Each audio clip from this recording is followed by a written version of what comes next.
The story begins with the main character working as an assistant in a hotel. He wheeled a cart along the corridor in front of him. The manager demanded that Yao Bing go to room 221 and put everything in order there. The main character happily smiled at his leader and said that he was coming. Yao thought to himself that he needed to wait a little to receive his salary. He will pay his tuition and his mother will be able to rest. Main character walked up to the hotel door and opened it. He realized that there was someone inside. An unfamiliar guy came out of the room. There was a frightened girl next to him. Yao was very surprised. He noticed that in front of him was his girlfriend named Xiao Bei. Xiao was very surprised. She scaredly asked her friend what he was doing here. The stranger smiled evilly. He looked at Yao Bing carefully. The guy extended his hand to his girlfriend and said that Yao could only work at the hotel. He couldn't afford to have fun in a hotel like Bin Hai. The main character was very angry. He threw his cart of cleaning supplies onto the floor. Yao grabbed the guy named Guo Shuai by the clothes and demanded that he take his hands off him. Xiao was scared. She rushed to her friend and wrapped her arms around him. She demanded that he stop. The main character displeasedly asked his girlfriend why she defended Guo. The guy at this time decided to attack his opponent. He swung and hit him with his fist. The main character, after a very powerful blow, flew far to the side into the room. He walked up to his opponent and put his hand on his head. He asked again, "Does he really want to hit him?" Guio explained to the main character in a dissatisfied voice that the Xiao girl already belonged to him. Yao was lying on the floor. The guy very dissatisfiedly told the main character that he was not worthy of a girl like Xiao. He threw the bills in front of him. He told the main character that he could take the money and get lost. The main character remained lying on the floor.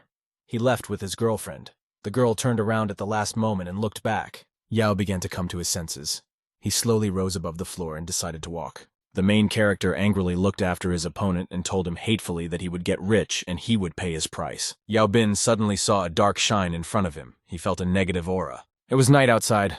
The moon was shining brightly in the sky. The guy was still in the building. Yao Bing sat and looked ahead. At this time, a system message appeared in front of him. People sat outside and were busy cooking over a fire. The clock on the tower showed 11 in the evening. A bright light appeared in the tower windows. Yao Bing remembered with great skill that today was the full moon of July. It was the month of the sun. The main character asked with fear, "What does the expansion of the underworld mean?" The system informed the owner that he must catch the little ghost and experience fear of the first level. The system told the guy that he should come to the indicated area on the 3rd floor in room 301. The time was set for 1 o'clock in the morning. Yao realized with horror that the indicated address was located near his house. The guy was very surprised because the process of expanding the underground world was associated with catching ghosts. It turned out that the phantom was located directly opposite his house. The main character carefully read the system message. She promised the owner a reward in the form of a lucky talisman for suppressing demons. Yao Bin read his assignment again. He needed to head to the Emerald District. The protagonist realized that within the point of fear, he would be able to buy tools in the system. The system told the owner that the newcomer had advantages. His wounds began to heal.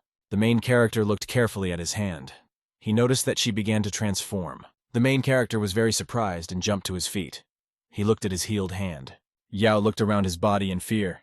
He realized that all his organs were completely healed. The main character happily thought to himself that he had just received enormous power for himself. Yao thought that if he worked on improving the expansion of the underworld, his life would improve. The main character confidently walked away from the balcony. He decided that no one could ever insult him again. Yao took off his work clothes and threw them on the floor. Banknotes scattered to the side. Late in the evening, the main character went to his home. He went up to his floor in the building. Yao Bin, after climbing the stairs, began to open the door to his room. Yao opened the door to the apartment and asked his mother, "Did he really come late?" The woman told her son with excitement that today was the full moon of July. He might get into trouble. The main character sat down and began to develop and thought that he had nothing to fear from trouble. The guy sat down at the table and looked at the food with great appetite. He would be very hungry. The mother told her son that she would heat up the soup for him. The main character grabbed his chopsticks and prepared to consume food from the plate. Yao asked his mother, "Does anyone live in the room opposite them?" The woman said that she was the only lady living opposite them. Very beautiful. It all seemed very strange to her. The guy turned around. He asked his mother what seemed strange to her. The woman told her son that their neighbor was a girl from a rich family. It is not clear why she settled in a disadvantaged area alone. The hostess turned off the stove. She explained that the apartment opposite them had been abandoned for a very long time. The main character remembered his task. He had to go at midnight and catch the ghosts in the girl's apartment. The woman put the dish on the table. She told the guy that her food was much tastier than the food delivered by couriers. At this time, the guy's phone beeped in his pocket. Someone sent him a message. The main character looked at the phone. He realized that he had to dress up as a courier. Xiaobei wrote to her friend that she was very guilty, but they should break up. The main character carefully read the phone. He wanted his girlfriend to tell him about her problems. The mother reminded the boy to stop playing on the phone. He must eat and go to bed. Tomorrow my son has to go to school. The main character began to eat food from his plate with appetite. The guy was lying on the bed and carefully reading messages on his phone. Xiao wrote to her friend that he could not solve her problems. She asked him not to ask her anything else. The main character realized that his girlfriend would be dating Guo Shuai. He will be useless to her now. The guy confidently jumped to his feet. He decided that he would definitely help Xiaobei. The main character approached the door of the neighboring apartment in the corridor. He listened carefully next to her. There was complete silence around. Yao continued to stand and listen carefully. Yao Bing gathered his courage and gently knocked on the door in front of him. The door opened and the main character immediately prepared to go inside. Yao Bing was scared. He glanced sharply to the side. He still continued to listen. The system informed the owner that his fear had increased. He received 10 points for this. The guest carefully opened the doors and prepared to go inside. There was emptiness inside the apartment. Yao Bing noticed how light appeared inside the apartment. He listened with excitement. The main character continued to listen. At this time, system messages appeared in front of him. The system informed the owner that he was receiving new glasses. After this, the main character got the opportunity to buy various things.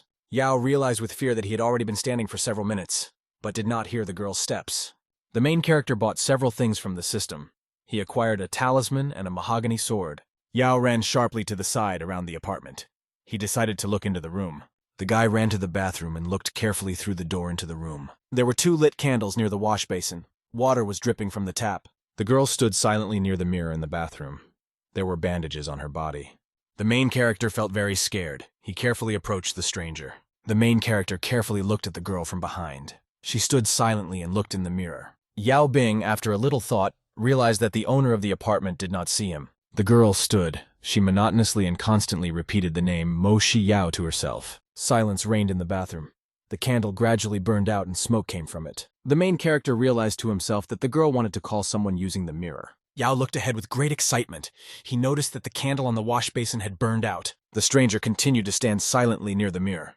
Suddenly, something came over her. The other candle on the wash basin continued to burn. The main character carefully walked inside the bathroom. Suddenly, the main character felt some kind of danger. Someone reached out to him from behind. The deceased woman approached the guy from behind. She put her hand on her shoulder and asked, "Is he really looking for her?" The guy was very scared.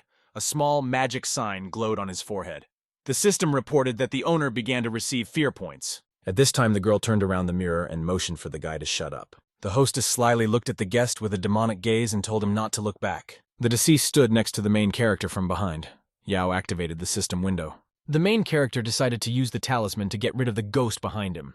After that, a magical parchment appeared in the guy's hands. Tongues of flame came from it. The main character jumped sharply to the side. The deceased decided to follow him. The guy abruptly pushed himself off the floor to attack the ghost. The guy had a magical talisman in his hands. He decided to use it against the deceased. The main character swung his hand and nailed the talisman onto the head of the dead girl. The deceased screamed loudly in a sepulchral voice. The talisman began to shine on her head. The magical talisman began to glow brighter and brighter. The deceased fell to the floor. Yao Bing was very scared. He covered himself with his hand to protect himself from the bright light. The deceased disappeared on the floor because of the talisman. All that was left of her was a trace on the tile. The system congratulated the owner. He completed the rookie mission and earned 1,000 yuan of the underworld. Yao Bing was very surprised that he had earned 1,000 yuan from the underworld. The main character decided to carefully leave the room. He finally glanced at the stranger lying on the floor. The girl showed no signs of life. The main character approached her and asked if she was okay. Yao extended his hand to the girl. After that, he looked to the side warily. The main character carefully approached the girl. He decided to bring her to her senses. Yao picked up the stranger and sat her down. She came to her senses and opened her eyes. The main character took the girl by the hands and prepared to take her with him. The stranger looked into the mirror with an angry gaze. Her eyes glowed red. The girl suddenly closed her eyes and lost consciousness. The guy still supported her. Yao was scared. He did not understand what the stranger's demonic gaze meant. Yao thought to himself with excitement that the girl just scared him. He decided that he had only seen an illusion in the mirror. The main character took the girl in his arms and carefully carried her from the bathroom into the room to put her on the bed. Yao held the stranger in his arms. She was unconscious, and he decided to leave her on the bed. The main character took a closer look. He carefully studied the stranger's body. Yao brought his face closer to the stranger's face. He prepared to kiss her. After that, the guy suddenly moved aside. He told himself that he didn't dare think about it. Unexpectedly, the stranger came to her senses very quickly. She waved her hand. The girl hit the surprised guy in the face with her hand with all her might. Yao displeasedly asked the stranger why she hit him. The girl told the guest that he had just destroyed her business. The main character angrily pointed his finger at the bathroom. He explained that there was a ghost in the mirror. The girl would have lost her life if he had been late. Yao displeasedly asked his interlocutor why she was behaving so stupidly. The stranger in a calm voice explained to her interlocutor that she herself had summoned this ghost. The main character was very surprised. He could not understand why the girl was calling a ghost. The hostess said in a sad voice that she had no more than a month to live. She decided to extend her life. The main character was surprised by such words from a stranger. He went to the system menu. He read the details about the stranger in the system. He found out all the information about her. The main character reminded the interlocutor that she summoned a ghost in order to continue living. The mistress wanted to salt the ghost inside her body. The girl said that selling herself to the underworld to prolong her life would not mean at all to replace her, and for the ghost to continue to live instead of her. The main character looked carefully at his interlocutor. He explained that she said everything correctly. The guy asked the girl why she decided that she would prolong her life if she sold herself to the underworld. The hostess angrily asked the guest what he wanted in her house. Yao told his interlocutor in a stern voice that someone wants to seize control of her body. This will help deceive her loved ones. The girl was very scared. She shouted that she would never allow this. Yao told the girl with a smile that it was just his guess. He explained that the stranger was summoning a ghost called the Weeping Devil. Such creatures are always looking for a replacement. If someone asked a girl to summon a ghost, then such a person did not want her to live. The girl looked sadly in front of her. Tears appeared in her eyes. She didn't say anything. The stranger grabbed her clothes. She was very scared. The girl explained that her father advised her to call the ghost. The main character was very surprised. He did not expect to hear such an answer from a stranger. The main character sat on the bed and thought. He realized that he had to help the girl. The guy decided that he had to act. He slammed his fist with all his might. Yao said in a stern voice that he already knows what it's like to be betrayed. He decided to help the girl. The guy went into the system store. He decided to buy something for himself. The main character activated information about the suicide note within the system. The system said that the suicide note takes into account the dates of birth and death of people. Yao turned around and told his new friend that he would help her prolong her life. He asked if her name was Moshi Yao. The girl turned around in fear and confirmed that her name was Moshi Yao. The main character laughed. He asked his interlocutor to wait a little. The girl sat and looked at her new acquaintance with great interest. The system told the guy that he did not have enough fear points to buy the required item for himself. The main character read that a suicide note is worth 100,000 fear points. Yao clasped his head in his hands in displeasure. He didn't understand why the note was worth 100,000 points. The main character was very confused. He did not understand how he could get a large amount in a short time. Mo looked at her new friend and thanked him for his help. The main character was very excited. He reached forward to clasp his girlfriend's hand. Yao told the girl that he guaranteed her that he would do everything to help her. Mo turned away. She told her guest that he should already leave. Yao turned around and headed for the exit. He left his girlfriend alone in the room. In parting, the main character told the girl to never give up. Mo was lying on the bed. She shouted at the guy to leave because he was talking a lot. The girl smiled joyfully to herself. She thought about something of her own. The main character extended his hand to the door handle and prepared to open it. Yao thought to himself that he should get more points to buy the suicide note. The main character returned to his home. Morning came and the sun illuminated his room. It was a bright day outside. The main character's alarm clock near his bed rang. Yao extended his hand forward and was able to turn off the ringing alarm clock. After that, the main character opened a system window. He read the information carefully. System, I asked the guy if he wanted to get the task now. The system suggested the owner to catch a big ghost. She gave him detailed coordinates. The main character was surprised to realize that the system had shown him the address of his own class. The guy was surprised to read that the system gave him tomorrow's date. Yao thought to himself that something terrible was going to happen in his class tomorrow. The main character thought that he would need to fight against a third-level ghost. The guy remembered the girl's words. It was her father who advised her to summon the ghost. The main character sat very large and determined. He even bit his fingernail out of excitement. The guy extended his hand to the system window. He confirmed that he accepted the task. The main character confidently thought that he still had to save the girl. The main character came to the school building in the morning. He went up to his class. Yao was sitting at the table. He took out his textbooks from his briefcase and got ready to study. At this time, a student came up from the side and began throwing books from the table. The main character looked and noticed that his textbooks were lying on the floor near his desk. Go stood next to the main character and told the guy not to forget to collect his books. A frightened Xiao stood next to him. The main character looked displeased at his opponent. At this time, the student shouted for Yao to quickly collect his books. Otherwise, he could lose them, and then not redeem them. At this time, the student approached the main character and pressed his foot on the book that was lying on the floor. The schoolboy slyly turned to the main character and laughed cheerfully. Guo left with Xiao. The main character was unhappy. He realized that his girlfriend was dating a Goshuai, and then she complained to him about her suffering. The students sat at their desks in class and looked ahead. I was having another lesson. Yao thought very dissatisfiedly to himself that the third-level phantom was approaching. At this time, one of the students stood up from her seat. A friend from behind looked at her with excitement. The schoolgirl worriedly asked Xiaobei what happened to her. The girl was suddenly turned forward, as if some force had seized her. The student's head began to turn in all directions. Her face became completely demonic. The students in the class were very scared. They could not understand what happened to the schoolgirl. The girl suddenly grabbed her mouth with her hands. Her whole body was in convulsions. The main character suddenly jumped up from his seat and ran to help his girlfriend. The guy extended his hand forward and called his familiar girl by name. At this time, another schoolboy ran up from the side and stopped the main character. He displeasedly asked his interlocutor what he decided to do now. The main character frightenedly pointed his hand at the girl and said that she needed to be taken to the hospital. Guo angrily explained to his interlocutor that Xiao was his girlfriend, and he should not interfere in his own business. The main character explained to the schoolboy that the girl needed to be taken to the clinic immediately. He was dissatisfied with such words from the student. He laughed very evilly. Guo raised the main character with his hand by his clothes and said that he could not command him. Two students stood and talked among themselves. One of them said that Yao Bing had only now decided to show himself. The main character decided to use the buffalo's tear. He held a bottle of this drug in his hands. The guy decided not to waste time. He began to very carefully drop the drug into his eyes. A multicolored glow appeared in the guy's eyes. The drug gradually began to work. Several more students approached. They decided to help their friend Go deal with the main character. Yao looked at his girlfriend with the help of his special vision. There was a dangerous aura around her in front. The girl behaved as if she were mad. She stuck her hand deep into her mouth. Xiao took her hand out of her mouth. There was still a very bright aura around her. The girl stood restlessly in the middle of the class.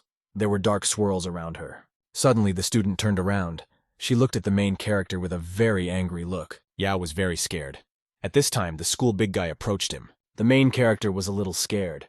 He realized that the schoolboy in front of him was very healthy. Yao threateningly demanded that his opponent step aside. The big guy laughed merrily. He called the main character a coward and said that he decided to threaten him. The schoolboy grabbed the main character with his arms and said that he would show him how to behave correctly. Xiao looked to the side. She realized that her friend could now be beaten. Unexpectedly, the student ran up to the student from behind and wrapped her arms around his shoulders. The big guy was very scared. He didn't understand what was happening to him. The student suddenly looked maniacally at her friend and grabbed his ear with her teeth. The school children were very scared. They jumped back in fear. The system informed the owner that he and the students received fear points. Yao was surprised because the system collected other people's fear points. The big man fearfully extended his hand forward and asked someone to help him. The girl continued to hold his ear with her teeth. He scaredly shouted to his friends to come and help the main character. The schoolboy suddenly accelerated and ran forward. The girl was still holding the big guy from behind with her hand. The wounded student fell to the floor. He grabbed his bitten ear with his hands.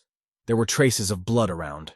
Xiao looked at the student very angrily. She had a bitten ear in her mouth. A schoolboy fell to the floor after losing his ear. There were bloody footprints around him. The girl wanted to bite the guy on the other side. The student fearfully asked someone to save him. The main character was very scared. He looked down in front of him. A very frightened Go stood next to him. The students stood in a whole group, very frightened and completely indecisive. The main character joyfully looked at the school children and invited them to save their friend. One of the students demanded that Gu immediately help his friend. Lao could have lost his second ear. The main character began to stretch his hands. He said that he would now save the schoolboy. Yao took out his magic talisman. He prepared to use it against the girl. Zhu distracted from her victim. She raised her head and looked displeased at the main character. Yao took his talisman and quickly stuck it on the surprised girl's head. The student's head lit up brightly and the talisman immediately began to heal her. He screamed in fear. He grabbed his wounded ear with his hand. The schoolboy looked at his girlfriend and realized that Xiao was cured because of one touch from the main character. Go decided to attract attention to himself. He coughed loudly to be heard. The student displeasedly told the main character that he had only accidentally helped the girl. He looked at the schoolboy and told him to get out. He explained that he could take care of his girlfriend himself. The guy walked away hugging his girlfriend. The main character silently looked after them. At this time, the talisman flew off the girl's head and began to fall to the floor. The students were very scared. They shouted to the main character to stay away from the girl. He got scared. He turned sharply to the side to look at his girlfriend. The schoolboy was surprised to notice how the girl looked at him with a demonic gaze. He got scared. He screamed very sharply and decided to flee. The guy pulled with all his might and ran to the side. The schoolgirl extended her hand after him. Xiao managed to grab the student by the clothes at the last moment. She tore off part of his trousers. Xiao looked at her friend with a demonic look and a smile. She held scraps of his clothes in her hands. Xiao noticed that her friend stopped near the desk. She broke free and ran to him. He was very scared. The girl reached out her hand to grab him. The girl looked angrily at her victim. There were still traces of blood on her lips. The schoolboy looked angrily at the students and demanded that they save him as soon as possible. The students were scared.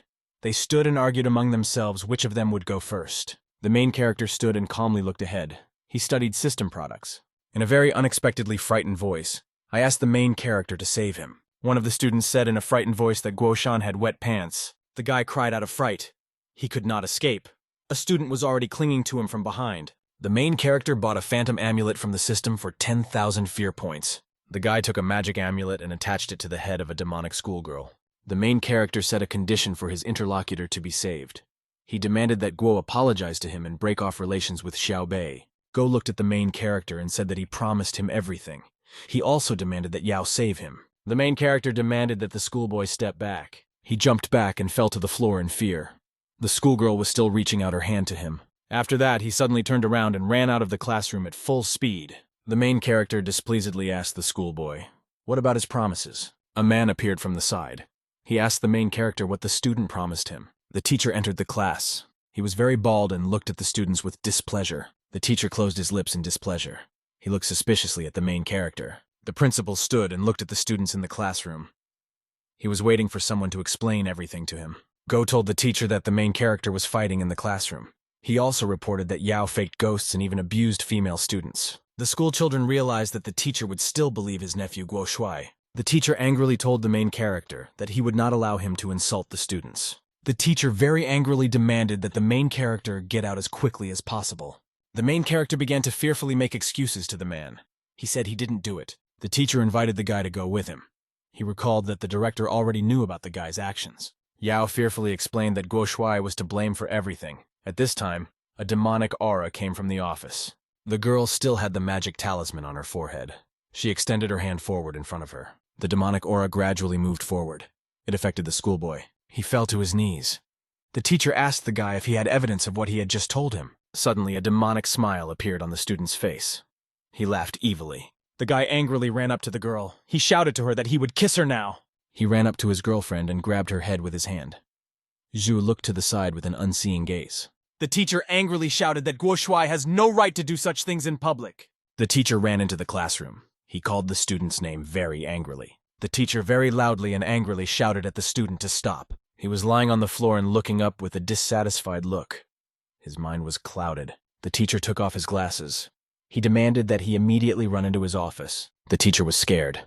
He realized that he had to pick the guy up from school as soon as possible. The student's friends may have spread rumors about the incident. The schoolboy looked at his uncle with a loving look and said that he looked very mature. He ran up to his uncle and shouted that he was in love with you. He wrapped his arms around him. The man was scared. He tried to fight off the guy and pushed him away with his hands. The frightened teacher demanded that the students quickly take it away from him. Go was under the influence of a demonic aura. He was still holding the teacher close to him. After that, he suddenly turned around and hit the student who approached him with all his might. Schoolgirls ran to the door and watched with interest what was happening. Someone said that Guo Shuai had gone crazy. A man in a suit approached from the side. He watched the students with great attention. A girl in a suit approached. She looked inside the classroom with great excitement. The student stood very frightened. She silently looked ahead and said nothing. Suddenly, the girl heard some suspicious noise from behind. She realized that someone had approached. The student was very scared. She couldn't understand what was happening in the class. The man asked the students in a dissatisfied voice what they were doing here. The girl turned her hand to the side and said that the Guo student was harassing teacher Ren. The director was very surprised. He thought deeply about the schoolgirl's words. The director angrily asked the student what she just told him. The main character stood and looked in front of him with a very dissatisfied look. Yao stuck his hand back in front of him, and a yellow glow came from it to the side. Ren grabbed him with his hand and pushed the student far to the side. A yellow magical glow approached the guy's head. His demonic aura began to decrease. Gradually, the guy's gaze became more and more conscious. He looked to the side in fear. The teacher found the strength in himself and pushed the student far to the side. He fell to the floor. The girls had fun. One student said that she did not expect the relationship between the teacher and the guy to be so good. Ren came to his senses and calmed down.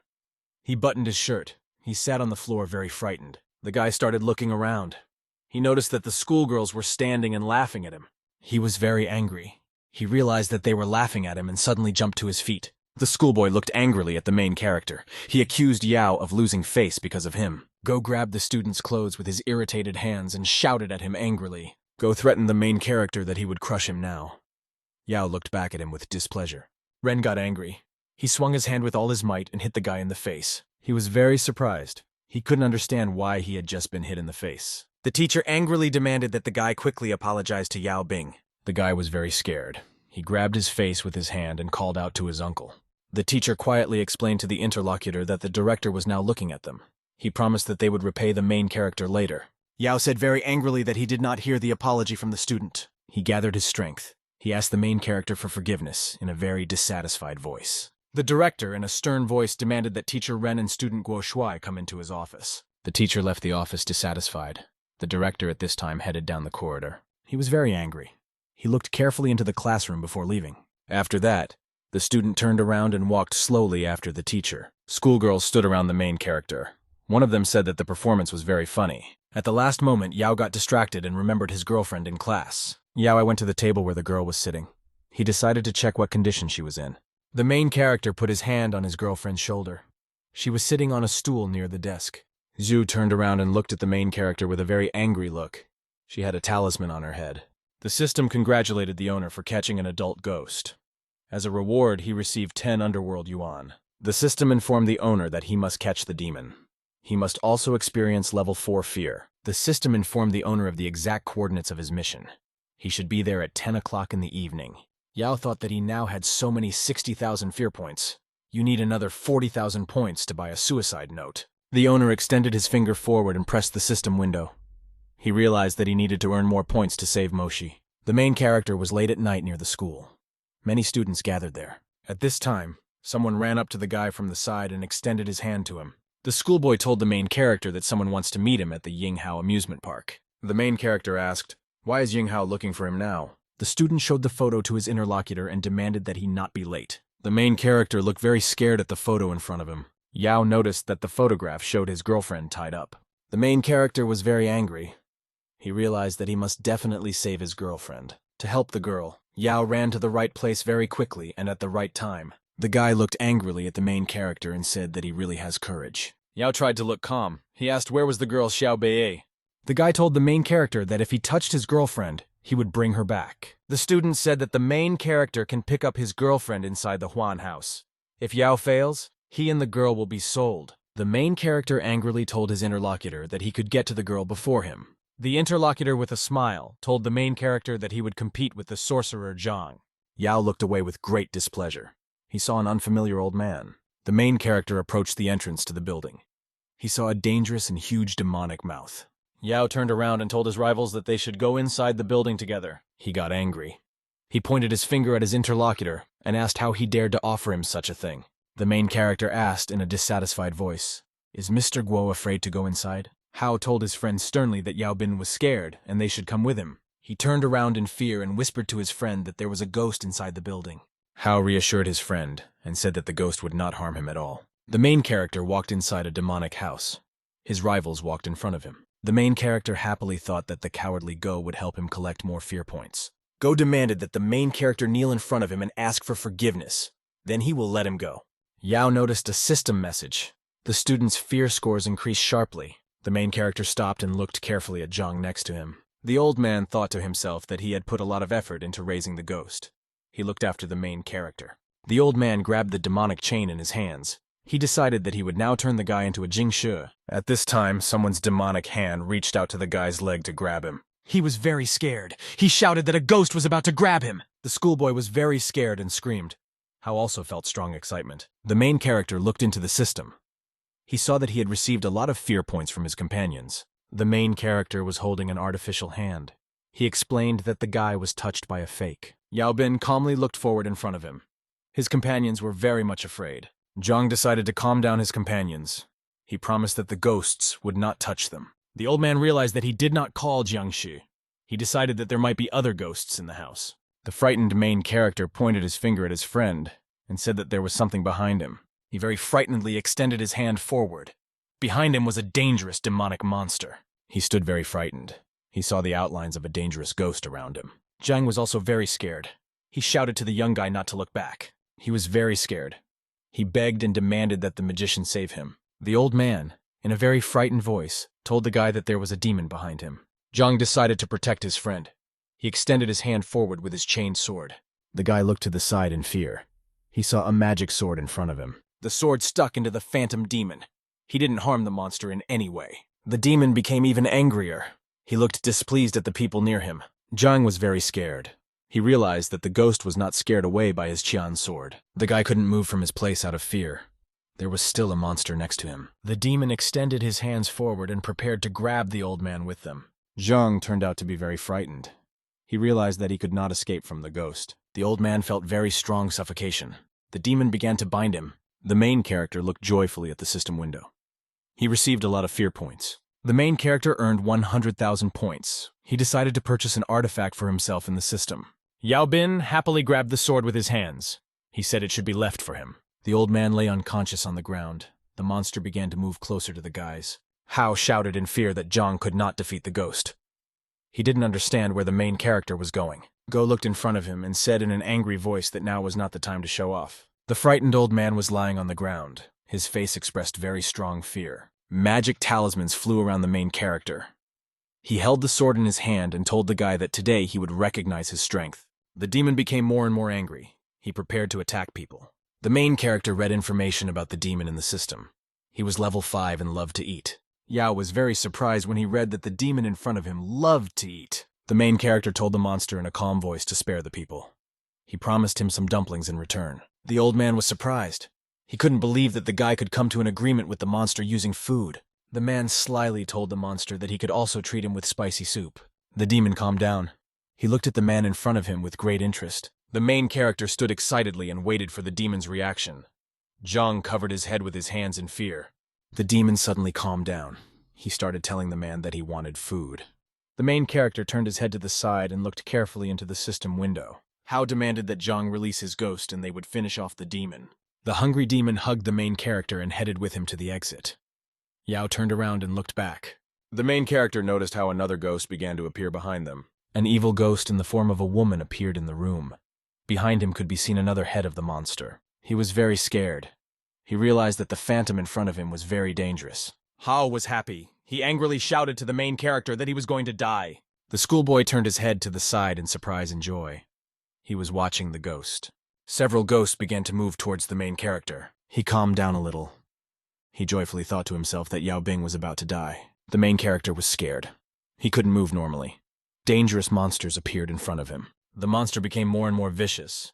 He prepared to bite the main character to death. He was very happy. He demanded that the demon quickly kill the guy. The monster slowly crawled towards the man and fell to the ground in front of him in a bow. The ghost suddenly addressed the demon in front of him and called him Excellency. Hao was very unhappy. He asked the magician in an angry voice, "Was the phantom really not that strong?" The old man told the guy that the ghost is strong, but not as much as the main ghost. The guy got very angry. He jumped up and hit the old man with all his might. The main character angrily demanded to be told where the Xiao girl is now.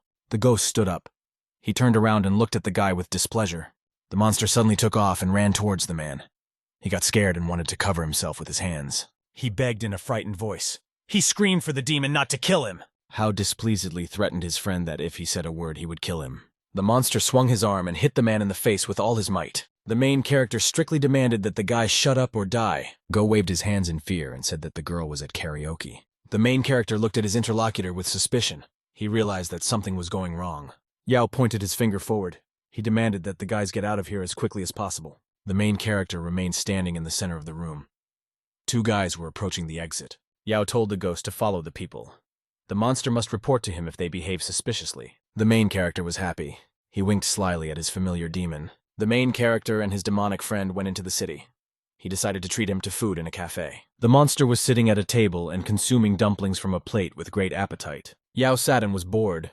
He opened the system window to read the detailed information. The system informed the owner that he was able to overthrow the main demon. He received 100,000 underground yuan and built the first mansion for guests. The guy realized that you can buy special items for fear points.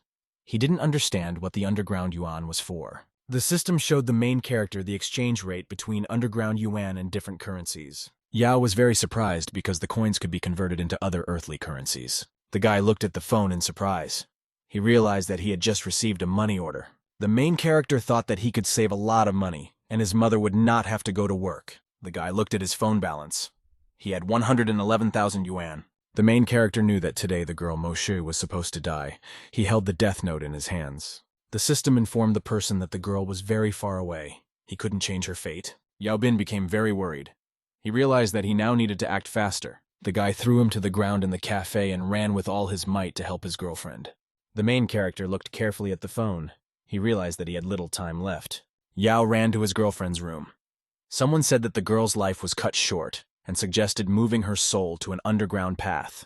The guy was very scared. He realized that the girls wanted to move in again. Moshi was lying unconscious on the floor. There was a magical pentagram around her body. 4 mages sat around. One of the magicians stood up and told Old Man Mo that if he hesitated, then the girl would not be able to walk her way to the hour of the rat. Grandfather was sitting on a chair. He said that he couldn't allow his granddaughter to be possessed by these things. The guy told the father that he wanted to do everything so that the mother could see the girl. The old man agreed with his son. He displeasedly told the magician that he could begin. The main character ran into the room. He asked those present, did they really decide that this was the only way to save the girl? Unexpectedly, the main character was captured by guards. The old man demanded that the guy leave quickly. Yao shouted that he could use a spell that could save the girl. Old Man Mo looked at the guy very dissatisfied. He became interested in his words. The man displeasedly asked the guards why they still hadn't taken the guy out of here. The old man asked the guest, can he really save the girl? The magician slyly asked the guy the heir of which sorcerer he is. Yao smiled and explained that he did not belong to any sect. He began to be irritated by the outdated method of healers. The magician was very angry. He pointed his hand at the guy with displeasure. Yao Bin pointed his hand at his interlocutors and decided to explain to them why their methods were stupid. He prepared to ask questions. The healer calmly answered the guy that he could ask him about anything. Yao asked the healer, how many people in time does it take for their spell to work? The magician calmly replied that 8 people in an hour were needed to cast the spell. Then the girl will be safe and sound.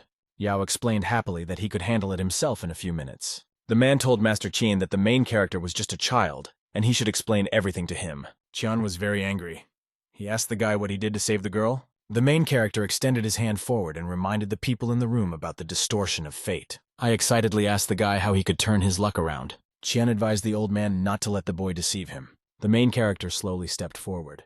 He told his interlocutors that now is a good time for them to open their eyes. Yao Bin explained to the people next to him that fortunately they still had time. Main character approached the unconscious girl. He checked to see if she was breathing. Yao Bin thought to himself with excitement and joy that the girl would live. The guy turned to the people in the room and told them joyfully that he was finished. The guests were unhappy. One girl said that the guy just closed his eyes for a while. She did not believe that the patient's fate had been turned upside down. The healer angrily asked the guy why the girl was still unconscious. The main character, to the surprise of people, began a slow countdown. He raised his finger. Old Man Mo became worried.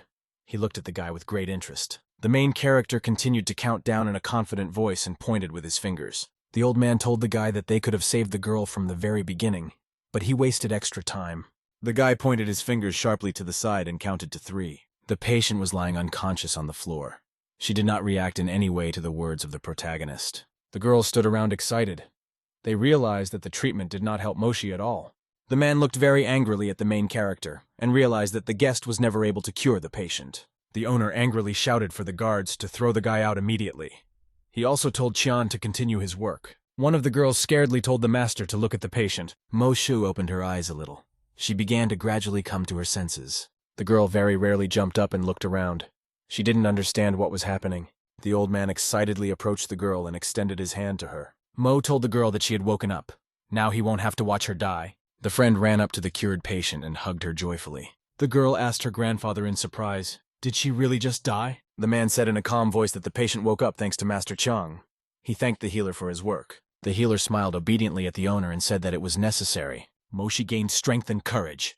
She shouted to her grandfather that the magician did not save her life. The girl pointed to the frightened protagonist and said that it was he who saved her. The guards were surprised. They let the guy go. Yao Bin was still very scared and annoyed. The girl explained to the people around her that the main character promised to save her. Yao turned to Master Qian and slyly asked what was in his box. The young servant was afraid. He was holding a large brown jug in his hands. The man angrily told the healer named Pan Hai to get out of here as soon as possible. The young servant hurriedly ran out the door. The magician told the man in a frightened voice that they were already leaving. The main character realized that the girl's father wants her dead. The crying demon inside the jar was prepared especially for the patient. The main character, together with two schoolgirls, stood near the entrance to the classroom. They looked inside carefully. Yao looked at the students in bewilderment. He did not understand what they were no longer going to do. The main character asked the schoolboy with interest, "What is everyone doing now?" The student happily said that they have a very big beauty in their class. There have never been any like this before. The main character looked carefully to the side. He was looking for his girlfriend. Yao Bin went to the table. He realized that Xiaobei's girl was not here. The main character wondered if everything was okay with his girlfriend. At this time, the students were discussing the appearance of a new girl. The guy entered the classroom and sat down at the table. He carefully leafed through the book. At this time, the door opened and a new student appeared on the threshold. Everyone looked at her in fascination. The girl looked around her new friends with curiosity. The main character realized that he saw Moshi in front of him. The main character was surprised. He didn't understand why the girl came here to him. A schoolboy with glasses asked Shiyao with great surprise, "Why is she here?" The girl very calmly walked past the guy. She didn't answer him. The student was unpleasantly surprised. He realized that the new girl had ignored him. The guy approached the new girl and said that his name was Liu Zigang. He reminded her that their family had recently had dinner together. The student turned dissatisfied to the guy and asked, "So what?" I skillfully told my interlocutor that he hoped to become friends with her. They will see each other often, since they will study in one large class. She displeasedly explained to the schoolboy that she came here for the main character. The student approached the main character and grabbed his hand. She happily told him that they had recently seen each other. Yao Bin was surprised. He wanted to ask the girl why she came here to him. She handed the guy a note. She invited him to meet in this place in the evening. The main character carefully read the note. He studied the address listed there. After a short pause, Yao told the girl with a smile that he agreed with her proposal. Mo looked at the main character with a smile and said that everything was wonderful. The school children were talking dissatisfiedly among themselves. Someone said that the main character was lucky. It was late evening and the moon appeared in the sky. The main character came to meet a girl. Guy approached a very luxurious building. He examined it with admiration. Yao Bin saw in front of him a very luxurious hall of the building. He prepared to go inside there. Liu happily said with a smile to the girls that he was invited by Shi Yao. He invited his girlfriends to come in together. One of the schoolgirls happily said that the main character came here by bus. Another schoolgirl waved and said that the young lady had invited a village boy over. The main character thought that the girl Shi Yao might not have invited some of her friends. Liu stood next to the girls. He shouted to everyone joyfully that the main character was here. The girls looked at the guy's clothes and said that he looked very poor. The main character looked around carefully and realized that no one here had good intentions. A schoolboy came up from the side and accidentally caught the main character with his hand. The student turned to the side with displeasure. He didn't understand who was standing in front of him. Liu hugged his friend and told him cheerfully not to stand in his way. The main character waved his hand displeasedly to clear the dust from his shoulder. Yao Bin looked closely and noticed that a system message had appeared. The system informed the owner that he must pacify the Demon King. The main character looked in front of him in surprise. He realized that this mission looked different from the others. Hao spoke in a joyful voice about the girl he had just seen. The friends looked at their friend joyfully. Someone called him lucky. The main character thought that his friend's social lives were very dirty. Yao Bin closed his eyes and decided to activate his special vision. The main character opened his eyes. He began to look around carefully. Some woman complained to her friend that the guy dared to disturb her. The guest named Wang was very unhappy. He asked the guy how dare he pester a woman. The main character looked very carefully at the guest in front of him. He studied her with his eyes. Yao realized that the woman in front of him was unusual. Wang at this time hit Hao in the face with his hand. Liu's guy came up. He asked the guest displeasedly why he wanted to beat his friend. Wang calmed down. He asked his interlocutor if the student opposite him was really his friend. Liu explained to Wang that it was all just a misunderstanding and asked him not to pay attention. Wang told the guy that he would close his eyes to all this.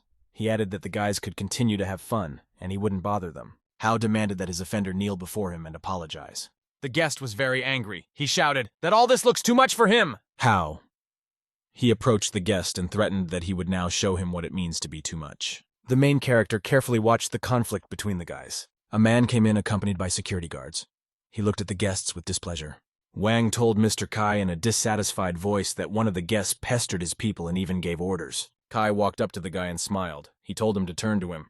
The guest angrily said that it was the woman's own fault that the guys started pestering her. She herself appeared before his eyes. The guy looked angrily at the man and asked who he thought he was. One of the guards got angry. He stepped forward to attack the guest. The guard, without thinking for a long time, swung his leg with all his might and hit the guy in the stomach with it. The student did not expect such an unexpected blow. He started bleeding from his mouth. The guests were very scared. They stood and looked at the guard with excitement. Moshi was the most scared of all. She realized the student could have been badly hurt by the impact. I tried not to show my excitement. He couldn't understand where Kai had come from here. Kai lit a cigarette and asked Wang how they could resolve this whole situation now. Wang said angrily that the student was touching his people and offered to cut off their hands. One of the guards came up and put his hand on the frightened student's shoulder from behind. The guard took out a huge knife. Hao began to apologize in fear and demanded that his friend help him. Liu was very scared. He looked at his friend and realized that he could not help him now. Liu realized that it was better for him to do nothing now. Kai might get angry and start attacking him. Hao was very scared. He angrily asked his friend, "Why doesn't he say anything?" The guard swung a huge knife to cut off the student's hand. The people around were very scared. They realized that now Hao would lose his hand. The main character arrived in time to help. He reached out his hand and grabbed the guard's hand with the knife. Yao turned around and asked Mr. Kai to forgive the frightened Hao Ming. Kai held a cigarette in his hands. He asked the Bu Chi fighter to teach the main character a lesson. Bu Chi told his master that he would do so. He headed towards the main character. The guy swung his arm sharply and prepared to attack the student. Yao Bin absolutely calmly extended his hand forward. He was able to grab his opponent's hand. The main character swung without any problems and threw the Bu Chi far away from him to the side. The fighter flew to the side and after the fall broke the glass partition. Kai irritably threw his cigarette on the floor. He shouted to the other guards to go and not attack. The two fighters dispersed irritably and rushed at the main character. Yao Bing was not at all afraid. He swung and threw away two guards with a powerful blow of his hand. The main character angrily shouted to Mr. Kai that this was enough. The man looked displeasedly at the student and said that he would not allow the high school student to compete with him. The main character stood and was silent. Kai looked at him with a searching gaze. At this time, the man's phone rang.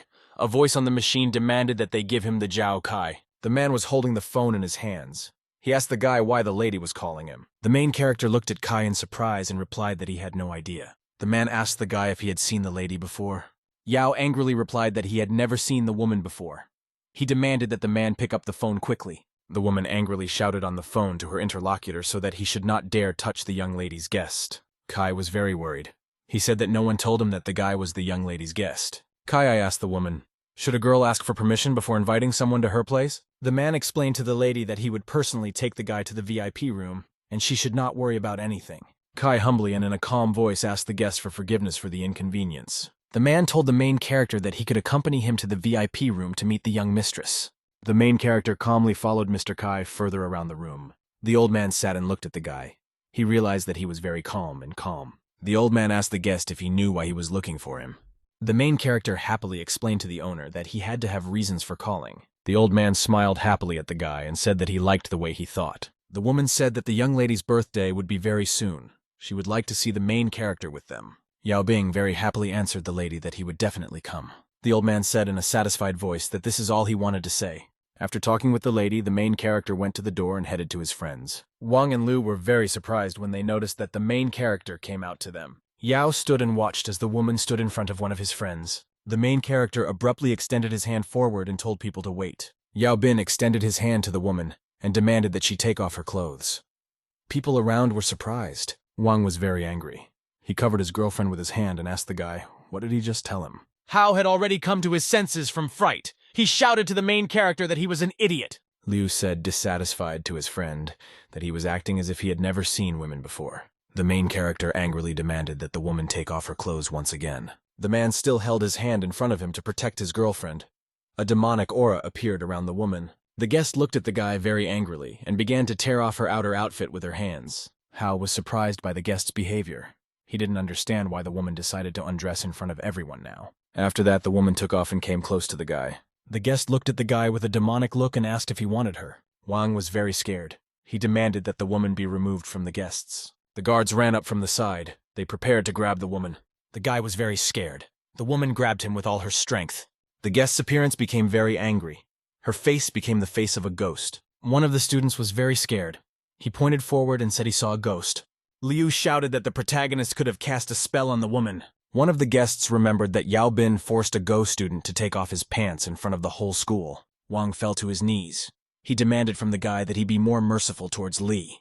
The main character asked the man if his girlfriend had met anyone suspicious. Wang said that the other day he met with his friend at karaoke. It can be considered suspicious. The main character excitedly asked the man if he and Xiaobei had met. The man excitedly confirmed to the guy that they had indeed met with Zhang Xiaobei. The main character realized that the crying demon had taken possession of Lily's body. The royal demon possessed the body of her relative. He didn't understand why all this was happening. The man ran up to the guy and shouted that he must immediately save his girlfriend. The main character picked up a magic sword. Paper talismans flew in the air around him. Yao Bin pointed his magic sword at the girl's head. He decided to expel the demon from her, whether the appearance has become very distorted. She looked at the guy with a demonic gaze. Hao wanted to run away. The main character grabbed it with his hand in time. The main character shouted angrily for the demon that he would expel him from the girl's body. The main character attached a magical talisman to the head of a demonic girl. Lily growled very angrily. She leaned back sharply. Yellow lightning appeared around her body. The woman got angry. She swung her arm to hit the man in front of her. The main character was injured by his demonic opponent. The woman became very angry. Her eyes sparkled with red fire. Wang, very scared and angrily, shouted to the guy to be careful. Lily screamed angrily and menacingly. She prepared to rush at the guy again. The main character swung his hand and hit the woman on the head with all his might. Lily, after a very strong blow from the guy, suddenly fell to the floor. The main character extended his hand forward. He managed to grab the black demonic aura. The guy squeezed his hand and felt something black crack and scatter in it. The system informed the master that he had successfully caught the Demon King. The guy received 1,000,000 yuan from the underworld as a reward. He was also able to build his own palace. The main character happily thought to himself that he was finally able to complete this mission. The girl was unconscious. The man asked in fear what was wrong with his girlfriend. The main character extended his hand forward. He said that the girl was fine and there was no need to worry. Wang looked at the main character and thanked him for helping his girlfriend. He explained that he is always ready to help. Kai looked at the main character and said that he could call him whenever he was in trouble. Main character asked the man to find him a girl, Zhang Xiaobei, who works in this place. Kai told the guy to wait in the VIP room. He will send someone to find the girl. The main character told the man that he agreed with his proposal. Kai opened the door and entered the room. He had a meeting there. The old man was sitting in a chair. He immediately asked the guest about the guy. Kai said in a joyful voice that the main character is not greedy, but brave and smart. It may be useful to them in the future. The old man bowed and said that Yao Bing would be an outstanding man in the future. Kai should take him under his wing. The guest bowed and promised his interlocutor that he would protect the main character until his last breath. Kai entered the room and asked the guy, "What is his relationship with Xiao Bei?" The man was sitting at the table. A group of guys in white suits stood next to him. The guy calmly answered his interlocutor that the Xiao girl was his ex-girlfriend. Kai said that the servant told him that Xiao committed suicide. The guy was very scared. He couldn't believe that his girlfriend could commit suicide. The man told his interlocutor to sit down. He opened the laptop and reported that the girl was found at 7 in the evening in the VIP room. She was already dead by that time. The guy asked the man in a fallen voice where the girl's body was found. Kai turned on the recording in his laptop. There you could see the girl leaving the club at 8 in the evening. The guy looked carefully at the video. There it was seen how the girl got into the minibus. The interlocutor asked the man to find the car that was captured on video. Kai threw ash off his cigarette. He said the car would be very difficult to track. He promised that he would do everything he could. The main character was sitting in class at school. He remembered that Guo Shuai had not appeared in class for a very long time. He himself had not heard anything from his mother and daughter about ghosts. The main character activated the system window. He decided to renew his possession. The system informed the owner that he was able to successfully update his guest house. The guy thought to himself that he needed to find his girlfriend's body before cleaning up this mess. At this time, the main character's phone rang. Someone told him that his mother was in trouble. The main character asked in fear on the phone what happened. A wounded woman stood on the street. There were bandits with bats around her. The main character was very scared. He called out to his mother in a broken voice. At this time, someone swung a metal pipe from the side and hit the guy on the head. Yao Bing fell to the ground after being hit. He grabbed his head with his hand. The woman ran up to her son and told him to find the police. He couldn't have dealt with the bandits on his own. The main character got angry. He shouted to his mother that he could defend the house himself. The system informed the owner in the window that it was going through a reboot. One of the attackers grabbed a huge wrench and prepared to hit the guy on the head with it. The mother suddenly rushed to her son's defense and covered him with her hand. She shouted for the guy to be careful. The main character activated his magical vision. His frightened mother was still standing in front of him. The hooligans suddenly felt as if they were being affected by magical power. One of the attackers developed a growth on his arm. He dropped the key from his hand. People around were scared. They didn't understand what was happening. One of the guys shouted that it was all magic. The main character extended his hand to take the key lying on the earth. The guys around were very scared. Yao held a heavy wrench in his hands. He demanded that the bandits call their boss. The main character returned to his entrance. He climbed the stairs to the floor. Yao handed his mother a napkin and told her to stay home. He promised to take care of everything. The woman grabbed the guy by the arm and demanded that he be careful. Yao Bing looked at the woman and told her with a smile that he would be back soon. The main character, angry, ran out into the street through the doors. He decided to deal with his mother's offenders. Yao saw several men standing in front of him on the street. The subordinate told Director Hao that the guy was already here. Hao asked the guy his name. Yao asked his interlocutor who he was. The man put out his cigarette. He said his name was Ho Ming Hao. Yao asked the man, was it really his subordinates who beat his mother? The guy with glasses explained that Director Hao had bought an entire district, so the guy has to move out. The guy pointed at the beaten fighters. He threatened the main character that they could file a lawsuit against him and Yao would be taken to the police. The main character was very much and unpleasantly surprised. He couldn't even come to his senses right away. Yao Bin became very angry. At this time his hands were grabbed from the side. Hao told the guy that if he ran away himself, his mother would not be able to escape. A woman approached from the side. She told the man that she was very impressed with him. Who asked Mrs. Shi what she was doing in this place? The man could not understand what she could do here. He remembered that Mo must hate the main character. The woman thought. She glanced slyly at Hu and asked angrily why he decided to mock the child. The man asked his interlocutor named Gu Shi what did she mean. He explained that the guy and his mother did not want to move out. The boss didn't understand to himself why the woman was helping the main character. Woman asked the interlocutor how he was going to compensate for the damage to the residents after the building was evacuated. The man told the woman that his corporation would take care of the residents. All empty rooms will be paid for at the highest market value. Gu Shi laughed cheerfully. She told the director that she had respect for him. The woman said with a smile to the man that if the building had to be occupied, then he could proceed. Hao was very unpleasantly surprised and frightened. He looked ahead angrily. The man was displeased when he saw the main character standing next to him. There was also a large excavator nearby. Hao was very unpleasantly surprised. He looked angrily at the people in front of him. The main character told his interlocutor that the man looked unhappy for some reason. Gu explained that Hao decided to lower the price in order to buy the building on the cheap. After this, more projects can be built. The woman slyly told the main character that she would not allow the man to do this. Hao pointed his finger at the woman in fear. He said she shouldn't worry about it. At this time, the woman waved her hand. Hao angrily asked her why she stopped the people. The guy was very unpleasantly surprised. He called out to his director in fear. At this time, tanks and several armored vehicles drove up from the side. The noise of approaching people was heard from the side. It was the soldiers walking through the meadow. One of the soldiers grabbed his weapon. He pointed it forward at the man. Director Hao was very scared. He fell exhausted to his knees. The man fearfully told the woman that they could still come to an agreement. A guy in military uniform appeared. He said it was just a small military exercise. The soldier looked at the woman. She looked back at him silently. The main character asked the director if he really wants to evacuate this area today. The soldiers pointed their guns at the man. He fell down in fear and raised his hands. Hao was very scared. He looked blankly at the soldiers in front of him. The director stood with his hands raised. He looked at the woman and told her fearfully that he was counting on her this time. Gu Shi happily said that if the director agrees, then they can start now. The excavator very quickly drove up to the building and began to destroy it to the ground using a bucket. The director was very unhappy and scared. He realized that his money was missing. The excavator continued to drive around the construction site and destroy everything.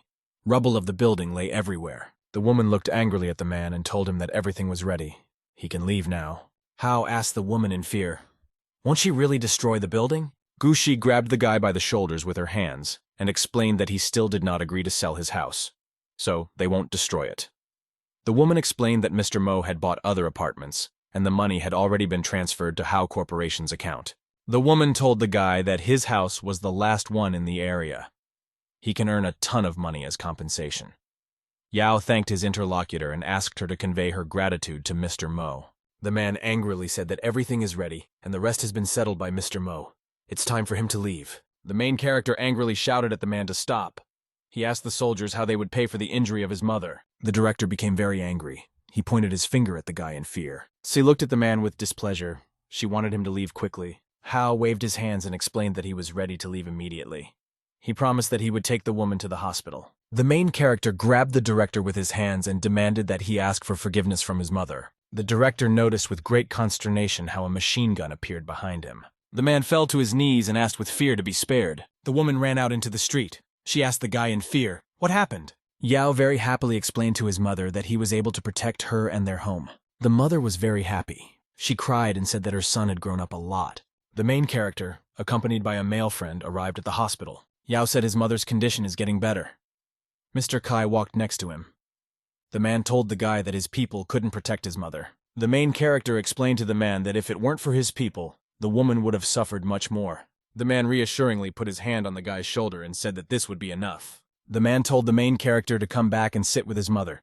Yao agreed with him. The main character entered the woman's room. He asked who gave her the flowers. The mother told her son that Xiaobei gave her the flowers. The girl came to see her today. She looked strange. The main character asked with fear, "When did Xiaobei come to her mother?" The woman pointed to the door. She said the girl came in and just left. The main character ran very quickly into the corridor. His mother asked him in fear, where was he going? The guy jumped out into the hospital corridor and noticed how the girl was moving away from him. Yao was very scared. He knew that the girl was dead and did not understand how her body could move. He decided to follow her. The main character was running after his friend through the city at night. He approached the old building. Yao approached the entrance to the building. He noticed someone's footprints at the entrance. The main character opened the doors and decided to go into an unfamiliar building. Yao looked around carefully. He wanted to see if Xiaobei was nearby. The system informed the owner that he must now pacify King Qinguang. He is the first king of hell. The system reminded the main character that he was facing an extreme level of difficulty. The guy suddenly heard the door slam from the side. He turned around sharply. Yao looked ahead with great fear. He listened intently. The main character with great excitement felt around him that the temperature in the palace was dropping. The main character turned on the Qingming flashlight to disperse the intense darkness inside the building. Suddenly, one of the statues moved a little to the side. The guy became wary. Suddenly, the hands of the dead came out from all sides to grab the guy. Yao was very scared. A very strong and bright light came from the main character. The monsters flew away from him. A very loud noise was heard from outside the building. The main character was able to cope with the attacking demons. Inside the building, fragments of demonic hands lay on the floor. Yao looked at them in fear. The guy looked around inside the building with great fear. He saw skeletons around. The main character saw the statue of a huge demonic man. He realized that this is power. Suddenly, the skeletons came to life and suddenly rushed towards the guy. He grabbed the column with his hands. The main character shouted very loudly about the powers of the Ghost King. A column in the house began to collapse. The demonic skeletons began to disintegrate. Yao was very scared. Gradually, the building began to collapse. Fragments of the roof fell to the floor. The main character looked around carefully. He noticed that the skeletons began to gradually move back from him. The guy extended his hand forward. He asked the stone monster how he dared to conspire with evil to capture him. The main character threatened the monster that if he did not appear, he would destroy one column of the palace every second. The main character grabbed a column. He shouted that if the monster did not appear after 2 seconds, he would destroy his entire palace. The house began to gradually collapse. The stones in the walls began to disintegrate. The man told the demon that if he surrendered today, he would spare him. He threatened to destroy the sacred statue. A car with passengers was driving along a deserted evening road towards the house. The driver asked the old man, "Will the right person be able to help them?" The passenger put out his cigarette. He told the driver not to worry. The man said that he promised his friend many rewards. He could not refuse such a large deal. A very strong explosion was heard from inside the house. Tongues of bright flame appeared. The healer angrily said that there was a time bomb inside the building. They can wait for the guy to disappear. The driver happily clapped his friend and said that he had done a good job. The passenger laughed merrily. The men did not even notice that there was a passenger sitting in the back seat. The main character patted the surprised men on the shoulders and said that they were very attentive. The healer turned around and was very surprised when he saw the guy. Yao cheerfully told the old man that he expected to see him dead. The driver asked the guy, very scared, how could Qinguang spare him? The main character said that no one spared him and decided to tell all the details. The very frightened men saw huge demons suddenly appear in front of them. They were alarmed. The car stopped. The passengers carefully opened the door and decided to flee. The man raised a magical amulet in his hand. He said that the main character could not win. At this time, one of the small monsters attacked one of the men. The healer looked at his body in fear and noticed that it had been pierced by a demonic hand. The old man fell to his knees in front of the guy and began to ask him to spare him. Skeletons with glowing eyes began to appear around. The main character asked the man where Xiaobei was. The man was on his knees and trembling. He told the guy that the girl brought him here and left. Yao was very excited. He asked when the girl could have left. The healer waved his hands. He shouted that it was his brother who found the girl and he was behind all this. The main character asked the man why the girl could kill herself. The healer was very scared. He couldn't believe that Xiaobei could be dead. The main character demanded from his interlocutor that he tell him everything about the girl. The skeletons ran up from behind and grabbed the man. The man said that Guo and his friends said that Xiaobei should die. The man glanced at the evil skeleton next to him. He began to ask not to be killed. He knew something else. The main character angrily demanded that the monsters let the man go. The man shouted to his interlocutor that the guys would have a meeting in a couple of days. Xiaobei may participate there. He promised to find out even more information. The main character told his interlocutor sternly that he would temporarily leave his life as collateral. The man ran very quickly across the night field and shouted that he would find out everything. The skeletons looked at each other in surprise. The main character is seriously thinking. He realized that things were becoming more and more difficult for him. The main character was sitting in the hospital building. He heard with fear, as if someone had called him from the side. Nurse walked along the hospital corridor with a cart. She asked the guy why he was sitting here. The main character looked carefully at the phone. He couldn't understand why his mother was in the restroom for so long and still hadn't returned. The guy ran after the girl. He asked her to check what happened to his mother in the toilet. The nurse told the guy with a smile that he was an attentive son. She asked him to wait for her. The girl ran into the women's toilet and immediately came back out. Yao asked the nurse if everything was okay with his mother. The girl replied that there was no woman inside. After that, the main character's phone beeped in his pocket. He received a message. Yao took the device in his hands. He looked at the message he received with great attention. The nurse was very scared. She realized that someone had sent the guy a photo of his mother. The main character noticed with fear that his mother was in the photo along with the girl Xiaobei. The main character looked at the phone angrily. The nurse called him in fear. The guy turned around and asked the girl what she wanted to say in response. She pointed a frightened finger at the photo on her phone. The girl said in a trembling voice that the turquoise bracelet on the woman's hand and the girl's was stuck on it in the morgue. The main character decided to call the sender of the message with the photo. Yao dialed a number unknown to him, but the sender never picked up. After that, the main character took the telephone and prepared to put it in his pocket. The guy received a message on his phone. Someone sent him a letter saying that the game had started. An anonymous interlocutor demanded that the main character not tell anyone that his mother was missing. The doctor entered the room. He inquired about a woman who had disappeared from the hospital. The main character said that a girl came to his mother and simply took her with her. The guy turned around and demanded from the doctor that they bring him the documents about his mother's discharge. The anonymous author demanded that the main character ask for a month off from school. The teacher at school was unhappy. He didn't understand why the guy needed a whole month off. The dean very angrily reminded the main character of what he had done. The man jumped up from his seat. He shouted to the guy that it was his fault that Xiao Shuai disappeared. The main character was very surprised. He didn't even know that Guo Shuai was missing. The teacher swung his hand and hit the guy in the face with his hand. He demanded that he say what he was up to. The main character tried to restrain himself. He explained to the teacher that he would like to take a break. The dean was very angry. He suspected the student of being up to something. The man swung his hand and prepared to hit the student in the face. The main character sharply extended his hand to the side and was able to stop the teacher's blow. The guy looked sternly at the teacher and addressed him as calmly as possible. The guy explained to the dean that he would like to take a break. The teacher gave the student a written request for leave. An anonymous person wrote a message to the guy and demanded that he go to the western part of the city. Yao Bing must arrange a pogrom in Huangjia alone. The nightclub was open and brightly lit. There were a lot of guests inside. Yao approached the entrance. The main character was full of determination. He quickly walked inside the night establishment. The guy began to destroy the atmosphere inside the club. The guests were scared.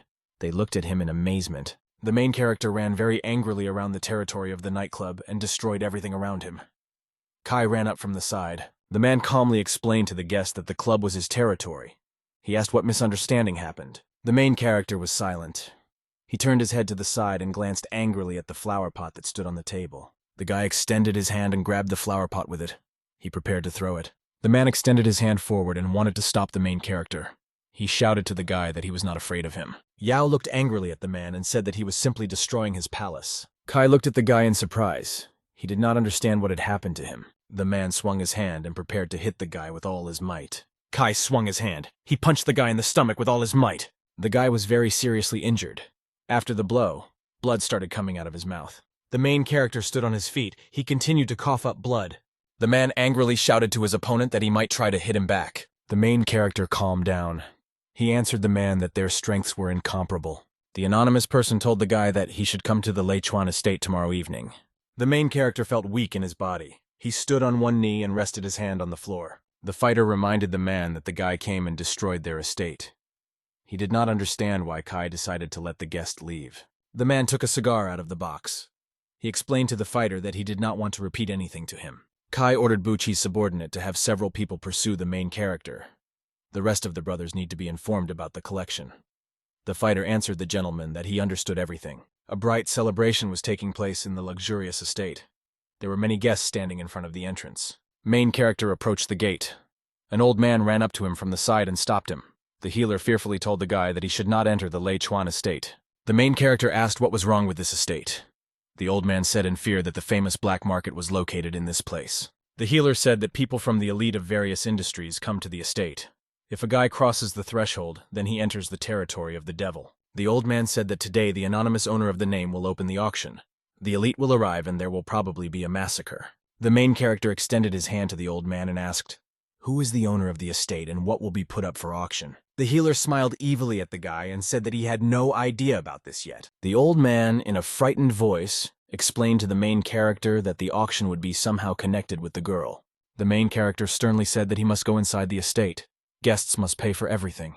Guards near the entrance stopped the guest and demanded that he stop. The fighters did not allow the guy to go further onto the stairs. The main character said that the guards should monitor security at the entrance. The man told the guest that he must have 5 million in cash or a valuable deposit. Another guard said that a poor student could not take part in the Leichuan auction. The main character thought in fear. He realized that he did not have money with him to enter the auction. A girl Moshi ran up from the side. She greeted the main character and asked why he was here. Yao explained to the girl that he had business in this place. A friend said happily as she snuck out to check out a local auction. Mo pointed a stern finger at the guards and asked which of them was so stupid that they stopped the guy. The guards bowed to the guests. The main character, accompanied by his companion, climbed up the stairs. The main character thanked his girlfriend for helping him. She couldn't go any further with him. The girl asked the guy, why did he thank her if he didn't want to go further with her? The main character hits his girlfriend on the head. He said they could make a lot of noise together. Mo looked slyly at her friend and said that she would wait for him. She asked him to find her later. The main character opened the door and went inside the auction. There were people sitting in the hall and the sums of large bets could be heard. Yao Bing looked into the hall with great interest. A presenter stood on stage and advertised some kind of item. The main character quietly sat down on a chair. He noted to himself that the people in this place were very quiet. The guy looked up with excitement and noticed other guests on the balcony. He decided that they were all waiting for a special lot. A healer named Zhang Tianshu told him about this. The presenter, in a sly voice, said into the microphone to the audience that the last lot was being offered. The presenter said that there would be a unique lot. The main character thought that now Xiao Bei and his mother would be put up for sale. The light in the hall became even brighter. The presenter happily said that the next one would be the 109th lot. The auctioneer happily told people that Yao Bing was up for auction. The main character was very surprised. The man said that the main character is 18 years old and is a 10th grade student. The auctioneer told the audience that the guy specializes in changing fate. The spectators were very surprised. They couldn't believe that an ordinary schoolboy could do such a thing. The presenter shouted that their lots were never fake. A man from the balcony shouted that he was ready to pay 300 million. Rates began to rise very quickly. The main character realized that some stranger, through a chain of events, forced him to come here. The main character realized that everything was planned in order to kill him at the Leichuan estate. People in the hall began to shout joyfully and raise the stakes. The main character was climbing the stairs. Yao jumped on stage and grabbed the microphone. He told the audience that he had something to say. The main character explained to customers that they did not need to spend money to buy it. He was only interested in the auction organizer. The big guy jumped up from his seat. He asked the main character, did he really say these words to provoke the others? The man explained to the guy that clients don't know whether he can really change fate or not. The main character explained to the interlocutor that they could just try. He realized to himself that the organizers had already hired someone to ruin his plan. The big guy explained to the guy that in the Leichuan estate, life and death are predetermined. They are now obligated to check it. The man said with excitement that Zhu Long is a mysterious master. The main character will die by his hand. The main character found himself in the center of the arena against a dangerous fighter. Zhou Long stood opposite him. Long swung his hand and launched a magic skill called White Dragon against the guy. Yao Bin got scared and worried. He looked at his opponent with excitement. The main character stepped back a little and attacked his opponent with the help of his dragon. There was a very strong explosion in the center. The black dragon flew forward towards the opponent. Zhou Long got scared at the very last moment. He looked with fear at the flying monster. The fighter received a very strong blow from the dragon.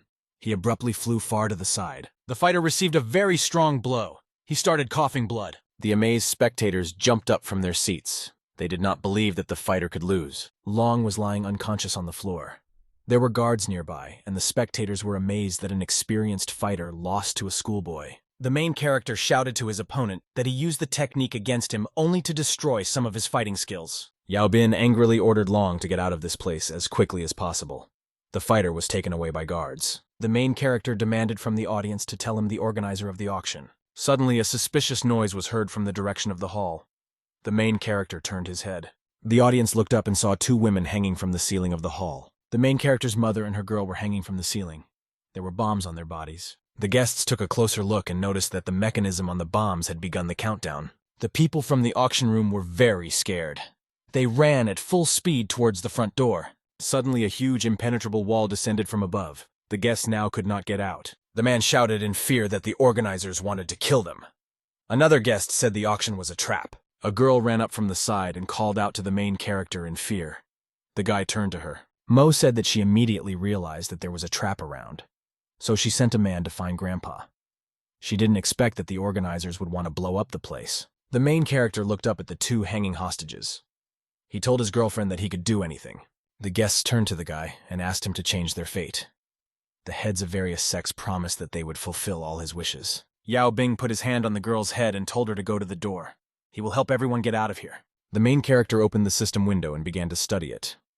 He changed something there.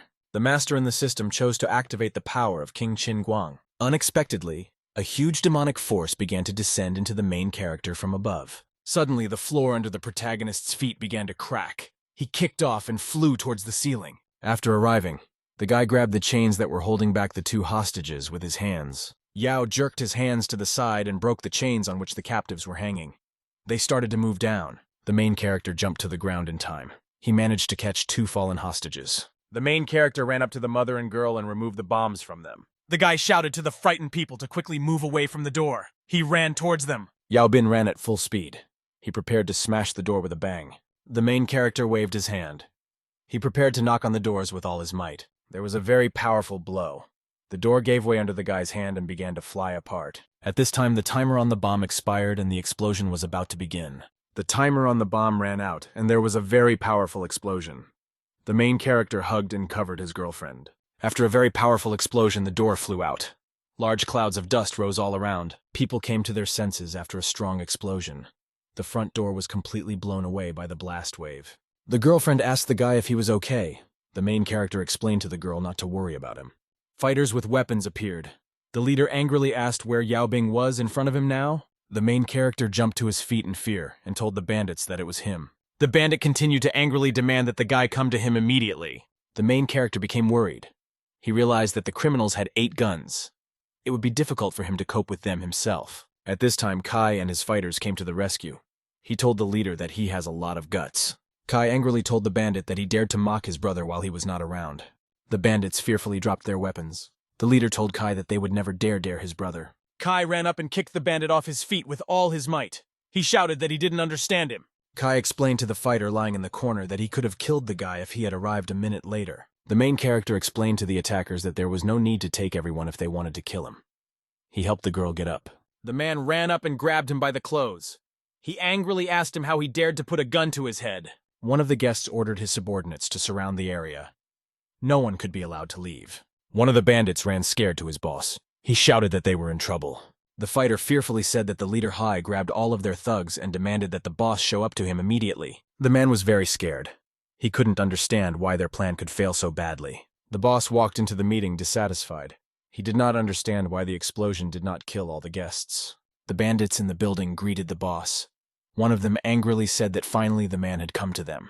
The man explained to the bosses that he just wanted to kill the main character and did not attempt to kill their gang. One of the bosses angrily asked the guest who he really wanted to kill. Kai extended his hand forward and said in a calm voice for guest Haetian to come to him. The man angrily asked Mr. Kai what he wanted from him. The man reached forward and grabbed the boss by the throat. He shouted that the main character was his brother, and hey, he dared to touch him without permission. A group of fighters attacked the offending boss and began to beat him. The bandits beat the man with batons. He kept shouting that he was wrong. The main character told the bandits that he needed to talk to Boss Hai. The boss angrily commanded his subordinates to stop. The guy needed to talk to the victim. The main character asked the man if he was Yin Hao's father. The boss answered in fear that there was a misunderstanding between his son and the main character. He wanted to explain everything. The main character told the man that his son threatened him, and the Hai himself grabbed his mother. They have no chance of remaining friends. The man was very scared and looked at the guy. His face was very beaten up. The fighter approached the main character and said with excitement that he wanted to tell him something.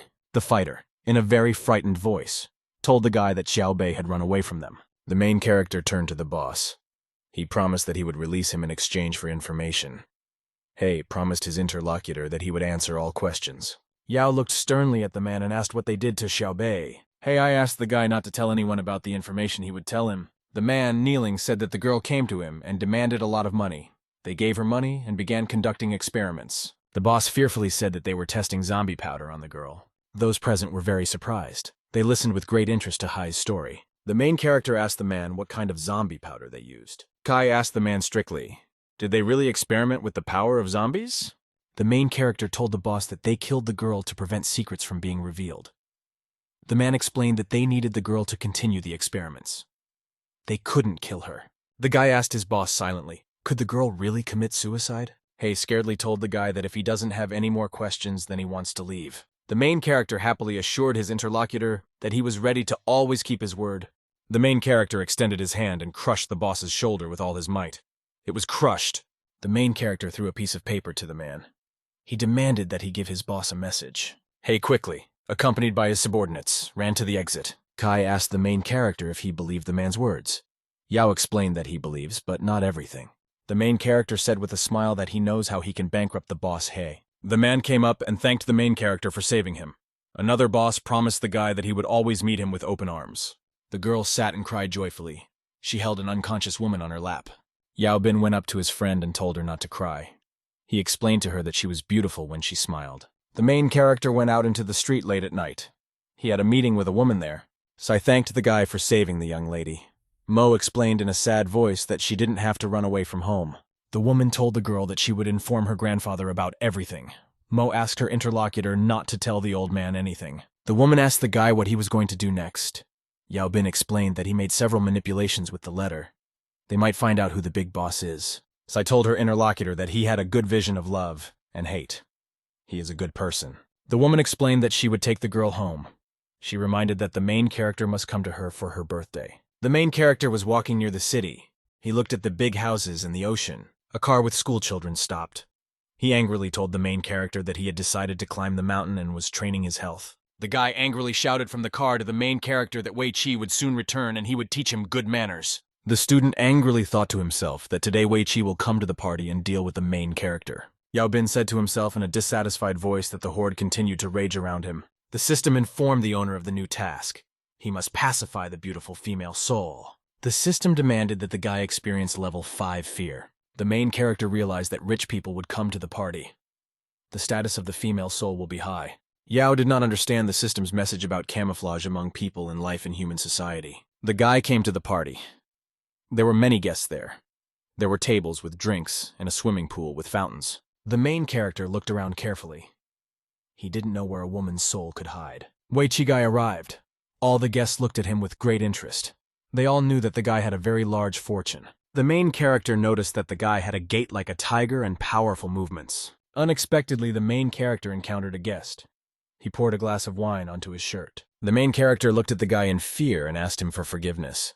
Wei calmly explained that he just needed to change his shirt. He said angrily that if a person spoils someone's clothes, he must immediately compensate for the loss. People around looked angrily at the main character.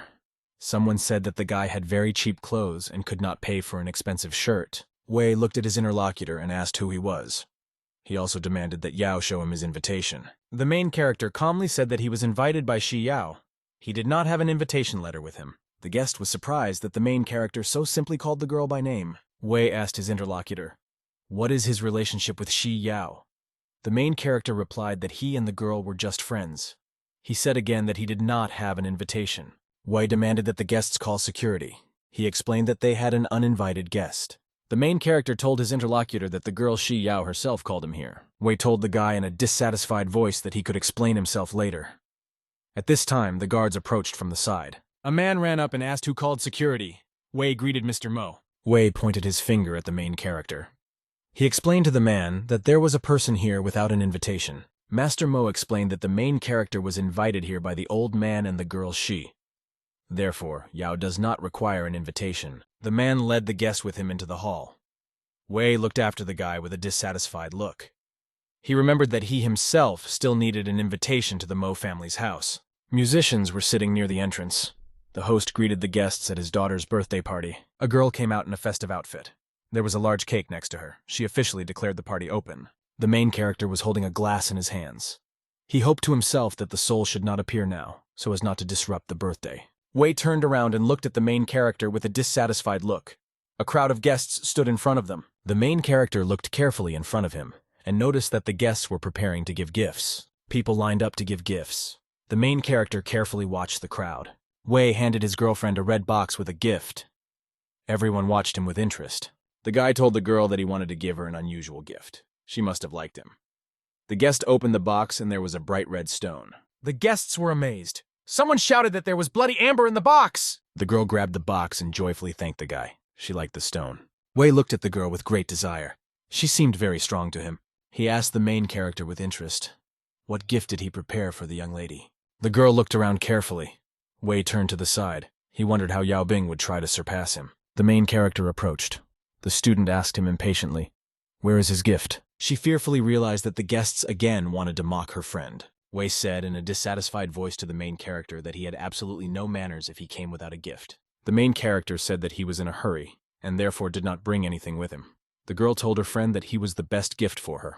Yao Bin said in a sly voice that he still did not come empty-handed. The guy told the owners of the estate that he had prepared a gift for Grandfather Mo. Wei said displeasedly that the old man has absolutely everything. Grandpa didn't need a gift from the guy. The main character said in a modest voice that he would give the old man 10 years of life. The people at the party were very surprised that the guy decided to give the old man 10 years to live. The guests became silent. They watched the main character with great interest. Wei explained to his interlocutor that it was very bad to tell lies. The main character demanded that his grandfather tell him his full name. The old man stood up and said that his name was Mo Chung Song. Yao opened the system window and pressed a few keys. He told the old man that everything was ready. The main character told his grandfather in a confident voice that he had extended his life by 10 years. The old man looked at the guest with great interest and asked if he told him the truth. The main character inside the system moved the date of the old man's death 10 years forward. Yao congratulated his grandfather. The old man joyfully answered his guest that he felt good. People at the party didn't understand what was happening. Someone even said that Yao Bin might be a fraud. He asked the guy how he could give the old man 10 years of life. The student angrily demanded from the main character that he show how he can control the fate of another person. Yao calmly told the guy that he would get into a bloody incident today. The student did not believe his interlocutor. Hao was standing under a huge chandelier at that time. The student angrily shouted to his interlocutor that he would get hurt today. Hao irritably shouted for the main character that he did not believe him and that he would not deceive him. The main character calmly walked forward and counted on his fingers. The student shouted to him that he would not be afraid. The main character shouted that the report was over. The student stood in place in fear. Yao rushed forward towards him. A huge chandelier fell from the ceiling to the floor. The main character knocked the student aside in flight in time. The guy was lying on the ground covered in blood. He was wounded and did not understand what had happened. People were very surprised. One of them shouted that he was a real lucky guy. Grandfather ordered his servants to take the guy to the hospital. The old man hit the floor with his cane. He said sternly that he himself could check how true the protagonist's words are. He reminded the guests that today was the girl's birthday. The main character stood exhausted. People looked at him in absolute silence. At this time, the girl laughed. She liked that the main character saved the student. Wei thought very angrily that he would not allow the girl to fall in love with another. At this time, one man approached. He decided to ask the guy a question. The guest came up with a beautiful girl. He asked the main character to take a look at his fate. The old man in the chair told Mr. Cow to come inside to talk. The main character, together with his interlocutors, was sitting in the hall at the table. Cow told the guy that he wanted to ask him something. The girl asked the gentleman, does he really believe the main character? Cow asked the guy why there couldn't be children in his family. His girlfriend Xiao Shan is still young. Without thinking twice, the main character opened a system window. He decided to find the answer to the question. The main character carefully studied the information. He found the desired date in the system. The guy suddenly stood up and looked at Xiao Shang angrily. He looked menacing. The guy approached Mr. Cow and said that he wanted to talk to him face to face. He will tell him the reason. The girl turned to the main character. She demanded that he say, everything is clear and precise here. The main character approached Xiao and told her the exact date in 2007. The girl was amazed. The guy asked if she wanted him to continue further. Cow, very frightened, jumped to his feet. He asked the guy what he said. Shan told the guy that she wanted to tell the man about everything herself. The gentleman asked with excitement what happened in 2007. The girl scaredly told the man that there are a lot of people around here. She promised that she would tell about everything later. Late in the evening, the main character was in his room. He decided to take a shower. Yao Bin felt relaxed. He stood under the streams of water and hummed something. Suddenly, the guy heard something suspicious from the side. He turned his head and looked at the noise. Someone knocked on the door. Yao Bin replied to the uninvited guest that it was already very late. The guy opened the door. Shan was on the threshold. She asked permission to enter the room. The girl sat down on the bed. She asked the guy how he was able to reveal her essence. Guest, I said in a calm voice the exact date when Chen Xiaoshan died. The main character put on a robe and wiped his head. He called his guest a ghost. The main character asked his interlocutor why she loves being among people so much. Shan said that the guy wants to know why she lives with a living person.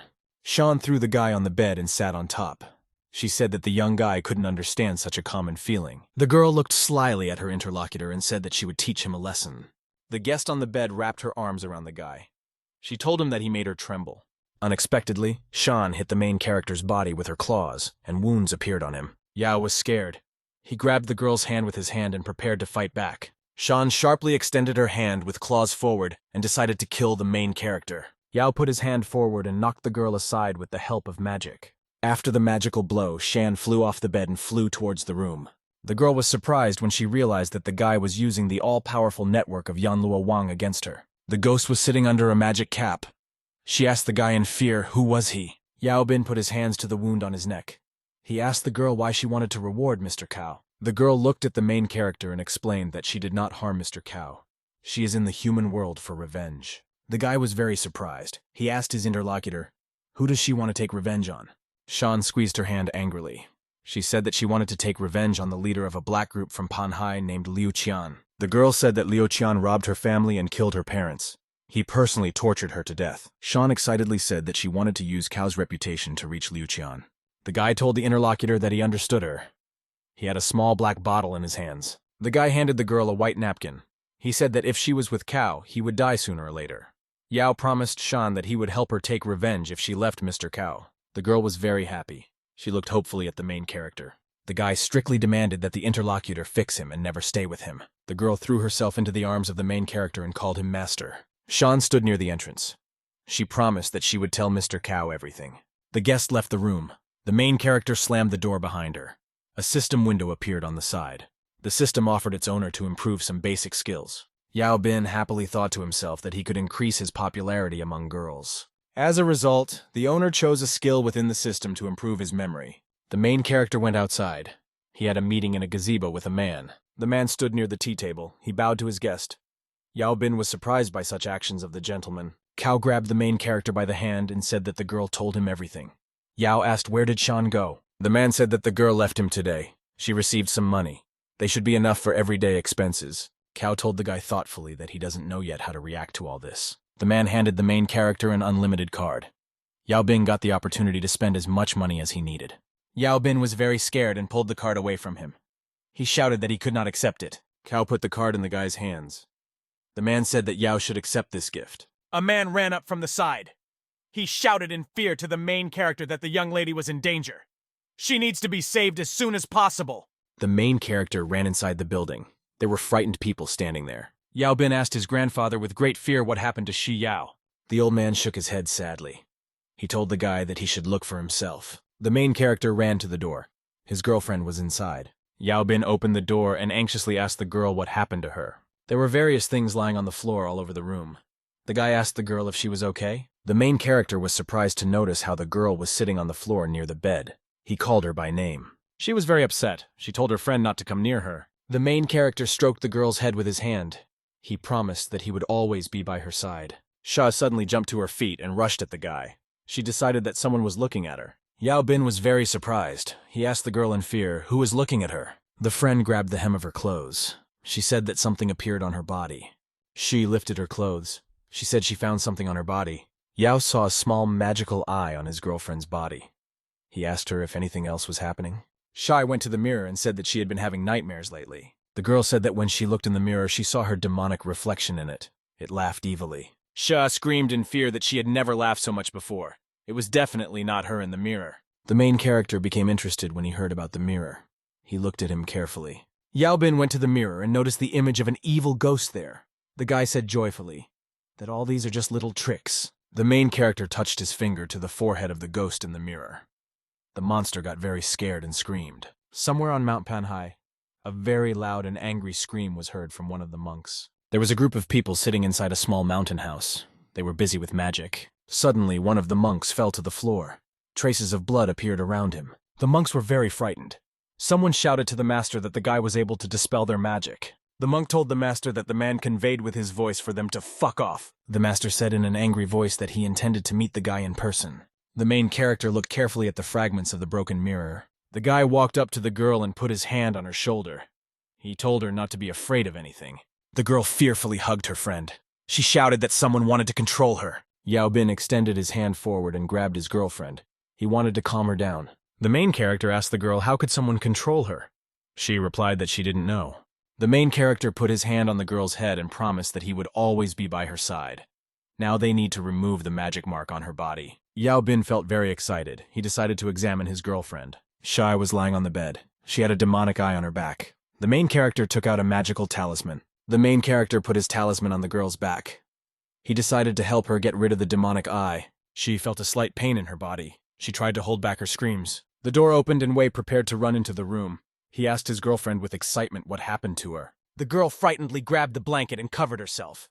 The guy supported her. Shai said in a scared voice that she was fine. Wei was very angry that the main character could take his girlfriend. A man approached from behind. He looked sternly at the guy and put his hand on his shoulder. The owner explained to the guy that if he doesn't try to take what he likes, then others can take it. An old man ran in. He asked with interest, "How are you?" The main character explained to his grandfather that the girl's problem had been solved. Now someone is targeting him. The grandfather explained to the guy that he wanted to assign a couple of people to him for protection. Yao Bin calmly replied that he was fine and had everything under control. The old man told the guy that he would thank him in a couple of days. Yao said he was leaving. The main character said goodbye to people and headed towards the exit. Old man asked the girl if she was okay. Shai replied that she was fine. The main character walked past the guy. He stood and looked angrily in front of him. Wei suddenly extended his hand forward and grabbed the main character with it. Wei, without turning around, asked the main character about his place of study. After a short pause, Wei turned to the guy and answered him angrily that he understood everything. The woman sat down next to the girl on the bed and asked if she felt better. The owner, sitting on the bed, said that it was good. The man saw fragments of the mirror on the floor. He realized that Yao Bing had decided to ruin his plans. The owner decided that Wei Qi could handle the main character. At that time, Wei was standing in the doorway and called someone. The main character arrived at school. The teacher told the school children that she wanted to announce something to them. The teacher said that Liu Qigang had dropped out of the class. Now they will have a new headman named Min Vian. The new guy started handing out pieces of paper to the students. The teacher said that there would be a competition for the best high school student. The main character extended his hand to receive a document from the headman. Min walked calmly past the guy and didn't give him anything. The main character was unpleasantly surprised. Yao told the headman in a dissatisfied voice that he had not given him the registration form. The students were surprised. Someone said that the main character wants to quarrel with the new headman. Minhee approached the student and handed him a registration document. He explained to him that there would be competitions between the best high school students. Ming explained that the student must give him the form completely filled out. The main character asked the headman, did he really think that he could get to the finals? Ming said in an angry voice that he could easily reach the finals. The main character looked displeased at his interlocutor and said that he was ready to give him a chance. The headman handed the guy a book and told him to memorize the poem in 5 minutes. He began to select a page. Min found a page in the book with the desired poem. Yao explained to the headman that he agreed, but he also had his own condition. The schoolboy looked at his interlocutor and asked what he wants. The main character demanded that the headman also learn the poem. If he loses, then he will have to do something for him. Ming agreed with the student's condition and said that it was time to teach. The students sat on chairs in the center of the classroom. The girl ordered them to start. The students looked carefully at the clock on the wall. They waited for 5 minutes to pass. Ming sharply slammed the book shut just in time and said that he had already learned everything. The headman told the surprised students that he was ready to tell everything now. Wei began to tell in great detail and accurately from memory the contents of the chapter from the book. The headman asked the students how they liked his story. The school children were amazed. The main character listened to his opponent and answered in a contrite voice that everything was clear to him. Yao Bin threw the book on the table and said in a dissatisfied voice that he most likely lost. The elder was very frightened. He dissatisfiedly asked the schoolboy, what did he tell him? Yao headed towards the exit of the class. He said he accepted defeat. He no longer needed the registration form. Outside, students played basketball on the court. The main character approached them. Yao looked at the basketball players. He realized that Ming had decided to throw him out of school at someone's request. The headman went out into the corridor and called Wei. He told him that Yao Bin is a coward and is not worth their attention. School children walked along the corridor.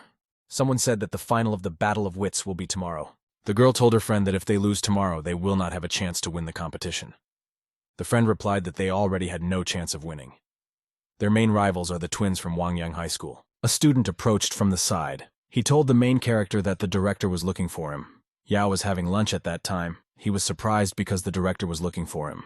The main character came to the school principal's office for a meeting. Yao Bin was sitting in a chair. After that, he asked the man if he was looking for him. The director was sitting on the sofa.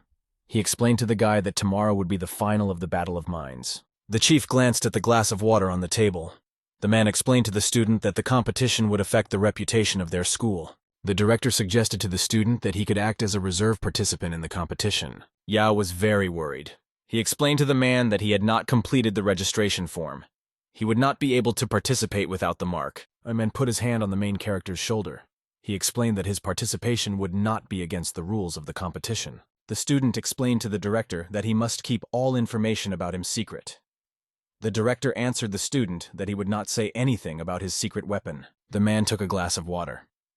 He thought to himself that the guy's participation in the competition would be a benefit for their school. The main character looked joyfully into his glass. He realized that Ming Wang would be very surprised very soon. There was a competition taking place in the large hall. The presenter greeted the guests and students. The girl stood in the center of the large stage. The hall was full of spectators. The presenter reported that Ruan Xiao had withdrawn from the competition. An alternate will now be appointed. The presenter named the name of the main character. The guy walked out the door and headed towards the stage. Ming looked very angry at the new participant. He didn't understand why exactly Yao would be at the competition. The girl stood near the microphone. She said that the competition will begin now. The presenter joyfully explained all the rules of the competition and how the winner would be determined. The girl reported that the participant in the competition was able to make 16 correct answers. The spectators were very happy. Fans supported Min very persistently. The presenter said that the participants Hai and Yang were also able to give the correct answers. The fans were very justified. They shouted words of encouragement for the participants. The main character sat and listened to conversations around him. He felt as if he were at a concert. The host shouted to the audience to welcome their last member from Pan High School, Yao Bin. Ming thought excitedly to himself that Yao must score at least 18 points. This will help them get into a draw with their rival school. The presenter said that the main character scored 19 correct answers. The guy suddenly began to tell personal information about Liu Liao to himself. The spectators were very amazed and surprised. The main character continued to talk about Liu Liao's blood type. The presenter joyfully said that the main character made 20 correct answers. Min became very angry. He thought that he could definitely win the next round. The girl smiled joyfully and said that they were starting the second round. Contestants will receive random numbers. The team that repeats the largest number in the shortest time will win. At this time, the main character's phone suddenly rang. The girl looked at him in surprise. Yao Bin picked up the phone. He told his interlocutor that he was listening to him. Ming angrily told himself that the end of the competition had now come for the main character, Yao. After talking on the phone, I hung up. He approached the judges with a proposal. The main character suggested that the organizers change the rules of the competition. He had an urgent matter. The man looked at the guy and asked what proposals he might have. Yao Bin looked sternly in front of him and said that he wanted to compete against both opponents himself. The twins were surprised. They couldn't believe that the guy wanted to stand alone against the two of them. The man asked the guy, "Does he really want to fight alone?" Yao replied that he wanted to end this as quickly as possible. The judge looked at the guy in surprise. He talked to his colleague. The man told the main character that they agreed with his proposal. Yao Bin thanked you for your understanding. He told his opponents to start first. The twins concentrated. They decided to show what they are capable of. The participants went to their tables. The host told the audience that they should greet Hai and Yang. The competition began and the clock started counting down. The judge shouted that time's up. The presenter said that the guys were able to repeat more than 2,000 numbers. Among them, there were even 4-digit ones. The main character turned to the girl and demanded that she give him only 5-digit numbers. The presenter was surprised. Main character went to his desk. He said it was time to start. The judge started the stopwatch. He told the participant that his time was up. Yao was completely focused. He opened his eyes wide and looked at the monitor. The main character carefully moved his hands on the monitor. He looked at the numbers. The guy was completely focused. He saw the numbers and they were imprinted on his mind. The main character remembered all the numbers very accurately. He kept his eyes fixed on the monitor. The contestant informed the judges that he was finished. The presenter reminded the guy that he had 1 more minute left. Yao answered for the girl that he is starting to repeat the numbers right away. The main character, in an absolutely confident voice, without hesitation, began to accurately repeat all the numbers. The main character finished reciting numbers from memory. One of the judges asked the guy, "Is this all he can do?" The guy looked at the judge and said that he remembered 2001. He didn't need to remember anymore. The audience was very amazed. The students from school realized that they were able to win. The school children abandoned their signs and ran to congratulate the main character. The audience very happily shouted words of support to the main character. The man told the guy that he wanted to make him his student. Yao answered the man that he was grateful to him, but now he had to leave. Ming suddenly jumped up from his seat. He asked the guy, "What kind of attitude is this?" The headman explained that Chen was the country's leading mathematician. He didn't understand why the main character ignored the offer. Yao headed towards the exit. He told the schoolboy that the mathematician did not propose to him. The main character went to the hospital. He decided to visit his aunt there and went up to the ward. He opened the door to the room and greeted the woman in fear. The guy asked Auntie in fear, "Where did Xiao Bai go?" The aunt said that the girl had already left. The guy asked what Xiao Bei said before leaving. The main character realized that the girl was now under the control of Mr. Liu. The woman took out a small talisman on her hand. She said his girlfriend left him. The main character held the talisman in his hands. He asked Auntie if Xiao was alone. The woman said that the girl was alone. She asked the guy what could have happened to Xiao Bei. The main character excitedly explained to his interlocutor not to worry. The woman pulled off her outer clothing and showed her guest the marks on her hand. The main character noticed that the woman had fingerprints on her hand. He didn't understand how a girl could be so strong. Auntie asked Yao what happened to the Xiao girl. The guy wanted to calm down. There was a lot of commotion in the hospital. Someone shouted that the patient in bed 19 was very sick. Doctors were running along the corridor between the rooms. Someone shouted that the patient in room 36 was having seizures. The nurses ran in fear along the corridor. Someone shouted that the patient in room 28 was suffocating. I had to call Mr. Chen. The nurse ran up to the main character in fear and shouted that something had happened to his mother. Yao turned to the side in fear. He asked the nurse what she said. The main character turned around and shouted in fear that he was already running. He headed towards the exit. Suddenly, the woman fell to the floor in a fit. The guy called her with excitement. Yao looked at his hand in fear. She still had a demonic aura on her. The guy looked carefully at the talisman. A dark demonic radiance emanated from him. Yao grabbed the woman's hand. He demanded from the nurse that the doctor be called here. The nurse shouted in fear that they don't have enough doctors now. All the doctors are on the 19th floor. The main character was very surprised when he heard about the 19th floor. The guy held the woman in his arms. He asked a nurse to look after Auntie Huang. Yao Bin walked over and activated the system window. He was looking for the information he needed. The main character looked closer with great excitement. He found what he needed. The guy looked at the talisman in his hand. He realized that this was an order from hell for death. The main character realized that Mr. Liu wanted to risk the lives of all the patients on the floor just to watch him. Yao ran to the exit. He shouted for the nurse to take care of Auntie Huan. He decided to look for the chief physician. The doctors were running down the corridor. They were preparing to go to the sick wards. Yao was catching up with the head doctor. He told him that he knew how to save all the patients. The chief doctor asked the guy, "How can patients be saved?" The doctor told the guy that they should now be in the therapeutic intensive care unit. Yao shouted to the doctor that all this is not true. The doctor told the main character that the patients are now in a terrible condition. Something bad might happen to him. The head doctor told the guy that he could wait a little until everything calmed down. They can talk later. Yao explained to the doctors that a voodoo spell was used against the patients. They cannot be saved just like that, the doctor asked the guy in a dissatisfied voice. Who besides them can save people? The main character excitedly told Dr. Chen that the patients were in terrible condition. This is anomalous. The doctor asked the guy how he was going to save the sick. People. The main character asked the doctor if there was a large room somewhere. There you need to gather all the patients on the 19th floor. The doctor said with excitement that there was a large conference room on the floor. Yao demanded that all patients be immediately transported to the hall. Suddenly the lights went out in the hospital. The nurses were scared and looked around. One of the medics told Dr. Chen that the main character might be right. They had never seen so many patients require intensive care at one time. Another medic said that someone could actually use voodoo magic. Chen turned around and told his subordinates that he would fire them if they repeated anything about magic. The main character noticed with interest in the system that the doctor was very scared. The doctor asked the main character, what should they do?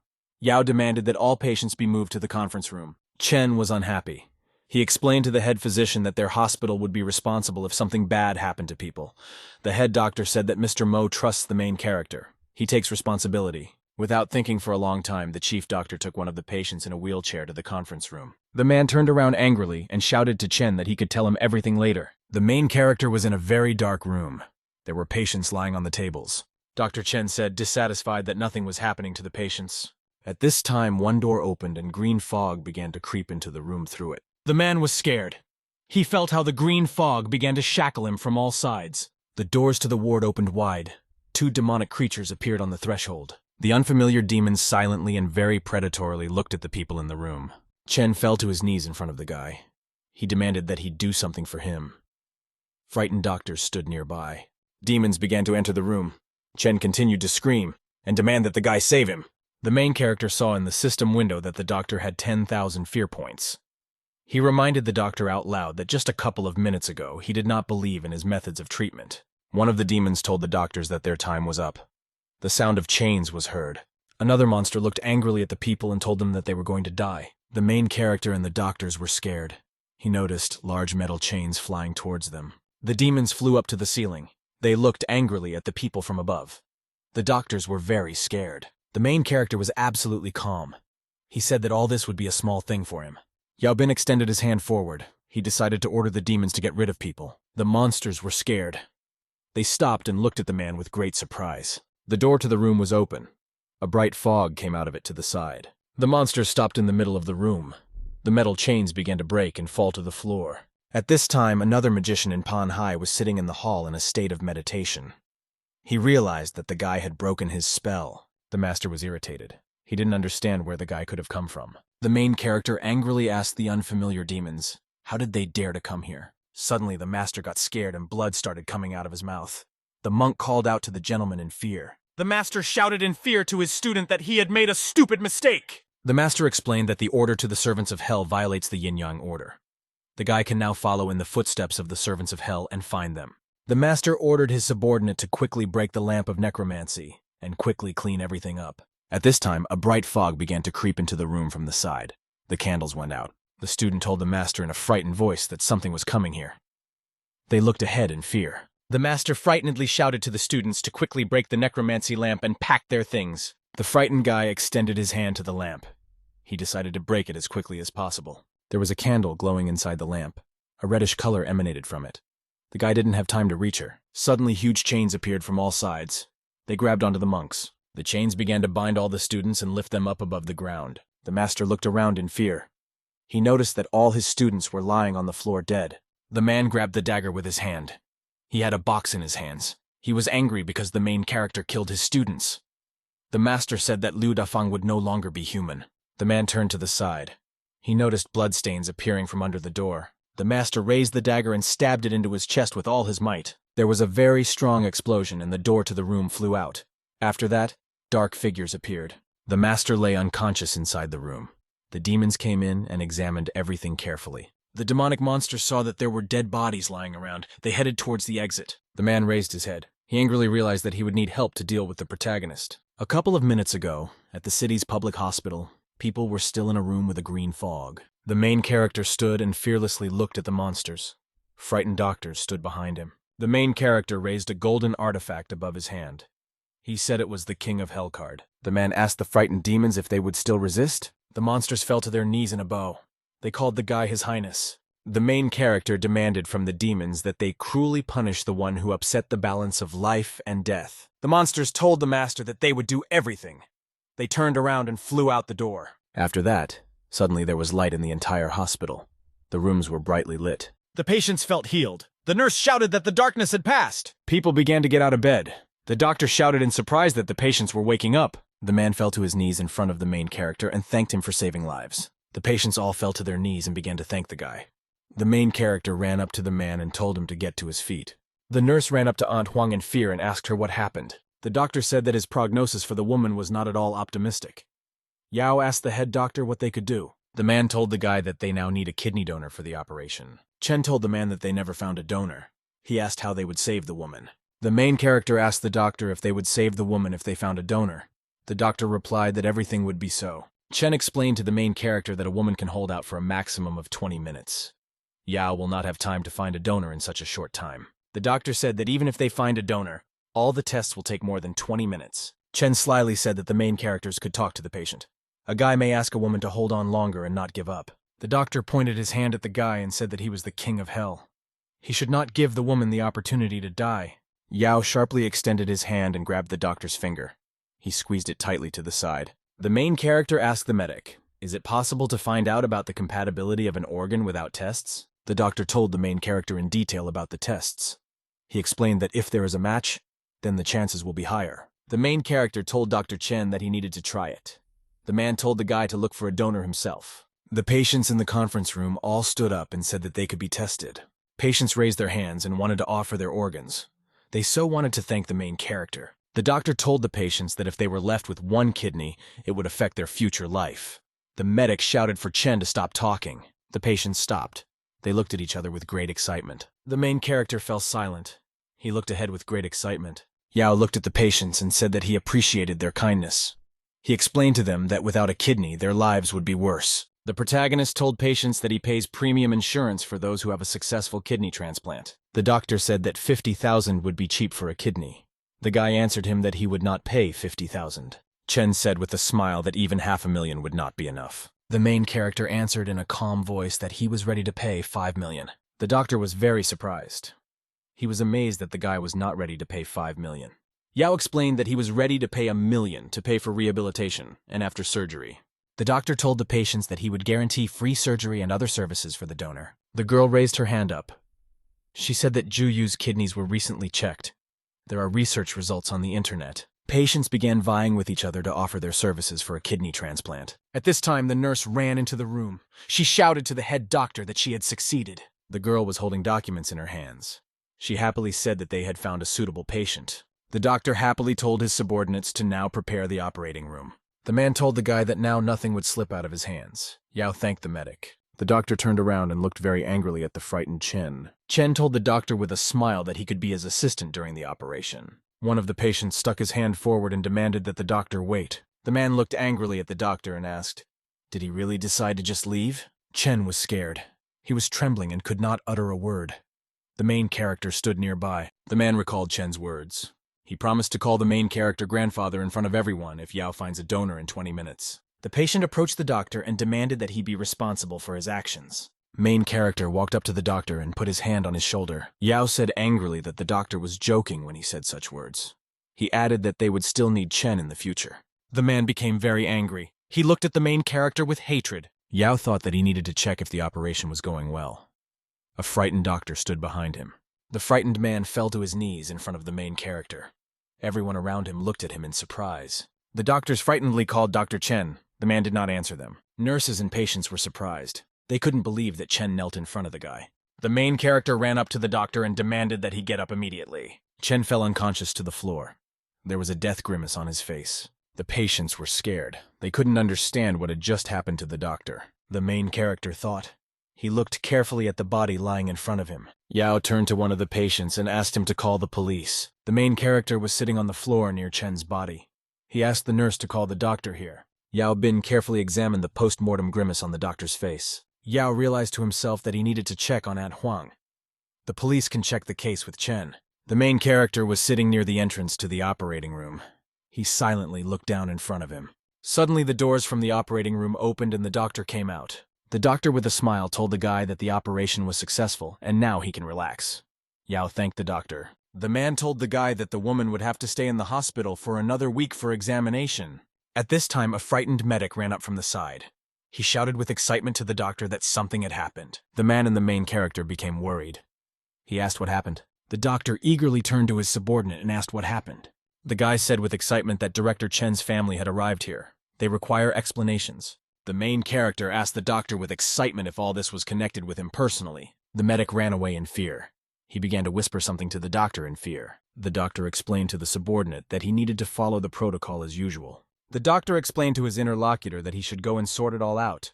The guy said in fear that the high school student was accused of bringing Chen to death with a group of people. The doctor ordered his subordinate that no one from the staff give any interviews to journalists. The man turned to the guy and asked, "What does he think about this?"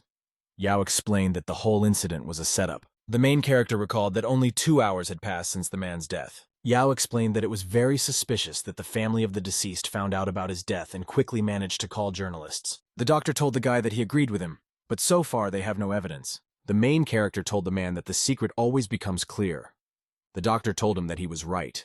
The main character walked accompanied by a man along the corridor. He thought to himself. Yao thought to himself with excitement that he couldn't find out what was wrong. The main character and the man stood in the security room. They were checking CCTV footage. The guard pointed to the videotape. He said that this is footage from the moment everything happened. The doctor said that they had already looked at this part many times. There is no evidence here. The main character pointed his finger at the screen. He asked the guard to slow down the moment. The worker replied that he would do everything. Yao looked at the screen with great excitement. He realized that there really were no traces there. Unexpectedly, the main character saw something interesting on the recording. He demanded that the videos stop. The doctor approached the guy in fear. He asked him what happened. Yao pointed his hand at the man in the video. He asked the guard to zoom in on the shot. The worker, using a computer, began to highlight the desired location on the screen. People took a closer look and noticed a suspicious man in a cap. He was driving a large cart. The doctor asked very displeasedly what kind of person they saw in front of them. The main character explained that the janitor is now the main suspect for them. The doctor said that they opened Chen's body and found nothing strange. The main character said that there are many methods to kill a person without leaving any traces. The doctor said in fear that the murder was planned to blame the main character. Yao Bin replied that everything was so. The medic said they needed to call the police and find the suspect. This will help restore Yao Bin's reputation. The main character explained to his interlocutor that he knows how everything can be settled. The guy headed to the door and said he was leaving. He prepared to go out into the corridor. The main character explained that he needed to find a suspect. He asked the doctor to check on Mom and on Juan. The doctor promised the guy that patients would receive the best care. Main character went out into the corridor. He carefully dialed the number on the phone. Yao told Mr. Kai that he would send him a photo of one person. He will need to be found. The man was very beaten. He told the main character that he would find the right person. The main character asked the man for forgiveness for asking for a favor. Yao thought in fear that his interlocutor had a very exhausted voice. The main character ran with all his might along the corridor. He realized that he needed to get to tea as soon as possible. At this time, suddenly the guy's phone rang in his pocket. He stopped in surprise. The main character picked up the phone. The interlocutor called him by name in a frightened voice. Hosai said in a frightened voice that someone had stabbed Kai in the back. The guy should come quickly. The interlocutor abruptly hung up. The frightened main character continued to call Cozy by name. Yao ran outside and tried to stop a taxi. The car stopped. The main character quickly got into the car. He shouted to the driver to go to Huangjia Street. The guy very quickly arrived at the nightclub building. He decided to quickly find the man. Jiao asked the worker, "Where is Mr. Kai?" The employee answered in fear that Kai had not yet returned from his meeting with his friend. The main character squeezed the worker's hand with all his might. He asked where the man had an appointment. The guy was very scared. He said the man made an appointment at Yesibar. The main character ran with all his might along the corridor. The worker frightenedly called after him by name. A whole group of bandits with weapons in their hands attacked one of the fighters near the elevator. One of the fighters grabbed Ho by the head and pointed a huge knife at him. The bandit angrily hit the guy's head against the wall. Several more fighters with weapons stood behind. The main character ran up. He angrily shouted to the bandits to stop. The attackers turned around. They did not understand who had now decided to stop them. Yao Bing stood and looked angrily at the attackers.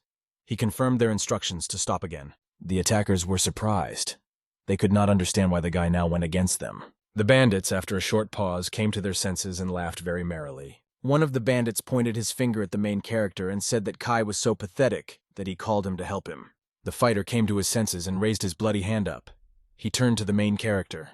The guy pointed his finger to the side and said that Mr. Kai was still there. He can still be saved. The bandits looked at the main character with surprise and amusement. At this time, one of the attackers ran with all his might and kicked the guy in the stomach. The fighter fell to the floor after a very powerful blow. The bandit shouted at him to shut up. A strong aura appeared around the main character. He told the Grozno bandits that they had given up the chance to escape. The boss looked angrily at the main character and told him to take better care of himself. The main character very sharply launched a sharp blade in front of him. He flew towards the bandit. The man was very surprised. He did not have time to notice how the blade cut off his leg. The attacker screamed very loudly. He was lying on the floor with his leg severed. The other bandits looked at him very scared. One of the attackers looked to the side and noticed that the leader's legs had been cut off using a regular medical card. She lay bloodied on the floor. The boss extended his hand forward. He shouted for his fighters to kill the guy. EXO found the strength to rise on one knee. He shouted to the main character that Kai was still waiting for their help. The main character answered his interlocutor that he would now finish off the bandits in a minute. Criminals with weapons ran angrily towards the guy. The ground under the main character began to crack. One of the bandits viciously swung his weapon to hit Yao. The main character swung and with a powerful blow knocked off one of the attackers. Yao Bin fought off the fighters who ran up to him with very powerful kicks. One of the criminals ran up to the mountain hero from behind and wrapped his arms around his chest. The other attackers jumped up and prepared to finish off the guy with their weapons. The main character sharply twisted his arm and threw the bandit over himself to the floor. The main character spun the attacker by the arm and prepared to throw him aside. Yao, after a powerful swing, launched the criminal into flight straight into the building. After the flight, one of the bandits smashed the entrance door to the building with his body. There was debris everywhere. Suddenly, a dark aura appeared near the broken entrance. There were still large clouds of dust. Ho extended his hand to the guy and asked him to be careful. Yao looked ahead in fear. The main character shouted menacingly that he was calling on a demonic army. The fighter ran up to the guy and grabbed him from behind with his hands. He wanted to stop him. Ho explained in a frightened voice that Mr. Kai was now in front of them. The main character was surprised. He didn't understand what was happening. At this time, a body fell from somewhere above. Kai shouted to the guy to stay where he was and not to worry about him. The main character prepared to push off the ground and jump up. Yao Bin pushed himself off the ground and jumped to help the man escape. The man's body fell from a great height. Yao stood and watched. The main character was able to catch the falling man in time. He asked Kai nervously if everything was okay with him. Yao Bing slowly descended to the ground after the jump. He held Kai in his hands. EXO was very surprised. He had no idea that the main character could use so much internal energy. Kai was sitting near the wall. The main character told him to rest. The man told the guy to protect himself. The boss was sitting on the sofa. He asked Kai, "Is his young assistant really next to him?" The leader was holding a cup of drink in his hands. He asked his interlocutor, "Did he really look down on him?" The boss looked at the guy and asked, "What kind of child is this in front of him?" Ho stood and supported the wounded man with his shoulder. The main character said that he is just Mr. Kai's bodyguard. Kai said in an exhausted voice that his bodyguard's name was Yao Bin. The boss ordered a subordinate named Go to take care of the main character. The boss happily said that he could take over half of Panhai's market if Kai died today. He decided to rely on the Go master. The fighter approached the main character and slyly greeted him. He asked the boss displeasedly, did he really call him to beat a simple child? The main character asked the fighter angrily, "Is this all his doing?" I walked up to the guy with a quick step. He told him that he beat the crap out of Kai. The fighter was unhappy because the main character decided to compete with him. Yao waved his finger at his opponent. He said that he would give him 3 tries. He was very angry. He looked at the guy with hatred and prepared to attack him. The fighter ran up to the main character at full speed. The guy stood calmly in place. The main character calmly stopped the attacker. The man did not have time to hit him. One blow from the fighter flew past the guy. Yao dodged to the side in time. The fighter swung his leg to knock the protagonist out of his place. Yao calmly dodged back. He told the fighter that he used the second attempt. He became even more angry. He understood his leg to strike his opponent with it. The fighter became very angry. He jumped up and looked at the guy with hatred. He pushed himself off the ground and jumped up to the very ceiling. The main character followed him with his eyes. The man swung his hand and tried to hit the guy from above. The main character managed to grab his opponent's hand with his own hand and protect himself from the blow. Yao looked angrily at his opponent and said that now it was his turn to hit. Yao swung his hand and hit the man in the stomach with all his might. The punch was very powerful. The fighter began to fly back after him. After a powerful blow, internal organs were damaged inside the fighter. He developed a bloody cough. The blow was so strong that the man's clothes burned off as he flew backwards. Yao Bing stood still. He watched carefully as the fighter flew away from him. The main character turned around and approached the frightened boss named Master Go. The guy angrily told the man that it was his turn. Go, I asked the guy to spare him. The main character stood near the boss. He asked him how much does he value his life. Gu raised his trembling hand. He said the amount was 5 million yuan. The main character was surprised that the man decided that his life was worth 5 million. Gu joyfully raised his hand and offered first an amount of 10 and then 20 million. Yao went up to the boss and said that his life was worth 20 million.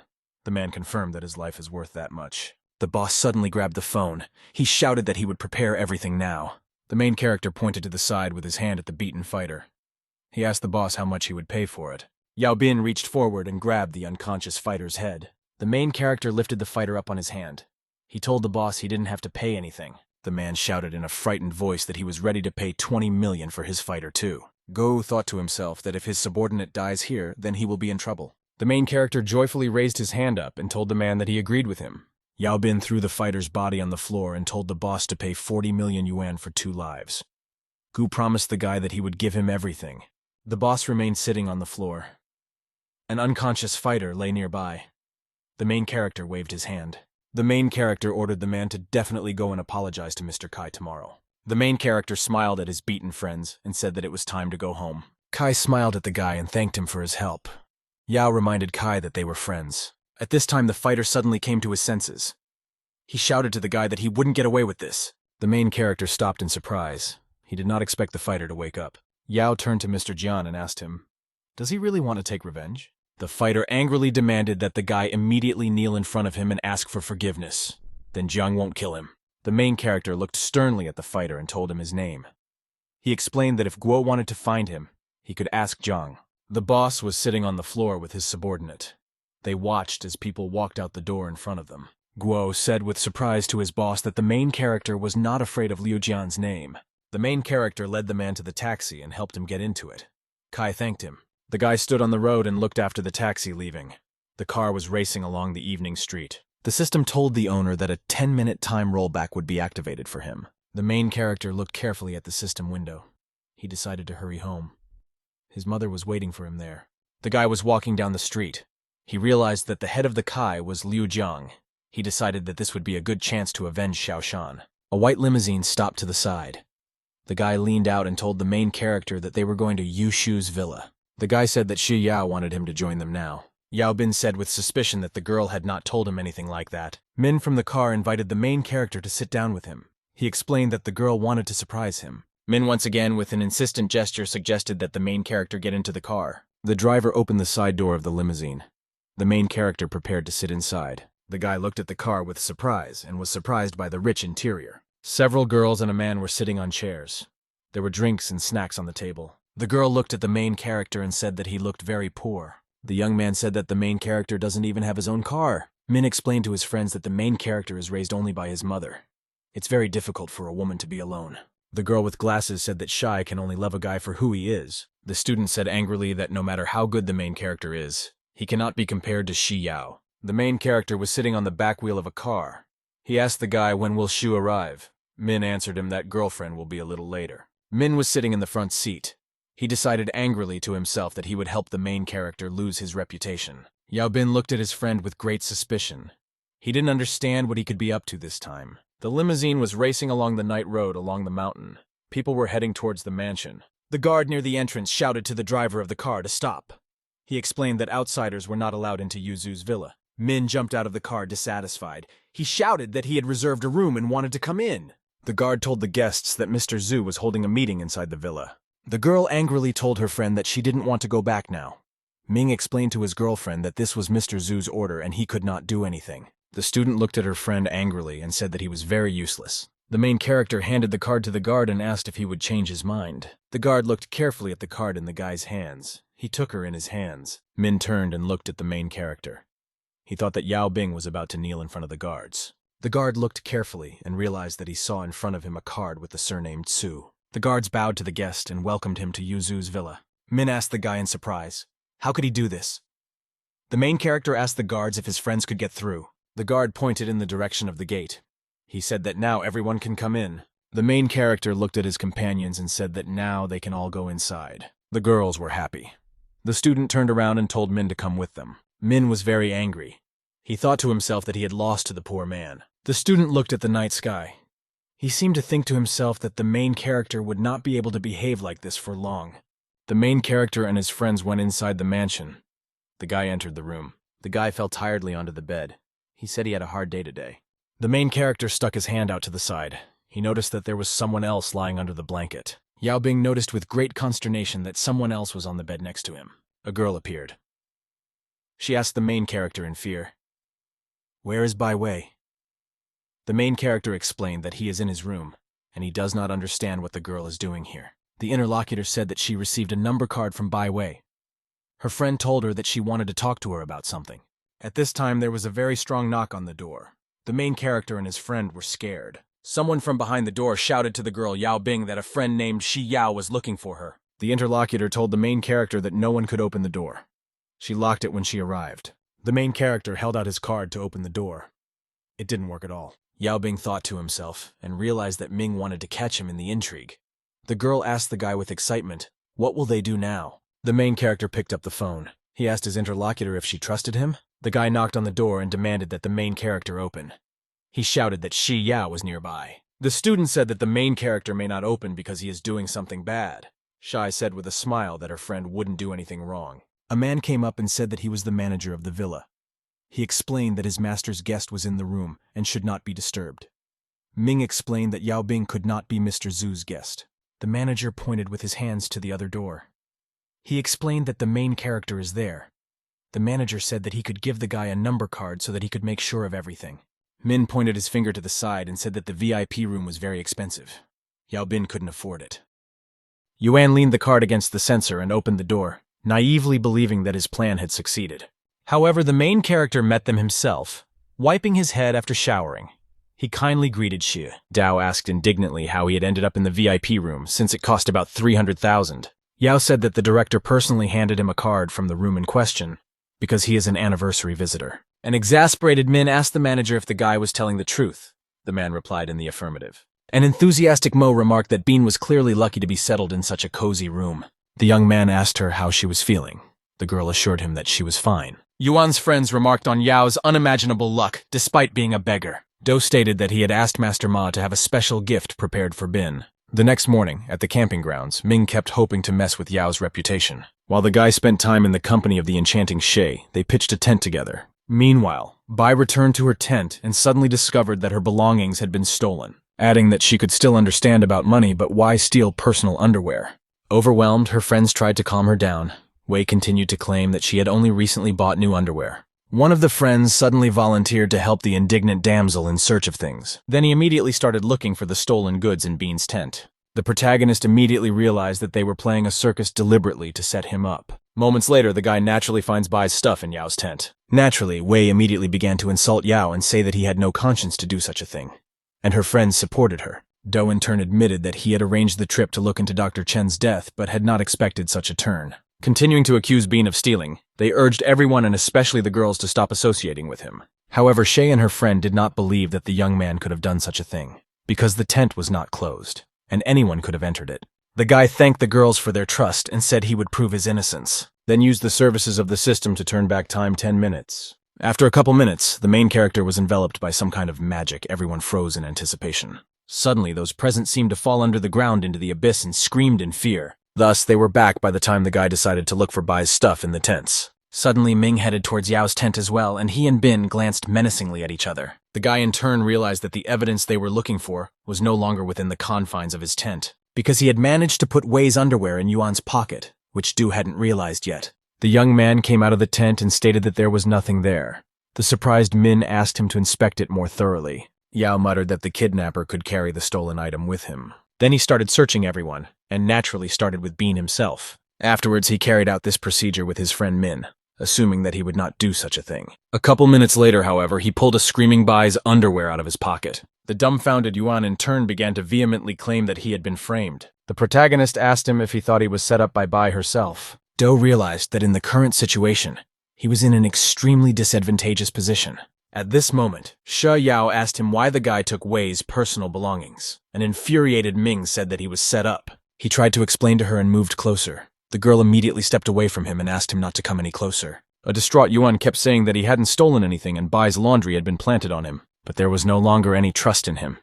And no matter how much he asked them to believe, everyone thought he was a thief. At this time, the guard suddenly approached them and asked which one was Do. The surprise guy said it was him and wondered why they were looking for him. Without any explanation, the bodyguards hurriedly grabbed the young thief. Min started to resist, but the guards quickly took him under their arms and dragged him off in an unknown direction. Then turning to the others, kindly asked them to follow them.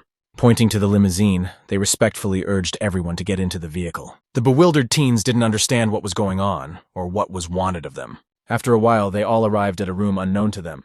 Yuan was still stalling as well. The young man stated that if they didn't let him go, they would all be at least fired. The not particularly sociable guards, however, silently threw him to the floor. On the throne sat Mr. Gao, who ordered his bodyguards to chop off Du's right hand. Everyone present was shocked by this turn of events. Even Yao was taken aback. The guards immediately grabbed him and pinned him to the ground. Min said that Father Kang would definitely take revenge on them. Suddenly, Shu asked Grandpa Gao what Yuan had done to be punished so harshly. The old man in turn shifted his gaze to the girl and motioned for her to come over to him. Yao urged her grandfather to forgive Du. After all, they were only children, but Gao was determined. Turning to the bodyguard, he ordered him not to hesitate and bring the matter to an end, after which he began to explain to Shay that today was his grandmother's memorial day. Consequently, he asked Yuan to make these flags and pointed to the paint-smeared flags, adding that he had no idea how repulsive this child would be to his grandmother's memory. Besides being defaced, the flags had some pretty nasty words written on them. But Min continued to stand his ground and say that he didn't do it all. Gao asked if it really wasn't him who he thought could have done such a thing. At this moment, Yuan's friend suddenly confessed what he had done and began to repent. The guy got down on his knees and said he was just trying to make a joke and didn't know their purpose. The old man couldn't stand it and ordered the guards to cut off his hands too. Everyone was shocked at what was happening. Meanwhile, the bodyguards proceeded to order Mr. Gao around and dragged the teenagers behind them. But Bean stopped them and sharply stated that Grandpa couldn't do that. Since cutting off their hands would only get him in trouble, Do asked him to shut up immediately so as not to make things worse. The surprised old man asked the young man why he had come to see them. The protagonist confidently replied that he came here with his friends. Mr. Sheng suddenly jumped up from his throne and heading towards Yao said he should have warned him of his visit. To give him the opportunity to prepare for his arrival, his grandfather was extremely respectful of the young man, suggesting he stay here for a couple days, while being willing to provide better service. Bean replied that he didn't want to bother him, and that's why he didn't announce his arrival. The joyful old man was indeed genuinely happy to see the young master. Gao asked him when he had time to get here. Yao said he arrived yesterday. Grandpa immediately ordered the guard to go to the hotel manager in charge of everything, adding that he had a duty to warn him about the man who was a gold card holder. Min almost freaked out when he heard that Bean actually has a VIP card. However, at this point, the protagonist muttered that it wasn't the administrator's fault in any way. Moreover, he was being very respectful to him, so you shouldn't punish him. Then Sheng changed his mind and asked the guard how much they pay the manager. The guy said he gets 5,000. Gao urged him to thank the administrator and give him 2 million for helping the young master. Afterward, he asked Yao if he really wanted to keep these teenagers alive. At this time, Min's friend literally started begging Bing for mercy, crawling on his knees. The guy turned to Yuan and asked if he wanted to know what it was like to be without a hand. Do also began tearfully apologizing to him and begging for mercy. In response, Yao stated that since they had messed up the flags, they should be punished. Min suddenly became aggressive, saying that they had already apologized to him, and that was more than enough. The guard suddenly slapped the teenager and said that he dared not interrupt the young master. Bean reported that he's not trying to purge them, rather catch up with them. A surprised Gao asked how exactly he intended to do that. The young man replied that in order to do so, he needed to make sure of one important thing. After which, he turned to the exhausted Yuan and said that he was obliged to answer him one question. The guy in turn wary, Yao asked him if he was a virgin. Most of those present were stunned by the question, while others laughed. An enraged Do said he purposely wanted to mock him and taunt him. The bodyguard in turn hastened his response, the guy suddenly admitting that he hadn't gotten close to the woman yet. The protagonist then asked Mr. Gao to escort everyone out of that room. The old man immediately ordered his men to immediately leave the confines of the room. After a few seconds, the doors closed on the back side and all the guards went to the lobby. Bing asked his grandfather what his consort's name was. Gao sadly said Jiaxi Ru. Yao instantly typed her name into the system search engine and waited for the result. After a minute, the program gave him information about her, and it turned out that she had in fact been murdered. The guy realized that in this case, he would have to use Yan Wang's order. He raised the talisman above his head and began to recite a spell to take his soul to the realm of the dead. A few seconds later, some sort of magical flow rushed out of the building into the sky. At this moment, Yuan's eyes began to roll and the young man began to gasp for breath. Shu couldn't understand what had happened to him. The picture was really creepy. At a certain point, Min twisted in a characteristic way and a frightening grin froze on his face. Everyone was freaked out by what was happening and didn't realize the state he was in. After a moment, however, Do closed his eyes and stopped moving. Shay wondered why he wasn't moving. A furious Bai menacingly asked Yao what he had done to him and why their friend was showing no signs of life. Bing didn't have time to reply as Yuan's voice suddenly cut through at this time. Who asked why he was lying on the ground since he didn't like her. The guy was generally acting like a girl. Suddenly shocked, Sheng said his wife's name in a trembling voice. For a while, Do's indifferent look startled the old man, but afterward everything fell into place. Min suddenly shouted his grandfather's name and greeted him joyfully. Then they hugged each other. Gao couldn't believe that this was really his beloved consort. Yuan's dumbfounded friends were puzzled and asked what was going on here, while an animated Sheng wiped the tears of his wife in the body of a young man. Yao hurried the old man as he needed to bring Ziru's soul back to the realm of the dead in 15 minutes. Gao asked Jia where she'd put the box he'd given her, since 20 years of searching had yielded no results. At this moment, Ru suddenly pushed him away from her and looked menacingly into his eyes, after which she asked in Min's voice, did he really call her just because of that box? The protagonist couldn't understand what they were talking about or what was so valuable in that box. At this time, he suddenly received a call from Kai. Bean immediately picked up the phone and asked what was wrong. The young man replied that he had finally managed to find him. Yao inquired if he was all right. The answer was extremely shocking.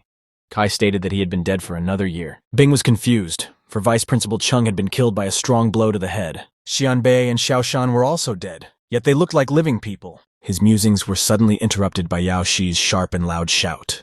The master instantly turned around and asked the girl what had happened. At the same moment, he saw the embittered Yuan pounced on the old man and began to strangle him. Consequently, he had to use physical force, and he punched Min in the back. Bean asked why his wife's spirit suddenly became angry and attacked. Sheng muttered that it was because of his question about the jewelry box. The protagonist leaned over to Do and looked at his pupils.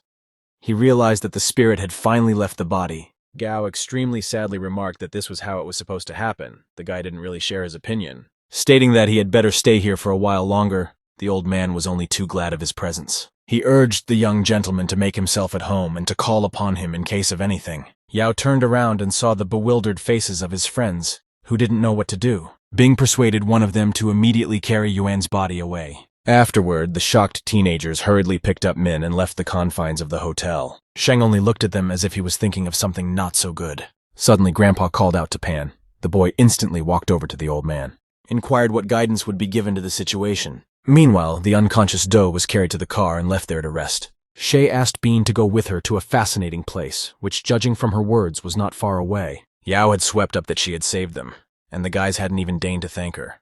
One of them immediately became a sycophant and said how much he was grateful to them for saving him. Afterward, he asked the guy how he was able to summon the servants of hell and asked him to teach him. Naturally, the protagonist did not reciprocate, while the young man continued to write out compliments to him. Soon, Bin said goodbye to them and told Shu that he needed to leave on business, but the irrepressible teenager began to ask to be his partner, saying that he would always come to his aid, adding that he can always rely on him if the need arises. The master ignored him and went to the bus stop on the mountain. However, after more than 10 minutes, the bus still hadn't arrived. The guy found this suspicious. Suddenly, an unknown hooded man approached from the side, at which time the rain started to fall. Bin thought that was odd, because there was no one in sight on the horizon, and he would have noticed if someone was walking towards her. A couple minutes later, the long-awaited bus pulled up. Yao tried not to pay much attention to the stranger, and headed inside the cabin where he sat in the single seat and stared out the window. But looking at the bus stop, he did not see the unknown man, and he was not on the bus either. Bin didn't understand how this was possible because he couldn't have imagined it, and he could clearly see the hooded man. Afterward, however, he still preferred not to bother and gradually fell into slumber to the sound of the rain. The protagonist reached the city hospital and hurried inside. But suddenly he met the unknown hooded guy in the hallway again. Yao remembered seeing him earlier. The young man in turn took off his mask and smiled at him, after which he suddenly rushed to run away. Naturally, Bin chased after him, urging him to stop. Running out from around the corner, he had time to notice the stranger quickly run into the elevator. The basement lit up on the gauge. The young master realized he had gone to the basement. As he walked down the stairs, he realized that it was this man who had blamed him for Chen's death. Opening the door to the basement, he discovered it was the entrance to the morgue. Where it was very cold and dark, Yao shouted for the young man not to hide and showed his face. At this moment, the door slammed in front of him. Bin immediately rushed towards it. A moment later, however, the cells of the morgue began to open one by one. The guy froze in place. The dead began to crawl out of the crates and head towards the master. Xiao shouted to the unknown man that he was impressed with his ability to control the corpses. But it wasn't enough. At this time, all the zombified suddenly pounced on the cocky guy. The result was an explosion that scattered the dead all over the morgue. Satisfied with himself, Bing muttered that he never bothered to use Yan Wangjiao. And if that's all he's capable of, he'd better not try to kill him, since with those skills he won't be able to do it. There was an unpleasant smell of deadness in the room. Yao noticed it seeping from the walls. Then creepy hands with sharp claws on their fingers started crawling out of every crevice. The system instantly alerted the host that Gu Jiangwan would soon appear, who was the lord of the realm of the dead and could not be controlled. His eerie voice mouthed that he had decided to choose him, but with one condition. Bin immediately slammed his fist against the ground as if he had summoned some kind of magic. He then asked the monster if it deigned to give him a choice, and summoned Kung Gu Wang's strength. The dead men, meanwhile, surrounded the protagonist, and even the summoned master didn't scare them. But when Yao unleashed a huge magical hurricane on the zombified, which began to scatter them around, the corpses suddenly realized the young master's power and stopped throwing themselves at him. Bean, in turn, provoked them in every way possible and encouraged them to try their luck in the next attack. However, the frightened dead still did not risk approaching him once again. At this moment, a thick fog suddenly appeared and concentrated into a kind of sphere, and after a while, Chu Jiangwan appeared in front of the protagonist. Suddenly, the elder opened his eyes. They were different colors. One was fiery yellow, while the other was turquoise blue. Qin Guang instantly ran up to Wang and they started talking about something. The young man was puzzled. Yao asked him what had happened, and what was so important that he had decided to talk to Zhang about. For a couple of seconds, they looked away from the dialogue and fixed their questioning gaze on the guy. After which, the elder Chu walked up to Bin and bowed low to him. The young master was at a loss. The system in turn reported that Qin had convinced Wang to surrender and rewarded him with 5 million yuan of underworld. The Ming Palace was also revealed to him. Meanwhile, the already befriended elders continued their communication. Yao decided to search for the stranger among the dead scattered around the morgue.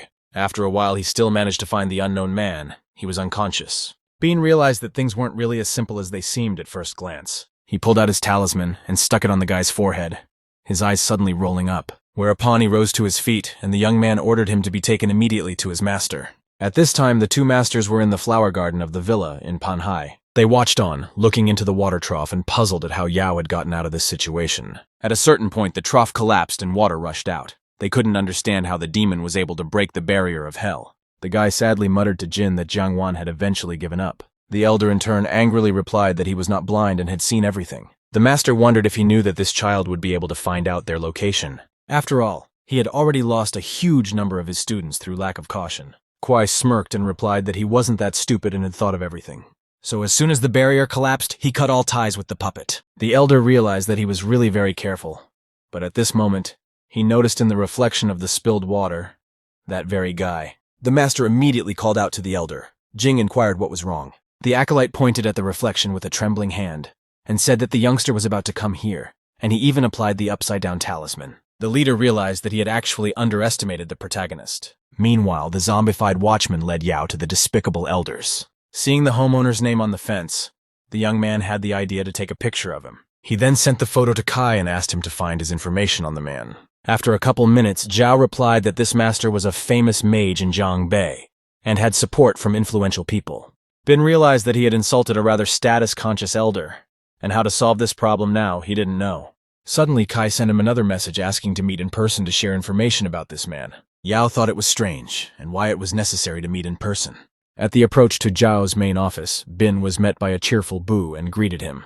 The guy asked if he had seen Gao. Ji replied that the man had come today to apologize to Kai, adding that Mr. Zhao was waiting for him at his place and hurriedly escorted the young man out. Bu brought him into the master's study and hurriedly prepared hot tea for them. Yao literally became curious about Jing's identity from the doorstep. Kai asked him to sit down. Zhao seemed nervous and hastily smoked his cigar. He was silent for a few seconds and only sighed heavily. Afterward, he still spoke up that he was working for Mo's family, but Bin knew that very well.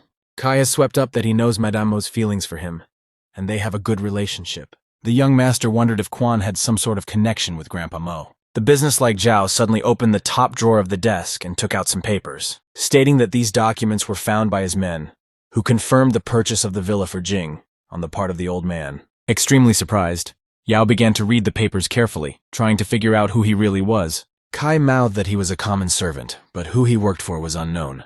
Bin studied the documents for a while longer before handing them to Zhao and thanking him for his cooperation. The guy then said it was time for him to leave, at which point Z came up with the tea and asked him to stay. But the protagonist still insisted and left the office. Bu asked Kai what happened to him. The young man urged him to go downstairs and warm up the car while he got ready. After a certain amount of time, they, along with Z, successfully left the city limits. It was late at night when they finally reached Juluo Manor, where a frustrated Zhao and Bu told him about the situation. The elder, meanwhile, was writing something. Upon learning of what had happened, the old man literally became furious and messed up his writing. Kai said that Jing wasn't careful and left a trail, so Yao got on the trail and asked to find him. The enraged Mo threw the inkwell away with a sharp movement of his hand and declared that he had become too arbitrary. Zhao began to reassure him that he had nothing to worry about and would solve the problem himself. Grandpa instantly apologized for his behavior and said he trusted and relied on him. At this point, Gu walked into the room and declared that punishment was simply a must. Chuan ordered them to immediately bring young Master Bing here. She obediently agreed. Meanwhile, the protagonist hurriedly came to Pan High School. However, he was suddenly blocked by a fancy car. All the students were shocked because it was a Ferrari. The tinted glass slowly lowered and Gumo was behind the wheel. The girl said she came to pick him up. Naturally, the guy got in the car and they drove off. The students were at a loss to guess who it was. After a short period of time, they reached Juluo Manor, where a joyful Mo met Bing and asked she to make them a special tea from the very same tree. The young girl has noticed that Yao is a very important guest in their house, as the old man doesn't offer this tea to everyone. The protagonist in turn thanked his grandfather for his hospitality. Suddenly, Mo took his hand and apologized. The confused young man asked what he was apologizing for. The old man told the story of how Lei had once helped cure Yao Yao, and so he gave him a villa as a token of gratitude.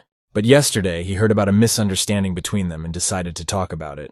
Especially, he never formally expressed his gratitude and offered Juluo Manor to the guy.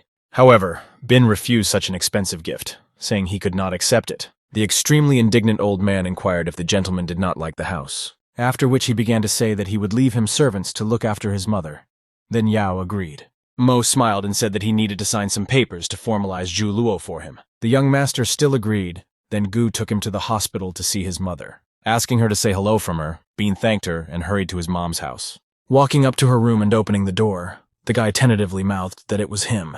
However, inside the room he was waiting for a completely different picture.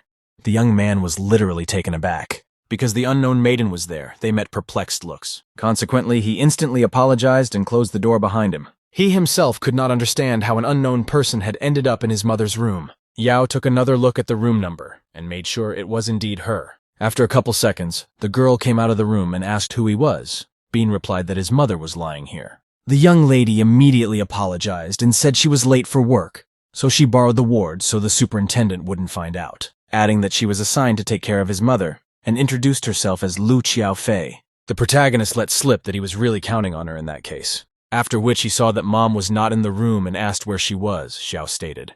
The woman went out for a walk as it was hot. Yao thanked the suspicious miss and said he would go in search of his mother. At this moment, the system suddenly buzzed and lit up red. Moments later, she reported that a demon had been discovered near Bean. The guy slowly drifted away from Faye, realizing that she was in fact the monster. The young master hurriedly entered the elevator. The program gave him information about the monster where the main skill was charm. The cunning damsel, meanwhile, called her patron and reported that she had seen the young man, adding that there's no cause for concern as he's just another kid, and she would definitely succeed in doing what she had planned. At this time, Xiao saw the elevator going down. A few hours later, it was late evening. My mom was already back in the room and asleep. Bean sat next to her and watched her. Suddenly, someone knocked on the door of the room. The guy was extremely surprised and went to check who had decided to visit them so late. Opening the door, the young man was taken aback as the very same Lu stood on the doorstep asking for help with her dress, the zipper of which has jammed and she can't zipper it up herself because the clasp is on the back. Naturally, the young master agreed, realizing that this could be her ploy and he should be on his guard. Yao started to slowly zip up the dress. Suddenly, the girl shrieked and said that he scratched her. After a few seconds, Bean still managed this difficult task, after which he smelled a certain pleasant odor coming from Faye and asked if it was such a fragrant perfume. Suddenly, the young lady turned to him and approached him sharply, saying that it was indeed a beautiful fragrance. She seemed to be ready to kiss him. The young man in turn did not resist. However, just at that moment, someone knocked. The protagonist instantly went to check who it was. He literally flew out of the restroom where he was helping the demonic beauty. As it turned out, It was the same guy who had been gaining on Yao's friends. He stated that he wanted to visit his mom, then ordered his men to take gifts to the woman, but Bin was adamantly opposed. After all, his mother is asleep and should not be awakened, especially at this late hour. Then the clingy teen ordered his acolytes to leave the hospital immediately. At this moment, Xiao came out of the restroom and sat down on the sofa where she began to fancy herself. Ma smiled and started asking Yao about the girl, noting that he had seen her somewhere. Bean was already shoving him out the door and telling him he wanted to go to bed. The guy kept remembering where he could have seen this girl.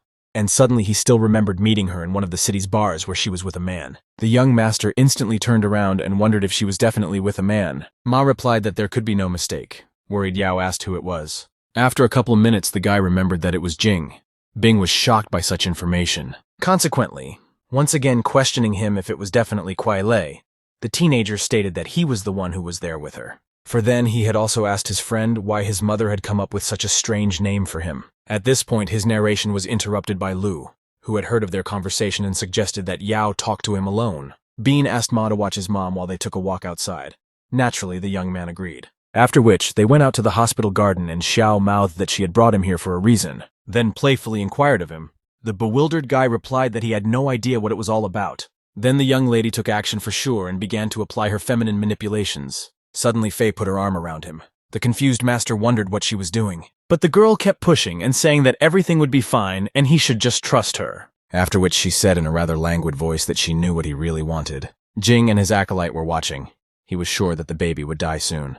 Meanwhile, Xiao, confident in her actions, continued to hug and seduce the teenager in every way possible. Kuai was in anticipation and enjoyed watching the sweet kill. At a certain point, the once pretty maiden's face took on a demonic look. It seemed like she was about to kill Yao, and wanted to sink her sharp claws into his back. However, the guy wasn't so simple and grabbed her arm. He asked what she was doing. Lu made an innocent look. Moments later, Bean gave her a powerful punch and said he knew about her demonic essence, but hypnosis didn't work on him. An indignant Faye muttered that he was being too sly, because all this time the boy had seemed so naive. The young wizard had taken the hint that if she wanted to kill him, he would be forced to respond in kind. The girl in turn smiled, and lightning-fast threw herself into the attack, after which she applied the magic flask in which she placed the protagonist. But the confident fellow declared that he would not be stopped by these tricks. The monster was of a different opinion and rushed to strike, saying he'd be extremely surprised when he realized he couldn't handle her. At that moment, there was a small explosion that left behind a thick fog, and a second later, the young man attacked the demon, but Xiao managed to block his blow. The master then said that he just decided to play with her, and so he let her attack first. Just as Faye tried to attack the teenager again, Yao was suddenly at her back. Before Lu could even blink, Bin had already grabbed her head, thus trapping the monster. At a certain point, the guy started to squeeze her skull and Xiao felt a piercing pain. Her body was covered in a kind of dark magic that the young man had so successfully used against her. The elders couldn't believe that this child had killed a demon with just one blow. Kuai in turn became visibly nervous, for he had not expected Yao to be so strong. Suddenly Bing disappeared from their sight. Jing urged his acolyte Liu to find him. At that time, an explosion occurred a meter away from them and they flew aside, taking significant damage. The injured Li told Liu that the youngster had found them after all, but the master's trail was already gone. Kuai was shocked that his humble servant had escaped at the most crucial moment. Suddenly behind his back, the voice of the protagonist spoke out that he had indeed found them. Jing abruptly snapped out of his seat and angrily declared that he couldn't defeat him. But the guy didn't think so. Liu tried to attack him with his abilities and threw him into the magical viscous slime. The black mass suddenly formed into a fist that fell directly onto Yao. However, Bin easily dodged the blow and defiantly stepped aside. But the magical slime had rebounded from the ground and was swiftly returning to its target. The young master once again dodged the attack and tried to hit her himself, but he still couldn't hit her. He assumed it was a living substance that could even maneuver. Suddenly, the black mass turned into a blade and tried to damage him again. But the protagonist finally managed to grab her and continued to restrain her for a while, after which he noticed that Jing was trying to escape. Naturally, Yao couldn't let that happen. Consequently, Bing took out his talisman and muttered that Kuai was too weak. The young man then raised it above his head where lightning bolts instantly appeared. A moment later, magical sparks destroyed the remnants of the black slime. Holding his talisman in his hands, the guy asked with a sneer if that was all he could do. An annoyed Le stated that he had a lot of skills. Then Yao urged him to demonstrate his skill. Jing had a hint that the youngster would regret his decision, for he could easily kill him. After which he rushed to apply a thick fog that literally enveloped Bean. The disgruntled master muttered that he had acted like a miserable rat and had resorted to unfair practices. When the fog cleared, The protagonist noticed that Kwai was already running through the streets of the night city, trying to escape.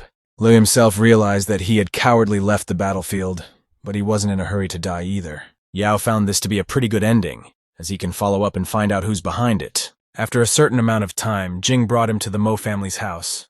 The guy was shocked. In Father Shi's office, Kwai, along with his acolyte Liu, told him the situation. He was furious and stated that he had warned them many times to be more careful. But now that Grandpa found out about it, all his plans went down the drain, which Mo shouted loudly about, adding that there's no way they can touch that boy now. Li said that it was better to eliminate the youngster before he became even stronger. However, he had a slightly different plan of action, how to make Yao one of them, and yet, without revealing his identity. After all, the kid is not on the best of terms with Liu Zheng, which means that this must be taken advantage of. Yi Jing and the elder looked over and smiled at each other, knowing exactly what the Lord meant. Meanwhile, the annoying Hua was waiting outside the hotel for his named mentor. At that moment, he was seen by acquaintances and asked what he was doing here. The guy said he was waiting for someone. The girls assumed it was another beauty, but the young man declared he had decided to meet a friend, adding that he is the bravest and strongest person he has ever met in his life. After which he started gesticulating vigorously and told the story of how they went to Yu Su's villa. His vivid narration was suddenly interrupted by the protagonist and reluctantly greeted Ma. The teenager instantly latched onto him and started calling him his master. Yao asked him not to be so annoying. However, the young apprentice, as if he didn't hear him and imposed to escort him to his room, the maidens remarked that the fellow was poor. At this time, Da Hua and his gang of thugs were watching them from the side. He lit his cigar rather pathetically and looked hatefully after them, after which he urged the gang inside, where they continued to watch the strange young man, while the rest of us were having enough fun and gradually getting drunk for the occasion. Ma was still running around Yao as well, trying to please him in every way possible, and offered to eat some fruit, being agreed. Suddenly, Da wished Hua a happy birthday and gave her a certain box. Upon opening it, all the guests were shocked because it contained the Six Oceans clock. The overconfident guy then approached Ma's newfound friend and asked if he was really his buddy. Yao replied positively. Then Hua asked what he had given his comrade and looked at him arrogantly. Yes, understood. Bean had come without a present, and so he asked how it was. The young man said he had forgotten about it. Ma immediately intervened and said that he didn't care about the gift, because what mattered was the presence of his friends. But Hua in turn politely asked the birthday boy to go to the other guests, after which he summoned a waiter. The young man instantly came running to his call. Da asked him to bring a bottle of expensive wine and told him that Yao would pay for the order. Ma mumbled again that he would pay it himself, but Hua informed him that since the guy didn't donate anything, he was obligated to at least pay the bill. Bean eventually agreed and stated that they could party and drink, and he would take care of the financial component. The joyful Da turned to the guests and urged them not to deny themselves anything, because the young man would pay for everything. It didn't take long for orders from friends to arrive, and they literally started getting cocky, racking up as much alcohol as they could. Arrogant Hua asked the waiter how much it all cost. The guy replied that $500,000 would be enough. The protagonist was shocked by this amount of money.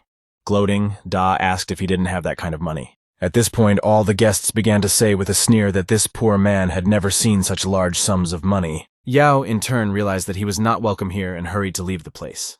But the extremely insolent guests began demanding that he pay for the order first. At this time, the waiter brought a numerous order in the form of several bottles of liquor, adding that the young gentleman had already paid for everything. Those present were puzzled. Surprised, Hua asked him again. The young man repeated that Mr. Bin had already paid for the birthday party. One of the invited damsels asked how much the event cost. The waiter said it cost him 28 million. All the self-serving friends were dumbfounded, realizing that he was actually rich. Ma instantly began thanking his master and saying that he didn't have to do that. Yao himself had no idea what was going on and who actually paid for the party. At this moment, a girl's scream was emitted. A crying Zhang ran up to Da and said that she accidentally dropped a bottle of wine on some man's head. Moments later, a huge, big, burly man with a smashed head ran into their hall and menacingly asked who had done it. Hua thought of nothing better than to set up Ma's new acquaintance and pointed his finger at him. The indignant guy shouted out that it was Qishen who did this, not his master. The enraged man in turn called out for this Zhang to immediately call out. But there was a sepulchral silence in the hall. Then the big man turned over the table with drinks and repeated his demand once again. Finally, the girl confessed to what she had done, saying that it happened by accident. The victim was surprised that it was a girl and asked her not to cry. Afterwards, he smilingly hugged her and said that he really liked girls like her, adding that they should definitely discuss what happened in a different setting. The girl begged to be released, but the distraught boogeyman seemed to have lost control. His personal guards wouldn't let anyone near her, though there was no one willing to help her. The man pointed out that they are just teenagers, and when it comes to moments like this, they always cowardly stand aside. However, the protagonist still couldn't stand it and muttered that he should let her go since the girl had admitted her guilt. Tao's bodyguards began to taunt the youngster, saying he thought he was her savior. Verzila ordered them to deal with this upstart immediately so that he wouldn't be so cocky in the future. The guards immediately began to surround the protagonist, but the young master was completely calm. At this time, an enraged Ma grabbed a poof and started threatening them with physical violence. However, after a second, he stumbled extremely ridiculously and collapsed to the floor, which naturally made everyone laugh. Then they decided to teach him a lesson so that he would know who he was threatening. Yao in turn couldn't stand it and threw tubes at them, which pierced their legs. Subsequently, they started yelling, Tao declaring that they wouldn't get away with it so easily. Then called his patron Zhang and reported what had happened. Bean pointed out that it was extremely low of him to ask for help from anyone. The guy sat down confidently on the couch and urged him to call the man in charge himself so that he would surely solve the problem. At this moment, the door suddenly opened, and an unknown girl entered the hall. She asked Mr. Tao what had happened, and why there was such a shouting match for the entire establishment. The young lady suddenly took the tall man's arm and kindly asked him not to do that, since if he calls his friends, it could mess up her little business. Naturally enchanted by her beauty, Tao agreed, and the maiden invited him and Zhang to dinner as a token of her gratitude. Boogie in turn took the guards with him and left the establishment, remarking that they were lucky, and if it wasn't for Xiao, they'd be finished. At this moment, it dawned on Bing that this was the same Shen who had almost gotten her reputation ruined. The girl was not happy, after all. Zhang had messed up and she had to solve this problem. She apologized to her, but the angry Xiao couldn't help herself and slapped her. At the same time, she urged her to be more careful and not to get into such situations again. After which Shen inquired who Guoda was. Ma immediately turned him in and pointed at Hua, adding that he'll deal with him himself and she shouldn't pay attention to him. Xiao stated that he needed to apologize to their VIP client Yao. Da in turn was furious, but did not show it, as he realized the seriousness of the moment. Then he knelt down and bowed to the floor to Binu, asking for his forgiveness. Meanwhile, Tao was on his way to his car where he was asked by a security guard why he let that teenager go so easily. He replied that that youngster was quite strong, and if Zhang's men couldn't handle him, it would be a problem. And first of all, you need to talk to him about what happened in order to understand how to proceed. After a certain time, Tao came to his patron and told him everything. Zhang was displeased with his behavior. After all, some kid had beaten up a big man. However, the topsy-turvy man confidently stated that this was no ordinary teenager and reminded him of recent events, when Gu had already tried to take revenge on this youngster and ended up losing 40 million yen. Zhang replied that in that case they would have to go to an elder to deal with Zhao. Mr. Jiang himself intended to discuss some business with his master. The old man in turn was in the casino. His bodyguards could not wait for him to arrive. And after a couple minutes, Kai still showed up. Yishan asked if his name was Zhao. The guy replied positively. Suddenly, An pounced on the guy and declared that he wasn't coming home today. Zhang was able to scratch his neck with his sharp claws, thus causing significant damage. After which he suddenly grabbed the master and his loyal servant Z by the throat. The old man literally mocked them and beat them playfully, then tossed them aside. Bu instantly hurriedly picked up the montage and tried to attack Anya again. He struck Shang's arm hard with the pipe, but it bent without doing proper damage. Zhang continued smilingly beating Z and saying that he wouldn't have the strength to handle him, adding that they should not have interfered in matters that did not concern them in any way. Taking advantage of the moment, An turned away from him and looked at Kai. Bu abruptly attacked the old man from the back and slammed him to the ground. Zhao was puzzled. The bloodied Z urged his master to run away immediately, and he would detain Yi Shan in the meantime. Meanwhile, Zhang Jr. was surrounded by young maidens in Sun Huang's salon and was writing out compliments to Xiao. Shan brought him a drink and remarked that her sisters were much prettier than she was. The man pressed the girl against him and hinted in every possible way to continue the banquet. After which he ordered his guards to leave the premises immediately. Naturally, they obediently walked out the door. Zhang then proceeded to pester the young lady, saying that they needed to discuss a matter. Holding the knife behind her back, Xiao wondered to him if he really loved her. It seemed that the hypnotized man could no longer resist these charms and replied that he loved her very much. Shan in turn urged him to prove his words and tried to stab him. However, Zhang had time to react and grabbed her hand, noting that the knife was not a toy, as she might hurt herself. At this point, the protagonist suddenly opened the door to the room and saw this picture. He was holding two bodyguards who were begging their master to help them. But the distraught businessman paid no attention to his charges and urged the teenager to leave the premises. Happy Xiao was genuinely happy to see her savior at such an opportune moment. Yao demanded that Zhang immediately take his hands off Shan and let her go. Bin threw a writing pen at him with lightning speed, but the ferocious bandit had time to activate his magic shield, which still soon snapped at the seams, which he was extremely surprised by. And a second later, there was an explosion. Xiao immediately stepped aside, covering herself with her hands. At this time, Zhang miraculously disappeared, and the guy couldn't find him. Shan looked out the window. and realized that the young man had actually prepared himself, as his car was downstairs. Yao carefully approached the girl and inquired if she was all right. The miss thanked him for another rescue. Bin tried his best to calm Xiao down and stroked her head in a friendly manner, whereupon the young master hurriedly left the hotel, all the staff being grateful to him for solving the problem. The boy was walking down the hallway and pondered the fact that the matrix he had created in Huang had recently been activated. He sincerely hoped nothing would happen in the near future. But when the protagonist went to the lobby, he noticed that the entire interior was destroyed, and there were wounded employees everywhere. Then he saw his bloodied buddy Kai, and wondered what had happened here. The tired Zhao was smoking a cigarette, and suddenly asked if Yao had created a matrix here. Bing replied positively. In this way, the lad saved his life again, which he reported to his comrade. The young man continued to question him about what had happened. Kai sadly said that Z had died at Anne's hands. At that moment, images of Bu's brutal beating involuntarily began to replay in his mind. Zhao tried to help his loyal friend, but it was too late, because the ruthless old man Yishan had brutally beaten him to death. He will remember for the rest of his life the last languid look of brave comrade Su. Bu held Anya to the last and urged his master to run away. He wanted to save his life. Kai finished another cigarette and stopped talking abruptly. Yao was sorry to hear that. Bing tried to calm Zhao down and stated that Z had given his life for a reason. Suddenly, the guy stood up and muttered that recently, Li had been handing out invitations so that people could exchange combat experiences. And they will use it to kill that rascal. The young master said he would go with him.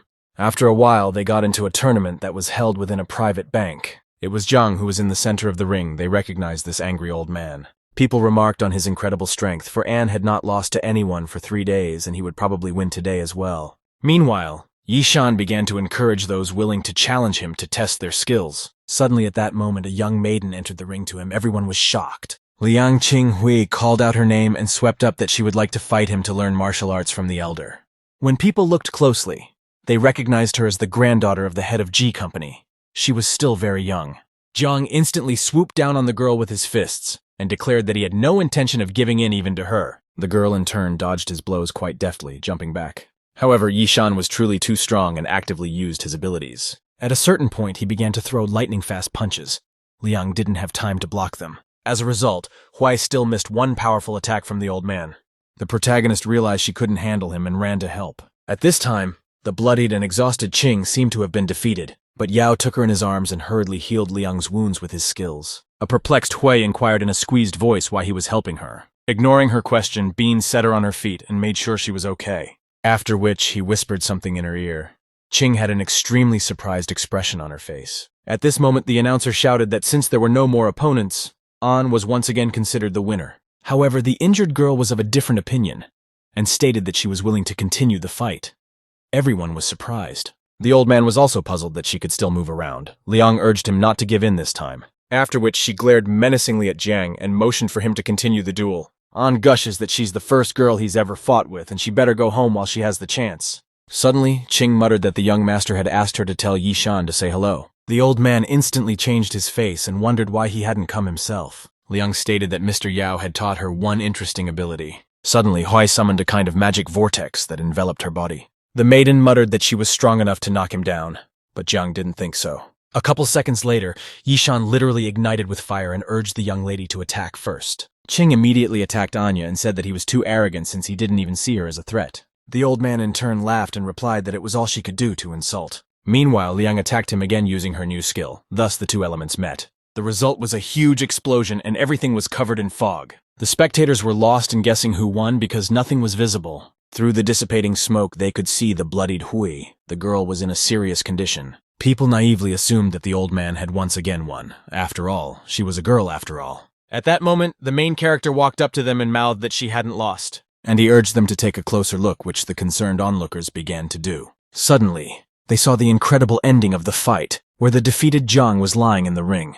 Qing bowed to the defeated Anu and thanked him for a fair fight. Her grandfather urged his granddaughter not to behave like that, but a joyful Liang swept up the victory. At this time, the embittered Yishan could not accept the defeat, whereupon he promptly blew up and shouted menacingly the name of the maiden who had overpowered him. An angry Jiang declared that he had memorized her, and she would soon pay for everything. The grandfather instantly stood up for his granddaughter and said he had no right to threaten her. The owner of the arena also decided to intervene in the conflict, and implored Ji that it was his organization, and Liang came out voluntarily. Then turned to the defeated Anyu and asked if he would admit defeat, for in that case the maiden would become champion. Yishan still agreed to recognize Hui as the winner and said that he needed to leave, after which he turned around and left the confines of the event with the bitterness of defeat. The organizer in turn congratulated the young lady on her incredible victory, urging her not to give up on the cause. Qing decided to confess that she was actually helped by young Master Bing, and she wasn't a champion. The girl turned to the podium and pointed at Yao, noting that he was the one who was the true winner. However, the owner was extremely displeased with this and suddenly grabbed her arm, stating that she should go with him to treat her wounds, but Liang was stubborn and demanded him to let her go. At that moment, the magical lightning bolts pushed him away from the girl, and he backed up, then stated that Hui had asked him not to touch her, and he had no right to force the young lady to do anything. The organizer in turn became furious and urged him to mind his own business. Suddenly, the protagonist sensed danger and turned around lightning fast. A moment later, there was an explosion, and Yao grabbed the maiden and jumped aside. Opposite them stood the same Zhang. Bing had noticed that he only attacked stealthily. An stated that the young man was lucky because he was able to avoid being hit by it. The young master instantly attacked the overconfident Yishan and said that he was already too old. Thus, Zhang flew straight into the arena owner, and they were electrocuted as Yao used his ability. The organizer immediately ordered the guards to detain this insolent teenager. Ji interceded, saying that this guy had saved his granddaughter and the young man should not be touched. The man assured his grandfather that he wouldn't do anything to him and not to worry so much. But at this moment, a bodyguard shouted out that Lady Liang had suddenly lost consciousness. The old man was horrified, for he had no idea what had happened to her or why she was unconscious.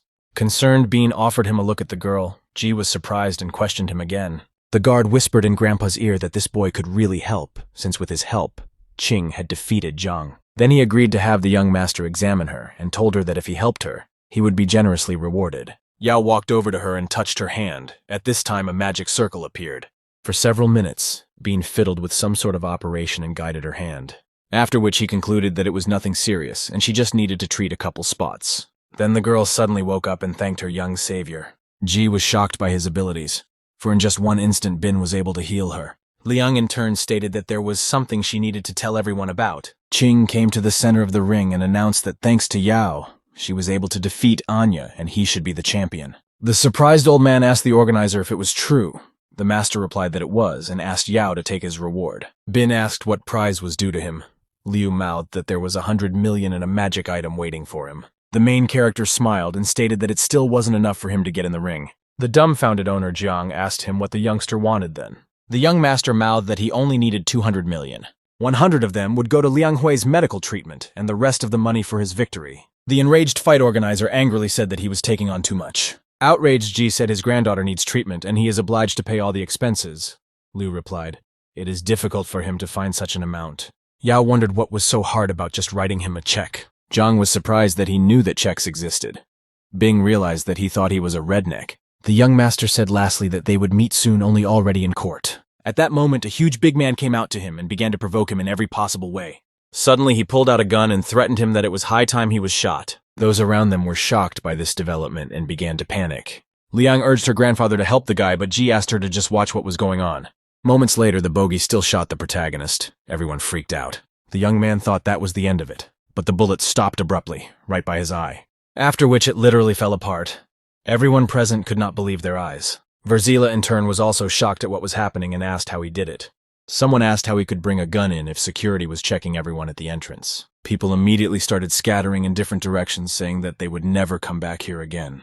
Jiang instantly ordered the bodyguards to immediately take the burly man away, but Yao muttered that he wanted to kill him, and so he should pay. One of the unidentified men asked the gentleman to be gentle with Liu as he has known him for many years, and he is actually adequate. Meanwhile, he was led away by the guards, the guy asking for Mr. Dao's help. But the organizer swept that he deserved it, his friend said. If Liu dies, the loyalty of many people will die with him. Jiang still ordered his bodyguards to kill him outside the walls of the building, and after a while people heard the distinctive sounds of gunshots. The owner then asked the guy if he was satisfied with this solution to the problem. Yao stated that he would only be reassured by the presence of a check of 200 million and hurried away, grabbing Hui, who already had a bandaged arm on the way. The girl asked if everything was all right. A confident Bean muttered that everything was fine and there was nothing they could do to him. At that moment, a young stranger approached him with a tray containing 2 coveted checks, 100 million each. The lady smiled sweetly and asked the young gentleman to take the bounty. The guy took 1 check and gave it to Liang, saying it was a gift in honor of their first meeting. The stranger remarked that the young master appeared to be a very generous man. After a certain amount of time, Liu welcomed everyone to his auction house. And since they had come for his prized possessions, he decided to get right down to business. Jiang clapped his hands and asked for the first precious item to be brought to him. The girls hurriedly brought the antiques he had purchased for 30,000 yuan. It turned out to be a genuine Begai demon mirror, but people questioned the item's value. At the time, entrepreneur Liu stated that it was a rather unusual item. Unexpectedly, he was interrupted by the main character and said that this was a mirror of Qin Guangwang's sins. Jiang in turn was annoyed by the presence of this little upstart, but remained silent. One of the honorees inquired what was so unusual about the item. Yao again replied in his place that if the myths are to be believed, this mirror is capable of seeing people's bad deeds. Another man, however, asked the manager if this was really Qin Guangwang's authentic mirror. The smug Jiang glanced at the young man and replied that it was indeed a genuine mirror. However, Bin was of a different opinion and stated that it was nothing more than a fake. Furious, Liu asked why he was so sure. The guy didn't answer because the real mirror was in his possession. The businessman called him a silly boy and rushed to show everyone exactly how the item worked. As soon as he picked up the mirror, it shone sharply like sunlight, illuminating the entire room. A few seconds later, 2 huge golden-colored dragons flew out of it. Those present were impressed by such a performance and could not believe their eyes. Suddenly, the magical snakes flew up to one of the guests. The man was frightened. Everyone started teasing him, saying that apparently he wasn't as clean as he looked. He in turn replied that he constantly has dreams of a characteristic plot. People understood perfectly well what he was talking about, and a certain one even remarked that it was not a sin. The man added that he dreams about them absolutely every day and literally tortures him. Jiang smirked evilly and pointed the mirror at him. Rays also emitted towards him. At this moment, one of the magical creatures wrapped itself around his neck. The man couldn't breathe. From his mouth, it was as if the soul the dragon was urging to come out began to stretch out. The monster grabbed her and dragged her behind him. The sight was truly terrifying. A moment later, the serpent had completely drained his spirit, the man's skin taking on a sharp bluish color, and the dragons literally began to eat his sinful soul. Everyone was shocked at this outcome. A satisfied Jiang looked at Yao with a smirk and asked what he would say now. Suddenly, one of the guests shouted out that he wanted to buy this demonic mirror of sins. Through the system, Bin learned that the item in question actually had a demon that feeds on the crying monster. Someone on the contrary hurriedly left the auction saying that he does not play these silly games. The other said he was willing to pay 90,000 yuan for this magic mirror, which caused resentment among potential buyers, because they hadn't even set an initial price, as Li had already set the bar. Joyful Liu muttered that if Mr. Miao was so insistent, he had no reason to refuse him, who immediately ordered Jez to pack the thing away and not let anyone touch it. However, Jiang asked him not to rush things as he wanted to talk to the boy about the mirror. The smug businessman approached him in a businesslike manner and asked him to take a close look at the item. Liu handed him the magical antique, but suddenly the guy couldn't hold it in his hands. And falling to the floor, it inevitably shattered. The surrounding people were shocked. Jiang literally fell to his knees and angrily muttered that he was a clumsy teenager after all. This item had already been bought. Miao in turn began to stammer, trying to express his indignation. Yao stood his ground and once again called the antique a fake. Everyone started accusing him of intentionally breaking the mirror. An exasperated Li muttered that he had been too kind to Bin. The protagonist defiantly picked up the ruined item and asked Hu to calm down, adding that initially he needs to make sure it's real. Miao instantly urged Mr. Wang to check this mirror for authenticity. The old man dutifully agreed. In the meantime, Li had implied that if the antique turned out to be real, the young man would have to pay the required amount. The young master declared that he could not go home empty-handed. Wang, on the other hand, took a long look at the object, then bit his finger to make it bleed, then sprinkled the magic mirror. Jiang watched with a displeased expression. Suddenly, dark magic enveloped the antique. Liu was already uncomfortable. Wang sharply threw the object back into the wall and declared that it was inhabited by a weeping demon that fed on love and vulgar thoughts. At this time, a strange odor began to emanate from the mirror. People were on the verge of panic. Miao didn't really understand what was being said. Wang immediately took out his magic talismans and said that he would protect him. The sinister antique flew off the wall and collapsed to the ground, the dark essence beginning to actively emerge from it. In time, the object literally glowed with unholy power, and the old man shouted that the demon was about to come out. A moment later, the monster's hand slowly slid out of the cursed mirror. Soon, the monster came out of it entirely and began to let out a wild roar which dispersed half of the auction. Wang tried to counteract him with his magic talismans. However, the desired effect simply wasn't there, as the black flames burned all the talismans. The old man fearfully muttered that this demon was too strong, and he wouldn't be able to overpower it. At this moment, the monster spread its arms and the dark aura became much larger. While making a distinctive sound, someone remarked that it was a poisonous mist. Yao sprang into action. The frightened people asked him how he would defeat the demon. The young man assured them that he had everything under control. Meanwhile, Poisonous smoke filled the entire room. Bean said he would save them all on one condition: if Miao finally cut all ties with Zhang, which caused him to resent him. Liu said they have been communicating for many years and could not suddenly stop cooperating. The protagonist unexpectedly used a special magic, with the help of which a kind of vacuum was created. The young master gave them 5 minutes to ponder his proposal. Hu accused Liu of deliberately summoning a monster and selling fake things, and if he gets hurt, he won't get away with it. The angered Zhang menacingly said that the little boy wanted to do this against his will. Yao replied that he just needed to agree to his terms, and then everyone would be saved. People began to look at each other, realizing that their lives were far more important than any cooperation, especially with a cheater. Bean in turn hastened his choice, as the demon could kill them at any moment, which he proceeded to do. After a couple seconds, the monster actually killed a few people. One by one, everyone ran under the guy's protective dome, for they didn't want to die. One of them even let slip that he had always disliked this Liu, and did not wish to have anything to do with him. Naturally, the others followed, so the businessmen sided with the young man. Jiang's point was that if he forced people to go against their will, they would never become his friends. At this moment, the demon behind him rushed forward lightning fast. Heading towards the young master, Liu angrily shouted that he was about to die. However, the protagonist was not going to die and resorted to his magical abilities, encouraging the entrepreneur to talk less and do more because that is the only way to succeed. After which, he immediately attacked the ferocious monster with lightning bolts. What resulted was a loud explosion. At first, it wasn't clear what happened. However, people later saw the dead demon lying on the ground with Yao beside him. The guy had used up a lot of energy. The dumbfounded people didn't understand how a teenager could be so strong. Bing asked Liu how he thought they would communicate with him after what happened. Jiang trembled in fear. At this time, all the influential personalities started talking that the young master could turn to them for help at any time. One of them stated that it was time to deal with whoever set this all up. After all, Liu wanted not only to deceive everyone, but also to kill, and such things are notoriously unforgivable. Hu decided not to be ceremonious with him and ordered the guards to grab Jiang immediately. Naturally, the businessman hurried to escape with his bodyguard. Hu asked if they would run away so easily. Liu replied that there were too many of them, and everyone was on this teenager's side. Meanwhile, Yao asked Mr. Li if they could deal with Zhang without his fate, since he had to go now. The businessman replied that he would personally take care of it. Then Bean hurriedly left this celebration of life. The guy found Liang at the exit. He was surprised that the girl was still waiting for him. The Shy Qing in turn thanked him once again for his help. She remembered what her grandfather had told her recently. Ji wanted Yao to look after her, because when the old man was gone, Hui would be alone, adding that socializing with someone like Bean will only benefit her and one should not waste such a chance. The protagonist noticed that the girl was thinking about something and asked if everything was okay. Qing became rather naive and asked the young man for one favor. He asked what was wrong. Hui said she needed to be taken to the hospital. Yao realized that her whole body was still sore from the fight with old Anne. Consequently, he suggested she jump on his back so she wouldn't strain herself unnecessarily. However, he found one thing rather odd, why he still hadn't recovered. A satisfied Grandpa Ji looked after them with relief, realizing that his granddaughter was quite cunning. He ordered his guards to follow them and secretly secure them. After asking where Yishan was, the bodyguard stated that Kai had taken him away. The old man instantly summoned several people to go with him to help Zhao.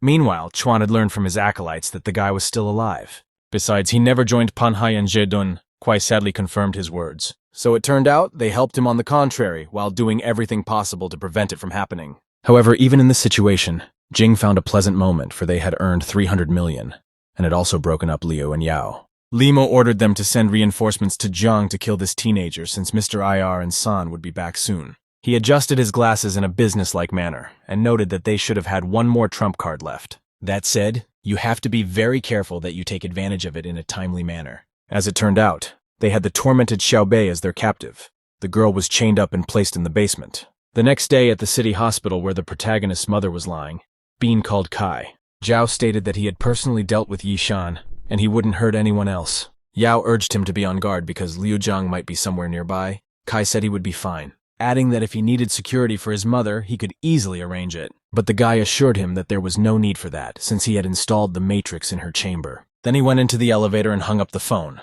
But when he went into his mom's room, he didn't find her there again. The nurse said some girl had taken her away. The young master was horrified and clarified what she looked like. The young lady stated that she had long hair and looked very cute. After thinking for a bit, Yao realized that it was actually Zheng Xiaobei. At that moment, he received a message on his phone. Bean instantly checked who it was from, but the number was unknown.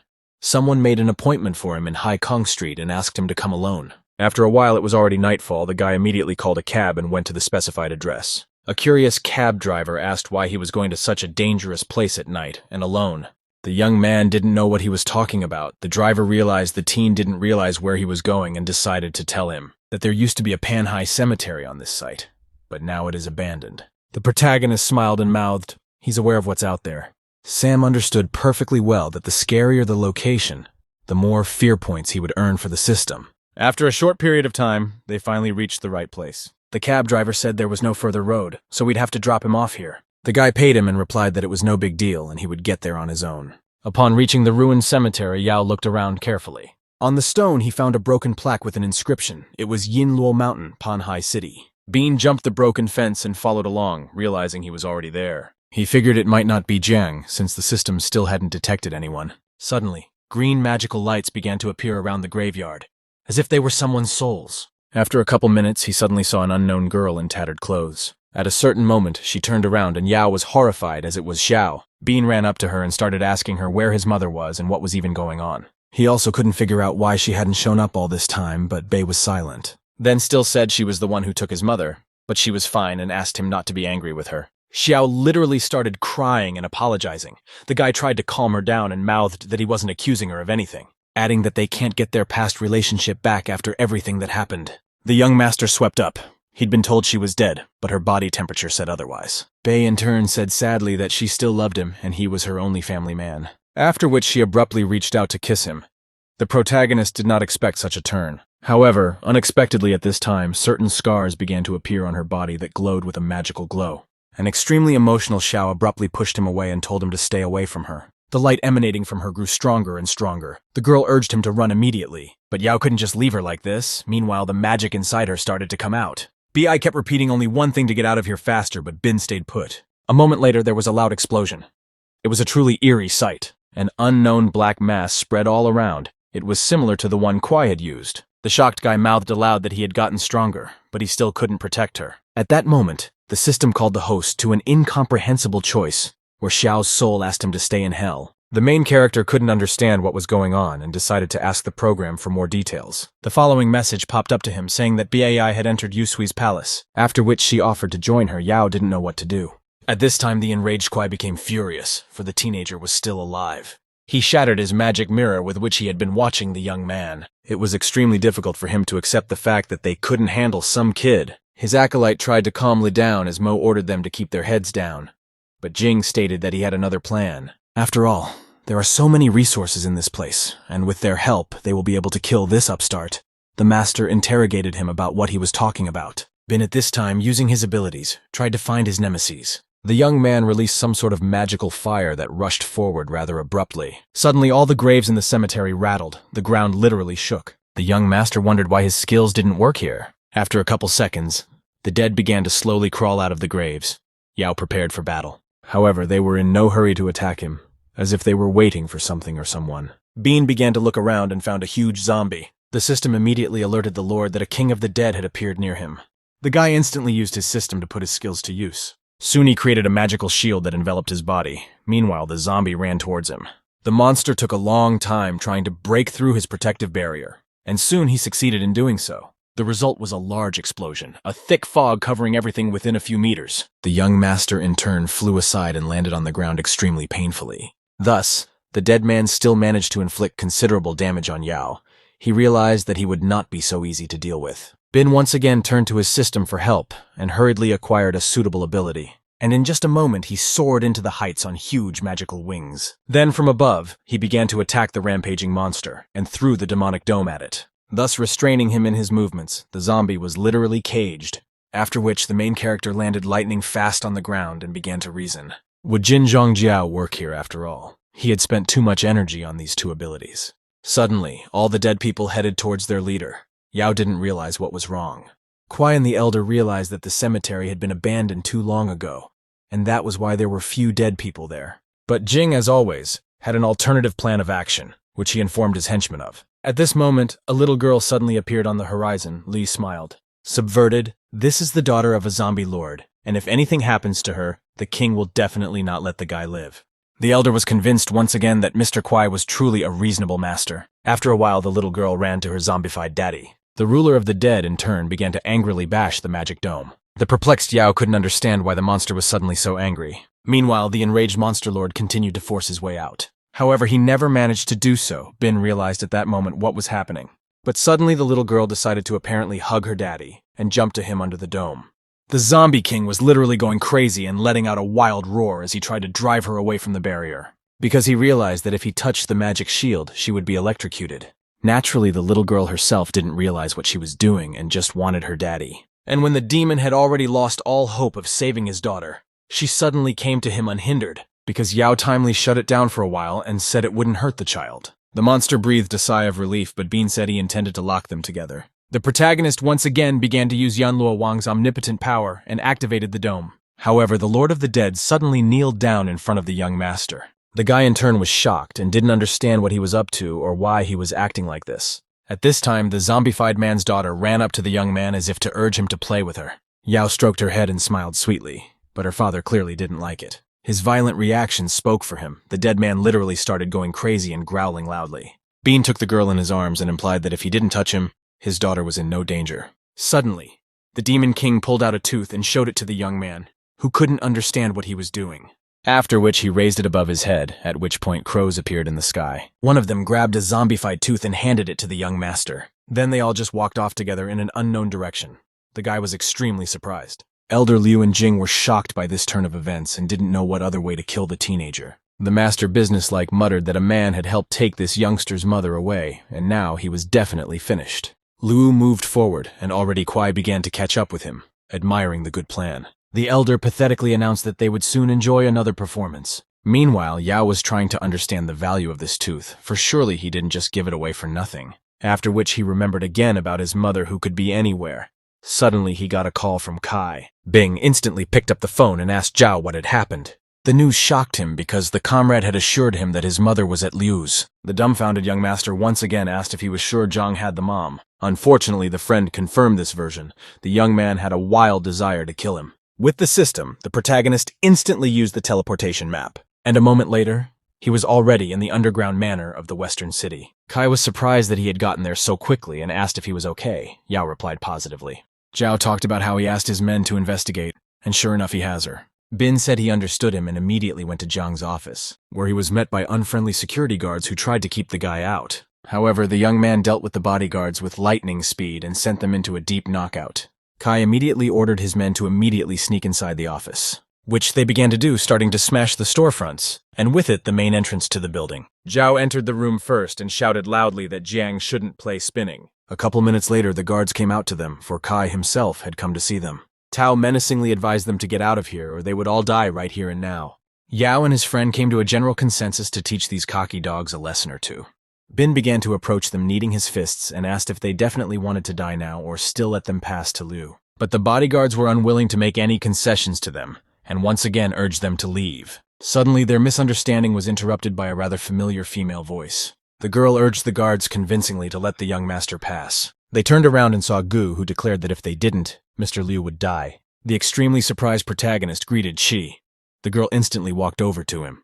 The girl began to say that she had learned about his problems and decided to help in this difficult case. Suddenly, the guard told Tao that they were actually in big trouble because there were tanks outside. The guy was shocked by this information and didn't understand what was going on. After which, he kindly asked Gu to stay out of it, but the maiden declared that he dared not tell her what to do. A few minutes later, tanks literally drove into the building and blew everything inside. An angry Tao said that they were trespassing on private property and were violating the law by their actions. Kai swept up that they were all breaking the law, at which point, an officer stepped out of the tank. The lawman said they had orders to detain them and they would be tried to the fullest extent of the law. Sai once again interrupted the men and mouthed that they should calm down and talk things over calmly. Yao thanked her and informed her that he had seen enough of this circus and intended to deal with the situation. Then walked over to Tao, who asked fearfully what he was going to do. As soon as the guard spoke, the protagonist gave him the hardest blow and stepped on his back, asking him where his mother was, but he was unwilling to answer him. Consequently, the enraged Bean began to beat him even harder,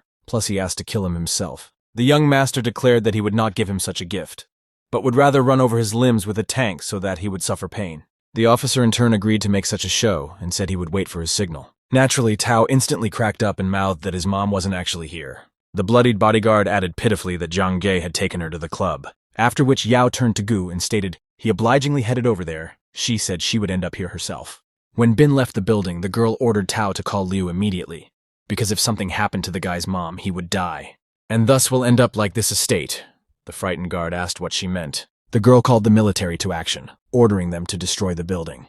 Meanwhile, at the luxurious Dongcheng-He Club, which was located on the outskirts of the city, was Liu. He had a carefree and fun time in the VIP room with his influential friends. One of them laughed when he heard that Zhang was afraid of some boy. Liu muttered that this teenager had a truly vast arsenal of spells and was not easy to deal with. At this moment, they were disturbed by a waiter and told that a young man asked them to give him a letter. The perplexed entrepreneur inquired about the letter in question. The guy was holding a letter on a tray, and as soon as Zhang wanted to take it, the unpredictable happened. The club employee's head suddenly flew off his shoulders and rolled across the floor. All present were terribly frightened as they thought he had been murdered. At this time, the head waiter again repeated the information about the young man's letter. The guard sharply slapped the decapitated body and declared that it was just a puppet. Liu slowly reached for the letter and muttered that this Yao really has a lot of tricks in store. Concerned, his buddy asked what the letter itself said. Zhang began to read it.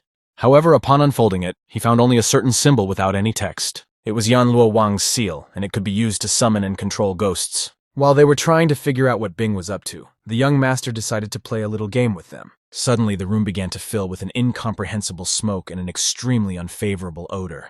Seconds later, the door swung open and the bloodthirsty dead stood on the threshold. One of them immediately headed towards Jiang's buddy. The frightened man literally began to stutter. The zombie in turn began choking him, Liu taking his time to help his acquaintance. He snapped out of his seat and looking around shouted the guy's name, calling for him to appear. Yao stated that he had obviously not heard such words before, but he should give them some thought. After that, the zombies began to say, "There is always an open road to heaven, and there is no way to hell, but they still try to get there." Finally, a guy showed himself and asked if he remembered Chen Xiaoshan. The girl also took a step forward. Despicable Zhang began to ponder, trying to remember who he was talking about, and he succeeded. Liu said in a trembling voice that it was one of Cheng's daughters, and the other was named Wen. Then the young man urged the young lady to go and take revenge on this man, for she had always wanted to do so. The terrified businessman grabbed his gun and pointed it at Shan, saying that he wasn't afraid of her alive, much less dead. And as soon as she took a step towards her, Zhang pulled the trigger with a shaky hand and fired. Xiao froze in place for a while. However, there was no blood on her body. But as she collapsed to the floor, a satisfied Liu declared that he had previously taken Jushu's ammunition with him. The protagonist appreciated his exertions, at which point the girl's body began to twitch, after which she raised her head altogether, her demonic face frightening Zhang even more. Shan had indeed turned into a monster. She twisted her body backwards and began to crawl towards her victim. Naturally, Liu tried to run away. He couldn't understand why Jushu's bullets didn't work against her. Suddenly, the transformed maiden let out a loud and shrill roar. The whole building shook. The businessman covered his ears as it was unbearable to endure. A second later, he was grabbed by the rest of the zombified and dragged behind him. Zhang tried his best to break free, but luck was not on his side today indeed, as it always was. Taking advantage of the moment, Shan attacked him from the back and started pulling his head towards her. His face literally turned blue. The eerie realization that he was about to die visited his empty head. Finally, after a moment, the girl ripped his head off and tossed it aside. At this moment, the sweating Liu seemed to wake up. His frightened expression puzzled everyone. Some fat guy asked what happened to him and why he looked like that. Zhang, as if he didn't hear him, and started nervously touching his neck and head. After realizing that it was just a fancy, he calmed down. However, at this time, his friend's head slowly rolled off his shoulders and fell down. The businessman realized that the hallucinations were continuing. He began to look around, and he noticed that everyone around him had their heads ripped off, lying on the floor and pouring blood all over the room. At that, their faces smiled and offered him some wine to relax. At a certain point, they began to approach him. Liu backed away. But suddenly he felt no ground beneath his feet and looked back and saw the abyss, into which the tortured entrepreneur inevitably drove off a cliff. Then it was as if he woke up again and found himself on the cold ground. Across from him stood Yao. The boy menacingly inquired where his mother was. Also by his side was Kai, who had noticed that Zhang's friends had left him as soon as they saw Captain Liang's tanks. Bing grabbed Liu and repeated his question again. The businessman stated that he wasn't afraid of his magic. So I decided to intervene. The girl expressed her desire to help the young master. Gu ordered the military to immediately bring in the wards of this despicable businessman. The soldier immediately brought one of them over. The girl showed him a picture of Yao's mother and asked if he had seen her. Zhang's frightened servant said that he had never met this woman before. Most swept up, this is the wrong answer. After which she snapped his neck and threw him out like garbage. The damsel was merciless. In the meantime, Captain Liang invited the next one, who in turn was more hasty. He instantly recognized that Bean's mother was in the basement of the club and even wanted to take them there. She said that he really wanted to live and asked the captain to escort them. Naturally, Liang agreed. The protagonist was amazed by her methods. Kai also appreciated the lady's abilities, for she was an assassin that even Yishan couldn't handle in his time, and the captain was secretly in love with her. Soon the poor woman was rescued from the basement and taken by ambulance to the hospital. Yao looked at her sadly.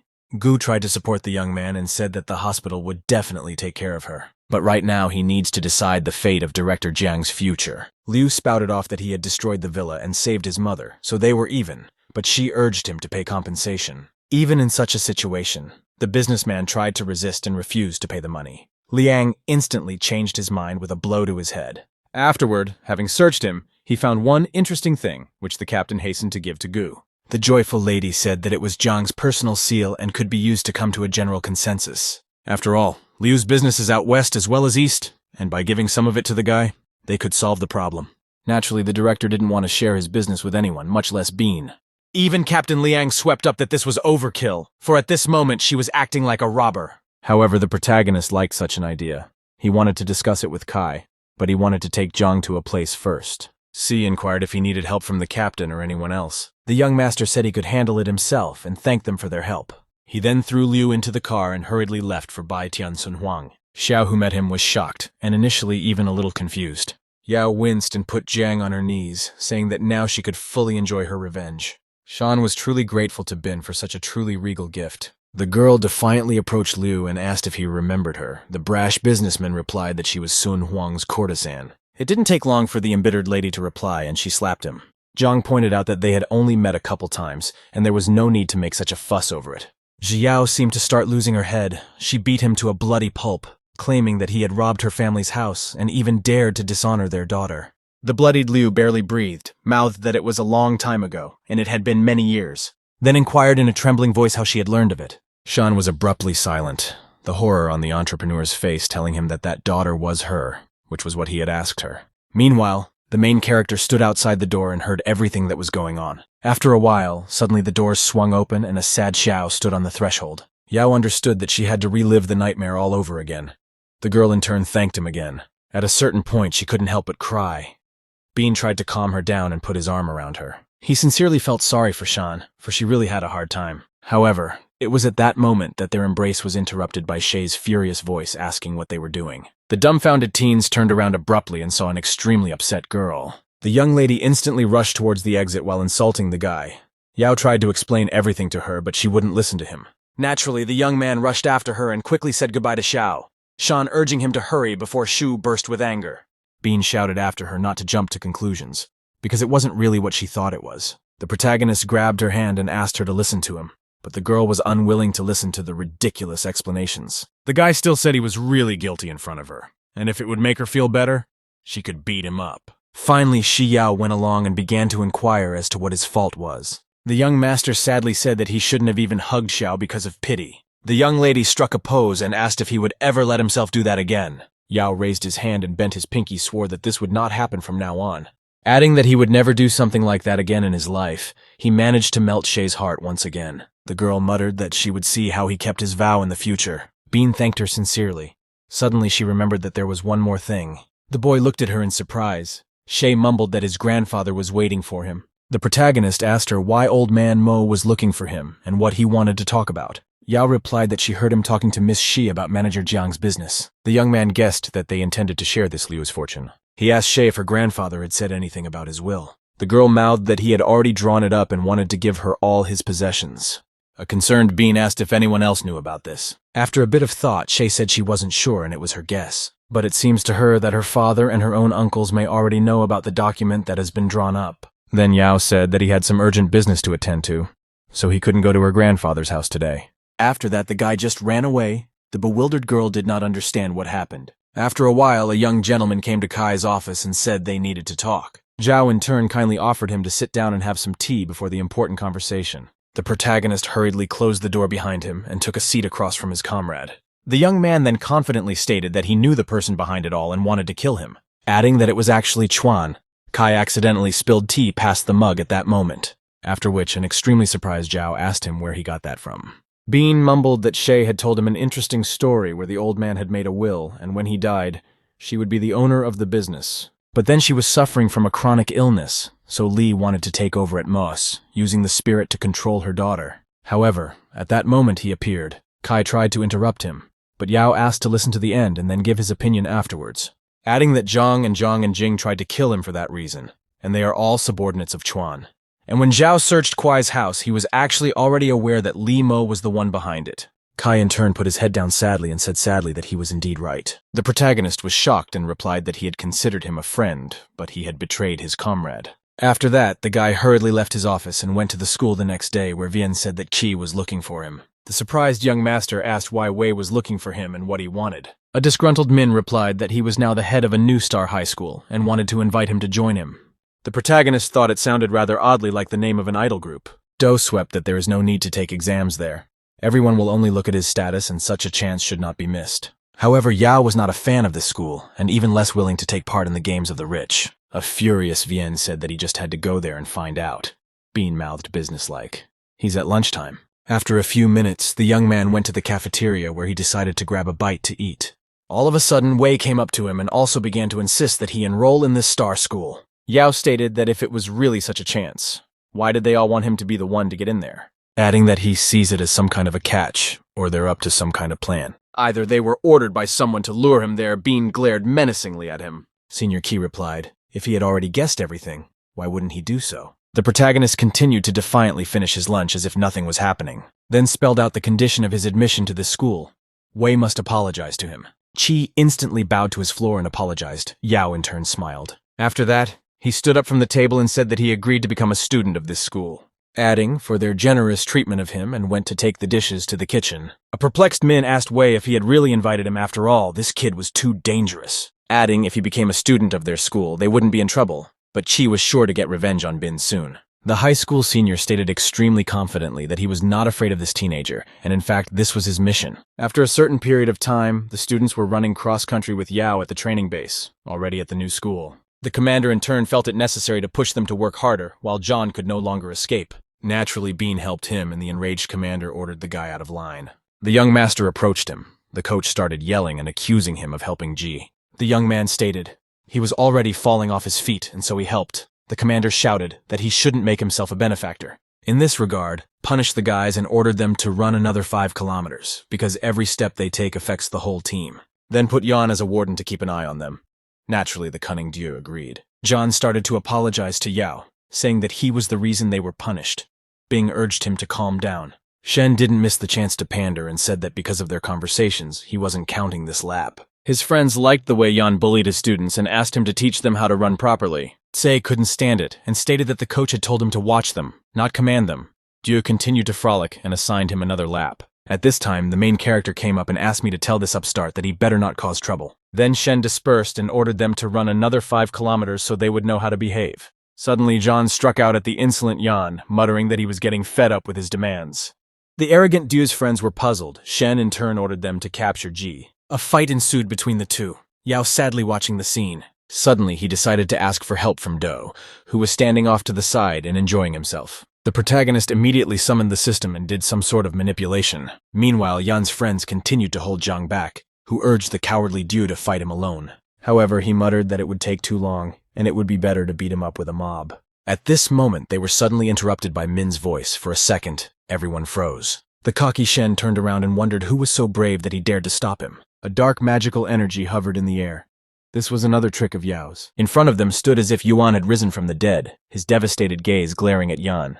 Dieu asked rather cheekily what he wanted. Do ordered them to let Ji go immediately. Shen replied that he'd better not talk to him in that tone lest he hurt himself. The perplexed friends of the ringleader couldn't understand why Ming stood up for Zhang. Bin urged Ji to call the coach while the exasperated students continued to figure things out. Unexpectedly, Yan attacked Yuan, remarking that he wasn't afraid of him, and he shouldn't have stuck his nose in other people's business. However, Do managed to catch his arm, thus preventing him from throwing a punch. His grip was incredibly tight, squeezing his hand harder and harder. He was able to damage it. Dieu felt a wild pain in his arm and grabbed at it, then hurriedly pushed Min away with his foot. Subsequently, Yuan collapsed on the ground without feelings. Everyone was shocked by this outcome. It was at that moment that an angry commander ran up and asked what Shen had done to Dao. Yao hurriedly explained that Yan started bullying them, and Ming decided to help, and Dieu ended up hitting him. Afterward, the coach asked him if it was true. The kid confirmed Bean's words. At this point, Do came to his senses and did not understand why he was sitting on the ground. The commander ordered him to be taken to the infirmary. And then Shen has to write an explanatory note about what really happened. Zhang swept up that the rules say he should be expelled, the guy added. They won't do that because he has an influential family. The ferocious coach saw that they were talking too much again and called for a run. Naturally tired young people returned to the stadium and started running again. Between themselves, the commanders noted the extremely cunning Yao, who reminded them of Wei, coming to a general consensus that this teen is actually very smart, and it's worth talking to his superiors about it. After some more conferring, the teaching assistant was indignant that a child was being given such a difficult assignment. The trainer put a hand on Xiao's shoulder and mouthed that he should understand who and what he was saying. Besides, this young man is the one who can pull it off, unlike the others. Meanwhile, it was already late evening where all the students followed to the campus to go to bed. Suddenly walking over to his bed, Zhang found that someone had poured water on it. The guy turned around and asked who did it. Afterward inquired of Du whether he had not poured water on his cot. Sly Shen muttered that he had no evidence to accuse him of such a thing. Ji in turn couldn't help himself and decided to attack him. But his friends held him back and urged him to calm down. At this moment, the protagonist took a bucket of water with great pleasure and poured it on Yan's bed. The disciples noted his iron nerves and bravery. Yao had deliberately provoked Du. One of his sneaky friends claimed he had no right to do such a thing without proof. Bean replied extremely confidently that he wasn't afraid of repercussions and they wouldn't do anything to him, which literally pissed off Shen, who rushed to teach him a lesson. However, he struck his blows through the air, because the young master easily dodged them. And even when Yan hit him, the unperturbed fellow would simply block his attacks. Suddenly, Du used one of his martial abilities and started throwing very fast punches. The young man took the help of the system and slowed down the time considerably, thus still casually dodging his tentative attacks. He was well aware that this skill was actually quite effective, but if one suspended time, it would be of no use. At a certain point, the teenager abruptly grabbed both of his hands at the same time. A surprised Shen asked how he managed, since this skill was the fastest skill he had. Bing agreed that it was a good technique, but Yan's skill was far from perfect. At this time, the young master twisted his arms. Thus they were broken. Du wailed in wild pain. Dao instantly ran out into the hallway and called Coach Shu for help, stating that Yao was killing a man. The guy immediately righted his hands back, realizing that the commander was about to come running. The coach ran in and called for everyone to be quiet, then looked around the students and asked what had happened. Yan began to say that Bin suddenly attacked him from behind and broke both of his arms. At the same moment, the clueless Shen gesticulated vigorously and swept up, saying that they were now normal. A perplexed Shay looked at him and asked if his head was okay. Du didn't know what to say, while the young man realized that if he didn't have time to heal his hands, the trainer would definitely kill him. The commander in turn turned around and walked out the door, calling the inadequate Yan with him. Shay asked him how he with his fighting skills couldn't defeat this guy. Shen rather ridiculously started making excuses that he supposedly already had an injured arm. The coach asked him to call his brother as he was worried about him. Meanwhile, Yao told Zhang that he could sleep on his bed tonight. Ji was truly grateful to him. To the returning Du, Min also offered to sleep on his cot tonight. The offended Yan stared his angry gaze at the merrymaking enemies who began to taunt him. Finally, they all calmed down and went to bed. The next day, the coach called everyone to the gym, where he started talking about the fact that he invited professional basketball players from Panhai Hep. And if they beat them, they would get a lot more food for dinner than usual. The teens were motivated. The captain of the basketball team said that if they can surprise, they will have a chance to become members of their club, adding that since the coach thinks they are talented guys, they won't give in. After looking at all the challengers, he challenged the young man who was standing next to Yao to the first round. The coach picked up the ball and asked if the participants were ready. The teens responded positively. Then he tossed the ball up and thus the game began. Everyone froze in anticipation. Two of the contestants jumped for the coveted ball into the heights. However, a member of the basketball team elbowed the guy at the most crucial moment and took the ball for himself. The young man collapsed to the ground. Bean did not keep quiet and told the coach that he had broken the rules. The captain spouted off that in basketball there is always a fight for the ball, and that's the point. The young master agreed with him. But you can't fight. The cocky basketball player replied that it wasn't just about points. It was about making sure enemies were defeated. After which he threw the ball towards the protagonist with a lightning-fast arm movement. However, it flew past him and went straight into Zhang's head, which was pretty mean. Yao immediately ran over to the unconscious Ji and tried to help him stand up. Another student, however, refused to take part in such games at all and left. The arrogant captain of the basketball team suggested that Bean surrender as well. But the young man refused to give up and confidently declared that he would personally defeat them all. The teen then defiantly took the ball in his hands and said he wanted to clarify a point. A professional basketball player noticed that the kid was getting a little too cocky, after which he instantly rushed to take the ball away from him, but Yao easily sidestepped him. as a result of which he threw the ball into the ring unimpeded. Everyone was shocked. Ben had actually adjusted the speed to the lowest level, and that should have been enough for a while. The captain immediately incited his partners Yin Lao and Xiao Zhen to give this boy hell. Naturally, they wanted to teach the guy a lesson themselves, and so the game continued in a slightly different direction. The basketball players attacked the protagonist at the same time, 3-on-1, which wasn't exactly fair of them. And after a few seconds, they still managed to take the ball away from the young master. Afterwards, the captain calmly put the ball in the basket and smiled. The other, at this moment, struck Yao's head from behind in a completely brazen manner. He almost broke his arm in the process, but Bean was also hit hard. His legs even gave out for a while. The cocky team leader decided to test the strength of his head one more time. And while the protagonist came to his senses, the basketball player soared into the air and intended to give him another blow. The ringleader threw the ball at the guy with all his might, naively believing it would knock him down. But the young man managed to cover himself with his hands, and the ball flew off his block to the side. Then, without giving him a second thought, he literally came at the teenager with his fists. However, Yao was not timid and suddenly grabbed his hand, after which extremely painfully slammed him to the ground. Everyone was shocked by this turn of events. This resulted in a wild screaming sound throughout the gym. The game was over. The team captain in turn was squirming in pain and unable to get to his feet. At that moment, a concerned Yu ran up to him and asked his brother if he was okay. Bing was not surprised at their kinship, as the demeanor clearly spoke of it.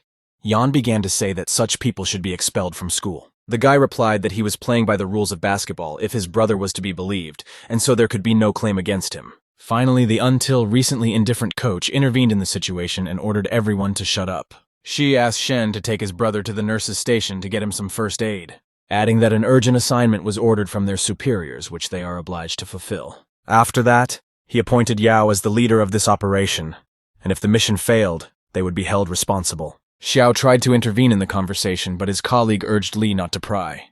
Min realized that this was the very operation Wei was talking about. Shay continued to bring the boys up to speed, for depending on the results, their future fate at this school would depend on it. They also had a teacher assigned to them. He would oversee the whole operation. Then everyone went to the dormitory, where Bin had made a passing remark that he'd love to make Zhang the leader instead of himself. At this moment, the same teacher walked in on them. He looked more like a sorcerer. She felt like there was some kind of trick in this assignment. Meanwhile, the protagonist said that he needed to approach this mission responsibly and prepare himself properly. Commander Shu quietly whispered in his teacher's ear that this particular young man was that talent. After a while, they went to an abandoned factory, where the mission was required. It was eerily cold and suspicious sounds could be heard, the teenagers led by the teacher slowly making their way forward. Upon seeing the zombified man, Du was frightened and said it wasn't a person but some kind of monster. The teacher urged Shen to speak much more quietly and to use his brain for once in his life.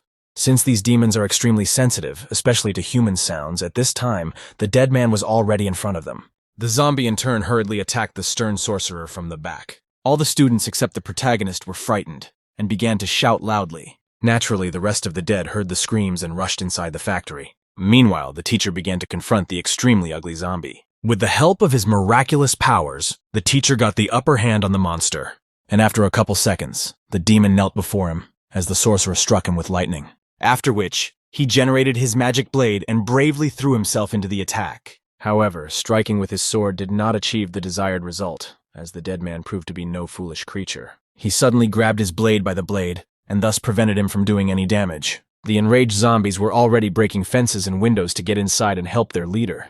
Yuan and Du cowardly ran away from the monsters and begged Master Hu to return to the base. The teacher in turn urged them to be calm, for if they did not defeat their leader, they would not get out of here at all. The sorcerer realized that he must transcend his principles and save these children. The demon meanwhile continued to hold the instructor's blade. Yao decided to help him, which he shouted to the master. The teacher was extremely surprised at the young man's boldness. The protagonist, unafraid with a lightning-fast movement, grabbed the dead man's arm. After that, he began to give him heavy blows so that the zombie would remove his other hand from Hu's sword as well. Thus, a moment later, the teacher's magic blade chopped the stubborn creature in half. The rest of the zombies seemed to have fallen into a stupor and didn't attack anymore. The worried master asked Bin if he was all right. The guy confidently replied that he only had a couple of scratches. An outraged Shen began to accuse the teenager of being in league with the dead because even Hu couldn't handle him. And then he suddenly appeared and defeated the demon, which was quite suspicious. Yan decided to ask the teacher's opinion. Hu in turn, blurting out a smile, replied that he too was on the monster's side. After a while, they all returned from their mission, and Du told the commanders what had happened. The coaches once again questioned if he was definitely telling the truth. Shen once again confirmed his words. Ji sharply stated that Yao had actually saved them all, but Yan asked them to ask who so as not to be unsubstantiated. The coach immediately asked the teacher to finally clarify the situation and explain what happened. The master mouthed that they had met the leader of the zombifieds last night on a mission, but even his skills were not enough. At that moment, young student Yao came to his aid, and everything changed. Since they had instantly defeated the monster with his appearance, Bing was surprised by this development. Du spoke up again that it was really weird. Hu couldn't handle the demon and the guy immediately fixed it. The instructor in turn also found this somewhat suspicious. The smug Shen turned to the dumbfounded teenager and asked what he would say to that. The young master ignored the question and said that dogs from the same street bark the same way. This literally infuriated Yan, who wanted to attack him. However, the teacher was quick to reassure the student, stating that he could mess things up now and say unnecessary things. Then turned to the commanders and asked to hear him out. Shay agreed to listen to his side of the story. Hu swept up that this kid had actually really impressed him with his abilities, and he hadn't expected such a thing from him. The coach decided to clarify if Yao was controlling those zombified dead people. The master replied that there was no doubt this youngster had impressive skills, and that was indeed the case. The protagonist in turn was dumbfounded and breathed a sigh of relief. After the meeting ended, Bean caught up with the teacher in the hallway and asked to hear him out. The teacher turned around and asked the teenager in surprise what he wanted. The boy shyly said he just wanted to thank him for his help. Hu replied calmly enough, "He does what he thinks is necessary. But it's really suspicious because the kid used his ability without any training. And how is it possible that a boy at such a young age has such incredible strength?" The protagonist began to somehow inarticulately answer the question posed. Suddenly the teacher interrupted him and said that he might as well not talk, for everyone had their secrets. The young master smiled and once again thanked him for his understanding. However, the cleaver muttered that he wanted to discuss one more thing with him. The young man inquired what it was about. Hu said that he thinks they need to go back to the factory because there are still zombies there and they need to be killed. Yao was in solidarity with him on this point, especially since they were acting strangely, as if someone was controlling them. After that, they went to the factory again, but Du was not happy with this decision. And if it wasn't for Bin, they would have already passed the exam. All the more reason it didn't make any sense. Strangely enough, most of them supported him, because they were simply afraid. John swept up. If he didn't like something, he had the right to go to Coach Sha, who would definitely solve the problem. Meanwhile, Teacher Hu had generated his magic blade, and called everyone to silence so as not to repeat the past situation. The students instantly fell silent. The sorcerer then called out to the teenage Yao, and inquired if he had prepared everything. The protagonist stated that everything was ready, and he drew a pentagram. It was drawn from the teacher's instructions, and much stronger than his own. The master mouthed that all students were required to stay inside the circle so the dead wouldn't get to them. After a moment, all the teenagers obediently started inside the pentagram. Naturally, some were not happy. Du started saying that Bin was just showing off, since he wouldn't have drawn it without Hu. There was no way Yan could accept it, but there was no reason for him to resist, as he could get kicked out of school. After a certain time, a strong wind came up. The moon seemed to shine brighter. Suddenly they were surrounded by zombifieds. One of the students shouted that they were everywhere. The young wizard immediately began to exterminate the evil with the help of talismans and his skills. The sorcerer also did not sit idle and joined the young man. He was quite skillful in wielding his sword and killing monsters. However, at this moment, there was a loud roar that shook even the trees. The ground seemed to shudder as well. Hu and Yao abruptly turned back, but there was no one to be found. But a second later, the same little girl who was the daughter of the king of the dead appeared. Bin in turn urged the teacher not to attack them and raised up the amulet given by the lord. The master was shocked as he realized it was the tooth of a zombie lord. The dead men quietly walked inside the magic circle along with the zombified girl. Hu shouted menacingly that they were in big trouble because the pentagram had been destroyed. At this time, the frightened Shen violently punched the daughter of the king of the dead. This caused the little girl to fly off to the side. The zombies immediately tried to help her up. Yao said he shouldn't have done that, but Akaki Yan replied that she was the walking dead. The teacher asked Bean how he got the zombie ruler's tooth. The guy mumbled that he would explain it to him later. The teacher in turn insisted that he at least not show the amulet to anyone. After which, using his abilities, he hid it under the young master's clothes. Meanwhile, the little zombified girl burst into tears even louder. It drove the dead into a frenzy, and they began to make threatening noises. Suddenly, several of them attacked Shen, who cried out frightenedly. The protagonist and Master Hu instantly rushed to the cowardly Du's aid, even though he didn't deserve it. However, the naked Yan decided to remind the teacher that his direct duty was to protect the students. Yao assured the sorcerer that he would deal with the demons himself and asked everyone to come down the mountain. The instructor wished him luck and urged him to be extremely careful. After all, these were monsters. Bin at this time saw that same Lord of the Dead walking towards him and began to knead his fists. Master Hu hurriedly picked up the terrified Du in his arms and rushed forward. Suddenly he heard the distinctive sound of sirens and a blue glow behind the trees. consequently rushed to the ambulance, where a worried Wei was already there. The teacher discounted Shen and stated that he needed to help Yao, who was single-handedly confronting the zombies. Yan immediately told Qi that Bing is in cahoots with the dead, as he has the tooth of the king of the zombified around his neck and controls them. Hu hurriedly denied this information and said,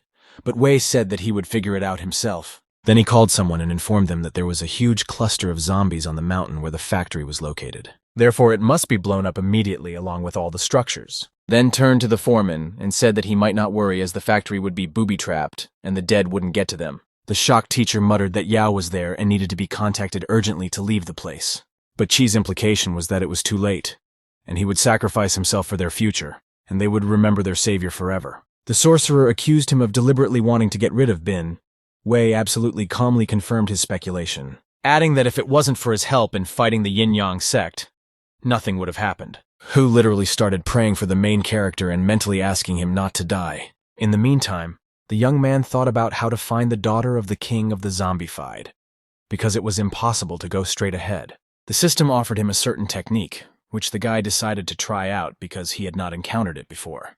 Moments later, the young master purchased special glasses from the program, with the help of which he began to see dots of different colors all around the perimeter of the factory. Yao assumed the green ones meant dead people, which made sense, and the yellow one was probably the girl. However, what the red dot signified Bin didn't know and decided to check. He went to the nearest signpost. Suddenly reaching the desired location, he discovered that there were explosives there. At this point, the inadequate Wei drove his car away from the factory. Then he pressed the button with great pleasure, naively believing that he would never see the young man again.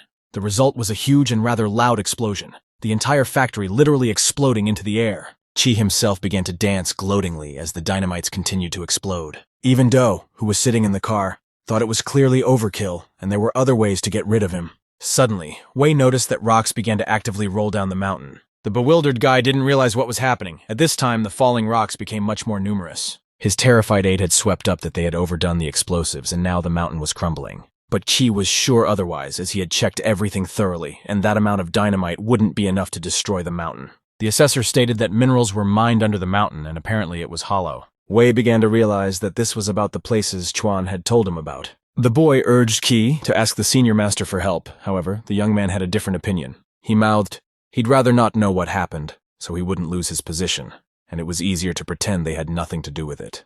The concerned assistant asked what to do with the people who live at the foot of the mountain, because they will die. Wei said calmly, they were just unlucky, and it wasn't anyone's fault that they lived there. A moment later, someone he had long since written off appeared in front of him.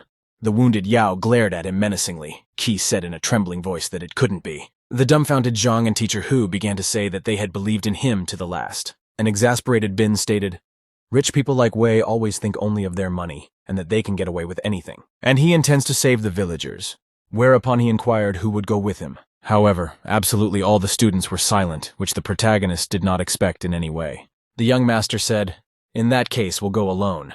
Ji implied that they can't handle it and should wait for the professionals. But the angry young man confidently muttered that as long as he was here, no innocent people would be harmed. Then defiantly turned around and headed towards the mountain, at which point the sorcerer stopped him and said he would go with him. Wei was adamantly against such a scenario and informed the teacher that he must not forget his warning. The instructor replied that he takes all the consequences and he doesn't have to worry about it. Meanwhile, all hell was breaking loose in the village, with people screaming and begging for help. Suddenly, the girl grabbed her child and tried to run away from the settlement, chased by a bloodthirsty dead man. But at a certain point, she tripped and fell to the ground, the zombie at this time bursting into flames. Suddenly, the teacher ran up to her and with a mere touch on her neck, plunged her into sleep. A perplexed Yao in turn asked the master what he was doing, who replied that people shouldn't find out about magic, and he was just letting her get some sleep. After a while, the village inevitably turned into solid ruins. The little girl managed to take shelter in the destroyed house. She was literally shaking with fear. At that moment, a huge zombified suddenly appeared and started to let out a wild roar. The little girl was scared out of her wits and cried. Realizing that this was the end, she closed her eyes. But to her help, extremely timely came to the aid of the protagonist, who captured the demon. Then like a rag, he tossed it aside, so the dead man was no longer a danger to her. The girl looked at her savior with big eyes and thanked the guy. Yao doused her magically with sleeping pills and muttered that she'd better get some rest now. Then looking around, found the sorcerer and asked if he was all right. Who informed him that there were many injured, but everyone was alive and there were no more monsters. Bean slowly walked to the cliff and looked pitifully at the ruined homes of the residents below. Suddenly the stone lying beside him shone with a magical light. The young master was surprised. Picking it up, the boy began to scrutinize it from all sides and asked the teacher what it was. The teacher said the stone looked like quartz. Yao assumed it was green lava. Hu added that this material is used by sectarians for dark magic and is commonly found in phantoms. But why they were here in the first place? To this question, the masters found no answer. At this time, they were discovered by a concerned Zhang and urged them to return to the base as it was not safe to be here. Bin asked where Wei had gone. Ji replied that he had asked everyone to go back to the mountain. The protagonist couldn't understand why Qing refused to cooperate so easily, assuming that he had once again conceived some plan and would soon try to carry it out. After that, Yao asked the teacher to come back with the others, and he wants to know about Qi's further actions. Hu agreed, and the young master put on his unique goggles and rushed out to find Wei. Bean supposed it wasn't just him he cared about. He clearly had another reason to withdraw. In the meantime, the mountain path had been blocked by huge rocks, and it was impossible to travel any further. The deputy informed the gentleman that he would have to wait until they cleared the road. An impatient Qi stated that he had absolutely no time, and so they needed to hurry up. At this moment, the guy grabbed one of Wei's subordinates and dragged him into the forest, where he changed into his clothes. After which, he hastily followed his worst enemy, who had no idea what awaited him. After quite some time, the road was finally cleared, which was what his assistant reported. She had implied that they'd been doing it for too long. Suddenly, someone called his phone. Wei picked up the receiver, and cheerful Yao asked how he was doing. The guy was surprised and asked how he got his number. Bean said it didn't matter, because he wanted the birthplaces of the minerals. The crafty young man became nervous and immediately ordered everyone to start their cars and hit the road. The protagonist's point is made that there's no point in rushing him, as he's already waiting for him. After a few minutes, they successfully made it to the designated place where the resource location was. Yao was already there, and blurred into a snide smile to greet the cocky Qi. Wei in turn remarked that Bin surprised him. After all, he was able to find this secret place. The young master declared that he would have kept his mouth shut if he were him, which finally pissed him off. Qi instantly attacked the teenager and started throwing punches, but the young man easily blocked them.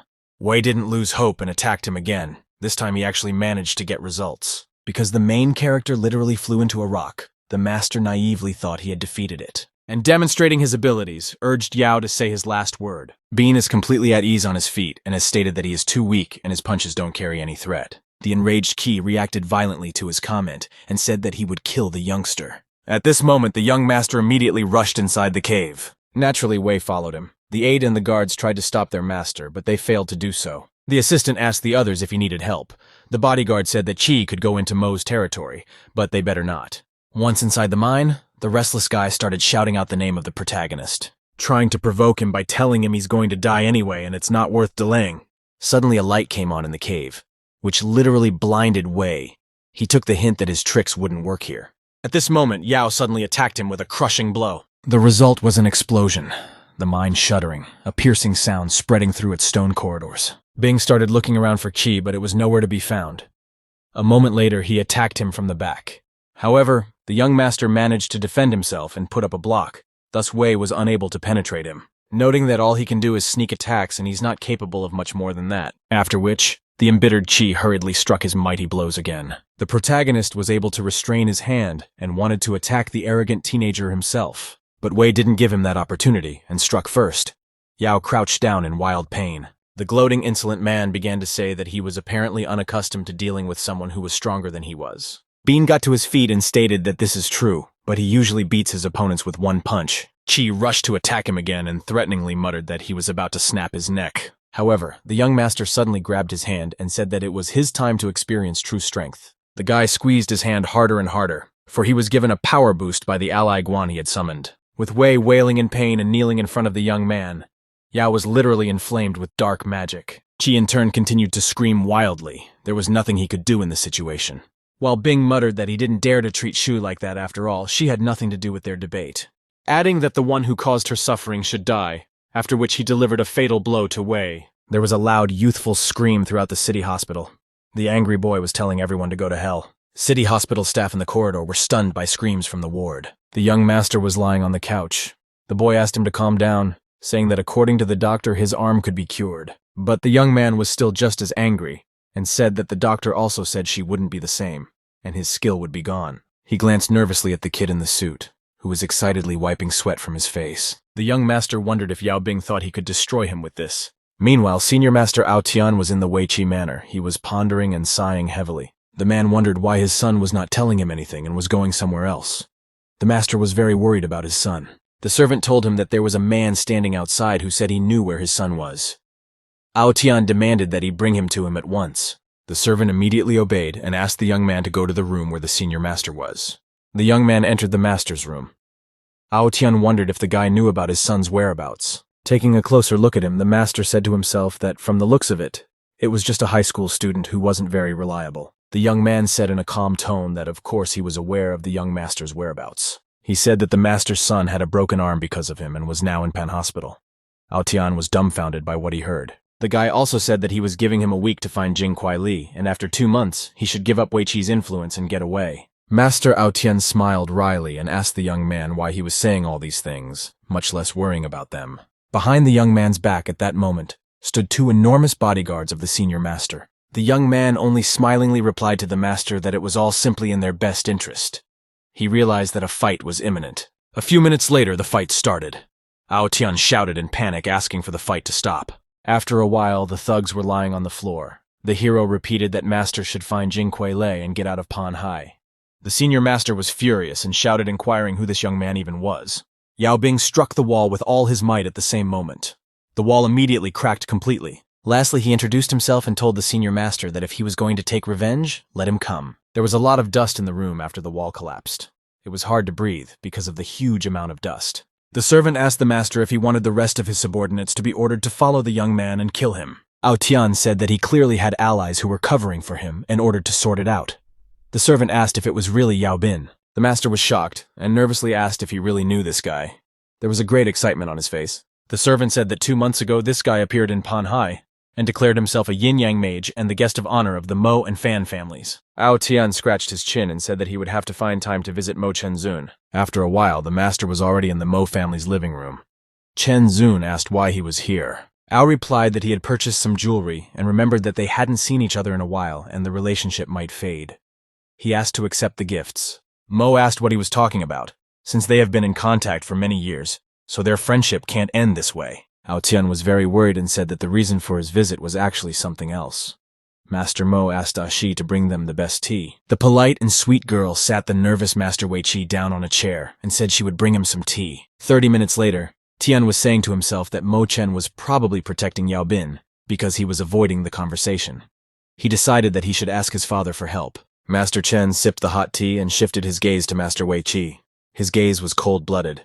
At one point, he asked Ao Tian in a calm tone what was the reason he had come to him after all. Master Wei Qi nervously replied that his son had disappeared a few days ago, and he had come here because he wanted to ask Di Shen if he could find him. Master Mo Chen was shocked by what he heard.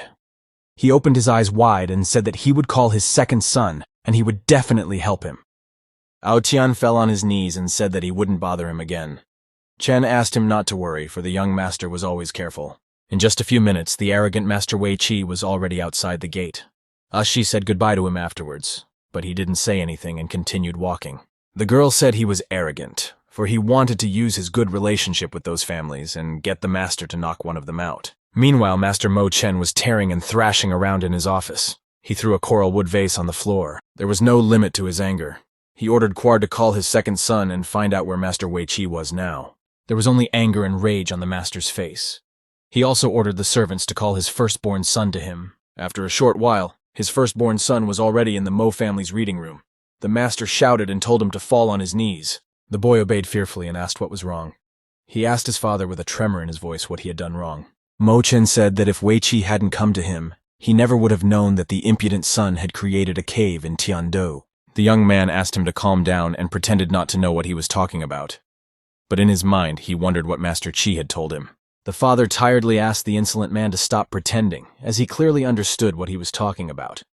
He asked Shi to explain everything to his son. The girl held out a folder with papers and said that it contained all the documents for privatization of that place. Some of them are registered in the name of the master's son. The young man anxiously opened the folder and began to read. And Sai also added that some documents were registered to unknown people. At the end, however, the blue-eyed girl calmly said that she had checked all these people. Her gaze was cold-blooded. The young man admitted that he had kept some assets without his father's permission, but the other sons had done the same. and he had not told them anything about it. Ah Si said he used the family name to buy the villa and give it to some woman. The guy said she was his friend's daughter and he helped her with it. But the girl said that not too long ago this woman started living there with a guy named Jingkwai Li. Master Mo Chen asked his son if it was true that this guy was one of his men. The firstborn was very worried and screamed for his father to hear him. Fear was evident on his face. Father said that he had already asked his brother to investigate, and found out that Kuai Lei wanted to kill Yao Bin, and he was obviously involved. He said that Jing Kuai and Wei Qi planned to kill Yao Bing, but failed, and Wei was soon seriously injured. His son disappointed him. The confession of disappointment hurt the young man deeply. He had something to say to his father. His eyes bulged with surprise. He beat his chest, screaming that when his father abandoned him and gave away all of Xu Yao's possessions, he was much more disappointed. Master Mo Chung realized the reason for all of this after saying that. He was extremely pensive at that moment. Turning his back, he asked Asu to gather all the noble families in Panhai, as he wanted to announce that Emo Li Chuan was no longer a member of their family. When the young man heard this, he immediately fell on his knees and grabbed his father's leg. He begged his father in tears to forgive him, and said that he did not want all this. Asu suddenly put her hand on the young man's shoulder. The young man's face immediately began to sweat with excitement. She whispered in his ear, asking him not to make her use force against him. Li Chuan became even more worried. Meanwhile, Yao Bing was at Yizhong Middle School. It was already evening outside, and the young man was about to leave for home. A classmate asked a guy if he wanted to watch a movie with her. She was a little worried. The young man got up from the table and apologized and said he had to go home. He waved to his classmate and began to leave the office. The girl was dissatisfied because he didn't understand the obvious hints. After a while, Yao Bin returned home. His female relatives were sitting in the courtyard. He told his mom that he was already home. The mom was very happy to see her child. There was also an aunt and a cute blue-eyed girl sitting at the table. The girl smiled at the young man and said she was glad to see him home.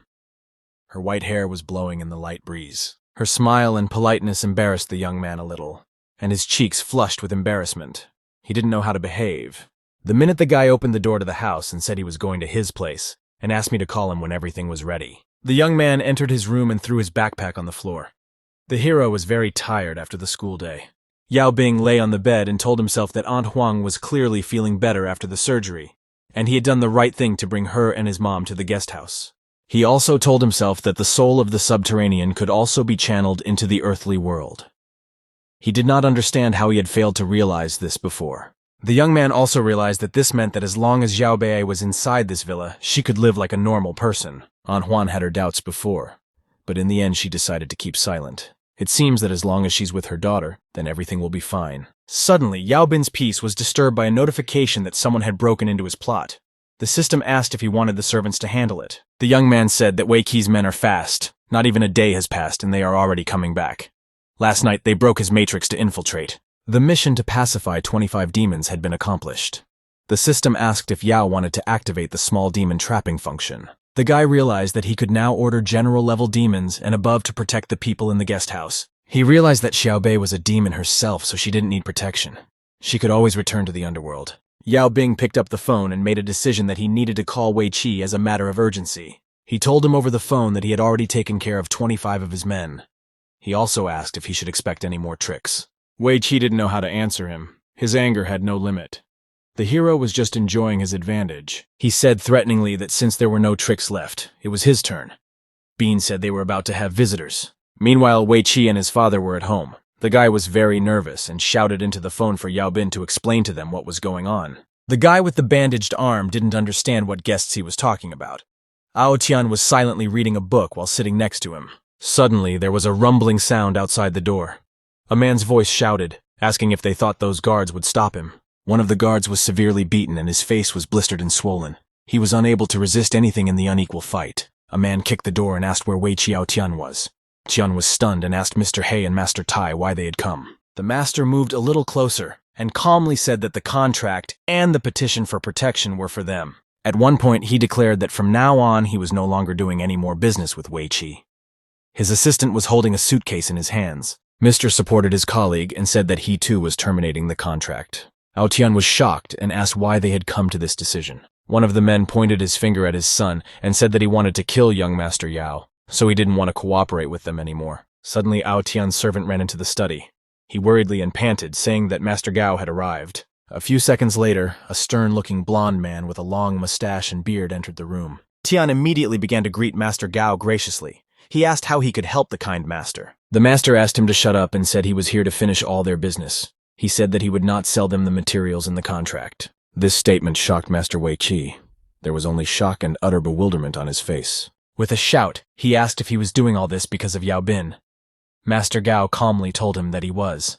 He said that young Master Yao had saved him. He was very grateful to him. But Ao Tian's son wanted to kill him and he can't stay away. Puzzled, Master Wei Qi told Master Gao that he would have to compensate for canceling their contract. But the foreman was not at all puzzled by this and said he had no problem doing it and his lawyer would talk to him later. One of the masters told him to anticipate Wei Qi's next actions and get ahead of him so that he wouldn't harm young Master Yao. Master Gao, on the other hand, simply said loudly that he had said everything he wanted to say. It was obvious from his expression that he was bored with their company. He began to move away rapidly and said that he did not wish to remain here a moment longer. Meanwhile, Yao Bing's voice came from the phone, asking Wei Qi if he liked his gift and what he would do now. It was a sunny and hot day. Yao Bin was enjoying a solitary game of basketball in his villa. Suddenly, the phone rang. The young man picked up the phone and in between began wiping his sweating face. Drops of sweat ran down his entire body. Xiao Bei brought him a bottle of water. It turned out that Wei Qi Ao Tian had called the guy. Yao Bin asked what was wrong. Wei said that he had found the mage named Jing Le, that he had asked him to find. He asked what he should do with the magician. The young man asked him to bring the magician to his home. These words seemed tempting to the young man. Yao Bing emphasized to bring him to the place where he sent his men to mess with him. Wei Qi said that he remembered that place. The blue-eyed Xiao Bei was worried and asked the young man if something was wrong. Her hands were trembling slightly from excitement. Yao told her that he would take care of some things and she wouldn't have to hide in his house anymore. But the girl bowed her head and said she had to live here. A shocked Bean asked if he had said anything. But the girl immediately laughed and said she hadn't said anything. After a while, a black minibus stopped in front of the specified place. Its door opened. The bound mage didn't realize who these people who grabbed him were. He screamed with all his might for them to let him go. One of the men in black threw him out of the van with a kick, saying he'd already gotten them. The bound, long-haired guy fell face down on the ground and couldn't even move from helplessness. A moment later, Yao Bing walked up to him and said with a smile that they had met again. The magician was shocked to see him. The two men in black bowed to the young master and said that they had brought Jing Kuai-le and now they were leaving. The young man praised them, saying with a smile that they had done a pretty good job. Jing Kuai shouted that he was being mean because he waited until he was drunk and grabbed him. Yao asked if he wanted to call him a coward. He added that, in that case, he would give him one chance to escape. The boy's ropes were untied, and he could escape. The mage didn't waste the opportunity and immediately started running away as hard as he could. He also left behind a mist. This was the demonic mist that the trickster used to mislead Yao Bing and escape. He smiled slyly as he ran and called the guy a fool in his thoughts, because manipulating him was much easier than he thought. But the sly one rejoiced in his victory too soon. Suddenly, there was the sound of wind. It was the young master who had managed to catch up with the scoundrel. Bean was much smarter than the trickster had thought. Suddenly, he jumped on him, reminding him that he'd given him a chance to escape. The hero smiled as he watched his powerless opponent, who could hardly move. He wondered what he would do now. Jing Kuai-le shook it off and asked why he needed him since they were not enemies. Yao Bing asked how could they not be enemies if he was trying to kill him. Kuai pretended not to know and said he didn't know what he was talking about. In his mind, he told himself that this was probably the only way to escape. Yao Bing asked him 3 questions, namely where Master Liu was, who he was working for, and how many crimes he had committed in order to kill him. Jing Kuai was stunned, and his eyes bulged with shock. It was as if he had swallowed his tongue and didn't know what to say to the guy. Suddenly, he clasped his hands to his chest and started making strange noises. He bent his knees slightly, barely standing on his feet. Yao Bing didn't understand what was happening to him. He looked at the mage moaning in pain and bewilderment, but it turned out to be an insidious maneuver of the scoundrel. Suddenly, he looked sternly at the hero, as if preparing to tear him to pieces. At the same moment, he swung at the hero, but Yao only grabbed his arm, calling the move too childish. Jing Kuai-le looked at him like he was a victim, shouting that he would wipe him out right now. There was a sick hatred in his eyes. Suddenly, the insidious opponent used an incomprehensible technique. Purple smoke rose up all around. Yao Bing didn't understand what was happening. Demonic smoke engulfed the entire area where the protagonist was. The young man was nervous but tried to keep a cool mind. Jing Kuai-le, meanwhile, was already outside the demonic smoke. He felt like he had finally defeated his opponent, but suddenly blood began to gush from his mouth in copious quantities. It was liquid and dark in color. Jing said it took him years to make this technique. But it's the only way to escape from this brat. The mage stood up from the ground and shook himself off, softly calling the kid a stupid kid, because when he was first born, Kwai had already studied magic. Meanwhile, Yao Bin was trapped in the demonic smoke, unable to get out. The smoke started to affect the boy. The smoke began to soak into his skin. He didn't realize what it was, for not even the Demon King could stop it. The mere act makes him lose his mind. Suddenly, the young man became even more wary, for a wave of demonic smoke seemed as if it was about to be absorbed into him. At the same moment, he cried out in pain, for his fears had not been in vain. The smoke began to penetrate him like an electric shock. Yao Bin fell to his knees and screamed in pain. His eyes swam around him, and it was as if someone was inside him. Suddenly, the young man received a warning that a weeping demon was trying to possess his soul. But the young man was unable to resist in any way. From powerlessness, he fell to the ground and lost consciousness. Some time passed, but Yao Bin was still lying motionless. He didn't give any signs of life. A man noticed his body from afar. He immediately started to run away, stomping loudly on the ground with his boots. The uniformed man immediately ran up to young Master Yao. He was very frightened, and they asked him on the radio what had happened. The man radioed that Yao Bin had lost consciousness, but there were no wounds. He asked Gu Shi if he wanted to take a look at him. Officer Shi immediately radioed that she was on her way and asked her partner to guard the young master's body. The uniformed man kindly obeyed and took Yao Bin in his arms. The surrounding people watched in amazement. After a short while, the young man was already in the doctor's office examining him.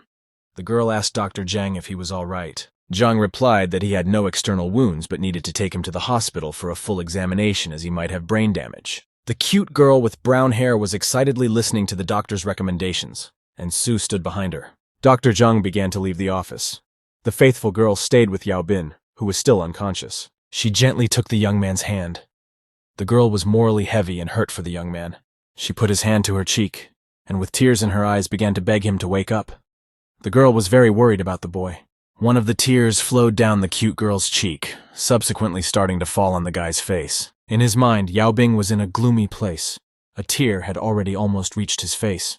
At one point, it did reach its goal and landed on his nose. The young man began to come to his senses. Suddenly, he opened his eyes and sighed sharply. The guy was very scared, for he didn't realize where he was. He was lying in Xiaobei's arms. Yao Bing asked what he was doing here, to which the girl replied that she was just hiding here and saw him lying unconscious. The young man immediately used the digital system to find out more information about his personal whereabouts. The young man was very nervous, as this was all very strange. He kept flipping through the clipboard. It turned out he needed to defeat the weeping demon of the underworld in 24 hours, or else he wouldn't be able to go back. But shifting his gaze a little lower, the young man saw that he had 15 minutes and 6 seconds left to complete the task. Xiao said that the weeping demon and Kings Qinguang and Chu Jiang were still guarding outside in case someone tried to sneak in. She excitedly added that these underworld demons had not attacked the guest house before. She asked what had happened then. Yao Bing decided that this was not the time for discussion at all. He asked her to wait here. The young man told Xiaobei to talk about his plan with the kings. The girl sat on the bed and asked him to be careful. After a while, Yao Bing was already in the lobby of the guest house. Everything around him looked gloomy, and the sky was gray and dark. Inside, the souls of the kings were communicating with each other. The young man entered the room and began to think how to address them. At one point, he apologized and asked the kings if they were done with their plan. One of them replied that demons use human life for sacrifices, but they couldn't interfere for one reason. He added that if he did not have a brush from the scribe Yanluo Wang, it was a yang element. The king said that this brush would make a good weapon. The young man used his tablet to check for the brush, but he was disappointed because they didn't have it in their stores. The kings, on the other hand, continued to discuss interpersonal topics. One of them gave the other a great idea. He told the lad that until they could find a brush, so as not to waste time, the young man could learn the skill of Yanluo Wang's scribe. Yao Bing used the gadget and said that to achieve mastery, he needed a level 2 skill. He started looking for the information he needed in the history section. After a while, he exclaimed that he had found the right section. The young man's hair stood up and information began to flow into his mind. The skill was increasing. The young man smiled and said it wasn't as hard as he had imagined. After a few minutes, he confidently raised his hand as he was ready for battle. The kings behind him cheerfully announced the battle. From the back, demons were already flying towards the hero, who were about to deliver an insidious blow from the back. But the young man was not so simple and ruined all their plans. He immediately turned around and directed the radiation towards the demon. Yao Bing's fingers emitted a bright yellow color. At the last moment, it stopped the demon. The demon was immobilized and could not resist the young master in any way. The young man, however, continued the procedure. Finally, the reconciliation of souls that Yao Bing was obligated to do began. The reconciliation scale had to reach 100%. The guy was surprised and couldn't believe that the more souls he subdued, the stronger the skill strengthened. The crowd of demons flew at him from all sides, about to mercilessly massacre him. But the hero stood firmly on his feet. He subdued one by one the souls of demons without letting them do the slightest harm to himself. The demon had no chance to resist and was losing to him in this fight. The young man's skill continued to increase. After a while, the young man's entire arm emitted a bright orange light.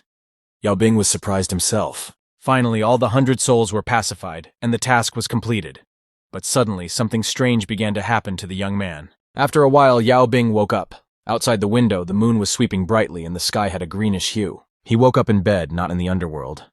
Little by little, he came to his senses. His gaze was calm. The boy lifted his head and noticed that Shi Yao had fallen asleep. Curled up on his bed, he turned to her to wake her up. But the girl continued to sleep sweetly.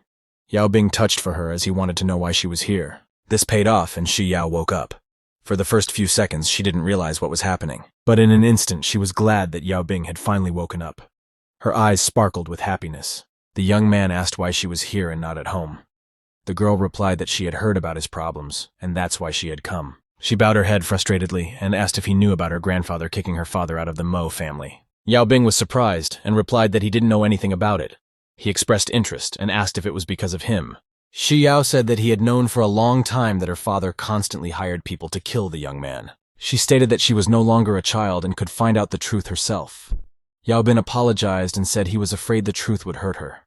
Shu said if she hadn't known something was wrong and asked Leader Leng to come to him, there was no telling how this would have ended. The young man asked with surprised eyes where Jing Kuai Lei was now. He was greatly concerned about this. Shi Yao replied that Mrs. Shi and Head Leng went to get him. She also added that if they found him, they would call her. Yao Bing silently pondered over all of this. Suddenly he shifted his gaze to the phone lying beside the bed. The young man reached for the phone to make a call. He realized that he couldn't leave the girl here. Yao politely asked her to step back for a moment, saying he had someone to call. The girl didn't disagree with him. She kindly obeyed his request and walked out of the room into the corridor. The light shone brightly in the corridor. Yao Bing laid his head on the pillow and called his opponent. He greeted him politely. Meanwhile, from Wei Qi's bedroom, a huge moon could be seen against the emerald sky and a large number of stars. Wei shouted and asked what he needed, and didn't his father send Jing Kuai Lei to him? He was very angry with Yao Bin. He kept insulting him and asked him to stop these pointless conversations and give him Master Hu's number. But young Master Yao Bing decided not to listen to the stream of nonsense his rival was spouting. He simply hung up the phone. His face was serious, and in his thoughts he said that there were some things that only Master Hu would be able to answer. Meanwhile, the sun was setting over the palace of the villa where the master had come. The sky was yellow and colorful. A neat woman in black asked if he was Master Hu. The man smiled and apologized for the inconvenience. The woman asked him to follow her. The master looked around and told himself that the area was large, but still they didn't know how to organize the landscape. After a few minutes, the master opened the door and entered the study. He was greatly surprised and asked Yao Bin what had happened to him. The young man calmly asked him to sit down and told him that he was having a little trouble, so he would need the help of a master. Yao Bing sat with bags under his eyes. He told Hu that he had once asked him if he had seen anything suspicious. The young man's story dragged on for some time. The sun had almost set behind the horizon, and the boy finally finished his story. The master said that it was not surprising since he knew nothing about ancient magic, but he could use modern magic. Yao Bing said that he needed to learn yin-yang magic. He asked the master how it could be learned. Master Hu smiled and said that if he didn't mind, he could join his order and promised to accept him. The young master paid his respects and told the master that he was honored. He smiled sincerely at the master, but suddenly Hu grabbed his hands and said he had something to authorize him to do. He begged, wide-eyed, for permission to decorate his homestead as he could not bear to look at this ugliness and waste of money. Yao Bing tiredly but smilingly looked at him and gave his consent. In his thoughts, he admired so much of the master's energy. Meanwhile, in Mo Li Chuan's room, the servant tried to calm Master Mo down, saying that he had nothing to worry about. Master said that they underestimate Yao Bin, but the servant said that Jing Kuai Li knows what to say and do. Gritting his teeth in anger, Chuan said that his father was so protective of this boy that he kicked his own son out of the house. The servant told the master that if his father was acting like this because of Yao Bing, then they should kill that boy. Li Chuan seriously looked him in the eyes and asked if he himself was confident that they could do this. The stubbly man replied that he just didn't put his best foot forward last time. Killing him was the same as killing a mosquito, but there was a but. The master asked nervously which but was in question. He found what he could hope for in the servant's words. The man said that in order to get rid of the kid, he needed the cooperation of the young lady. Master Mo Li Chuan corrected his glasses and promised to contact Shu Yao and ordered him not to let him down again. Yao Bin was in his office and was studying himself. He was worried because he was not able to do it the first time. But suddenly, the learning process was interrupted by a phone call. The young man was immediately distracted from his reading. He answered the phone and Shu Yao started shouting into the receiver that she needed help urgently. The young man was alerted at this point. The phone call was cut off at the same minute, lasting only 11 seconds. The hero stood up from the table with the phone in his hands. For the first few seconds, he stood pondering a plan of action. In an instant, he used the amulet and gave it the command to immediately find out Shi Yao's location. After a while, it was already dark outside, and the amulet led the master to the very outskirts. The young man continued to follow the amulet. He opened the gate and was wary, for he did not know what to expect. Once inside the house, Yao Bin tried to turn on the light, but there was no electricity. He was wary, but said he was not afraid of the dark. The amulet continued to point in the direction of its owner, and the young man walked confidently forward. He needed to go up to the second floor. While in the hallway, he heard a woman crying behind one of the doors. The voice sounded familiar, and he thought it was Shi Yao. The young man nervously tried to open the door, but it wouldn't open. He asked Shay to move away from her to kick it open. The girl took his advice and moved away from the door. At the same moment, the young man kicked the door. Shi Yao was handcuffed to the bed. Her eyes were filled with fear and panic, and tears were streaming down her cheeks. The frightened Yao Bing immediately released the girl. He began to ask why she was here and who had done it. But the terrified girl could not answer, and he heard only crying in response. The boy hugged her and tried to calm her down. But in a moment, the unexpected happened. Footsteps were heard down the corridor. A woman's voice called out to the boy. Shi Yao was walking down the corridor, holding her hands to her chest in fear. As she walked down the corridor, she asked if Yao Bin was here. The young man was surprised and wary, as Shu was enclosed in his arms. He didn't understand what was happening. The girl with tears in her eyes was even more frightened. She told the guy that she was the one who wanted to kill her. The young man was wary, but understood nothing at all. He looked silently into the girl's eyes. A woman's voice from the hallway kept approaching the room where the young couple was, asking the hero where he was. The girl told Yao Bin that when she came here, she came across someone who looked like her. The boy realized that it must be someone's illusion. But the amulet didn't warn him of anything happening here. It was very pensive. The girl clung even tighter to the young man, and her doppelganger finally reached the doorway leading into the room. The young man sent the girl in the doorway to hell. There was surprise and a fraction of fear in his eyes, but suddenly the girl clung to him with her hands. The young man did not understand what was happening and was very nervous. She smiled and asked why he was avoiding her. Didn't he like her? And why didn't he die for her then? Suddenly, Qing Ming's lanterns were activated. The bed shattered into pieces in different parts of the room, and the young man was thrown back by the wave. The hero amulet was still in the air, pointing in absolutely no direction. Yao Bing was stunned as the Shu Yao he was holding disappeared. He didn't understand anything at all. Suddenly, a clone of Yao Bing appeared and asked him if he really wanted to burn Mo Shu. He was condescending, but the protagonist looked him sternly in the eyes and asked who he was and what he wanted. He was told that Shi Yao would only be alive after 5 blows. Yao Bing realized that in order to fight the 5 demons, he needed to use a magic skill. The young man used the gadget and found the location of each of the 5 demons. In his mind, he said that, whatever it was, he felt sorry for them. He realized that the 2 demons were in the room next door. He analyzed the situation to think about his next course of action. Aotian asked the master if he was sure it would work out. He replied that the guy had no chance, because demons trap and kill. The insidious demons were about to attack the young man. The boy's clone said that 5 demons could kill 1 mage. One of the kings shouted angrily that all this was nothing compared to the death of the soul. He shouted at the top of his voice. The treacherous man was dumbfounded by King Qinguan's appearance, and Aotian shouted that he originally shouldn't have trusted him. He was about to leave when suddenly the door swung open in front of him. Tian immediately gritted his teeth in fear. An obscure label was glued to his face, and he was terribly frightened. His eyes were bulging and his teeth were clenched tight. Yao Bing calmly entered the room and told the stunned Aotian that he would deal with him later. The guy looked into Master Lu's eyes and said, "Here they meet again." The master was very angry and didn't know what to say. The frightened Master Lu decided to use teleportation to escape from young Master Bin, but the attempt was futile and nothing followed his words. His fingers did not emit any magic. The stubbly master only looked at what was between his 2 fingers. There was only bewilderment and incomprehension on his face. Yao Bing, on the other hand, told the master, misunderstanding the situation, that he should have foreseen that he was using demons. The wily Liu approached Shi Yao and shouted that he would kill her if the young man came any closer. But from nowhere, King Qin Guang appeared behind his back and was at the young man's side. Liu became very nervous. The king immediately grabbed the scoundrel by the neck with a strong hand, squeezing him hard. The master could do nothing to resist him. Yao Bin, on the other hand, was near Shi Yao. He asked the king not to kill the master, for they still had something to talk to him about. Qin Guang obeyed and threw the bastard to the floor. Liu rolled his back on the floor, gritting his teeth in pain. Young Master Yao began to ask about who he was working for and what Zhao Xiaobei had done to him. Master was holding his head as it was aching. He gritted his teeth and stared into his enemy's face, not intending to give any answers to the questions. But his rebellion was quickly cut short as the demonic hands were already at his head. The demon's hands immediately began to choke the recalcitrant master, and he began to scream with all his might from the incredible pain. After a few seconds, he screamed that he would tell everything. The demon's hands released the victim and left him alone. Liu said he transplanted a zombie fetus into her body to turn her into a zombie. But she committed suicide, and he decided to destroy all evidence. Yao Bin said that zombies are not as dangerous and not as strong as demons.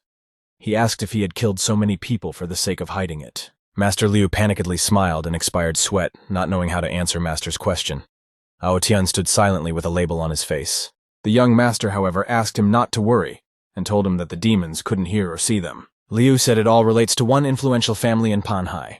He said he could talk about it if Yao wouldn't kill him in return. The hero, however, looked him coldly in the eye, and promised to spare him if he told him everything. Liu said that Xiaobei is the niece of Kang Shanzhen, who possesses yang magic. But her mother feuded with him and ignored all the rules of the cult. But he also added that, on the other hand, when a body with increased yin power becomes a zombie, it is able to absorb human souls. And this is done in order to use the magic of eternal youth. During the story, the master was sweating from nerves.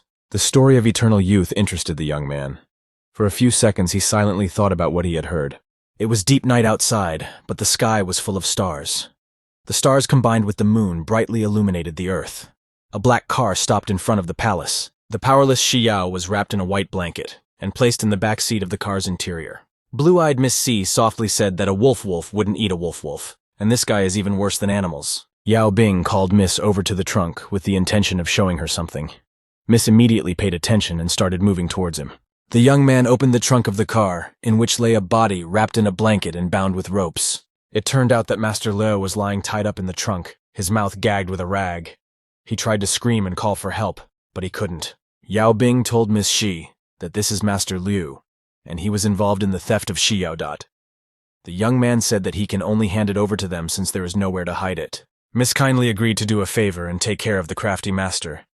Liu became even more nervous. Young Master Yao smilingly asked him not to kill him for now, as they would need him in the future. Zi obeyed him. Meanwhile, there was no way Wei Qi could sleep as someone was knocking on his door very loudly. At the same moment, the boy shouted with anger. He asked what was going on and why he was not allowed to sleep, because it was already midnight. The door to the room was opened by the boy's father, Ao Tian, who told his son that he needed to talk to him. Wei Qi didn't understand what was going on. The conversation between them lasted 10 minutes. The boy was stunned to learn that his father had agreed to Yao Bin's demands and was leaving Panhai. Ao Tian put his hand on his son's shoulder and said that he was an adult, and there were things he no longer wanted to hide from him. He sat on the bed and said that if they didn't leave Panhai today, there would be the same consequences as Liu Qiang. With sweat of excitement on his face, he began to tell that when he was told about it, he realized that he was involved in Liu Qiang's disappearance. Getting up from the bed, his father said that there was nothing to worry about. After all, they were only hiding now. In the future, there would come a day when they would be able to take revenge on him. Standing at the door, he added that besides all this, Wei Qing should no longer think about Mo Shi Yao. The blue-eyed guy gritted his teeth in anger and said that he would deal with this Mo Li Chuan scumbag later. Ao Tian didn't say anything to him and walked out of the room while loudly slamming the door behind him. Wei Qi was left to himself. His mood was lousy. He angrily thought of Yao Bin. The guy said that Yao is forcing them to leave Panhai. They can never be in the same room again. Master Hu, meanwhile, was engaged in his favorite pastime, namely enriching and improving Yao Bing's manner. The young man approached the master and asked if he knew who Shan Zhenren was talking about. Hu replied that it was one of the 4 outstanding experts. Yao Bing was particularly interested in what kind of person he was. He was curious about the topic of learning magic. The master casually replied that he had no idea, as he was not familiar with the outstanding yin-yang magic expert. But still, he began to tell that once he met an expert at a festival, and he seemed to him a serious person. Yao Bing looked at the floor a little frustrated and said that it was true. Master Hu, on the other hand, asked why he wanted to know. The young man just turned away, and walking away said he was just curious. He waved and started to walk away. But in his mind, the young man wondered if he should tell his aunt the truth, and if Shan Jianren could be trusted. Xiao Bei interrupted him in his musings. She exclaimed that the letter carrier had brought a letter for him. The boy immediately turned his attention to the girl. The letter stated that the meeting would be held at the hotel, and it was signed by Lin Yunfeng. Yao Bing heard this name for the first time and decided to ask the master. He called Master Kai and asked if he knew anything about a man by that name. Master replied to the young man that Lin is one of the 3 great families in Jiedong. Lin Yunfeng is the head of the family. Master Kai also added that he had never met him, but had heard that in his 20s, he had accomplished a lot. The boy thanked him for his answer. 2 minutes into the call, the master called the young man a baby, while asking if he was still angry with him. The young man exhaled, about to give him a clear and understandable answer to his question. He slightly disliked his tone. He said everyone has their own business and choice of master he understands. He asked him not to sound like a stranger, because they have a lot in common. Xiao Bei was worried about Yao Bin. There was fear in her charming blue eyes, and she wondered if something had happened. The young man, however, replied to her that it was fine, but it was just strange that such a person would invite him over. Xiao, on the other hand, said at one point that he believed he knew the reason why out of the blue he was invited by such an influential member. She smiled and said he was an outstanding man, though maybe he didn't realize it yet.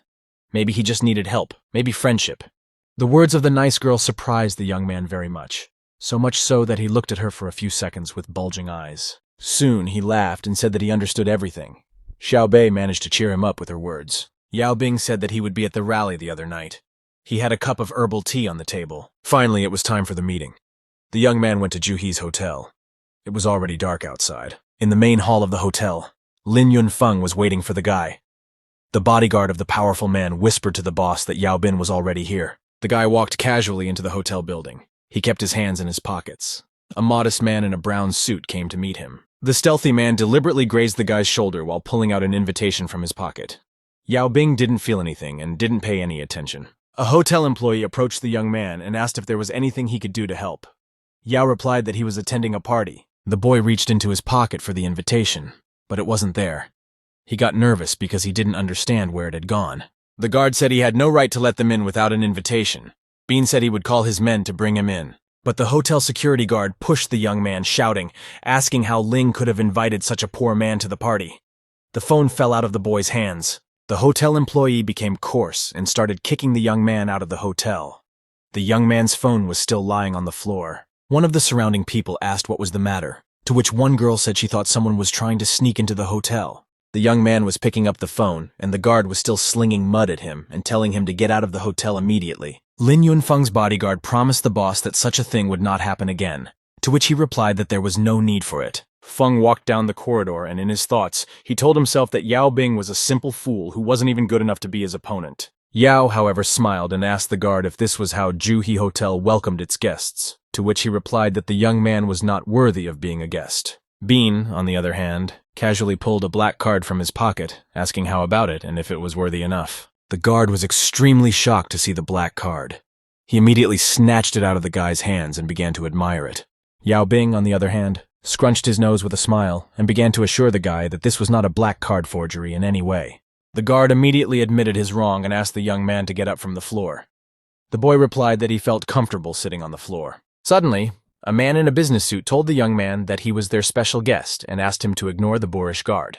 The man looked sternly into the boor's eyes, and the incredulous guard fell to his knees in stunned surprise. There was sweat and tears on his face, and his lower jaw was uncontrollable with surprise. He couldn't string 2 words together. Yao Bing told him that if his job was to greet guests, he shouldn't have such a pathetic appearance. Otherwise, people would stop coming here. The calm man in glasses and a business suit asked Master Yao not to worry about it, and promised to take care of everything. Soon, Yao Bin was ushered into the guest room. A man in a business suit pushed back his chair as a sign of respect. The young man looked around and said in his thoughts that he couldn't believe there were so many people here. At one moment, he was very surprised, for he saw the beautiful Ah Si.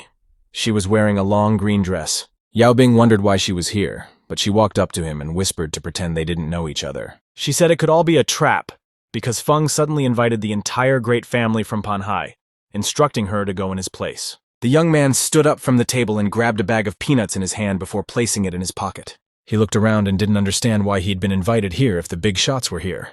It all seemed strange to him. Finally, Lin Yunfeng walked onto the stage and began to give his speech. People listened to him with admiration. With a glass of wine in his hand, he thanked all the guests for coming. He also said that he would like to start by making a toast. He looked around at the guests present and decided to make a request. Everyone listened to him silently and attentively. Lightly shaking his glass of red wine, Lin Yunfeng asked all the dear guests to make themselves comfortable. But people didn't even hide their disrespect for him. They stared emotionlessly at the guy pushing the speech. Young Master Yao Bing calmly ate the peanuts and said that it seems like this guy is not respected by anyone here. She said that the little guy realized something. At one moment, one of the men present stood up. Angrily, he asked Mr. Ling to stop cheating and asked him what he wanted. The guy agreed to get right to the problem.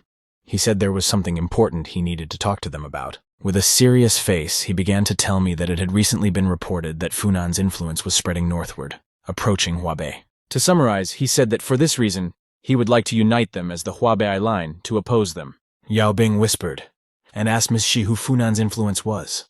The blue-eyed girl was about to whisper an answer to him. She whispered that Funan's influence was the Zhang family. The boy listened to her with interest. Feng said that the Zhang family was the most influential and controlled both the Bai gang and the He gang. He also heard that they wanted to expand their influence to the north. After the story was over, a member of the audience asked what plan of action he was proposing. Lin Yunfeng realized that he'd managed to interest everyone present and draw attention to himself. He stated that if they wanted to fight them, they certainly needed a leader. He then declared that he was appointing himself the head of the union. After the self-appointed leader's statement, all those present in the hall began to condition his remarks among themselves. One of the men supported Feng, but added that Pang Hai has Master Chao and Mo, plus Lin doesn't control all of Jiedong. Yao Bing continued eating peanuts and said that this guy seemed to disagree, but he didn't have the courage to say it directly. And Sai told him that it's because all the people here are subordinates. If the situation doesn't change, they don't want to fall under Feng's hot hand. Lin Yunfeng, on the other hand, stated that only he was the strongest physically and intellectually here, regardless of the city. And Sai was fundamentally at odds with his high opinion of herself, but remained silent and covered herself with a fan. At one moment, she suddenly jabbed her fan at the peanut-eating Yao Bing, causing the peanuts to fly out of his hands. The young man found himself in an awkward position, and those present shifted their gaze to him. The boy looked at the people in silence. One of the men said that Feng overestimates himself because physically and intellectually, Xiao Tao of Panhai is definitely not behind. Miss Shi silently watched everything happening, and Yao Bin was slightly embarrassed because all the attention was transferred to him. The young man stood up and said that the establishment of the Huabai Union and the search for a leader are equally important. They should not come to a conclusion too quickly. Lin Yunfeng looked at him with a serious look, and at the same moment he declared that he agreed with his opinion. But still he added that in his opinion, Yao Bing was too eager for the leadership title. The guy agreed as he didn't hide it. He confidently said that he has a great desire to be a leader, and there is nothing wrong with that, because everyone present wants it. The young man also asked Lin if he threw the party just because he wants the title. Feng said that he did. Lin Feng asked if the idiot being mocked by the hotel staff dared to reach out to him. Yao Bing realized that it was his doing. The young man looked into the eyes of the wily lad, eager to get his hands on the leader's power. Lin Yunfeng said that he just wanted to test his skills, but he never thought that he would turn out to be so bad. But something unexpected happened to him. Yao Bing swung and punched him in the nose with all his might. The impact was extremely powerful. Lin Yunfeng's blood spurted in all directions, and he was writhing in pain. Lin was dumbfounded at such an act. He clutched his bleeding nose and looked at the young man angrily, not knowing how to insult him. Yao Bing, on the other hand, sternly looked him in the eyes and said that he just didn't want to fight them. But that didn't mean he could dominate him. The hero's behavior made Lin Yunfeng angry. He softly said his name, intending to say everything to him.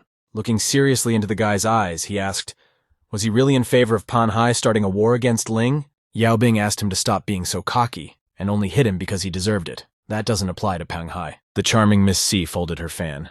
She slowly approached the young man, about to give her opinion as well. Putting her hand on the guy's shoulder, she said that he could not be Pan Hai's representative, but she supported him on behalf of the Mo family. People started to discuss the guy. One of the people said that it didn't matter who it was. The main thing was that they couldn't let Lin Feng become the leader of Huabei. Suddenly, the door to the room opened and an honorable guest entered. It was Master Cao. He apologized for being late. People were happy to see him and decided to listen to his opinion about it. Master said that he had heard that Ling wanted to unite all the countries into the Huabei Union. Feng confirmed his intentions. Cao supported him and said that Zhang is the biggest family in the south and they want to confront them. Lin praised his clear view of everything. Master Cao said that on such an occasion he would appoint Yao Bing as the leader of the Huabei lineage. These words threw Lin Yunfeng into a complete shock and stupor. His pupils shrank in size from the stunned expression. Master said that although he is young, but his reputation and abilities are no joke. Therefore, he is capable enough for this position. Lin Feng asked the other people present if they were all choosing Yao Bing to be the leader of the Huabei lineage. In a flash, everyone present raised their fists and began to voice that they all wanted to see Master Yao as the leader. Lin said that if they say so, they should cooperate equally to avoid any misunderstanding later on. He showed the badge and said he made it for the Huabei Union. It can be split into 2 parts. The tree is unique and cannot be cloned. Each of them will hold a piece. After 10 days, whoever can get the other piece for a full badge will become the leader of the alliance. Lin Yunfeng confidently asked Yao Bing what he thought and whether he would dare to accept this challenge. The young man grabbed part of the badge and said he of course accepts the challenge, but is worried his opponent has guts. Feng wished everyone a pleasant appetite and said that Ling would take care of the party. He turned around and started to leave. Yao Bing looked at the wooden badge, and Miss Shi told him that he should be careful, for the task was not easy. But the young man, however, assured her in a calm tone that there was no need to worry as he had no interest in the position. He also added that although he wasn't interested in the position, he had a lesson to teach this guy. Miss C agreed with him.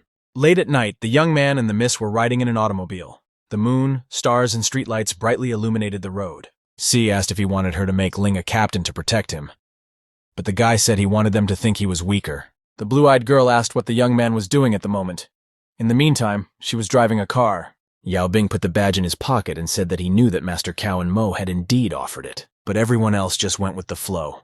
And if they want to make him a victim, they'll have to give him something. Miss C confirmed he was right and said he should enjoy some advantages over them. She also emphasized that it is worth doing this to make sure they all remember this time. Finally, the girl stopped the car in front of the young man's house. He asked her to be careful on the road. The young man got out of the car and said goodbye to Miss C. The girl started to drive away and waved after him. The young man went to bed, for it was already deep into the night. The sunny morning came very quickly. Yao Bing was sleeping soundly in his room, but suddenly, his peace was disturbed by a loud knock on the door. The door to the young man's room was opened by a startled Xiao Bei, who said that there were a bunch of people downstairs and they wanted to see him. The sleepy young man reluctantly began to rise. He wiped his slick eyes and wondered if it was him that people were looking for. He began to put on his things and told Xiao Bei that she could go and he was here to figure things out for himself. The young man got dressed and went down to the first floor of the house to see what was going on outside. Everyone present was surprised to see the guy. Yao Bing didn't understand why they were here when it was only 6 in the morning. Guy sat down on a chair and asked the people why they were all suddenly here at such an early hour. All 4 men in business suits bowed slightly to the lad. They respectfully asked the young man to become the leader of the Huabei Union. Yao Bing asked if Lin Yunfeng was not only good at martial arts, but also influential. Isn't he a much better leader than him? One of the men excitedly told the young master that this position was important. It was not like child's play. The young man listened to the man and smiled, saying in his mind that they were trapped in his trap. At the same moment he asked what the man was offering, since he called the position so important. The man was speechless with surprise. Yao Bing said that speaking of his abilities, he's much better than Lin Feng. However, when it comes to environment, he's definitely stronger. The young man also added that to fill the gap, Master Mo gave him his Zhangluo estate, and Master Cao gave him the Juhe Hotel. At one point, he looked sternly into the man's eyes and asked if they needed him to compete with Ling Feng. What could they offer? The 2 men looked nervously at each other, unable to string 2 words together out of excitement. Yao Bing, on the other hand, asked one of the men in a condescending tone what he had come up with during these few minutes of contemplation. The man, on the other hand, asked him with a smile, how about he give the young man Ming Hao's karaoke? That should show his loyalty. Yao, on the other hand, asked Master Lu why he was giving him a bar that brought in little money, and wasn't he going to sell it? The master immediately became nervous. He scratched the back of his head in the sweat of his face, trying to think of an answer for the young man. The second master shouted and asked him to stop pretending in front of the young master, for he knows him well. He kept telling him to stop pussyfooting around. The other 3 men were in a stupor. Master also said that he would hand over the tea mountain to Yao, whose profits had never been less than 10,000 a year. The other masters immediately joined in and began to promise land, a beach abroad, and someone even promised a sanatorium. Yao Bin said that was better and promised his phone number and his lawyer would contact them about it later. He approached Master Ran and said he wouldn't take his tea mountain, but he needed him to do him a favor. The master was intrigued by the young master's words and suggested that he retire to another room to discuss the details. The young man asked Master Ran what was wrong. The elderly man tried to find words. A few days later, Yao Bin was riding in the car with his mom. She asked why his grandfather wanted to look for them. She asked if that meant he wanted to move the grave of the young man's father. Yao said that his grandfather was the one who kicked them out of the family when his father died. Bin asked his aunt to let him talk to them when they met. Mom listened to him and agreed. Finally, the young man and his mother arrived at the palace where his grandfather lived. The weather outside was sunny. A gray-haired man with a long beard sat in his chair. He shouted and asked them to kneel down immediately. Mom panicked even more. She only had fear and excitement on her face. Yao Bing, on the other hand, remained cool. He confidently replied to the old man that they had done nothing wrong to kneel before him. But the old man shouted that the young man had made his uncles fight each other. The two men stared at the floor in silence. Grandfather kept saying loudly that their family had always been at peace, and Yao had dared to do such a thing. He told them to kneel down and apologize to them. But it wasn't like Yao Bing was going to obey. He smiled boldly and asked why he didn't think so when he kicked them out of the family. The old man immediately jumped up and shouted at the top of his voice, asking how dare he speak to him like that. The two uncles of the young man began to restrain the head. Both men were frightened and began to ask the head not to get angry. One of them said that the young man was still a child and should not be nervous about him. The old man said that the guy was raised by an uneducated woman. He didn't go to school. That's why he has no manners at all. These words hurt Yao Bing, and he sternly looked into the eyes of the chatty old man while asking him to close his mouth. The evil grandfather asked if he had said something wrong, and didn't his mother really teach him that? The young man decided not to tolerate the impertinent expressions of the old chatterer any longer. In the blink of an eye, a sharp sound was heard. It turned out that Yao Bing had used a cold weapon and threw it straight at the old man's face. The surrounding people were dumbfounded. One of the men asked how dare he use a weapon in such a place. Did he really want to die? Still, one man scrutinized the weapon, and in a moment exclaimed that it was only a leaf. The others present were even more perplexed. Everyone had a look of shock and incomprehension on their faces. Yao Bing asked the man why he was fussing now if he didn't care about them at all before. Yao asked where he was when they were starving. Now that they are rich, they want to be paid to move their father's grave to the ancestral cemetery. The guy pointed his finger at the two uncles and said they were the ones fighting over splitting the money, and blamed him. Grandfather wiped the cut with a white handkerchief. He was puzzled and asked why he thought his father's grave was to be moved. Yao Bin said that because he himself said he wanted to move his father's grave to the ancestral cemetery, that's why the uncles asked him to pay them millions to do it. Grandpa immediately shifted his stern gaze to his uncles, shouting to ask if it was true. Both of them were extremely frightened. They started making excuses that they didn't say that, but only said that Yao's family wanted to move to another place, so Bin should help them with money. The young man told his mother that they had deceived her. His mother said that his father's last wish was to be buried in the ancestral cemetery. Grandfather said that there was nothing wrong with it, but his grave would have to be moved to another place, because they had not found a suitable place. He admitted that he was guilty of blaming Yao for this. He said that once they found a place, he would let his father's grave be with his ancestors. After saying those words, the old man said that they could leave from here. The sky was still clear and blue. Yao Bin's mom walked forward, but suddenly the guy put his hand on her shoulder, asking her to wait for a while. The guy turned around and shouted, asking if the old man would grant his wish if he could help him find a place in feng shui. The grandfather, however, replied that such an important matter should not concern children like him. He promised once again that he would allow his father's grave to be moved. Yao Bing took out his phone and offered to see if he could still manage it or not. The two uncles fell on their knees and began to beg the head to kick the young man out of here, for it was none of his business at all. The young man, however, took out his phone and dialed Master Ran, who inquired if it was the young master calling him. The young man confirmed his identity. The master asked what he could do for the young master. The boy, however, asked if he didn't remember, but Ran assured him that the young master need not worry, for he understood everything. Yao Bing told the old man that there was a good place near Jinlong Mountain, so they could move the ancestral graves there. The two uncles inserted their 5 cents again. One of them shouted that it couldn't be the real Master Ran. The young man, however, asked in a calm tone, didn't they recognize his voice and weren't the Yao family and him business partners? The elderly head, on the other hand, said that the voice was indeed similar to that of the esteemed Master Ran. One of the men exclaimed that new technology now made it possible to fake a voice. He began to assure that the boy could not have the master's number. Suddenly, a strong wind picked up and helicopter blades could be heard. Yao Bin asked his grandfather to keep his word and move his father's grave. The people around began to panic as a helicopter was landing over the palace. Some people started to run away in panic. One of the uniformed men in the helicopter shouted to his comrades to act quickly. He asked his partner to hand him a package prepared especially for young Master Yao Bing. At the same minute, a parcel was dropped from the helicopter with a small-sized parachute attached to it. Everyone present watched her flight in amazement. The young man stood calmly and looked into his grandfather's eyes. Without even looking at the package, he grabbed it in flight. Everyone around him was still shocked. Yao Bing immediately unpacked the cardboard package, which contained a huge amount of not insignificant papers. He told Grandpa and the others that this is the contract for the transfer of Jinlong Mountainside, and this is Mr. Ran. He also added that Party B, in signing this contract, is he, Yao Bin. The young man held out the documents to his grandfather, asking him to read them carefully and familiarize himself with them. The old man squinted his eyes and began to read. At one point, the man told the chapter that the document had Master Ran's signature on it, and it was real. The uncles immediately began to assure that it was a forgery, because such a child could not have such an important paper, and his mother was obviously having an affair with a rich man. On his long tongue he received a cut on his mouth, after which he fell to the floor, gushing blood. The second uncle was terribly frightened. Yao Bing held a bloody sheet in his hand and sternly declared that if anyone ever mentioned his mother again, he would slit his throat, not his mouth. The elderly head shouted angrily for the two idiots to be taken out of the room immediately. His order was immediately carried out. The old man told Yao Bin that he has made the family proud of him. Although he is young, he is already very determined.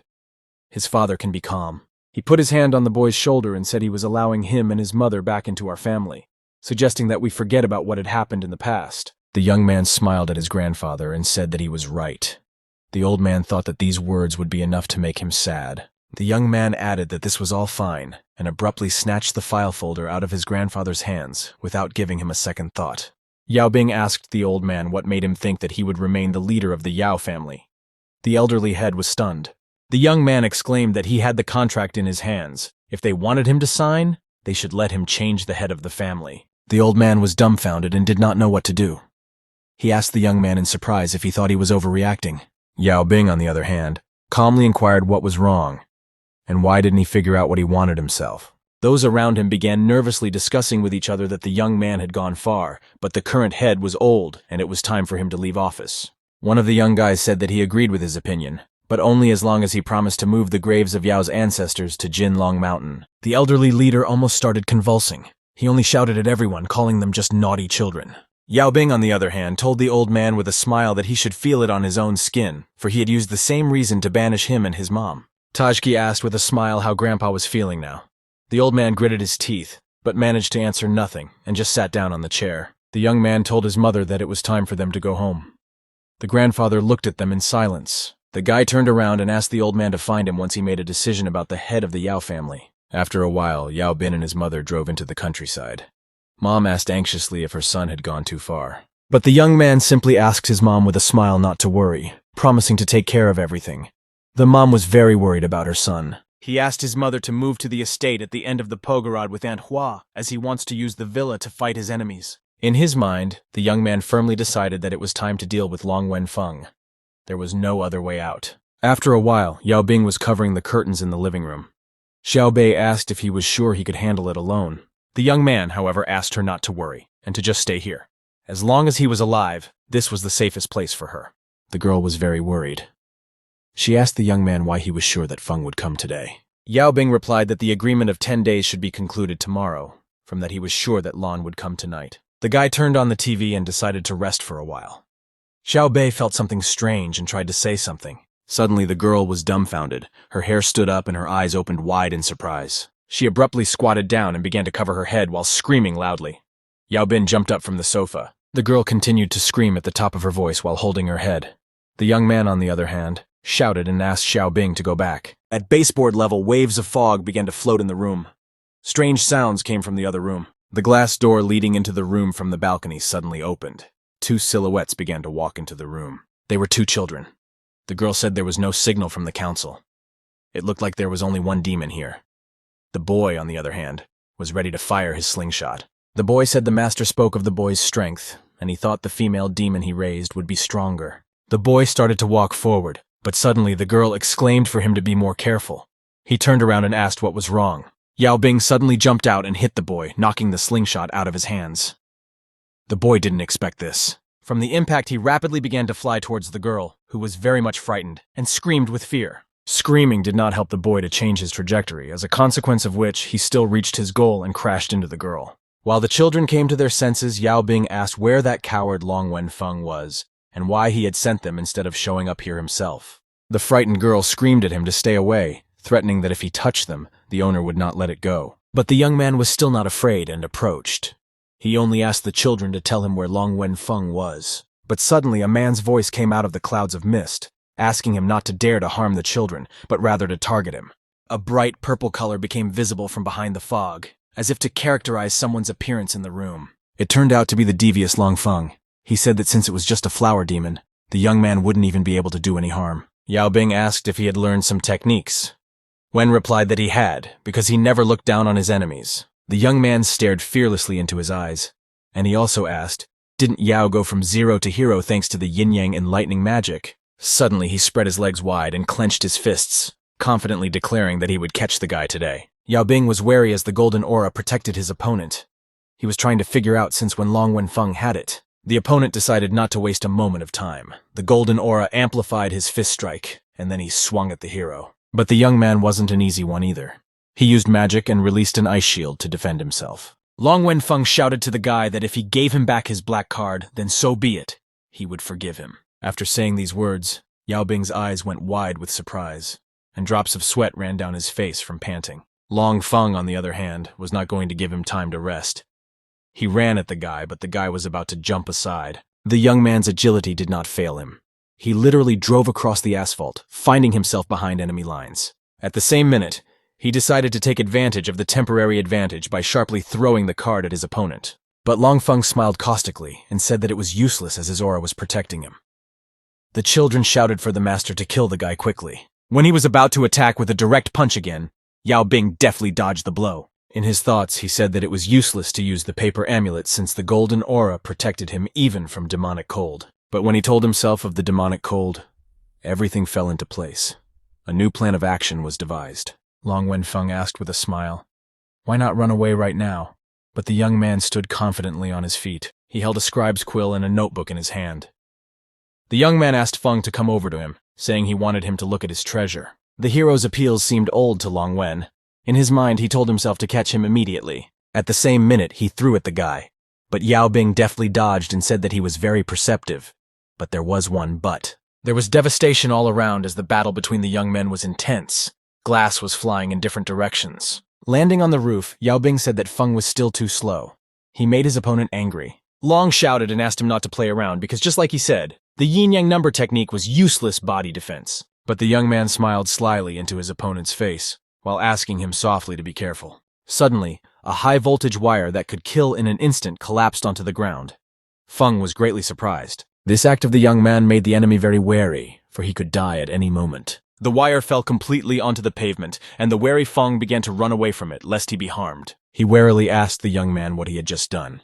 Drops of sweat were running down his face. Yao Bing, on the other hand, smiled caustically, and told Long Wenfeng that he must have heard of a certain saying at some point. Suddenly, the guy released his demons and stated that the King of Hell said he would kill Feng at the third meeting, and asked who would keep him alive until the fifth. The opponents looked into each other's eyes, being about 10 paces apart, not knowing what to expect from each other. Long sternly stated that if Yao Bing had just given him the badge, he would have let him live, but now he had changed his mind.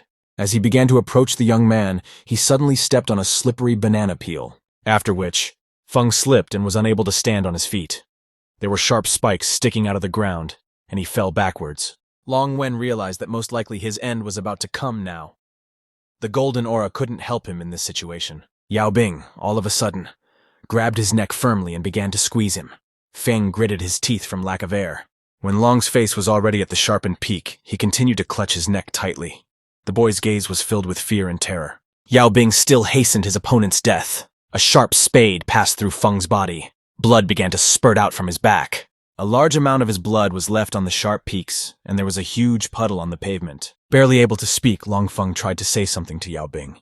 His mouth was drooling. Yao said that he was so fixated on using his golden aura to protect him from his yin-yang that he forgot about his abilities. The children were frightened and immediately ran over to the pool of blood where their favorite bloody master lay. Long Wenfeng was lying completely exhausted, bleeding, The children were very frightened and began to cry. Yao Bing, on the other hand, calmly asked them not to cry, saying that he had swapped the books of life and death so he wouldn't die. The children, however, could not hold back their tears at the pain, and at the same time the hatred they felt for the young man. They began to raise the master in fear, asking him to be careful. Feng began to tell Yao Bin that even if he decided to kill him, in that case, the position of leader would remain in the Long family. There was hatred and weariness in his eyes. The young man tossed the wooden badge in the air, reluctant to listen to his angry antagonist.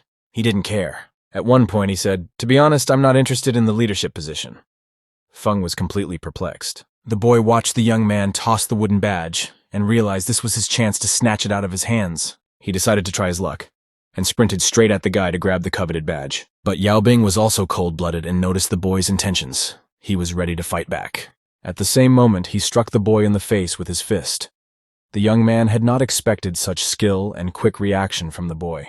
The impact sent him flying to the side, and Yao said that although he wasn't interested in the position, the more bored he got, the more he didn't want to give it up. Long Wenfeng was tired of fighting him and said that he understood everything. He desperately closed his eyes and bowed his head. He took the second part of the badge from the girl's hands and asked Yao Bing to accept it as a sign that he was willing to recognize him as the leader of the alliance. The girl was sorry to part with the badge, but the new leader of the North China Alliance asked to give him the badge. Taking the badge, he turned around and gave a final look, saying that he didn't wish to see Feng anymore, and asked him to go back to Zhendong. But Long Wenfeng's intentions were insidious. He sternly looked at his opponent's back, intending to harm him. He suddenly threw a sharp blade at Yao Bing's back, expecting to kill him at the same moment. His hands were covered in blood. But the young man's magic prevented the blade from entering his back. The boy's back was protected by a magical shield. Yao Bing rudely said in response that as he realized Feng was seeking his own death and craved for it. The girl fell to her knees and begged Master Yao not to be angry and promised to take the master away. The young man, however, shouted back that they should leave his territory immediately and not show up again. Young Master Yao Bing decided to visit the esteemed Master Mo. The master's manor was decorated with green plants. The young man placed the wooden badge on the master's desk, telling him that he wanted to present this gift to him. Master Mo was surprised and wondered if Yao Bing really wanted to give up the title of leader. The guy replied that even all of his private property was given to Master Cao for the preservation of the Hua Bei Union. This was a position he couldn't handle. He added that he just didn't want it to go to Panghai, and he never had any intention of pursuing the leadership position. Master Mo accepted the wooden badge and said that if the young man said so, then his point of view was clear to him. Master also said that Shi Yao was already feeling better, and asked if Yao Bin wanted to talk to her. The guy immediately said he would. Meanwhile, the beautiful Shi Yao was painting, namely painting a picture in a special room for this purpose. Suddenly, the door to her room opened, and Gu Shi asked the girl to look at whoever had come to see her. She led Yao Bin to her room, and said that she would not disturb them. The young people were happy to see each other. Shu immediately grabbed the guy's hand and suggested that we go to the terrace, which is on the roof of the building. There were good views on the terrace. The cute girl offered the guy a treat of muffins that she made herself. The cupcakes looked very appetizing, which Yao Bing couldn't help but see. He praised her cooking skills, calling them no joke. He tasted one cupcake and was surprised as they were incredibly delicious. The young man praised their flavor. Shay began to complain that she no longer has a choice, because after the last disaster, her grandfather forbids her from traveling out and she can only pursue hobbies. Yao Bing, on the other hand, said that Master Mo is only doing all this for her sake because that questionable guy might harm her again. Finishing the muffin, he said he meant that her father was nowhere to be found, and there was no guarantee that he wouldn't hurt her again. Shi Yao said that when she was a child, her father treated her well. Because of her weak body, she was often hospitalized, and he stayed by her side. But later, when her grandfather said he would give all the property to her, she felt that her father had changed, and he cared for her with other purposes. After saying that, Yao Bing felt very sorry for the cute girl, and asked her not to be sad about it. The girl immediately started wiping tears from her eyes, so she wouldn't dwell on the subject and be sad in front of her boyfriend. She suggested we postpone it and asked if Yao planned to continue studying abroad or stay at a local school. She also added that if the young man went abroad, they could become classmates. Yao Bing listened to her with astonishment. The protagonist took a serving small cup filled with hot tea. Looking back at the beautiful view of nature, the guy was convinced that Shi Yao was indeed right about leaving the plan to her. The young man asked the girl when she would be able to come back if her break lasted a whole year, to which Shi Yao confusedly replied that Miss Shi had not said anything about it. But a few days ago, Shi Yao's grandfather called 2 of his friends to Panhai, and maybe they want to do away with all those inheritances after she goes back to school. Suddenly, the guy said that everything would happen within a given year, to which Shi Yao surprisingly asked for more explanation. Yao Bing will have to go far away because of the assignment, and according to him, the girl should stay at home. He also gave the advice that if she gets bored, she can ask Miss Shi to buy her some toys, and when he comes back they will go abroad and study there. But from his words, the girl only got angry, because she's no longer a child and no toys she does not need. The guy stood up and walked over to the girl, slowly stroking her hair, and confirming his words that she didn't need any toys. Surprisingly, Shi Yao quickly calmed down. And while the boys were resolving their issues at the guest house, a man was scrutinizing the land on this property. In his opinion, the land was excellent for the birds and suited them well. At this time, he was brewing some sort of potion in a large cauldron, gradually adding his spells to it. The potion looked very beautiful, and was a bright blue color that floated upwards. Suddenly, he was slightly startled by Yao Bing's voice, who suddenly interrupted his concentration with his appearance.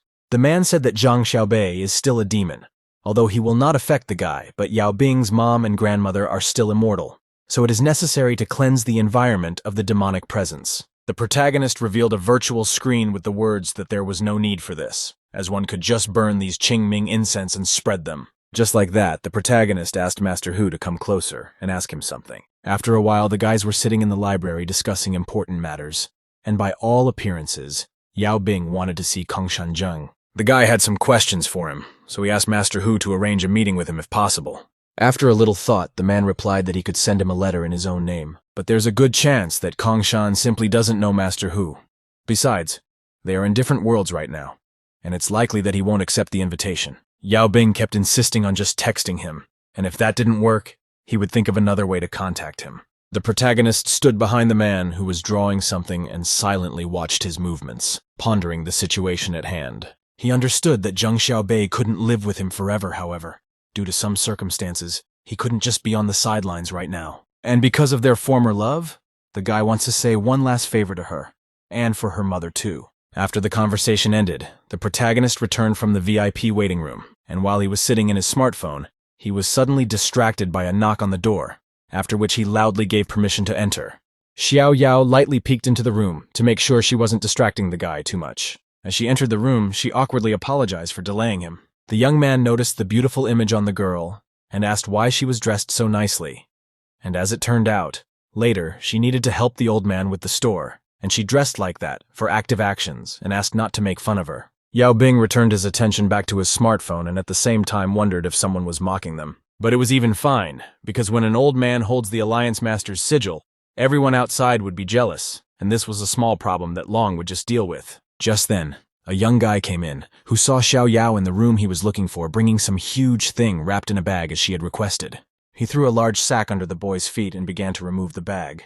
Inside was the battered body of Master Liu, who was in a terrible state. Yao Bing pointed at the body in bewilderment, waiting for an explanation. But the girl lightly smiled with words that she had made sure that he could at least breathe according to the guy's advice. But it was also all she could keep, the girl said with a slight smirk. The protagonist immediately said with a bit of a proud smile that he was really sorry for bothering her. The guys headed for the exit, throwing the main character one last phrase that if everything was okay, they could go. Yao Bing looked at them carefully as the thought crossed his mind that these two could be a great couple. Suddenly, the doors to the room opened, from which a loud belly rumbling could be heard. A man entered the room, holding his stomach, enjoying the pleasant relief. Suddenly, he saw a man lying on the floor who was unconscious and wrapped in a bag. This sight shocked the man. He did not know what to think in this situation. The protagonist immediately spasmed to cover the man's face and not cause panic. The guy with a slight smile tried to deflect suspicion by saying that it was lying a gift he was going to give to Kongshan. The man didn't realize that he would have to hide so Kongshan wouldn't get angry and get him into trouble. Sitting on an airplane that was headed to another city, the guys were looking forward to leaving this place already. Finally, the guys flew to the right city and had already reached the house where the master said Kongshan lived. But this information seemed rather strange to the guy based on the way the building looked.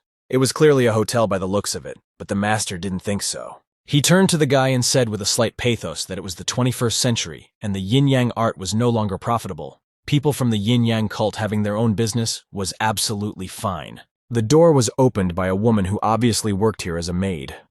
Na welcomed the guests to the yin-yang hotel and asked how many people were with them and whether they would be staying at the hotel. But the man immediately said they were looking for Juan's boss as they had business to discuss with him. The woman remained friendly and politely asked if they had made an appointment in advance.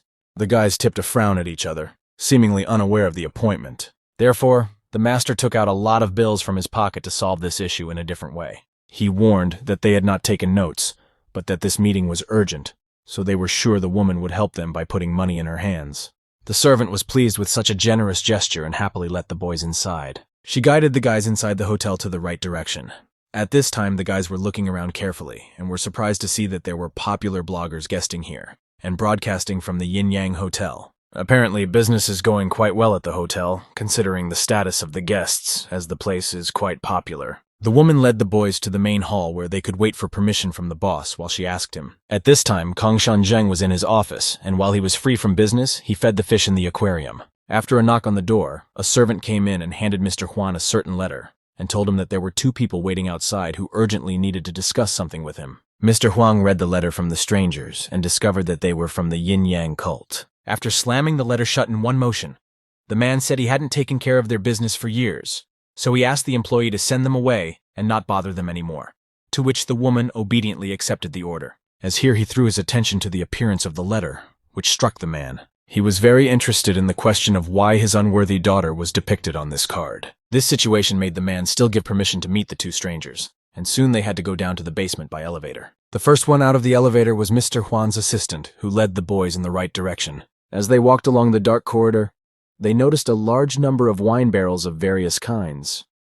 The woman had warned them about the poor lighting, so they had to watch their step more carefully. As the woman stopped abruptly without uttering a word, the guys immediately inquired with slight panic what had happened and why they had stopped. Suddenly, she fell down, passing out. The boys immediately put their hands up and caught her. When they looked up, they saw a door at the end of the corridor, with light coming from it, and a greenish fog spreading over the entire basement. A certain voice that sounded from the closed office said that the woman was just sleeping, and the guys should hurry to enter. The protagonist placed the sleeping woman on the floor near the wine barrels and asked Master Hu to stay and watch over her. When Yao Bing entered, what immediately caught his eyes were the hundreds of bottles of wine that were on every corner, and in the middle of the room sat a man with 2 glasses of wine waiting for the guy to arrive. He politely asked the young man to sit in the chair across from him. The young man began to do what he asked, as the man asked about the girl's well-being, which surprised the protagonist very much, because he did not expect to hear this answer. The young man didn't even realize who exactly the man was asking about, so he clarified with him. Mr. Huan took the glass and took a small sip of wine, adding that he was talking about his irreverent daughter. Yao Bing pondered his question, watching Mr. chattering the wine in his glass, after which he handed him a letter, explaining that he was actually here to inform him that his daughter had been murdered. The man was stunned. He immediately dropped his glass on the floor as he was not ready to hear such news about his daughter. A man with a frown was carefully reading the letter the young man handed him. At this time, Yao Bing himself was carefully watching the man's reaction while digging into his phone at the same time. And as it turned out, he was paying for a purchase that said the ashes would reveal the lie. And after the payment, he waved his hand, dispersing the charms. When the man finished the letter, he slammed his fist on the table with force, for he was angry with his daughter, who at first didn't listen to him and left because of the man. Then things didn't go well. The protagonist asked Mr. Huan if in all this time he had never even tried to find her. According to Mr. The girl grew up around him, and there are things she doesn't know, but the way she hides her identity is no joke at all. It turned out that the man had been asking his friends for 2 years to help him with his search, but there was no information. Over the main character's observations, he found out that the color of the dust he scattered did not change, which means the man is telling the truth. Perhaps because he sent people to find Aunt Huang, Zhang Xiao's identity was revealed, which caused all the chaos. After drinking almost the entire glass of wine, the man turned to the boy in a soft voice, after which he raised a sharp and cold gaze at him with words that Yao Bing sprinkled ashes on him, therefore questioned what he was up to. The protagonist fell into a panic. He couldn't even imagine that the man would guess it and didn't know what to answer when asked when he scattered. Mr. Huan said that if he could not see his children deceive a man, then his magic would be like garbage. The boy explained that the ashes did not harm him at all, and he scattered them to see if he would tell the truth or not. But Mr. Huan warned him that he did not need to explain anything, because if there was something in the ashes, the guy would lose his life immediately. And so Yao Bing decided to tell him everything that had happened in these few months. After a while, he finished his story, in which he fit all the events that Mr. needed to hear. The man asked why his daughter was so tense, after which he said she just needed to apologize to him and he would help with that. The protagonist said that this girl might be more like her father than he thought. Now the only thing left to do is wait for someone else to take action. The man grudgingly turned his gaze away with the words that the guy had no right to say something like that to him. The young man felt embarrassed, And in order not to annoy the man, he agreed with his words, as the guy couldn't even think that he would turn out to be so arrogant. Just then, he thought of an interesting idea and how he could realize it. After which he asked Mr. Huang if he wanted to meet Xiao Bei. Suddenly, a certain transparent spirit appeared in front of the guys, and the main character said hello to it. And as the ghost took on its true human form, Mr. Huang seemed to go a little pale with shock. Mr. saw before him the ghost of the daughter he disliked so much because of her actions. The man was so surprised that he immediately told the girl that she really did look a lot like her old self. Yao Bing warned that Xiao Bei could only be here for 10 minutes, so the conversation had to be quick. He and Mr. can talk to the young man later, but first they need to find a solution to the problem at hand. The protagonist turned over the hourglass, showing that time had already passed, and with each small grain of sand that fell down, time was getting shorter and shorter. Mr. Huan starts the conversation by saying that the rumor is that they killed the girl because they wanted to turn her into a zombie. Afterward, he loudly asked his daughter if it was true, but his loud and rough voice made her flustered. She pressed her lips tightly together, trying not to cry at her father's first raised voice. After which she said that she didn't really know what was going on herself, but even so, she could tell what had happened to her and assure that it was all true. After a while, the girl told the whole story that Mr. Huan must know, and there was not much time left on the clock. As she finished, the man listened to her carefully, and he immediately understood everything. From what Xiao Bei had told him, he could now believe what Yao Bing had told him a little earlier. But now the time for the spirit to disappear had come, and it began to dissolve on the spot, leaving behind a warm vapor. Creating zombies had been classified as a forbidden practice for hundreds of years. Mr. Huan couldn't even believe that there were still people who wanted to be immortal so badly that they even ignored the principles. The protagonist asked the man how he was going to solve the problem next, to which Mr. replied that he has been doing this kind of business for a long time, but they are very rich and powerful, so it won't be easy. And if Xiao Bei comes back to him, he is ready to protect her, but if she doesn't and decides to stay in Panhai, he can't do anything. These words caused a storm of emotions of anger and resentment in the guy. He even stood up from his chair, clenching his fists hard. After that, he said with a sharp look that he never thought Mr. would turn out to be such a coward. Auntie doesn't need his help, and the young man will protect her for Xiao Bei's sake without his help. The protagonist headed towards the exit of the office, throwing in one last phrase apologizing for the inconvenience. But as soon as he was at the door, he was immediately stopped by strange huge bugs that swarmed all over the door, preventing him from leaving the office. Whereupon Mr. Huan's voice was heard saying that he could not let the lad go just yet. The man shook the ash from his cigar onto the table, tapping it a few times. From the moment the young man walked in, Mr. Huang immediately noticed that his power was chaotic. Not at all like he came from any substantial cult. The guy turned to him and asked in an annoyed voice what difference it made and what the problem was. After which, Mr. Huang abruptly waved his hand and let out many small lights, shouting that the guy was too arrogant and it annoyed him. Yao Bing still managed to make a protective dome in front of him, which was covered in unfamiliar characters. The man was still sitting in the chair and kept pointing some sort of lights in the guy's direction, after which he said that the main character turned out to be too naive a guy. Yao Bing in turn tried his best to hold his dome and defend himself with it, even though his strength was already at its limit and it was very difficult to continue using it. Just like that, he brought his hands into one position and began to push the approaching danger away from him. He still managed to tune out the negativity, after which he asked if the man was ashamed of himself for stabbing a child like Yao Bing in the back, to which the man told the guy that he kept Zhang Xiaobei to himself, using her in practicing immortality magic. Therefore, he had no right to lecture him. Suddenly, the young man contradicted the man's words, saying he did not. Just like that, Mr. Huang stood up from his chair, and in that second, a red mist appeared in the office, and the man added for Yao Bing to save those words for hell. This was where the protagonist sprang into action, and the first thing he decided to do was to use the power of the finger of Pangguan. And while the boys were fighting among themselves, someone started knocking vigorously on the office door and saying that it was the 42nd disciple of the yin-yang cult, Hu Yideng, and he had come to tell Mr. A very important thing. But the man didn't care about the guests. He moved from his seat with a sudden movement towards the guy to give him a hard blow. But the protagonist also had his own abilities to defend himself and was not going to let his defeat happen. The guys looked at each other with a sharp glance as they were suddenly interrupted by a sudden crash in the study. Namely, Master Hu kicked the door from the outside as he rushed to protect the young man. Master Hu rushed towards Shan Zheng, asking her to stop and not make the whole situation worse. A man with a frantic and frightened look asked the stranger to get off him and started hitting him with an iron cigarette holder. But the man, despite the blows to his head, continued to assure Mr. If he didn't trust about Yao Bin, he could use a lie detector on Master Hu. Just like that, the man stopped beating the master as these words made Shan Zheng very interested. He looked at the master carefully without saying a word, but it was clear from the look in his eyes that he was ready to continue talking to them. Master tried to prove by all means that his words were true, and was even willing to eat those vermin to ensure that Yao Bing was right. Here the man thought about the fact that these parasites had been lost for decades, and maybe the yin-yang sect still had this legacy. Master Hu also pointed out that he didn't have all the skills he needed, but Yao Bing had them.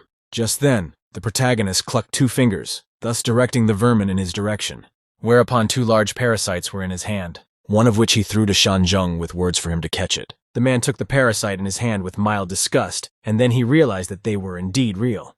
The guy said it was the original, and they were suitable for both old and young. And as soon as he was ready to eat it, Master Hu immediately shouted for him to give the parasite to him, but the guy didn't even think of giving it to him. The protagonist opened his mouth and directed the parasite into it, while he heard questions from the side about what he would unlock. Without listening to anyone, the guy popped the parasite into his mouth and swallowed it, though with difficulty, as the size was huge. After which, the guy wiped his mouth and looked at Master Kong Sa with a confident look, asking if he dared to do so. The man said he could keep asking them questions for an hour after they had swallowed the corpse parasite, but if they lied or nitpicked anything, they would simply leave this world due to starvation. The guy said that if even he wasn't afraid, then what was Master Kong Sa afraid of? The one realized he had nowhere to go, and covering his mouth with his palms, slowly chewed the parasite. Taking a deep exhale, he said that he admired the bravery of these guys. So he asked the young man to sit down and repeat everything he had just said, starting with Xiao Yueyi's kidnapping. After an hour, the conversation had gotten to the point where Master Hu explained that he had managed to find out the background of those 9 people, and it basically matched what little Yao had said, but the employer behind them could not be determined. Yao Bing took a small sip of hot tea and put the cup back on the table, after which he said that he just wanted to prove his innocence, but that didn't mean he agreed with Master Kong Sa, and he wouldn't take back his words. The protagonist got up from his chair and told his master that they were leaving, but he clearly didn't want to quit like that and see it through. Suddenly, the young man saw 3 long strands of golden color moving in his direction. As soon as they were near the young man, he immediately made a sharp turn around himself. After that, 3 golden needles were in his hand, with some kind of symbol on the end of them. As he looked at the unfamiliar object, he asked Shan Ren what he wanted to say with this gesture, to which the man replied that he would never owe the guy anything. These 3 golden needles symbolize 3 wishes that he can fulfill for a guy at any time. The protagonist makes sure that Kong Shan really likes to pretend that he can do anything to help him. Master Hu confirmed his words with a smile, and advised that if he didn't want to bring Zhang Xiaobei back to life, then he would need to use the golden lotus seed as a medicinal primer, and as far as he knew, Master Kong Shan had it. The guy thought about his words and popped the 3 golden needles into a virtual storage space. At this time, Mr. Huang looked at Zhang Xiaobei's photo and thought about the fact that she had suffered a lot there, and maybe it really was better if she came back and quietly talked to him. Suddenly he heard insistent knocks on his office, followed by a voice informing him that young Master Zhang had arrived to send a greeting card again. The man put the framed photo back on the rack. He once more threw a careful glance at the photo, where he stood with a serious face, and beside him his cheerful daughter. He replied that he would meet the young master tomorrow, but for now let him lose weight at the hotel. The guy, who was surrounded by guards, waved his hand with a cocky look and said that this stubborn old man wasn't good at his job. Upon seeing him, the protagonist wondered in a voice who had left his pig in the middle of the road. The one was immediately filled with an impulse of aggression because he was shocked that someone dared to call him names, so he ordered his men to capture and destroy him.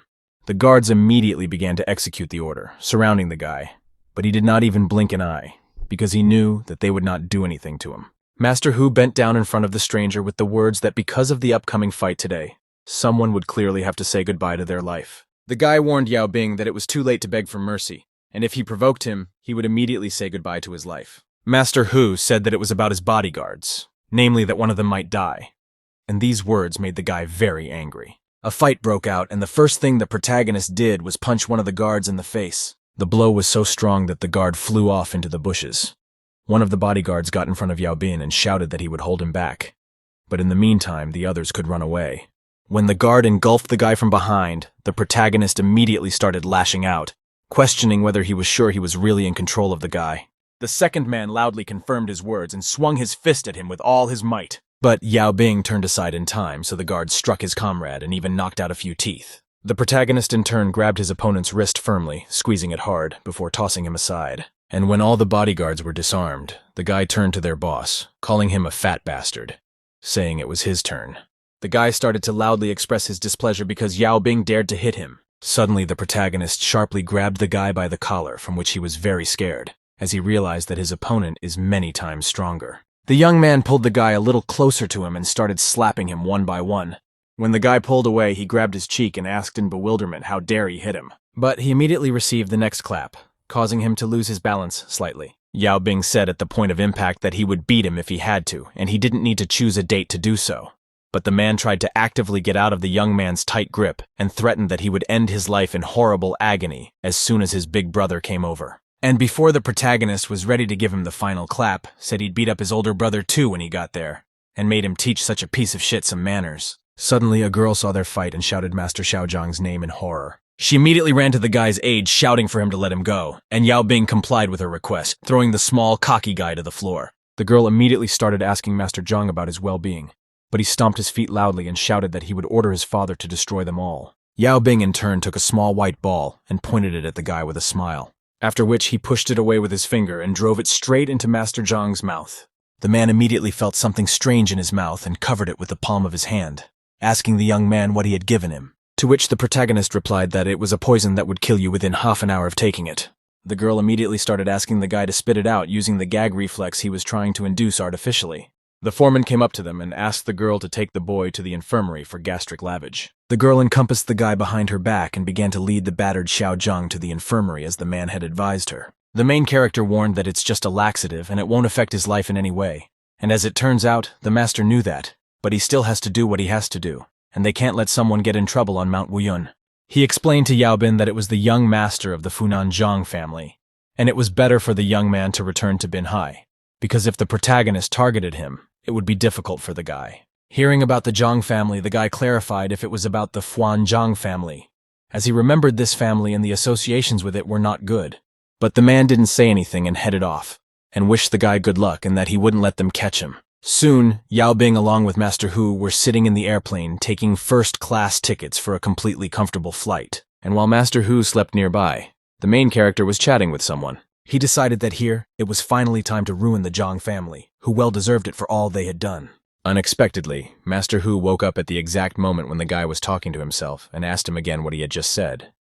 But the young man sent him to sleep further and didn't burden him with his schemes. A couple hours later, the plane landed at an airport in another city. The guys were returning home, and Yao Bing was busy with his phone conversations as usual. But just as Master Hu opened the door to enter the courtyard, he was suddenly pushed back by something with great force. The man was startled by this gesture from the unknown person, and was unable to resist the sudden jolt. But Yao Bing, although shocked, he quickly reacted to the situation.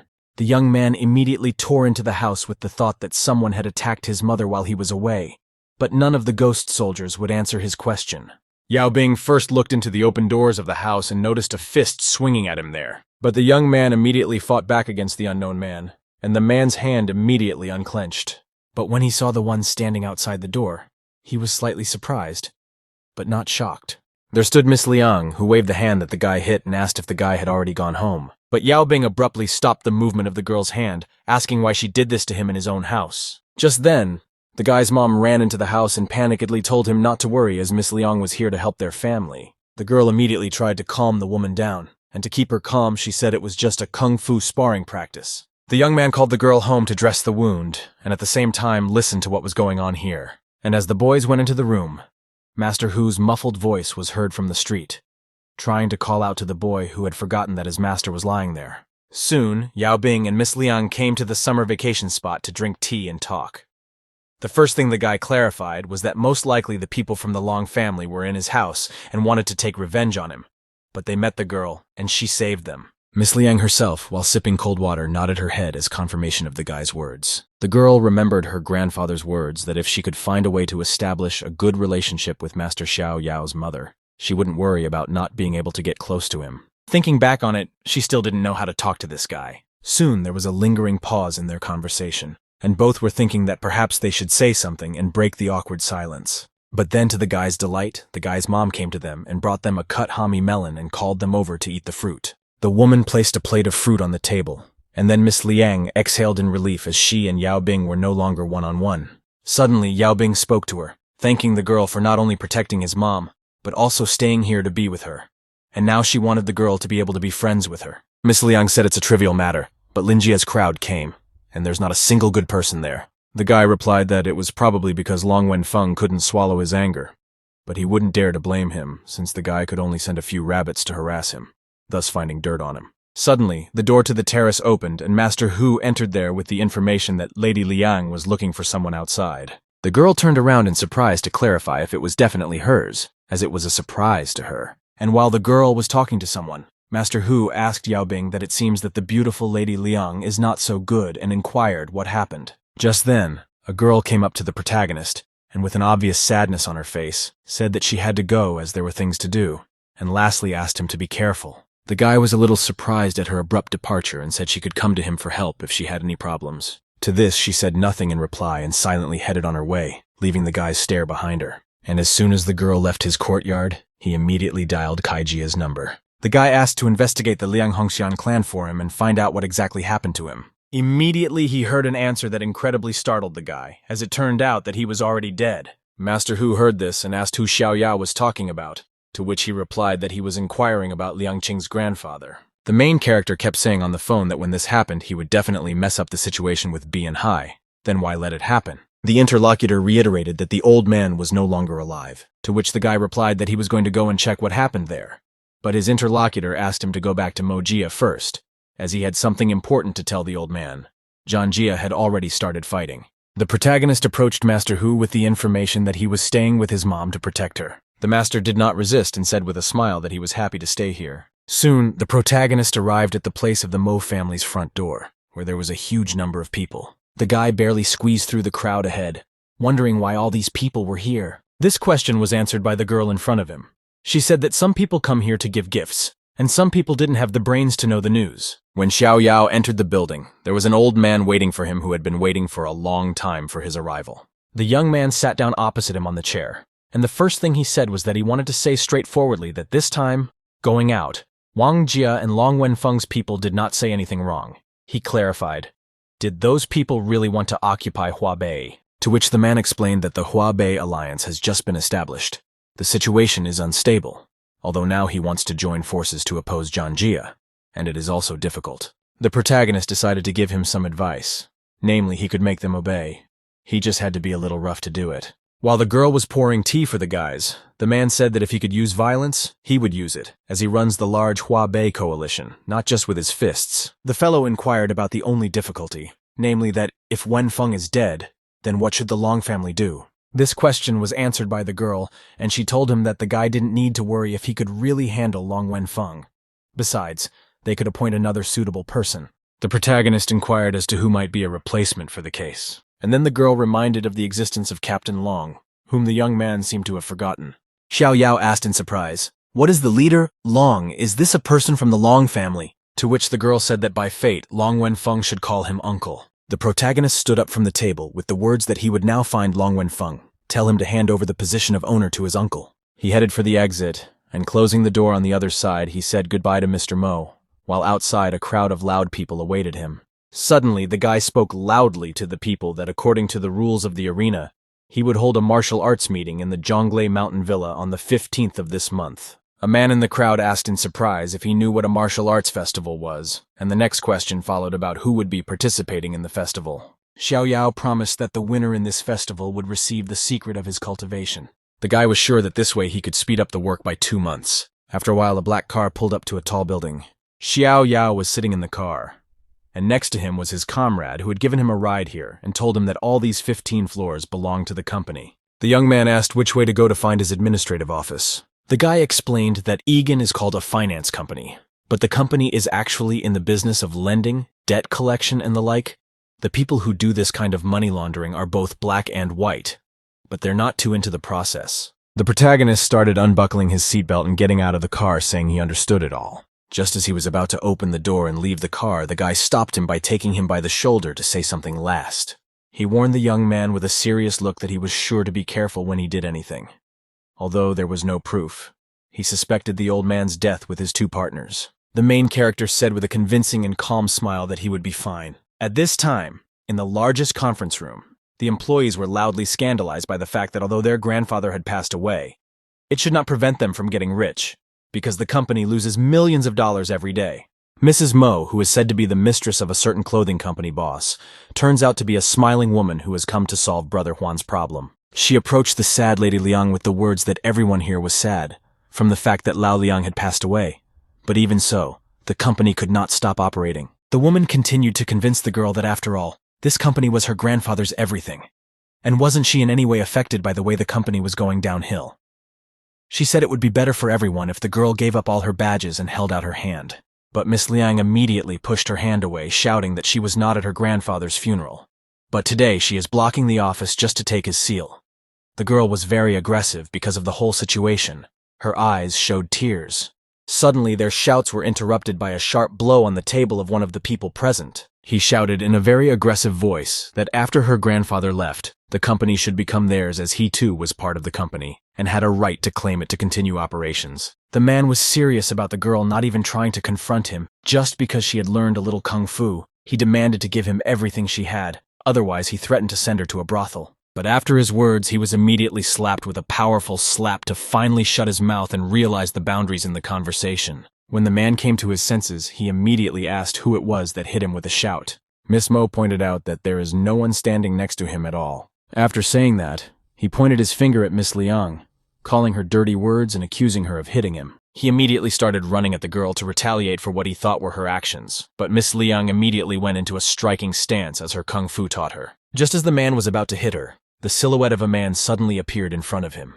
It was Xiao Yao who grabbed the cocky man by the throat, preventing him from striking the girl, and threatened to cut off his tongue if he didn't keep his mouth closed. The man fell to the floor, grabbing his throat. He tried to cough as the guy had severely crushed his throat, making it difficult to breathe. When he came to his senses a bit, he immediately shouted that he didn't know this brat who dared to meddle in his affairs, then ordered the guards to arrest him immediately. The two bodyguards immediately ran at the stranger from behind, but the young man continued to stand still, waiting for the right moment to start the battle. The first guard tried to hit him with his fist, but the young man quickly dodged to the side so his hand flew past. After that, the protagonist began to fight back, which he did much better and better. Xiao Yao punched one of the tough guys in the face, causing him to lose his balance. But he immediately came to his senses and decided to use additional weapon materials in front of such a strong opponent. The guy swung a small purple round-shaped object at Xiao Yao, but the young man quickly made a protective dome over himself.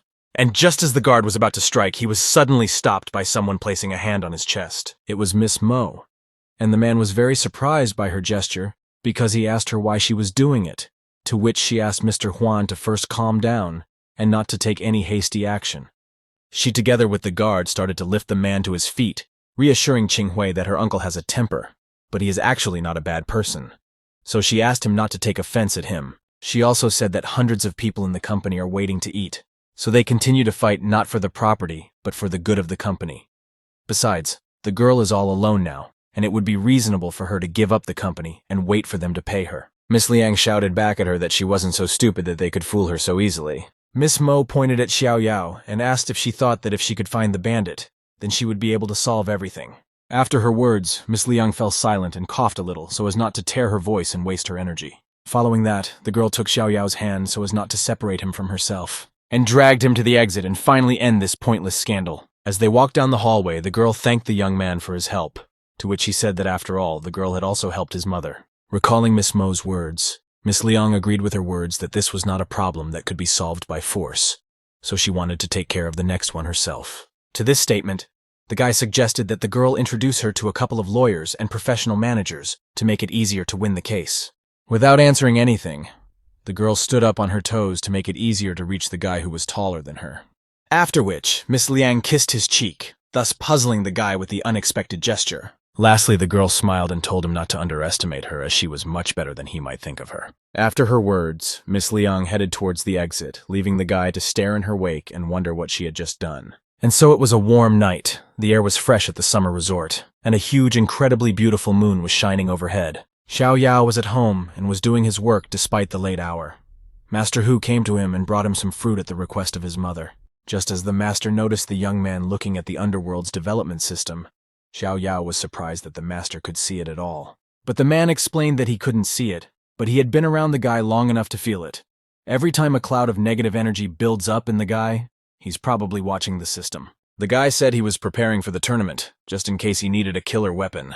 Just then he saw a pop-up that said that Emperor Sun had defeated his opponent, and was being rewarded with hundreds of millions of medals, and a task in the middle temple of the underworld. The protagonist wanted to know more about it, as he found it strange that someone else was able to develop the underworld. Seeing the data, the guy had a question. Why can't this person continue to develop the Yingbing Palace and Forner Hades Palace that Xiao Yao had developed? Master Hu noticed the sudden change in the guy's expression and wondered what followed such a reaction. The protagonist was very unhappy with this event, as it happened right before the fight, which caused him even more trouble. Xiao Yao headed to his room, leaving the master at the table, telling him to eat the fruit himself, to which the master was slightly perplexed. The next morning, the weather was as happy as ever. The sun was warm, and a cool breeze was blowing through the open window in Xiao Yao's room. And so, the young man got a great night's sleep and began to stretch in the bright sunlight that was streaming into his room. But as soon as he opened his eyes, a message immediately popped up in front of him, namely a question from the system, whether the guy would be attending the wedding of the Song Emperor of the Middle Underworld Temple. The boy decided to agree, as he should find out what the woman who married the king looked like. After he agreed, a red envelope fell out of his system, which fell right on top of the guy lying there. Upon opening it, the guy was surprised as there was not a single word written in it, which was very strange. At least the envelope had the names of the bride and groom written on it. Suddenly, the protagonist felt a cold stream of air behind him. The sunny and warm weather immediately changed to a chilly one. When the guy turned around, he noticed that it had gotten dark outside. Suddenly, a strange mist began to seep into the room through the closed doors, which came from an unknown source. Then a large gate appeared, followed by words inviting the honored guest to the temple to attend the wedding of the Emperor of Song. 2 unusual guards appeared and invited the guy to sit in a chair that was in a large box. Xiao Yao took the sweater with him and started to put it on as he walked, taking all the courage to head to where the servants were pointing. After they headed to leave, the guys, along with the main character, walked through the wall, going into another universe. After only a few seconds, the guy felt his box touch a hard surface and the movement stopped. He was asked to step out since they were already at the right place. Xiao Yao carefully opened the door and carefully looked around in the new place. In front of him, the guy saw a not very bright area and a large number of people who were actively engaged in wedding preparations. As the guy's eyes were drawn to the place, there was a cluster of people in front of the gate. Looking out from the crowd, the guy heard a conversation where one of the interlocutors was a ghost under Yanjun's power, and he should come to participate in the wedding. A man in a long kimono was telling his interlocutor, who was on his knees begging for something, that he would give the broken mirror to Lord Wadding and also leave as it would not give him face. But the man assured that the mandarin had been given to them as a token of love to the family. Lijun snatched the item out of the man's hands and threatened that he would be advanced on the first order if he didn't stop himself. Watching this, Xiao Yao never even thought that the underworld would be similar to the human world in terms of bullying others. With these words, the young man stepped forward, drawing the attention of Lijun, who inquired who he was, since the guy wasn't even quite an adult, but was trying to be a hero. Xiao Yao asked, "Is it not the case that there is simply no money there?" He asked for the phone number and asked the price of the gift that is not rude and promised to help get out.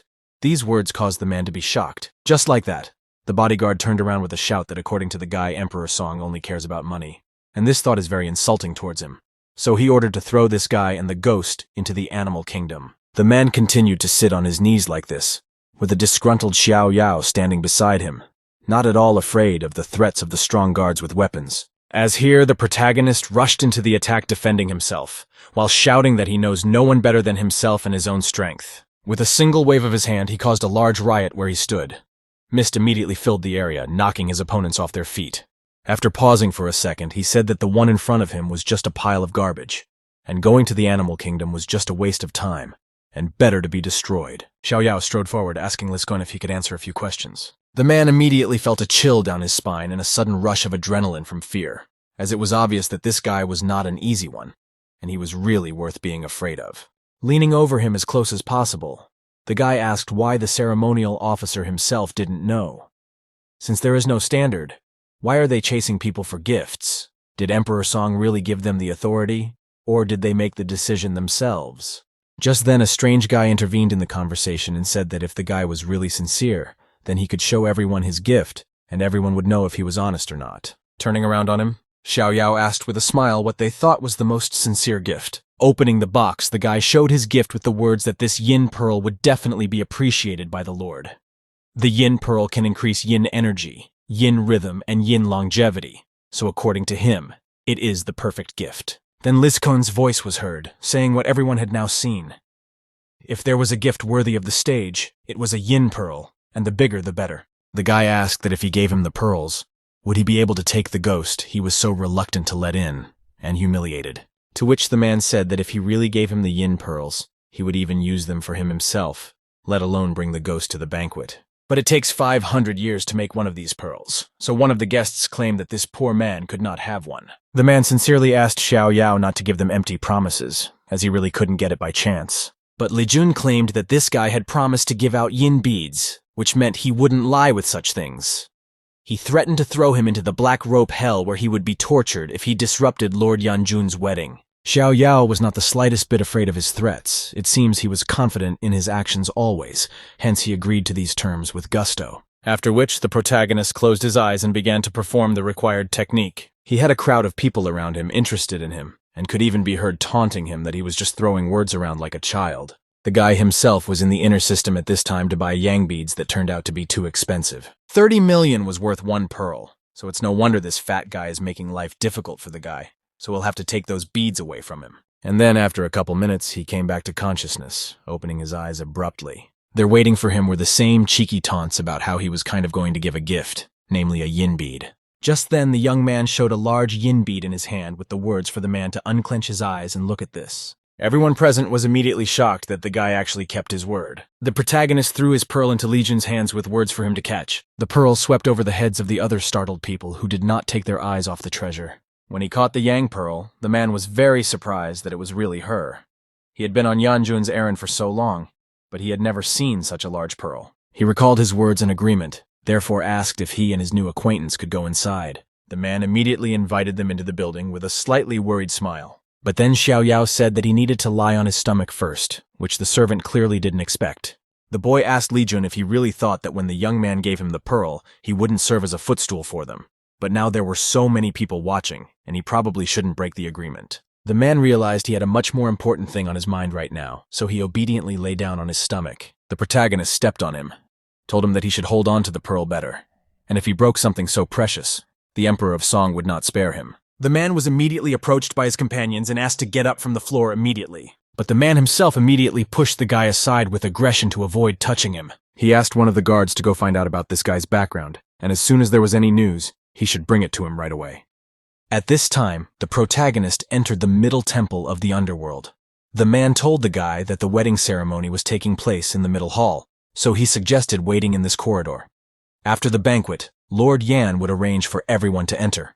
But they didn't have to wait too long for the strange moments, as they immediately felt the corridor fill with strange smoke. They threw a worried glance back to where the strange object had begun to appear. It turned out to be a large traveling tent inside it with several ghosts running it. This seemed strange to the man, as anyone attending Yanjun's wedding must leave the palanquin beforehand and enter the palace, usually as a sign of respect for Yanjun. Guy suggested that it might be the king of hell from another temple arriving. But the man immediately dismissed the thought, for even other lords come to weddings in a small palanquin, not a large carriage like this one.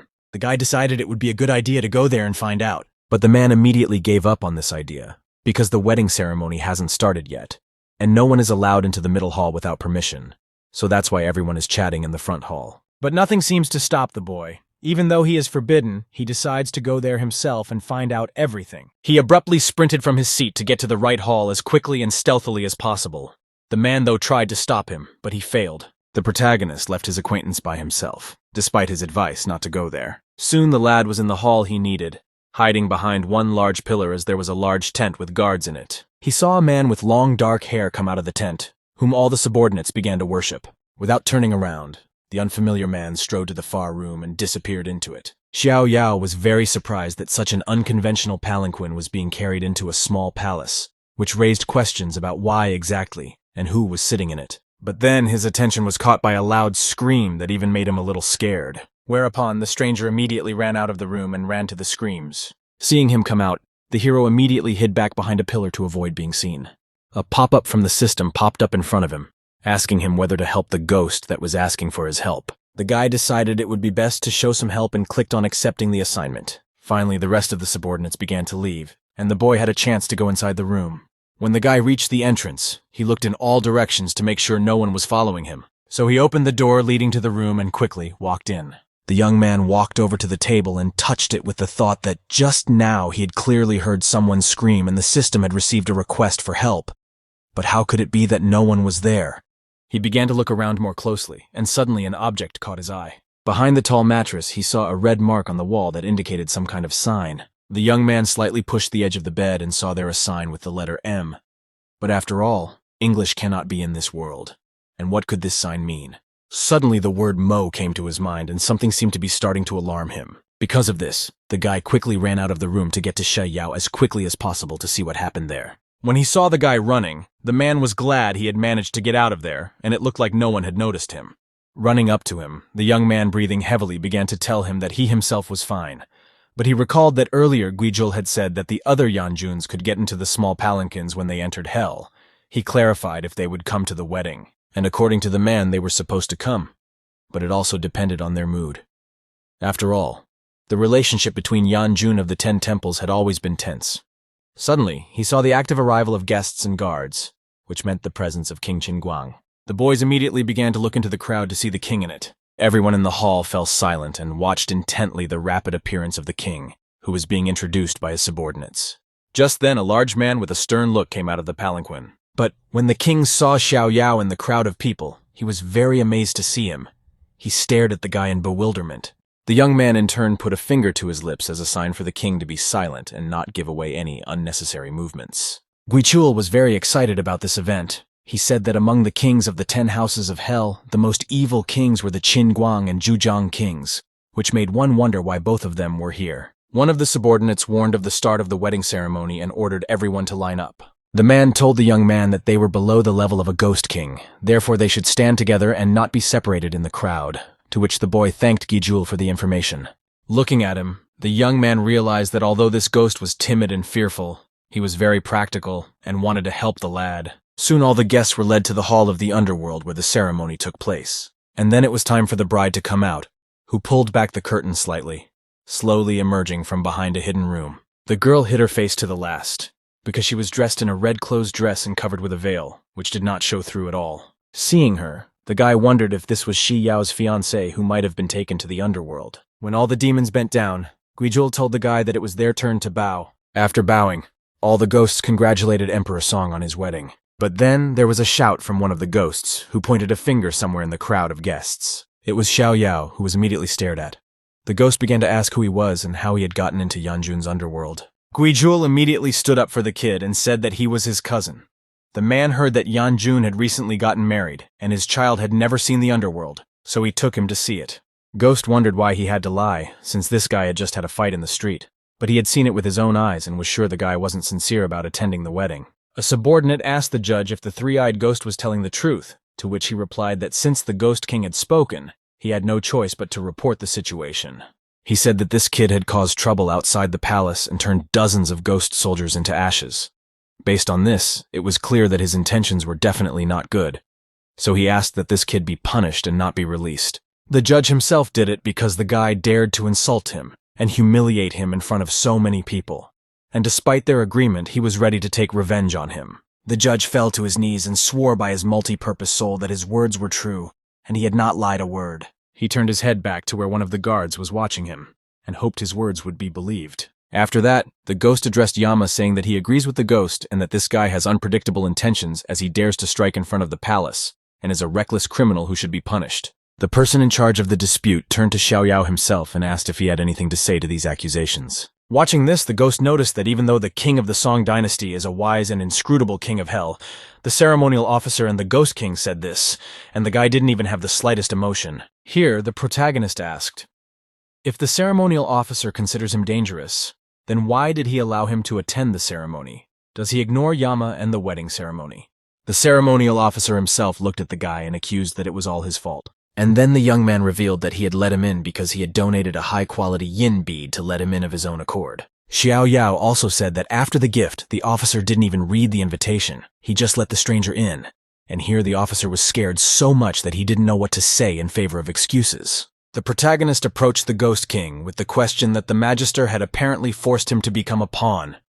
He didn't know what the guy was up to, so he let him do it for him. But the ghost wouldn't admit it. He claimed he only saw the guy's face and didn't know what he was up to. That's why he let Yama investigate, and it had nothing to do with anyone.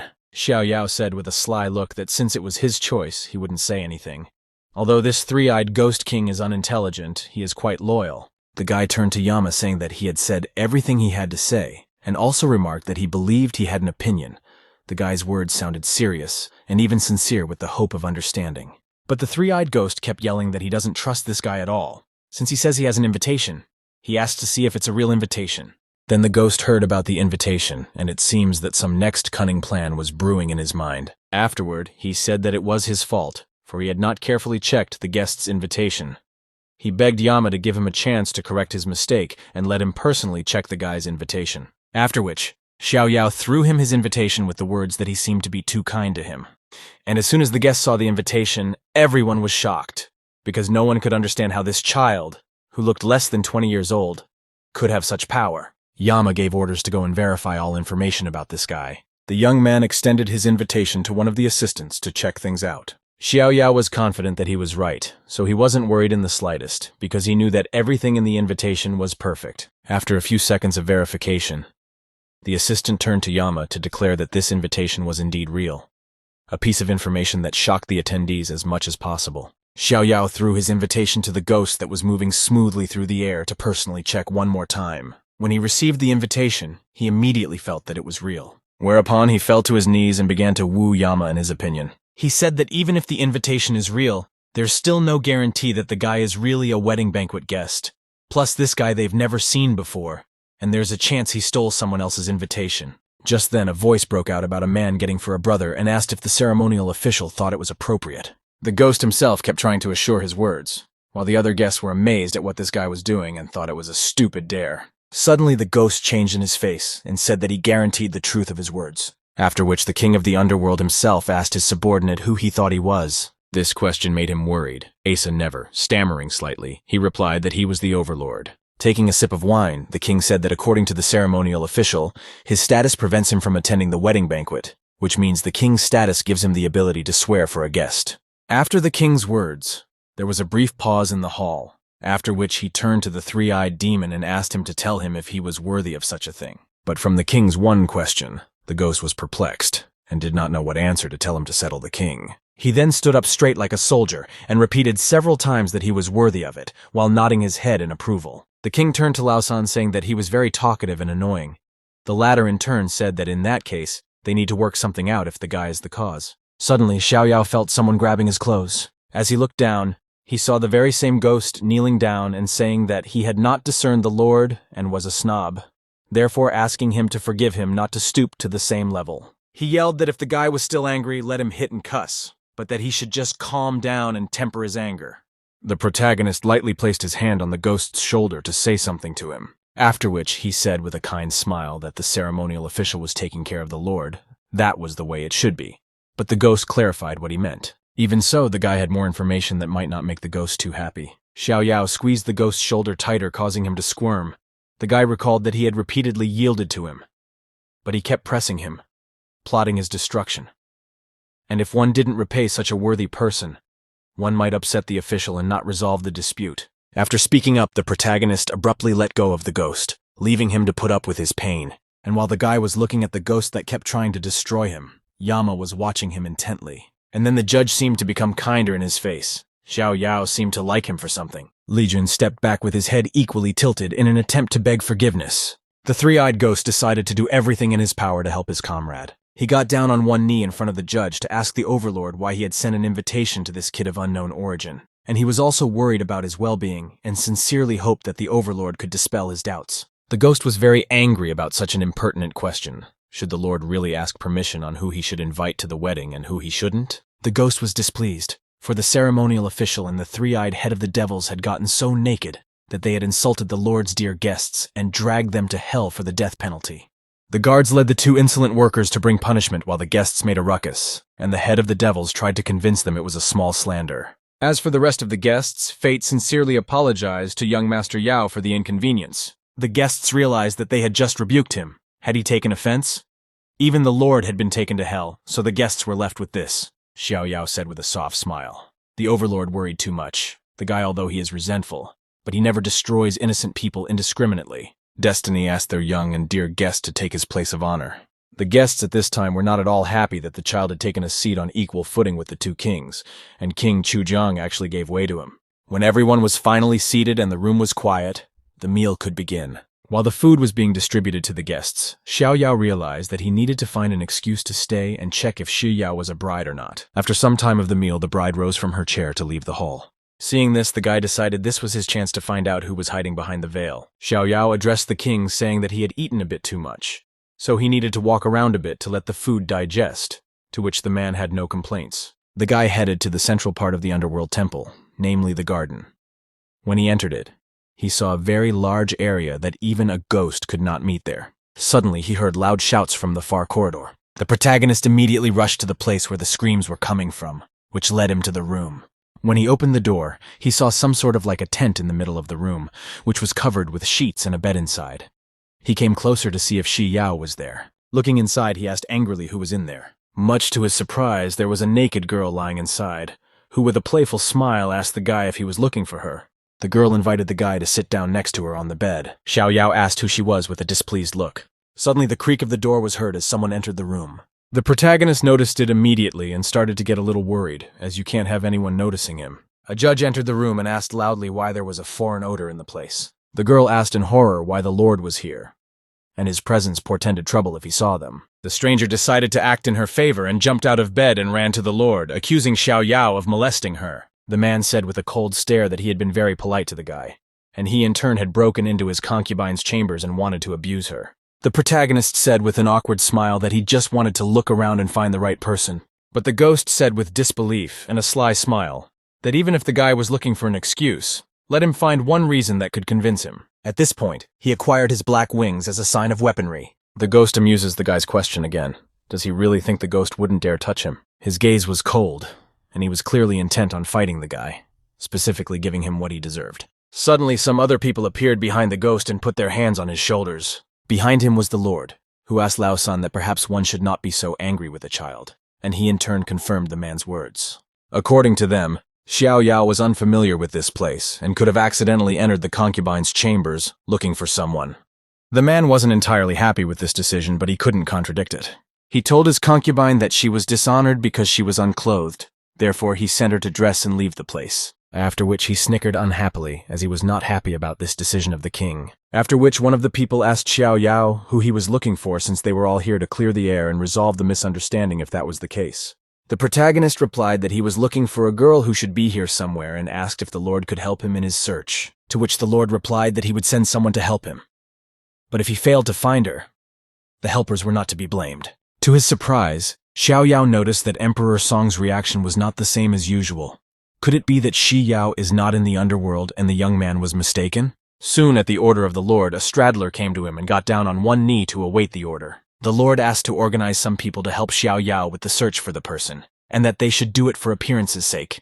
And if this guy wants to find someone, then they shouldn't hinder. Let him look for himself. The guard raised his eyes to the overlord, with words of concern that they had found the one after all. The Lord also ordered to tell the Order of Hell to close the door, because they are repeating their mistakes again, so let them suffer. When everyone had left the chambers, Emperor Song decided to drink alcohol to forget about all the problems for a moment, at which point he was soothed by his concubine. Suddenly, their silence was interrupted by the abrupt appearance of the guard who brought the bad news. The Lord asked unhappily what the fuss was all about. The guard put him on notice that they had found the spirit of a woman, which was not good for the underworld. Emperor Song immediately jumped up with a dumbfounded look. His concubine was also disturbed by the arrival of trouble. The man with a cold look said that since he had ordered them to close the secret door, how could they enter it? To which the guard said with a slightly concerned and guilty voice that he hadn't noticed it happen. Suddenly, another man came to them, shouting that Mr. Yao had opened the secret door and entered hell, and it was a complete disaster. The man headed for the exit to have those show him the way to hell,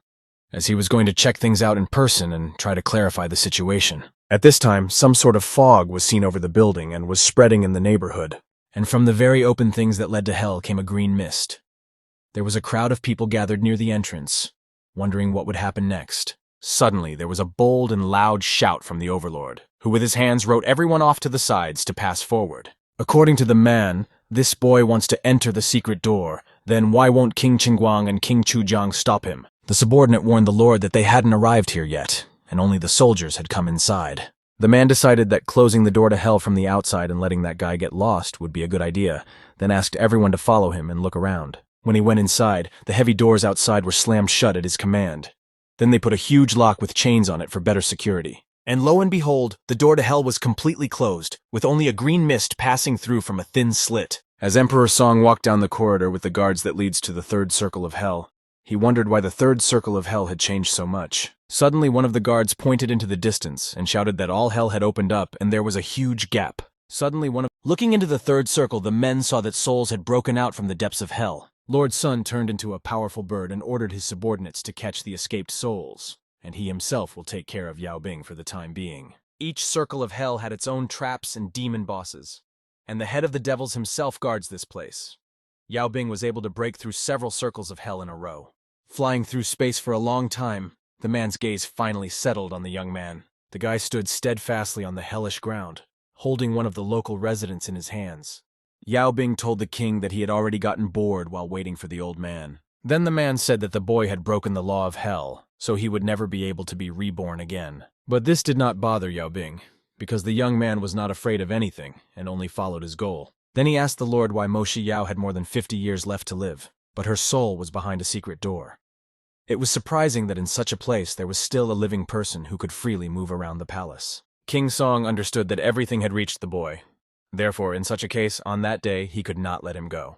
In a displeased voice, Yao Bing said that it was unexpected from the great Lord of Hell King Song to conspire with the living and secretly steal souls, not to mention the law of death. To show his might, Old Man Song spread his wings again to frighten the guest. He did not believe that young Yao Bing would be able to overturn all hell by himself without help. Because now, when the two kings were gone according to the bishop, no one could protect the boy anymore. But no matter how much he tried to use his scary moves to create an unpleasant atmosphere around, Yao Bing continued to stand his ground. The boy only laughed at the behavior of the king of hell, who could not do anything to him. Lord Song still believed that Yao Bing could only grind with his tongue because he was still too small. However, suddenly his prejudice was dispelled, because in a moment he felt an inexplicable pain. Feathers began to fly away from his powerful wings, and his back seemed to be held in a motionless position by something. The king of hell began to fall rapidly to the ground, unable to hold himself in the air. He landed like a meteorite, and from the fall, a shaft of dust was formed. Barely finding the strength to stand up, the man could not understand what had happened to his black wings. Suddenly Yao Bing approached his bowed head with confident steps, who again emphasized that the old lord is a fool who does not take his word for it. King Song, who could hardly stand on his feet, asked the young man reproachfully whether he wanted to execute him. Then the boy said that the old man was not so stupid if he could react in time. But despite the fact that Hell Lord Song knew Yao Bing's intentions, he still did not admit defeat. Therefore, he decided to use the black magic of the underworld and destroy his opponent first. But since the King of Hell was unrepentant, it was only pain that angered Yao Bing, so he decided to counterattack. He managed to use his own magic and repel the damage Sun was dealing with. The boy's weapon was much stronger than the crippled Lord of Hell, and posed quite a threat to him. The collision of two different forces in space created a strong explosion that raised dust into the air. After Yao Bing realized that he had won, he walked towards the defeated with confident steps. Standing over the old man, whose wings resembled a plucked chicken, he gleefully declared that he had lost. Vladika still did not see anything in this, and decided to remind the boy not to forget how he got to hell. And if the king dies, then Yao Bing will no longer be able to return to the world of the living. Then the boy understood the explanation for that strange feeling that haunted him in the hall of hell. After listening to what Sun told, it turns out that the king stole his physical body, and it turned out to be true. Therefore, in order to preserve the possibility of returning to life, he could not kill the Lord. But after hearing this, Yao Bing concluded that if Sun is still threatening him, then the body still exists and the boy can find it. But as for the King of Hell himself, there was no way for him to avoid his own death anyway. The boy had already swung his hand to kill the old man, but he was stopped. It was King Qinguang and Chu Zheng who begged for the mercy of old Lord Song. The boy really stopped with the punishment, because he wondered what the kings had forgotten in this place. Then one of the men rose from his knees and asked out of respect for him not to kill Lao San because of his mistake. Then another joined in, urging Mr. Xiao Yao to give Lao San a second chance despite his stupidity. Vladika got up from his knees and was surprised that his older brothers began to pray for him to stay alive. Then one of the brothers said that although he did not approve of the younger man's actions, he considered him arrogant and too secretive. But there was one thing. As his closest relative, he cannot stand idly by and watch him die. The words he heard seemed incomprehensible to Lao San because they sounded like praise and abuse at the same time. Xiao Yao intervened in the conversation, who explained that he did not want to kill the old man. It was all self-defense against the fact that he wanted to kill him. The brother then turned to Lao San, asking why even after such actions, he still did not want to surrender voluntarily. The old lord had nothing to say, so he quietly mumbled something under his breath. This infuriated his brother, so he told the man to either surrender to Mr. Xiao Yao or die at his hands, becoming the first spectator of hell to go down in history as the lord who lost everything. The man expressed everything he thought and hoped that his words would lead his brother to the right decision. Putting his nose on the ground and looking at the ground, Lao San thought about what he heard and came to a conclusion. He accepted defeat and said that whoever is stronger is right, and in the future, agreed to cooperate with Mr. Xiao. His brothers supported such a choice and correctly chosen words. True, if he had done it earlier, his wings would have remained intact. After these words, the exiled Bishop San asked his brother not to speak anymore, because his yin was greatly affected, and he felt how weak he was. After waiting for a while, Xiao Yao raised his hand and waved the king over to him. The man obediently followed the order and was submissively ready to serve his master. He hoped for only one thing, that the boy would not change his mind and still not kill him. Suddenly, the young man stretched his arms forward, performing his crowning movement. He gathered strength and directed it directly into the lord's body, thereby throwing him into the air. The force of the blow was so great that the old man began to scream in pain. He was thrown to the ground, further injuring King San. With a mischievous smile, Mr. Xiao Yao said that this was his gift to his rival. The man suddenly began to choke with a strong cough, so his brother ran up to him and asked if Lao San was all right. Suddenly, the elder noticed that his relative was beginning to recover his black wings. Vladika himself was surprised at what he saw, because recently his wings were completely destroyed, and now they are gaining new strength. The second brother was also surprised by what he saw, because in a matter of seconds, real devilish giant wings were formed. Kneeling down, the old man thanked his master many times for giving him black wings. The boy went down on his knees to the bishop and said that it is not necessary to immediately bow your knees at every step because of some trifle. And then he continued that earlier, he saw a ghost in the palace of the underworld. Therefore, he was worried about two questions, whether it was Ling Yunfeng and where his physical body was. The Lord replied that this person was indeed Lin Yunfeng, and the boy's body was hidden by him, but he did not know exactly where. Therefore, the man said that he wanted to go with Mr. Xiao Yao to the world of the living to find his body and thereby atone for his guilt. The other brothers also wanted to go along, but there was a problem that everything in the afterlife would mold and eventually spoil. Therefore, the boy decided that first he would go to the world of the living to find out, and then the men would come. So soon, Xiao Yao used magic to create a portal to return to the old world, and the place to which he moved was the guest palace, around which there was already a deep night. The guy looked like a real ghost that had no legs. This was because his physical body had indeed been stolen. After testing the new possibilities, Yao Bing came to the conclusion that being in the spirit state was quite comfortable, but there was a limit. He could not be away from the body for a long time. He needed to do all the work as much as possible, and suddenly a warning appeared on the system. It was about the surrender of the Song King. As a result, 100 million coins of the underworld and a palace there. In addition, one of 2 special prizes could be won. But the young man Yao Bing was most interested in the special prize, which aroused great interest in him. As a special reward, you could choose to add 1 life for free, or the power of seducing the opposite sex. But the guy decided to take his time with the choice, so he simply closed the system tab. All because he's a spirit, and at the moment, it was unnecessary. In the meantime, he decided to return to the Mo family's house to check on Shi Yao's condition, and find out if her soul had returned to her body. But there was one problem, because in the state of mind, it was difficult to communicate with people. Therefore, it was necessary to find a body in which to inhabit. The boy watched the houses for a long time and chose a victim whose body he would temporarily possess. She was the long-haired girl who first caught Xiao Yao's eyes. Therefore, without delay, Xiao Yao quickly broke into the house through the window and entered the girl's body. Suddenly, the old man turned to see Yatu, whose body the young man had taken over, asking something about his proposal. The boy was terribly frightened, so he grabbed his own new body out of surprise. Realizing where he was, the young man began to control his physical shell normally and asked Grandpa Mo Ye what exactly he was talking about. The man frowned as if he suspected something and was just silent for a while. It wasn't until a few minutes later that he asked if Xiao Yao was the new owner of the girl's body. The guy breathed a sigh of relief that he was understood, so he explained the situation due to which he had to live in this body. After listening to everything, the old grandfather moved on to his proposal. At first, he wanted to wait until dawn to contact the boy, but he didn't expect him to come there himself. Yao Yao's condition is very strange. Therefore, the old man asked the master to look, but he could not do anything.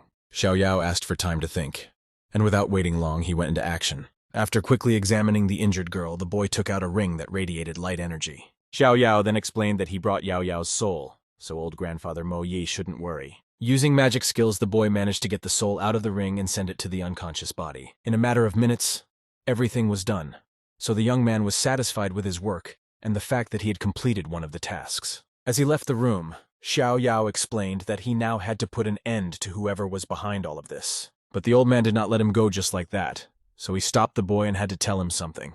Namely, it concerned the young man's new body that belonged to Si Yatu, so Grandpa asked him to be careful. Meanwhile, arguments could be heard from the Lin family's cottage, which could be heard by everyone around the house. It was a tired Ling Yunfeng who was almost overtaken by Yao Bing, but the man managed to get out quickly. His subordinate turned to the young master and emphasized that the boy's body was still hidden in the basement. Ta Lin explained that he originally wanted to keep his body to threaten him because he wanted submission. But now, Lin thinks that it would be better to get rid of this piece of meat. Suddenly, the door to their family cottage was kicked in with a terrible force. Even the wall was damaged. It was Xiao Yao in the girl's body who addressed the thief, calling him Mr. Lin. Then the guy in the girl's body apologized for the late-night visit and offered Mr. Lin to have dinner together. The thief's bodyguards were immediately on alert to protect their master, but he stopped them and did not understand who Sigu Nian really was in his body, so he asked why she had come. And she explained that she came for personal reasons, so she wants to ask Mr. Lin for a loan. Lin treated her with caution because he knew that Sigu was a close acquaintance of Mo Changzong, so she should not be insulted. To ensure his own safety, he immediately said that he himself is quite young, so he would not dare to invite such a lady to his place. But now I'm ready to listen to her. But she didn't want to hurry, because by the time she got to the cottage, her mouth was very dry, so she wants to drink tea for now. They sat like that for quite a long time, so every minute passed very slowly for Lin because of the worries. From nerves, he constantly shook his leg, which betrayed his restless state. He then found it suspicious that Sigu Nian had been drinking tea for half an hour, so he asked her what she wanted from him. But the tea party was just a diversionary maneuver, because soon Xiao Yao entered the room. The boy immediately informed the thief that he was looking for him, and not the lovely, long-haired lady. He also added that Lin Yunfeng hid his body so badly that it was very easy for the boy to return. At this moment, the criminal tensed up even more, because he did not expect that his plan would fail so quickly. Approaching the girl, the man came to the conclusion that she was just wasting time to distract him. But while they were talking, one of Lin's guards approached Xiao Yao from behind to deliver the final blow. However, this move turned out to be very unexpected for the guard, because he himself was injured and fell unconscious. This is all because Xiao Yao has an incredible premonition and was able to form a protective shell around himself in advance. The boy joked that Ling Yunfeng had a rather strange way of receiving guests, which greatly amused the man. He laughed loudly and could not contain his emotions, but they were turning into a state of aggression. Then Mr. Lin said that since Yao Bing was visiting him in person, he should not even think of running away. Then the man said that there are dozens of craftsmen in his house, and if the boy was not skilled and agile, he would not be able to leave alive. Then Sigu Nian intervened and asked if Mr. Lin was officially trying to declare war on the Mo family. He came closer to the girl and said that if they both die, then no one will know that he did it, and the Mo family won't be able to do anything to him without proof. Suddenly, Yao Bing asked him why he was so sure that no one would find out the truth about their deaths. The man got angry at such a question, so he sharply turned to the boy and asked what he meant. However, one of the servants burst into the room and announced that the Mo family, the Gao family, the Wang family, namely all the major clans of Binhai, had arrived to join them. While the subject wanted to go to the office, due to excitement and imprudence, he twisted his leg. But crippled, he still contributed information from unexpected guests. They said that the young master kidnapped Xiao Yao and Sigu Nian, and also wanted to make fun of her. Therefore, they are waiting for an explanation. Making a fake smile on his face, the thief turned to the young man and asked if he did all this. And he replied that he could not put Gu Nian in danger, so of course he prepared in advance. Therefore, Ling Yunfeng ordered the servant to take the dignitaries to the conference hall, and also take the people present in the office there. Yao Bing was satisfied with the words he heard, so he looked at Sigu Nian with a smile, hinting that they had succeeded. Therefore, the guests soon left the office, and Mr. Lin Yunfeng stayed there for a while with his thoughts. The guard asked the owner how they were. For although they are not afraid of Binhai, the Zhang family of Funan is now watching them, and now was not the best time for conflicts. But the man explained that if no one was hurt, then there would be no one as witnesses, and also they will not be able to prove that it was he who became the kidnapper. So the best solution for them was not to admit all the accusations that would be against them. Soon the strong wooden door opened, and all the guests were invited to the hall. The conference hall of the Lin family looked modest, but it was quite spacious, so everyone could fit. Then the owner of the cottage sat down in the chair and announced that Mr. Yao and Si Gunyan had paid a visit at night on an important matter for them, and Ling Mo did not force them. Then Si Gunyan interjected, adding that Ling Xiao Ye thought she and Xiao Yao had accused him unfairly. The man said his guess that it was possible that when he and Yao Bing had previously competed for the position of leader of the alliance, he harbored a grudge and waited for an opportunity to take revenge. Because everyone present in the hall are authoritative people for him, you can't accuse him without proof. But if the gentlemen present do not want to break off relations with his family... Suddenly everyone heard the door click, which indicated another guest. It was a beautiful pink-haired girl who, looking into the hall, asked what was the reason for such a large crowd of people. She confidently approached Ling Yunfeng and explained that because of the commotion in the whole house, she couldn't sleep. The man explained to her that there was a small misunderstanding, and after the matter was over, he would keep the girl company. And he also added that he would like to believe that Yao Bing and Shigunyan did not deliberately decide to read it. Then young Xiao Yao restrained his emotions and pointed his hand at the girl and asked who she was. Lin Yunfeng hugged her tighter and held her close, then replied that she was his girlfriend. He found it strange that the boy asked this question because he should have blushed when he saw Xiaoqing. Ta Xiao Yao sat still with a slight smile on his face, and then continued to talk about the matter. He added that knowing that he and Gunian could not testify, Ling Yun specifically invited his girlfriend to explain the situation to reassure others. The man then turned to Xiaoqing and ordered her to tell everyone if he had done anything that could harm Yao Bing and Xinyan. The girl stood up submissively and, gathering her thoughts, should begin to justify her boyfriend. She said that Ling Yunfeng planned to keep Xiao Yao's body, and Si Gunyan came to ask for an explanation, but was humiliated. If those present in the hall had not come so soon, the man would have killed them. The words they heard shocked the distinguished guests, because they did not expect to hear the whole truth so sharply. Mr. Gao was the first to react. He had previously thought that Mr. Oin, who had become the head of the family at a very young age, must be an intelligent person, but he did not expect such cruelty from him. He was then answered by the girl, Shi Gunyan, who informed him that Ling Yunfeng had killed his own uncle without thinking in order to become the head of the family. Meanwhile, the vile man himself did not expect that Xiaoqing would not be on his side but would tell the whole truth. The girl's face immediately changed, because from the very beginning, the man grabbed her by force, and she could not escape from the guarded villa of the Lin family earlier. And the criminal said that from the very beginning he tested her and the girl was too perfect, but he was still sure that her words did not count as evidence. But she expected such a reaction, so she had hidden another piece of evidence, which was on a secret recorder. Immediately turning on the recording, everyone present heard the man talking about the plan to kill Mo Xiao first, and then King Song. As for Yao Bing, the man ordered his own bodyguards to get rid of the young man's physical body. Then the fragile Xiaoqing threw herself into Mr. Gao's arms and asked him to make a decision for her as soon as possible. Holding the evidence carrier in his hands, the dignified man turned to Ling Yunfeng and asked if he had anything else to add. Mo Ye's grandfather intervened in the conversation, clarifying whether Ling Yun's plan was indeed to break ties with the Mo family by controlling Shi Yao's body. But the man believed that they were trying to convict him based on the recording in vain, and also called Yao Bing too naive. But the boy suspected that Lena might be such a czar-eater, so he found a witness, whom there was absolutely no way to challenge. To ensure his own safety, Lin Yun waved his hand at the guard because he wanted to tell him something personal. He ordered the man to guard the entrance to the house because no matter who Yao Bing called as a witness, that person was not to enter the premises. Confident that he was in no further danger, Lin turned to Yao Bing and told him that he could call any witness. Then the boy endured a pause and said that this person had already arrived to them. Raising his hand and using magic skills, the boy managed to deliver the Lord of Hell himself, for whom the guards at the door were not an obstacle. Those present in the room were frightened by the appearance of such a distinguished guest, and Ling Yunfeng was even more shocked, who understood that there was no way to escape. King Song was loyally behind his master Xiao Yao, to whom he owed his life and restored wings. Soon the Lord of Hell turned to Mr. Xiao Yao because he had something to say to him. But Yao Big turned to the old man first, and said that it must have been difficult for him to enter the world of the living. However, it was worth it for the man to explain exactly what Ling Yunfeng had done.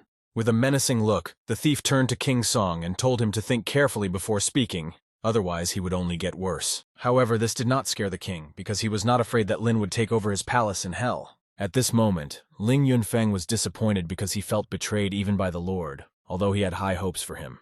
Suddenly, the old king used magic to break his contract with the thief.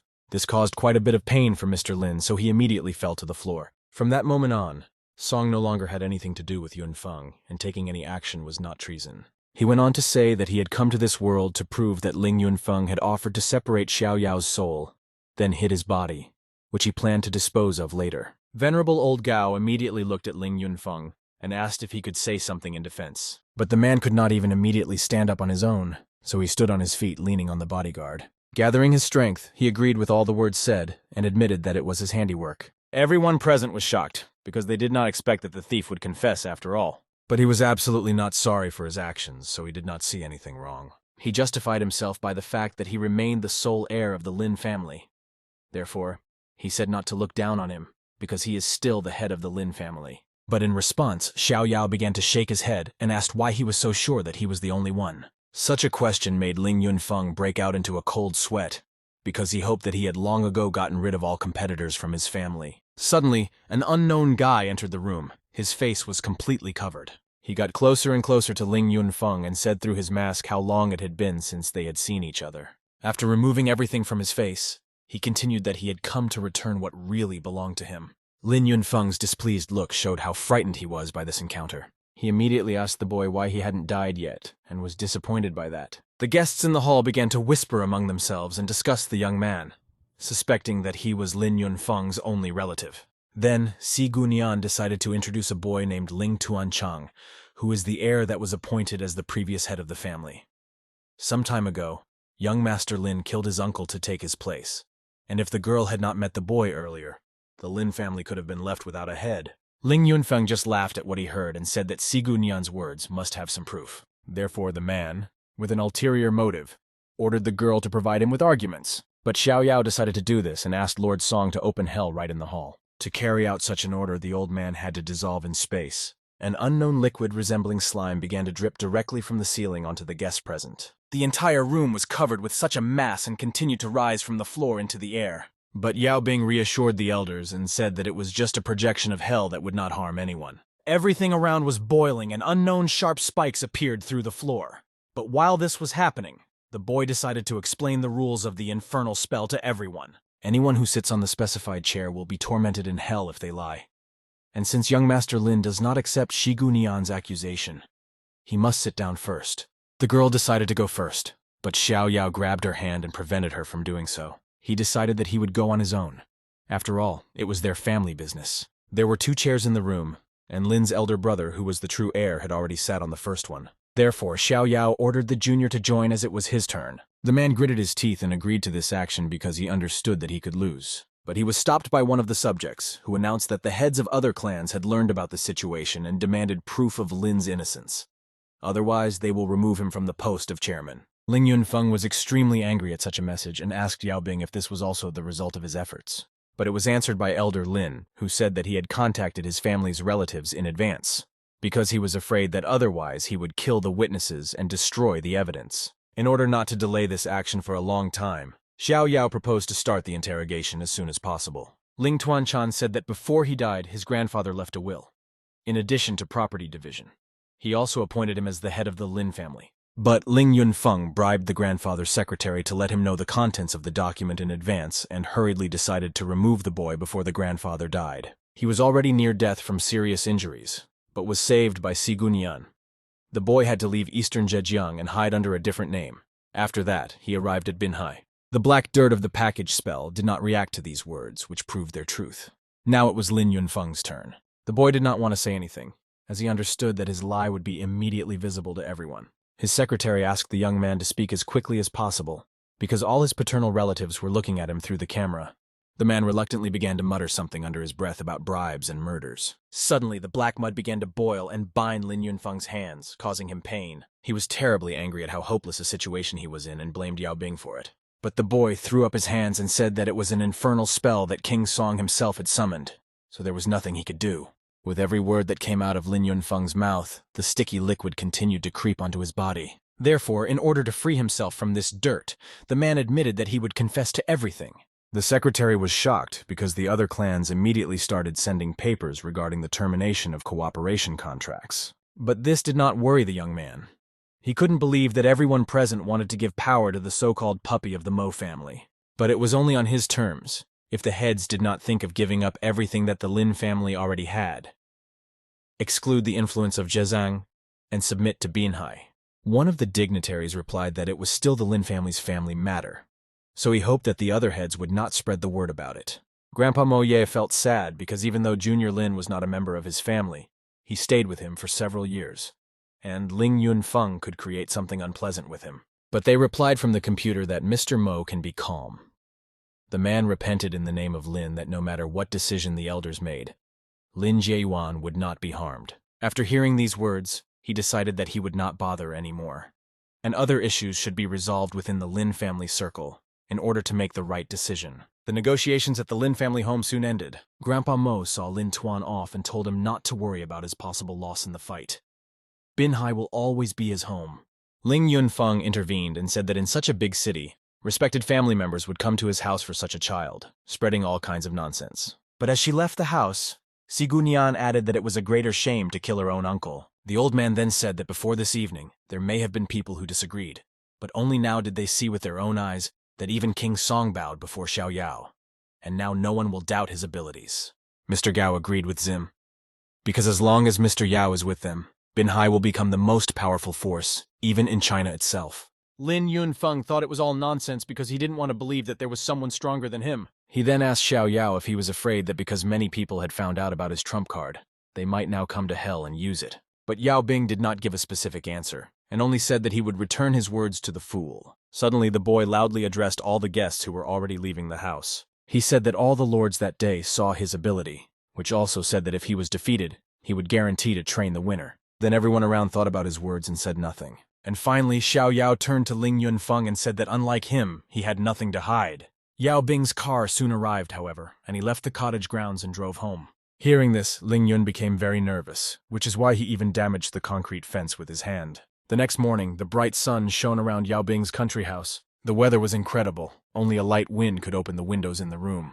Meanwhile, Xiao Yao himself was sleeping sweetly and resting after such a hard day of negotiations. Suddenly, the door to his room opened and Xiao Qing entered, preparing breakfast for the boy. But despite the rest, Yao Bing still tossed and turned all night and could not fall asleep for a long time. Therefore, in order to comfort the boy's mood a little, the girl decided to feed him with her own hands. Yao Bing was extremely happy with what was happening to him at that moment. While feeding the boy a delicious breakfast, the girl asked him why she did not even notice how he left, and Yao Bing reluctantly replied that he had important business to attend to, so he left. Soon he was eating delicious food on his own, but this time passed in silence. Before leaving, the girl asked Xiao Yao if he was going to go anywhere again, and the guy had already started to gather himself and answered that he still had unfinished business. After hearing the answer, the lady just smiled at the boy and thanked him for the information. However, in reality, she felt very sad because she and Yao Bing seemed to be drifting away from each other. Soon, Xiao Yao headed to the highway service area. His partner asked if the boy was sure that Lin Yunfeng's motorcade would pass through there. But the young man replied with a smile that he had placed his agent next to the thief, so the information was verified. Even though King Song and Lin Yunfeng had broken off their relationship, he was still bound to hell. Following this fairy tale, Yao can track his location, which saves him from trouble. His prediction came true unexpectedly quickly. Mr. Lin's motorcade had indeed arrived at the place Yao Bing said. Yunfeng himself got out of the big car and said that he should rest for a while before leaving. He was walking around the store and mentally wished Yao Bing dead, because now he needs to return to his family, which means that all the elders will really allow Ling Jieyuan to replace him. Therefore, he believed that it was necessary to find a solution before returning to eastern Zhejiang. Suddenly, his thoughts were interrupted by Yao Bing, who had been following him the whole time. The man was frightened by such an unexpected meeting and immediately asked the boy what he was doing there. And Yao Bing said in a pleasant voice that he had come to see off Ling Yunfeng. The thief was surprised that the young man behaved so well and suspected something, but everything was not just like that. The boy reached out to Lin's body and said something. Using magic, he wanted to send the man to his so sonorous home. Unexpectedly for the man, his body began to rise into the air. He tried to keep his balance, but it didn't work out because of Yao Bing's great strength. Lin Yunfeng took this as a challenge, so he asked his opponent if he wanted to start a fight right now. But it was not so. Xiao Yao was not going to fight a defeated opponent again. So this time someone else was looking for him. Ling Yun was surprised that another person had appeared, eager to defeat him. The whole room was filled with smoke, through which the Lord of Hell's son appeared. The man did not understand the king's intentions, because they broke off the relationship, and the ghost Yin was damaged. That's why he couldn't even hit the thief. The dungeon ruler then explained that his black wing was the unique ability of the Lord of Hell, but Mr. Xiao Yao could instantly destroy it and regenerate it again. Lin Yunfeng took it as showing off that the old man had started creating the realm of the dead earlier. Leaving the room, Xiao Yao told Sun that there was no point in talking to the thief for a long time, so he would leave the matter to the king. He had just said goodbye to Ling Yunfeng when one of the black wings appeared from behind the lord. Meanwhile, his bodyguards were waiting for Mr. Lin near the motorcade, who could not understand the reason for such a long delay of their master. Because if they cannot bring the young man home, they will pay for it. Therefore, they decided that they had to urgently check everything. Suddenly, a strong explosion rang out from the shop where Ling Yunfeng was, the shockwave of which affected even the guards themselves. Due to such a detonation, windows and doors were blown out of the entire building. The guards of the young man were frightened, because he was inside and it was unclear what could happen. Meanwhile, Yao Bing was in a car not far away, and thought that this was the best method to kill such a dangerous person as Ling Yunfeng. Vin was focused on analyzing the virtual book of the living and the dead. Lin Yunfeng's name was not listed there, indicating the high probability of his death. And the building itself, in which the accident happened, was completely destroyed. Soon Xiao Yao went to the amusement park and enjoyed a cocktail under a sun umbrella. Recently, the boy has not had any errands. The points of fear that the haunted house collects were not enough. Therefore, he was waiting for the development of the next Hell Palace. Suddenly, his thoughts were interrupted by a man who came closer to him. He informed Mr. Xiao Yao that Sigunian's girlfriend was looking for him everywhere. But to the boy's question about what happened, the man could not answer anything, because he only had to provide information. Xiao Bei kindly let the young man go on business, but told him not to worry about her. Yao Bin liked how well the girl treated him, so with peace of mind, he went to solve important matters. Observing this, the guard concluded that Mr. Yao was indeed very polite to women. Therefore, soon the men went together to Sigunian, who was waiting for Xiao Yao. Meanwhile, Xiao Bei was actually upset that she had managed to go on a date with so much difficulty, only to have it fail in the end.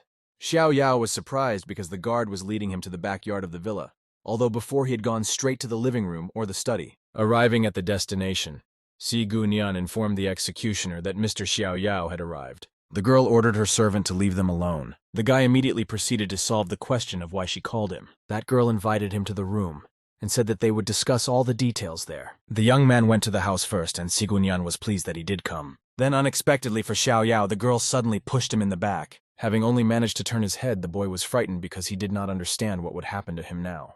Meanwhile, Shigu put her hand on the powerful lock on the door and closed it. And then she asked Yao Bing a question, asking what he did to her when he was in her body as a ghost. It referred to the situation when, out of surprise, the guy put his own hands on the girl's chest. However, not listening to the explanation, Shigunian ordered the young man to take off his clothes. She started getting closer to him, which made Xiao Yao feel uncomfortable. Bending to his body as much as possible, the girl offered to help him. Soon the screams of the boy, who admitted his mistake and asked for forgiveness for it, began to be heard from the house. Dressed in a single piece of underwear, Xiao Yao was tied to a chair and did not understand what they were going to do with him now. That girl stretched out her hand to the locker, where the rough whip was hidden. She craved revenge for the fact that he had dared to take advantage of her, so she wanted to teach him a lesson. Delivering sharp and painful blows, the woman left red marks on his body. The boy begged Shigunian for mercy despite the fact that she had beaten him, and he also emphasized that he is a low person compared to her in terms of status. But the girl took out her phone and took a picture of Xiao Yao, leaving the picture as evidence. And then, to frighten him even more, the woman sharply put her foot on the chair. After that, she called Xiao Yao a scoundrel and ordered him not to let go of his hands again, because otherwise, she would spread this photo. The boy kept nodding his head and saying that he understood everything. But by chance, his head was quite close to Sigunian's body, which provoked the girl to strike another blow. Being completely beaten, the young man understood that Shigu was too cruel, and only the head of the Lin family could endure her. But in addition to revenge, the girl had another business with Xiao Yao, which was why she actually called him. It was about people from the Lin family coming and saying that they wanted to be related to the Mo family. Yao Bing did not listen to the end of the information and immediately said that Grandpa Mo should give it up. Si Gunian also thought that the old man would refuse, but just 10 minutes before Xiao Yao arrived at Mo's house, he called the young lady to the inn, which was the reason why the boy had to go to the backyard. These words made him very angry. But the girl explained that her grandfather treats her very well, and in case of a quarrel, she will take his side. And then she held out an envelope containing all the details of the proposal. The boy took out the letter and thanked Shigunian for warning her in advance. She tried to calm Xiao Yao down by saying that Grandpa didn't agree to this deal outright, so this was a chance to turn him down. Meanwhile, in Mo's hospitable family, a young girl was sitting in the hall and playing the piano. Her fragile young fingers could play any tune given their dexterity. The guests enjoyed not only the beauty of the girl but also her versatility, because Grandpa Mo taught her well. In the meantime, the old man asked the young lady to go to his room, because he himself had to solve some matters. Mo Ye waited until the girl finally left the hall and could not hear the conversation. The guests began to discuss how their Xiao Feng would make an ideal match for the young lady. Meanwhile, she hid behind the wall to eavesdrop. Mo Ye said that Yao Yao was quite young, and it was too early to talk about marriage.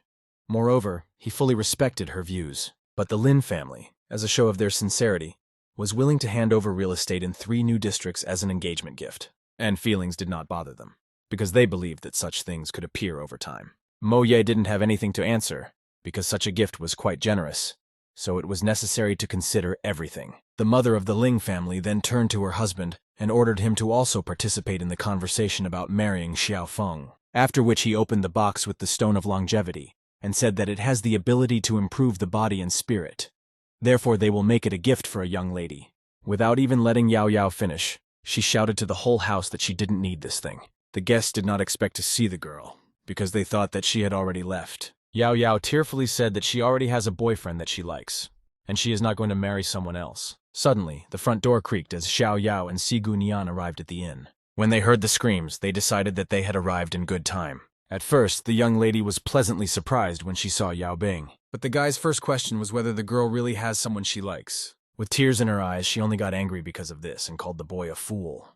Therefore, she decided to leave the hall as quickly as possible and walked past Xiao Yao, pretending that he was not there. As a result, she wanted to be alone so much that she started running altogether. Then Sigu Nian turned to Xiao Yao and asked with a smile why he didn't catch up and woo the young lady.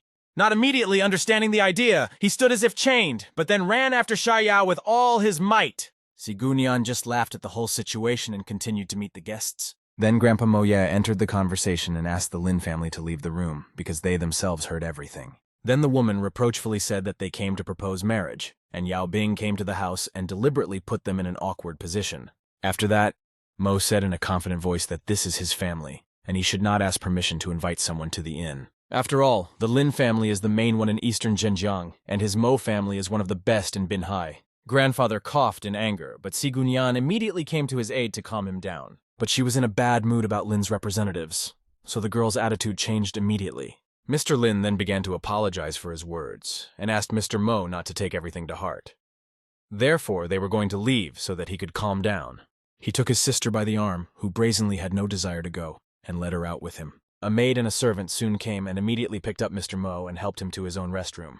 But the guests left a box with the same longevity stone on the table that had caught Sigu Nian's attention. But she ordered the maid to throw away this garbage and take it with her so that it wouldn't even get into the girl's eyes.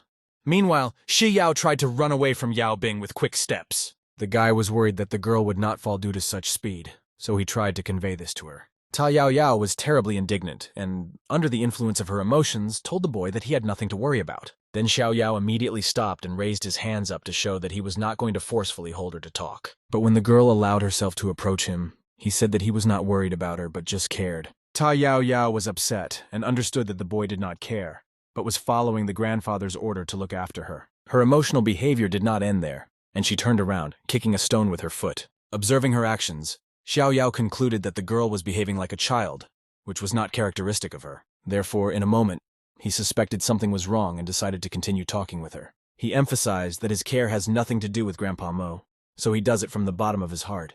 And taking the girl gently by the face, he asked if she understood the true meaning of his words. With such actions, Xiao Yao thought that he had managed to gain the trust of young Yao, and she took him by the hand. Suddenly, the girl started laughing loudly and opened her mouth wide, and in a moment she sharply bit the boy's hand, which she was holding tightly. Xiao Yao screamed out of surprise, even though he wasn't in that much pain. However, the girl tried to make him feel pain as revenge for the fact that, in her opinion, he was mocking her. After that, Yao Yao asked the boy for the same hand again, so he thought that now he would be bitten again. But as it turned out, the girl tenderly kissed the place of the bite with gentle girlish lips. Shi Yao's every move was unexpected to Xiao Yao, so he didn't know what to expect next. Suddenly, Shigu Nian received an alarm call that changed her mood. At the end of the conversation, the girl was very excited about what she heard. It was Mr. Du calling, who had learned that he had been betrayed. Now, his younger brother became the real head of the group. And Grandpa Mo's first question to this was whether it was Ling Feng's handiwork. The girl replied that the relationship of the Lin family in eastern Zhengzan was so complicated that it was impossible to find initiators in such a short period of time. Lin Yunfeng wants to hurry to keep power in eastern Zhejiang in his own hands before the senior members make a decision. Suddenly, there was a knock on the door of Mr. Moye's office, so Shi Gunyan invited a guest. It was the servant who said that Ling Yunfeng had brought a large basket of gifts and said that he wanted to visit his grandfather. He brought a new pink sports car to the house, so he just prepared gifts for the young lady. This act showed Moye that the mean young man really did not give up. Then Lin Feng himself came to the hospitable Lin family, who said that he carefully selected each item and asked not to take it as a desire to please. In response to this, Grandpa Mo said that when Father and Aunt Lin came to propose, he explained everything to them. And the boy replied that this is exactly why he came, to awaken Shi Yao's feelings. The grandfather replied that Guan would take the boy to the garden where Yao Yao was playing. Lin Yun was confident in his own strength, so he thought that because of his wealth and talents, he would quickly win over the girl. Soon the servant Guan led the man to the garden, from where the young lady's joyful shouts could be heard. She was playing with Xiao Yao on the swing and was very happy at that moment. Their amusement was interrupted by Ling Yunfeng, who immediately turned to Miss Mo. In his mind, the boy understood that with his appearance it was easy to hook a teenage girl. Shi Yao herself did not know who Lin was, so she was surprised and asked his name. Then the man introduced himself and immediately pulled out a gift, in the form of keys to a new car, and handed them to the girl. Yao Yao began to wave her hands and said that she could not accept such an expensive gift when seeing a man for the first time, and Lin Yun insisted that she take him. He said he spent a lot of effort to make the car exactly pink. The girl hesitated for a long time and did not know what to do. Therefore, Xiao Yao intervened in the conversation, who took the keys and said that Shi Yao does not know how to drive yet, so he will save this gift for her for the future. This angered Ling Yunfeng, because the gift was for Miss Mo and was intercepted by Xiao Yao. In addition, the young man tore off the keyring that was in Ling Yunfeng's shape and threw it away. Shi Yao decided to finish riding the swing and abruptly jumped off it. And then she confirmed that she would give a gift to brother Yao Bing of her own accord. So the satisfied brother turned to Lin Yun and asked if he had anything to add. Because Miss Mo trusted Yao Bing, the boy agreed to leave the car with him, but he was worried that the expensive car would disappear unexpectedly. Then Yao Yao said that it was completely impossible.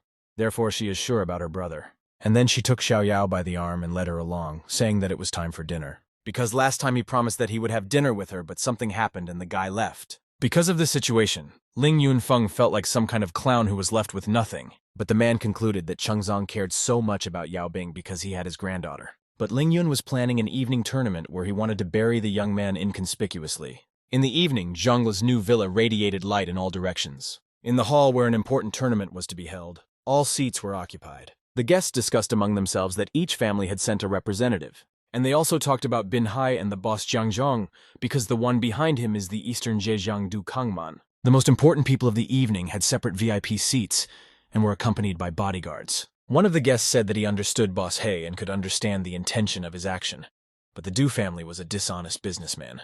The distinguished guests eagerly awaited Xiao Yao's appearance because it had been a long time, and they already missed him. The attendant lady said to wait a bit and Mr. Yao would come out later. The man had specially finished his work before the deadline and hurried back to support Xiao Yao. Suddenly, all the spotlights on the stage turned on, which indicated the start of the tournament. A beautiful lady, who was the presenter of this event, came out to the audience. She kindly greeted all the guests and introduced herself as Chen Xiaoqing. Some men behaved like animals who could not resist and wanted to take a woman to themselves because of her beauty. Then one gentleman told the information he knows about her.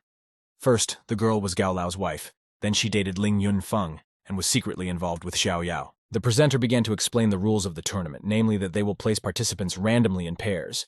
Each of them will take part in 5 matches. With 2 defeats and 3 victories, he will advance to the next round, and those who win will be able to challenge Xiao Yao. But if someone beats him too, then the final prize will belong to him. The girl clarified that there was only one reward. Then all the guests present became even more interested in this fight, and wanted to start as soon as possible. One of the guests was impatiently waiting for the most important person, who, in his opinion, was watching everything from a height. Others present also considered it disrespectful to them, because they have come a long way from Eastern Zhejiang, and they are treated like this. But according to the rules, Mr. Xiao Yao will appear when someone challenges him. Zdrovan turned to the man and said that since everyone is already waiting, then the people of Zhejiang should be equal. Such words were perceived by him as a reproach and an insult in his own direction, so he became very angry. But their quarrel was interrupted by Lin Yunfeng, who was also present at the competition. After that, the man calmed down and apologized for not being able to calmly endure this expectation. Soon the presenter came to the center of the arena and said that she will no longer make everyone wait and officially announces the start of the tournament. One of the attendees, due to strong excitement, lit a cigarette right in the room. Chen Xiaoqing immediately ran up to him and asked if he knew anything about the most important guest. But the man replied that he should arrive in at least 3 hours. Therefore, the presenter said that she guarantees that no one will win in these 3 hours. Suddenly, the winner of the first match was announced, which was Liang Qinghai. The whole time, Ling Yunfeng was nervous and shaking his legs, so those around him noticed it. The man explained that he felt as if he was not in his place, because it was similar to the fact that he was just being played and fooled. To calm him down, his partner wanted to say one thing, but someone interrupted them. The person who approached them was the second player of the next match. He had a happy smile on his face and was dressed in an elegant outfit. The new host announced that Liang Qinghai will compete against Sun Huang in the next match. Chen Xiaoqing watched everything and understood that both players had already won 2 times. Therefore, regardless of who wins the next match, it is time for Yao Bin to appear. The players did not know about this, so they prepared to fight against each other. And as soon as the beginning of the battle was announced, the participants immediately began to fight. The winner of the previous round was the first to attack her opponent. Sun Huang held back her blow, but she was sure that it didn't count against her. So then she unexpectedly punched Huan right in the chest. Due to such force, the boy had to stop and take a step back. He admitted that Miss Liang was so strong that she could easily break his arm, and the girl also voiced her opinion about the fact that the boy has good strength. But she didn't have time to talk for long and moved on to her next move. But this time, San Juan had already calculated her capabilities and understood how to fight properly. Therefore, the boy began to accumulate magical power in his hand in order to use it as a counterattack. He suddenly stretched his hand forward to stop Liang Qinghai to begin with. But then, he managed to create a big creative hand, which was bigger than the girl herself. The rival tried to defend herself and hit the magic shield. But San Juan could not hurt the little girl, so the slap he made showed only a third of his strength. Immediately after the blow, he asked about the condition of his opponent, and she angrily asked if he was a student of Buddhism. The boy didn't answer anything and only warned that the next slap would be 5 ball in force, so he advised Miss Liang to admit defeat. The exhausted girl understood that there was still half an hour to the appointed time, so she had no right to give up. Meanwhile, in hell, Xiao Yao was gathering pit power and finally managed to force his way into the 4th circle. But around it was quite empty, and all possible buildings were destroyed. Suddenly, the young man heard a rustling and cracking of wood coming from under one of the ruins. A small old grandfather came out who was surprised that there are still souls in this place. The man quietly came out and said that his hell had been destroyed over 100 years ago and souls still roamed there. The boy did not know what to answer, but suddenly his system opened up on its own right in front of his eyes. There it was said about a special task that had to do with restoring hell to King Wu. The reward will be special items, and failure will be seen as an object of hatred for the king. Xiao Yao thought that he didn't even have a choice as the system was becoming more and more powerful. Then the boy turned to the king and asked if he was an officer in this position, and the old man did not want to answer this question. Therefore, to explain the purpose of his visit, Xiao Yao said that he wanted to argue with him. The old man was shocked by such information that his facial expression changed to one of concern. Then the boy began to transform into a stronger character to show his capabilities. And then he explained that he would bet with him on whether the young man could restore hell in half an hour with the help of his own abilities. King Wu thought that this boy was only a teenager, yet his body could condense such an aura, and it reminded him of an elderly old man. The system reminded that the king's permission is required to restore hell, and the mission is open. Then the young man ordered the system to start performing the task. After that, the game opened, in which Xiao Yao was the main character, who collected material for rebuilding. He only had 20 seconds to clean up all the trash and unknown souls. And after that, according to the map of hell, he had to rebuild everything around. He found it unexpected that the reconstruction was actually a game. Therefore, this task was pleasant for him. During this time, King Wu had already managed to fall asleep behind the stone. But suddenly, Xiao Yao started to wake him up. The elderly man half-consciously opened his eyes and did not understand what they wanted from him. And then he saw the huge palace built by Yao Bing and couldn't believe his eyes. Meanwhile, on the battlefield, Liang Qinghai was barely holding back her strength to win. And Song Huang only mocked her and said that the girl is the so-called future generation of Bin Hai. In the hall, Si Gunyan was worried that there was very little left before the appointed time with Yao Bing, so she wanted the girl to admit defeat as soon as possible. Therefore, the woman stood up and shouted at Miss Liang not to injure herself at the martial arts competition. That girl obediently agreed with these words. She slowly reached out her weary hand towards the road to make an announcement. Suddenly, Sun Huang unexpectedly swung at the girl. He took her right by the neck, thus squeezing her vocal cords, due to which she could not make a sound at the moment. He kept her in such a position for quite a long time, which could harm her health. The boy ordered in a low voice that under no circumstances should Liang Qinghai admit defeat. Therefore, he soon threw her on the floor with all his might, and the girl got even more stuck. Huan squeezed her neck for a long time, because of which she was damaged, and for some time she could not speak, only cough. And the boy himself announced that Miss Liang is really brave, so she will not admit defeat because of this, and offered to determine the winner further. It was his sneaky plan to remain the real winner of this battle. Therefore, standing next to the girl, he tried to imperceptibly hit her in the stomach. But one of the spectators saw it and announced what had happened to the whole hall. The other guests began calling San Juan a shameless representative of Zhengzai who was unworthy of being a hero. And he replied that Binhai citizens, in addition to not being capable, also like to condemn morally. Therefore, he emphasized the rules of martial arts, which do not have a division between men and women.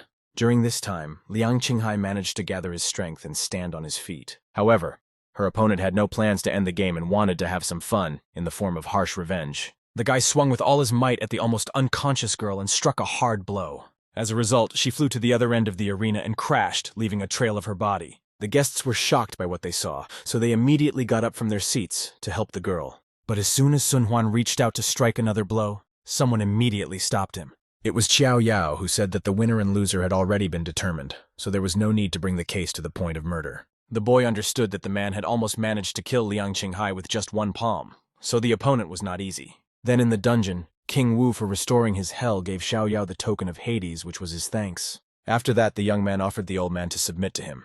But he did not understand the reason for the refusal. But the king explained that the battle with the demons had made him tired of fighting on Earth. And Xiao Yao was quite strong.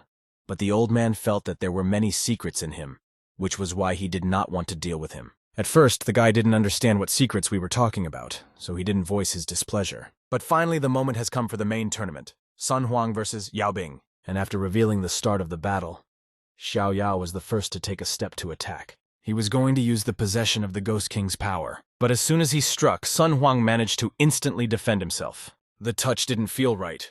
Xiao felt as though his punch had hit a layer of steel sheet. Then his opponent tried to attack, but the boy managed to dodge in time. Then he needed to push back to have a defensive zone. He had to jump back to a long distance in order to have space for further shots. Sun Huang then said that Yao Bing couldn't even touch his golden light, let alone hurt him. Xiao Yao looked at this golden light and realized that it was much stronger than Ling Yunfeng's. His opponent then said that he had long expected to see the picture of Xiao crying and begging for mercy. But Yao Bing understood that the golden light contained ghostly energy, so I decided to check it out. Soon, Sun Huang decided to attack again and aimed directly at Xiao Yao. But the boy managed to intercept the opponent's powerful fist. After all, he was preparing to strike using powerful magic. Yao Bing managed to get his hand close enough to touch the golden light, and suddenly the protective shell began to crack and lose its energy. Sensing the threat, Sun Huang immediately jumped to another part of the arena, and the audience could not even keep up with the movements of the players because they were too agile. Then Sun stretched his neck and started laughing at Yao Bing, as if his strength wasn't even enough to give a good massage.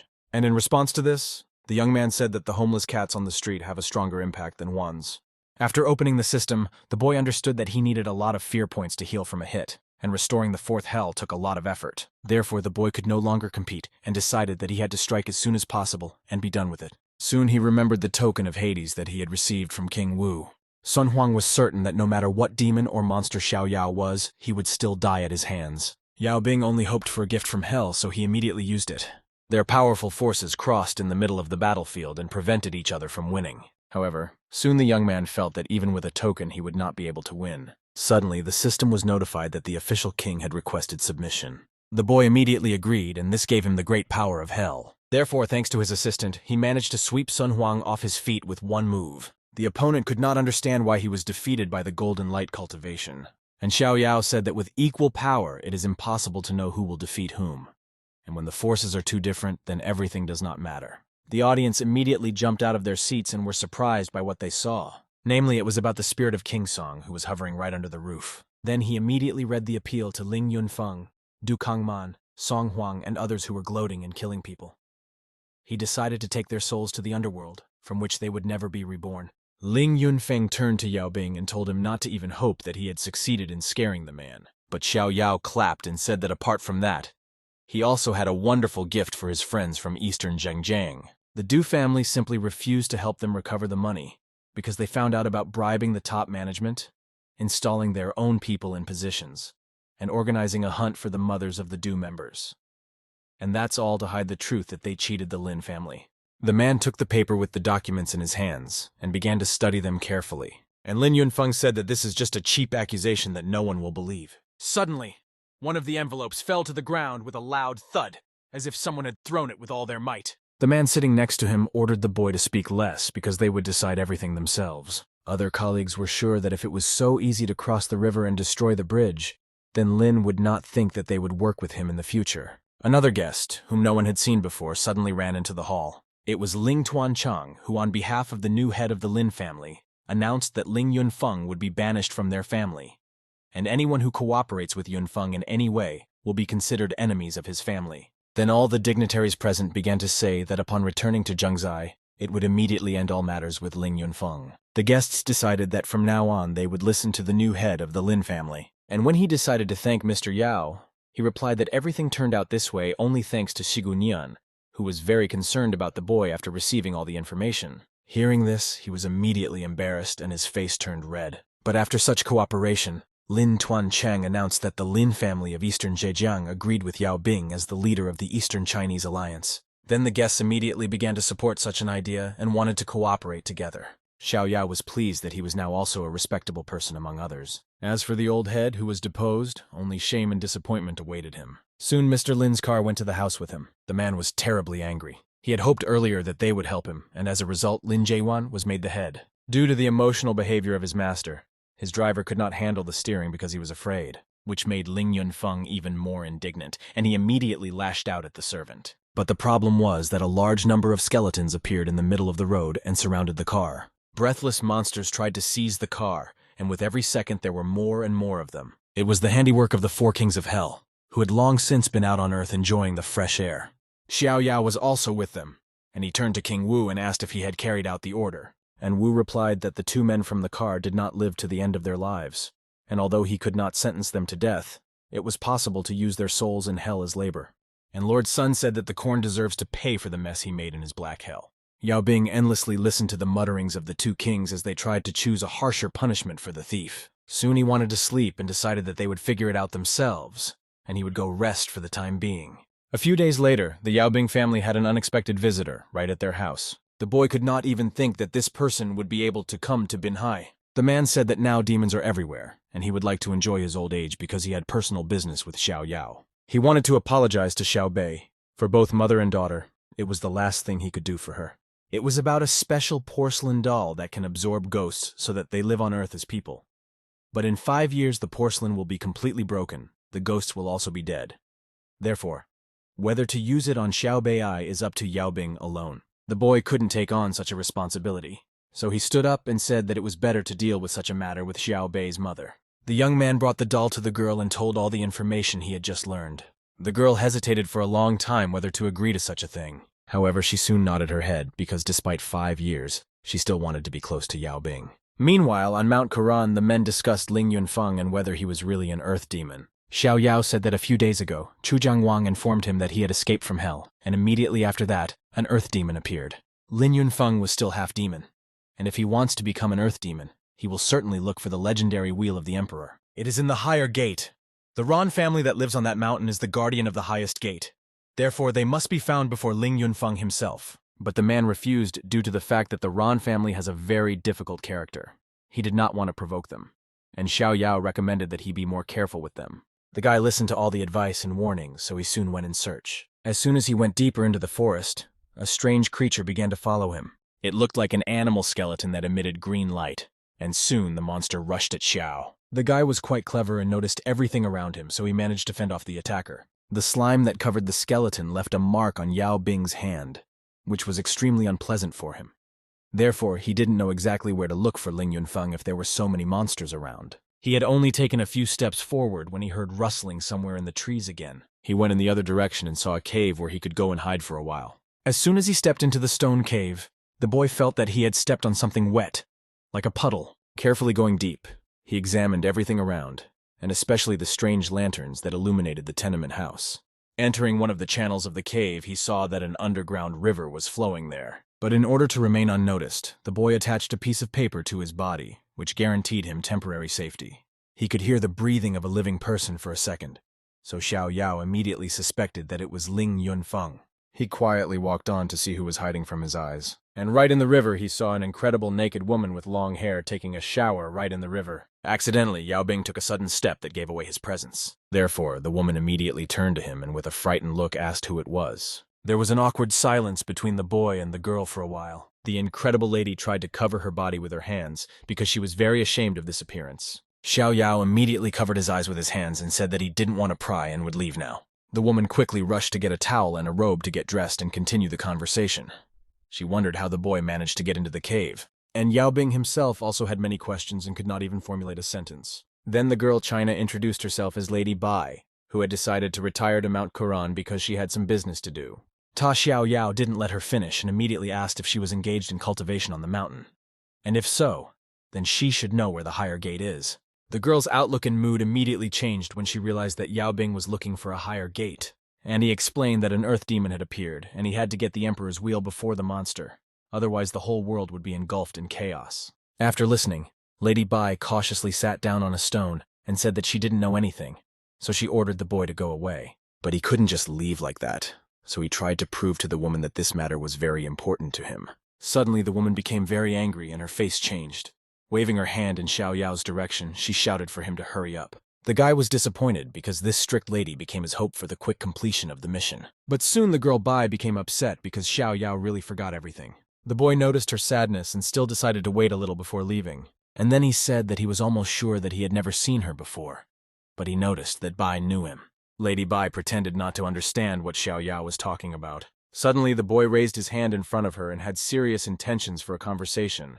Therefore, the girl was frightened by the unexpectedness. Yao Bing argued that Bai was also a cultivator, and should understand the consequences if the emperor's wheel fell into the hands of an earth demon. That girl was still not going to help, so she said that this matter did not concern her. Then Yao Bing took his hand away and held out his stick, saying that if Bai still wanted to give him a clue about the gates, he should just break that piece of wood. And then he added that now that Quran's hole was full of demonic monsters, the girl had better hurry and go. After saying everything on his mind, Yao Bing silently turned around and walked towards the exit of the cave. Deep in his thoughts, the boy thought out a detailed plan on how to complete the task. Suddenly, almost leaving the cave, he heard Lady Bai shout for the young man to stop and not go. She even went to meet him on her own and immediately asked if he really did not remember anything. The boy was confused because he did not understand what he was supposed to remember. Then the girl said that she didn't know where the higher gate was, and neither did the Ron family, because only the emperor in this country knows where they are. And at that moment, Yao Bing's whole consciousness changed because Bai said that he was the emperor. Next, she began to recall the moments when Xiao Yao returned from the task after riding the ferocious beast. And Lady Bai herself then approached him and asked if the emperor had finally managed to kill the earth demon. And having received a satisfactory answer, she sat down next to him and asked what the emperor was going to do next. Yao Bing stated that the land demons had been destroyed and his power was too great, so it could harm ordinary people. Therefore, he wanted to go on a trip to test himself, and he ordered the girl to wait for his return and protect Mount Quran. After saying this, Lady Bai threw herself into his arms and called the boy Emperor Zun, whom she had finally been waiting for. The young man tried to find out everything, so he clarified whether he sealed his own memories, and it turns out that he is the emperor. The woman said that if he did not believe her, then she would take him to the forbidden place of the Ron family, and there he would remember everything. The boy became interested in all this, so he agreed to go to that place immediately. Meanwhile, Lin Yunfeng, who still looked like a human, forced the old man to obey him. He treated him impudently, just to find the gate as soon as possible. And if a man detains him, then his power will kill him before his eyes. At that moment, Lin had already begun to gradually turn into a monster that craved death and blood. The man led him to the place where the higher gate was supposed to be, but the monster could not see it. He explained that they are in a rock formation, but he does not know the exact location, because the stone formation is a forbidden place for the Ron family, which he has never been to. The future demon Lin began to manipulate the little boy's life again, to squeeze out as much information as possible. But the man knew only the family motto, which said that where there is blood, the door is open. And he couldn't say anything more. All this was watched by the girl and her emperor from the past. Lady Bai spotted a real earth demon.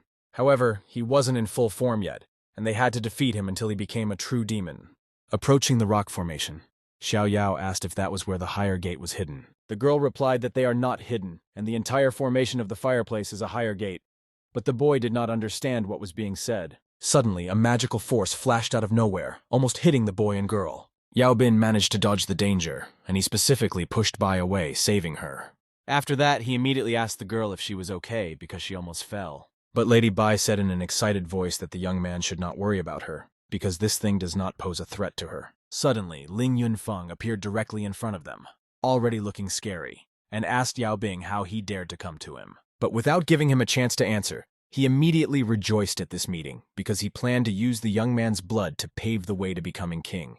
After that, the monster began to try to catch Yao Bing in order to kill him as soon as possible. Lady Bai shouted to her Emperor Zun to be careful. The terrifying-looking Ling Yunfeng could no longer control himself due to the transformation process, and was ready to kill everyone around him. Therefore, his first goal was to kill Xiao Yao, whose blood he was going to use. But everything was not so easy, because in order to fight such a monster, Yao Bing gathered his strength and managed to open his black wings. This only provoked Lin Yunfeng more, so he growled at the boy like a rabid dog. Xiao Yao enveloped himself in his own powerful energy to create the amulet, and after that, he collected a large amount of magic in one blow, and like lightning, let it fall to the ground. His goal was to destroy the terrible monster in one blow, and he managed to do it by cutting it in two. After that, the boy descended from the air and watched the painful death of the earth demon. Lady Bai immediately ran to Emperor Zun, who pointed out that her husband's hand was injured.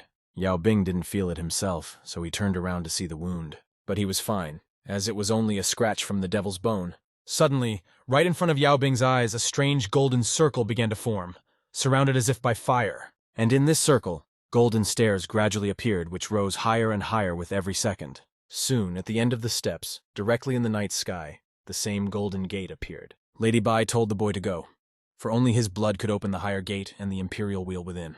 Therefore, without thinking for a long time, Yao Bing took the first uncertain step towards the sky. Having reached the gate itself, he carefully touched it with his hand. And then, gaining strength, he pushed them to open the other side of the world. Entering the gate, he saw the same imperial wheel that many people wanted to possess. Soon, Yao Bing reached out to this sacred object to take it away. Touching it, he immediately remembered all the moments that had happened to him in recent years. They all flashed through his mind. Holding his breath, he had to become one with the wheel in order to gain the appropriate strength. It took a while, so after being in silence, Yao Bing finally opened his eyes. And with joy in his eyes, he said that he had finally returned, so demons and monsters must wait for their own death.